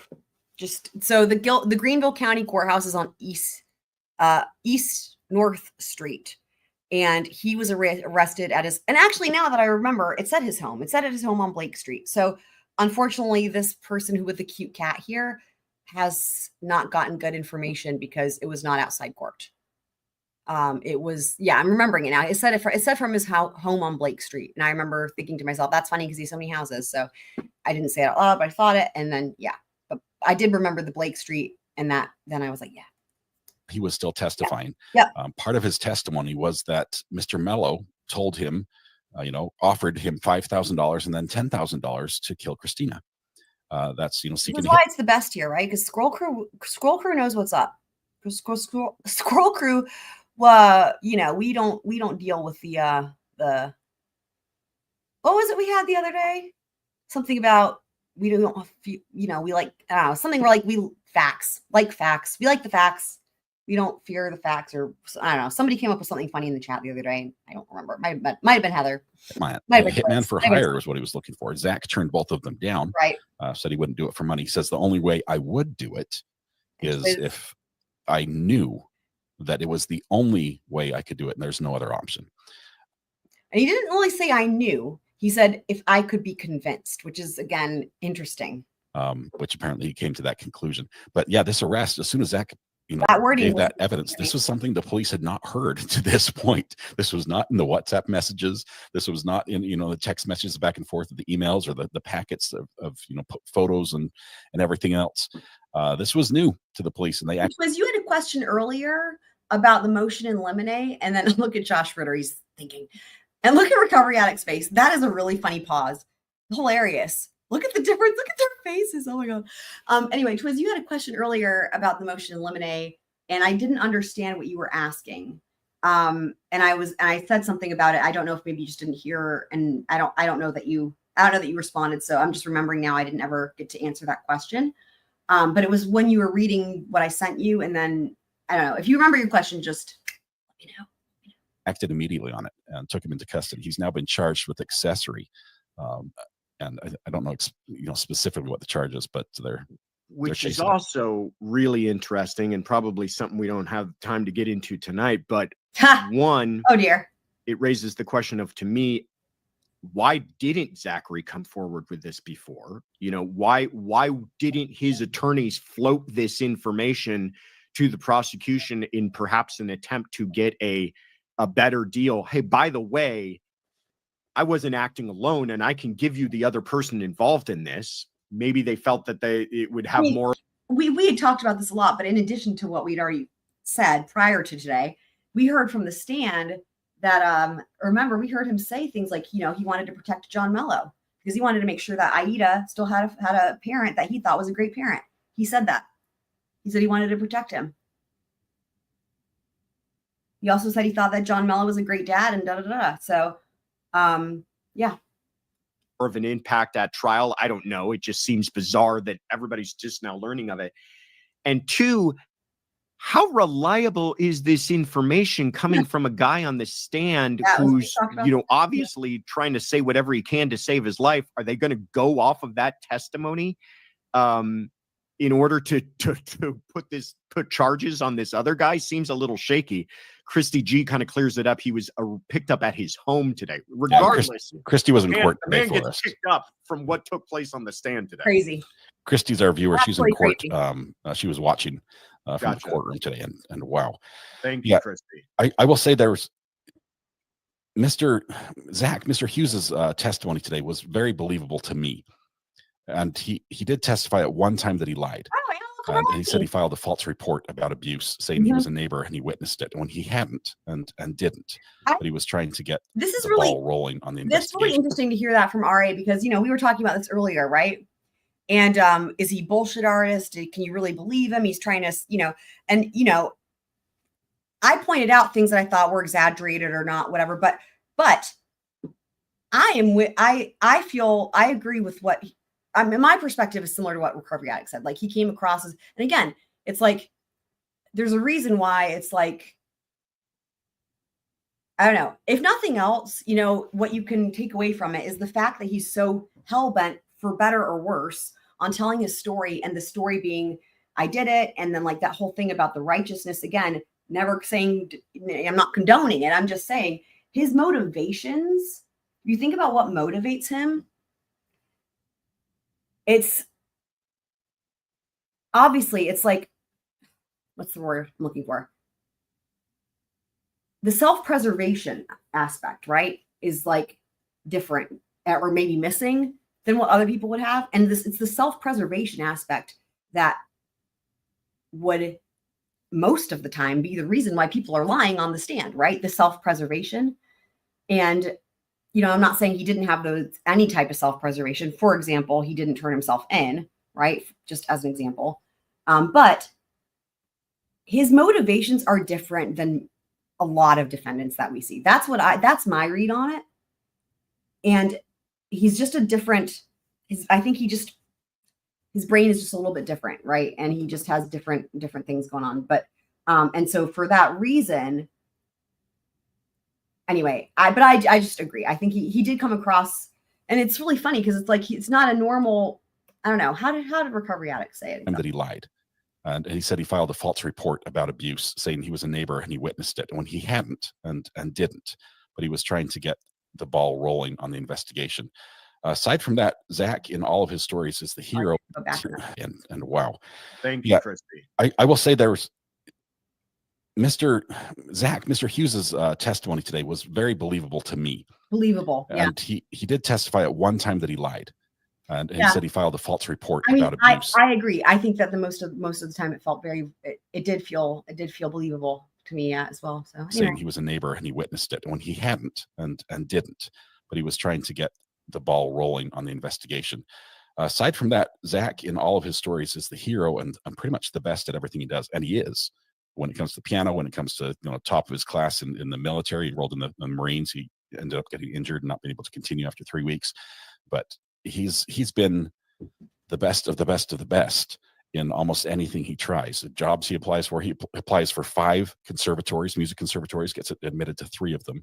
He's one person selected from the U.S. to travel internationally to represent the U.S. and it's him. He is amazing at what he does, but it seems like I've got to say something is off. His thought process that got him to where he is and being charged with what he is, something is missing, and I want to know what that key is. It's almost like this duty / martyrdom sort of thing taking place, right? Where I've used the word duty all day a million times, but the martyrdom, I forgot about murder. That is another great word to use, especially when you throw in the religious element, right? Again, I can't add it into the mix, right? The righteousness thing. I don't know. I came up with that a little while ago, but the martyr element, that's a really good way to put it. That combines like the religiosity and like the righteousness and the sense of duty and the sense of responsibility. That's really what it is more like, is the martyrdom. Yeah, that's what it is. That's what it is. That is a really easy way to summarize how I would combine all of these different elements I've been trying to articulate. It's the martyrdom. I just forgot the word martyr existed because, how often do you use that word in regular life?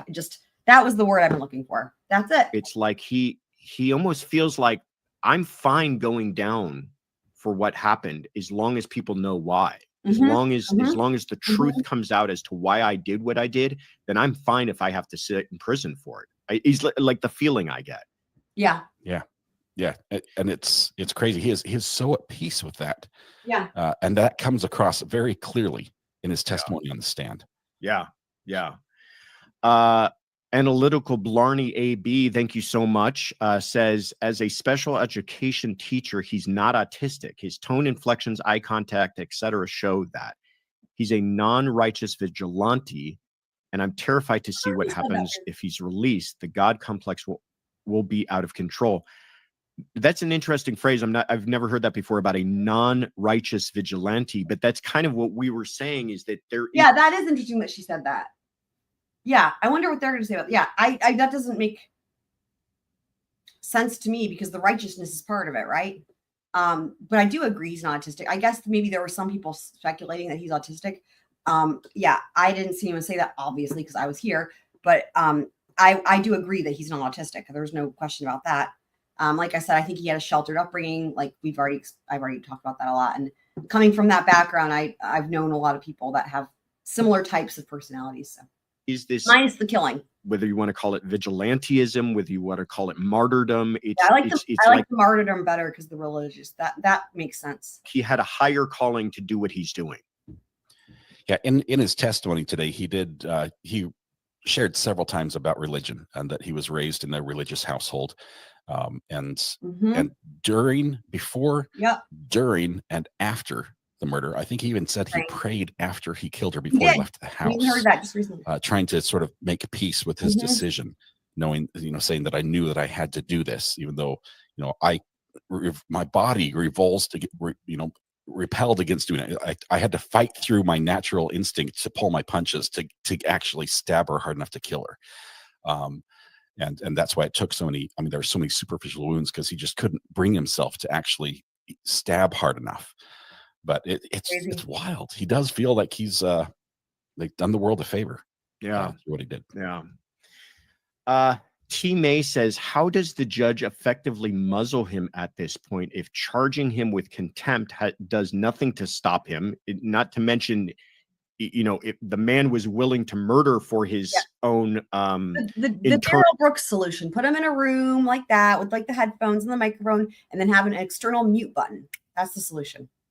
Compass, it seems like that, you know, a threat of 6 months in jail ain't going to stop him. Right. And Dr. Bullbutter, thank you again, asks kind of a similar question. If this is a mistrial, Dr. Zachary Hughes will do it again with another jury. So how would this help? And so I'm going to kind of add to that question and throw it all at you, Scott, and we expect an excellent answer to all of this. But you know, he's got a right to testify too. I mean, you know, there's these concerns of you can't just muzzle a defendant and say you're not allowed to go up there and defend yourself.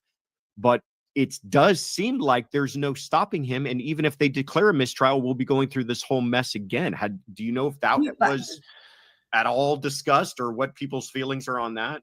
I know it was discussed in chat that this would do it again today, just watching people who are watching the trial.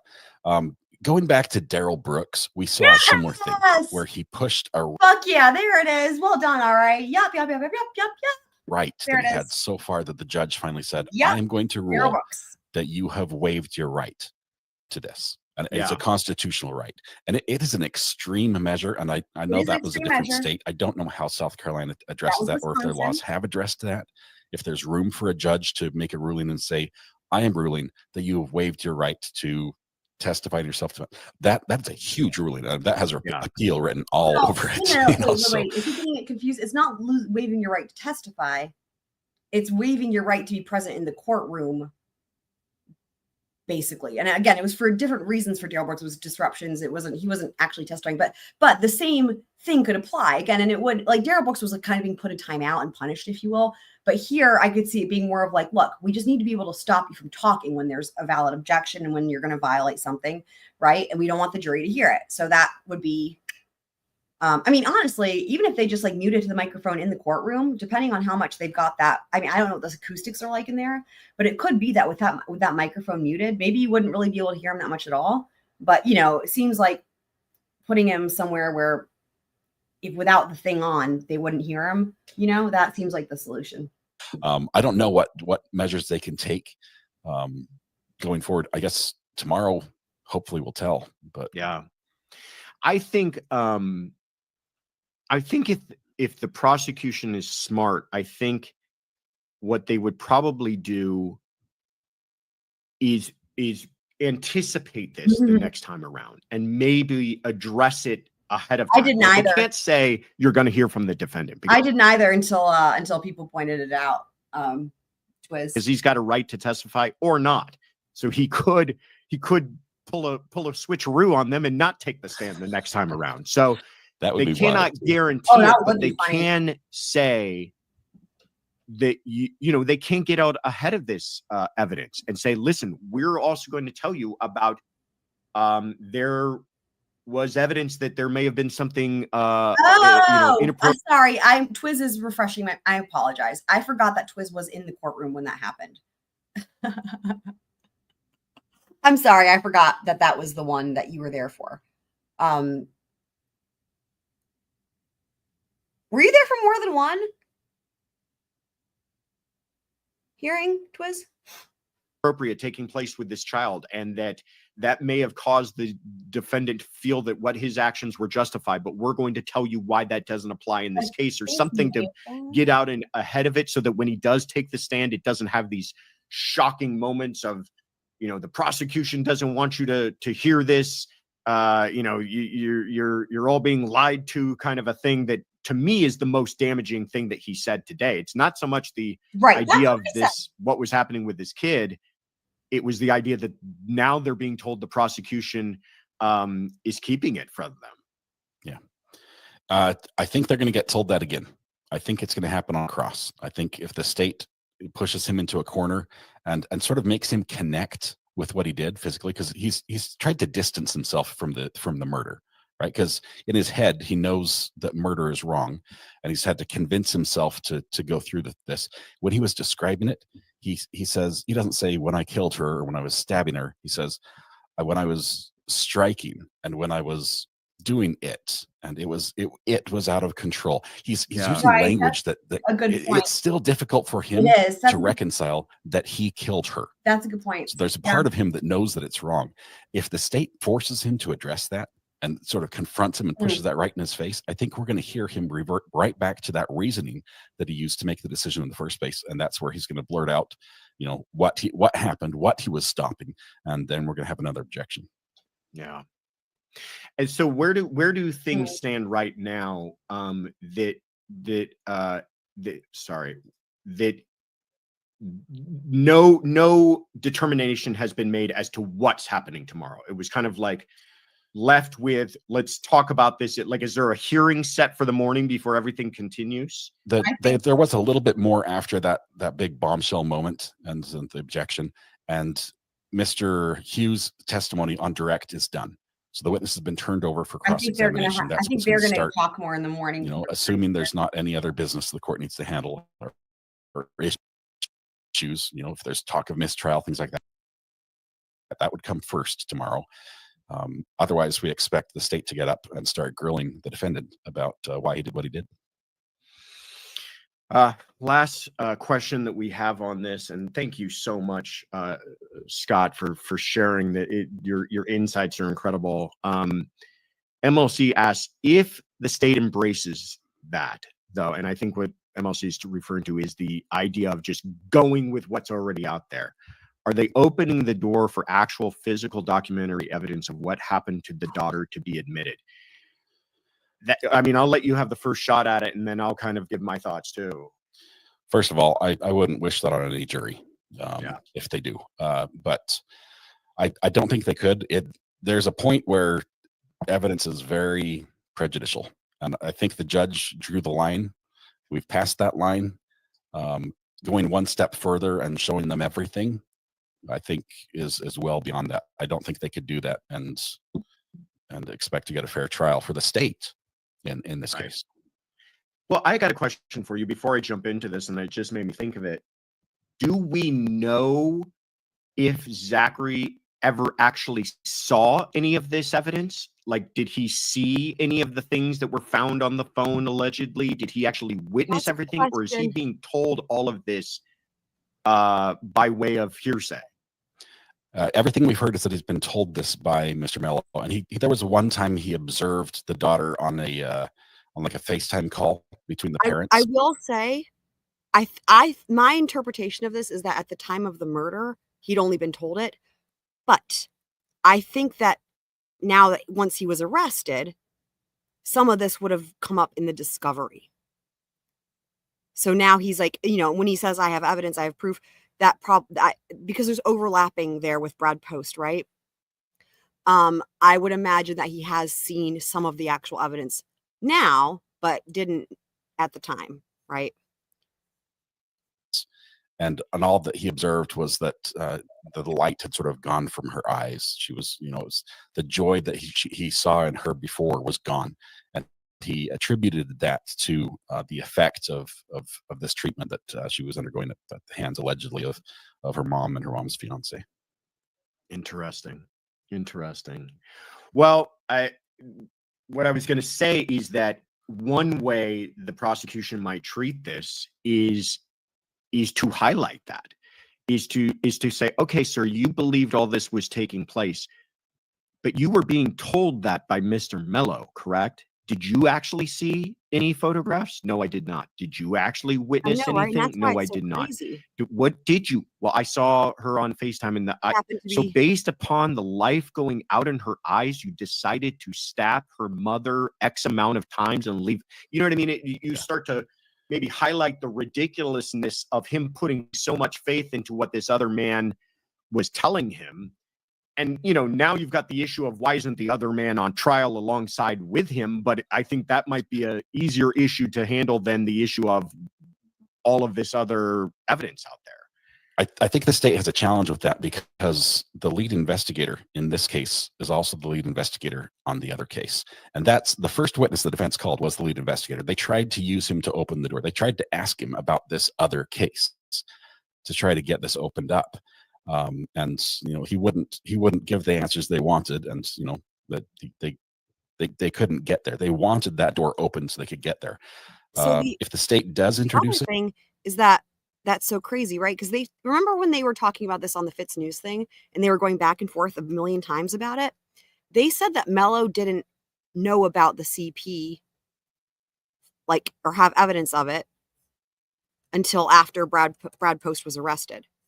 So, in the lawsuit that Mello has filed after the homicide, he said he's making these allegations going back to 2017 as to when all this started, but he didn't know it. And again, it's unclear because they kind of disagreed and went back and forth on it. But like the stuff too, that it seems like from even what he told Zach wasn't about the CP. It was like abuse of some kind, and she has this history.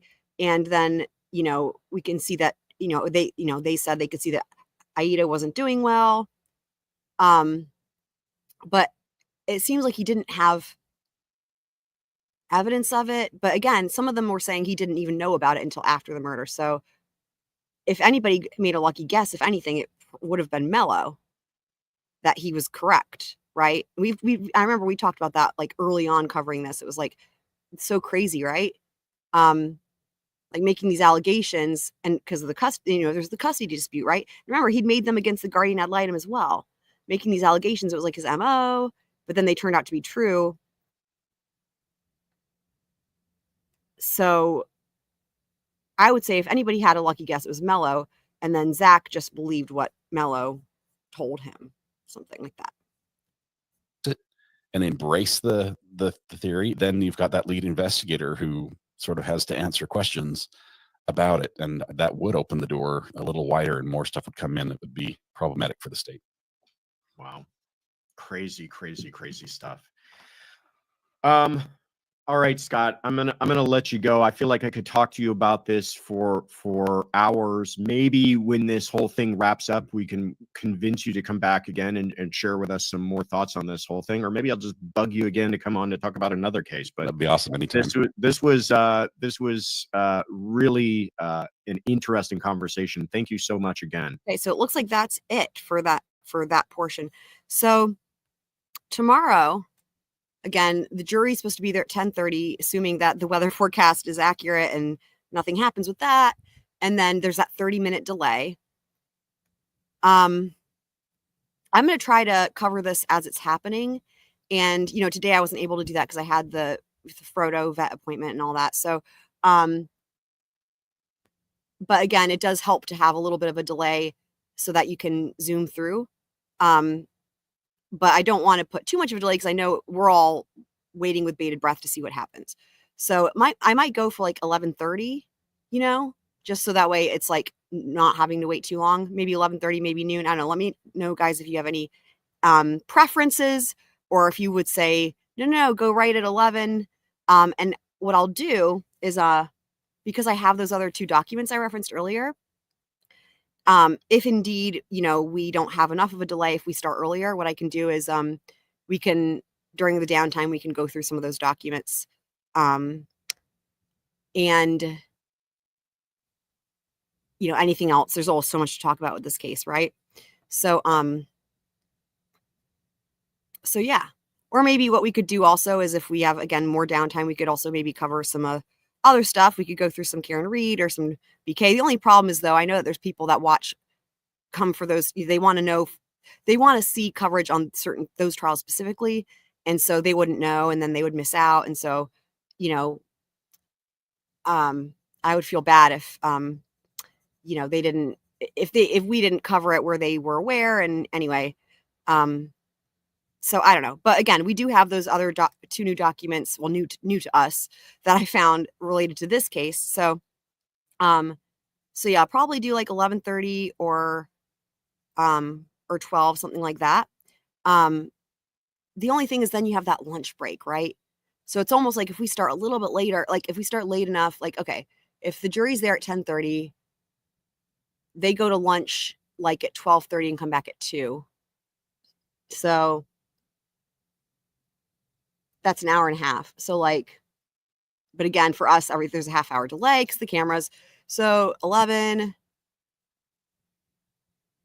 12:30.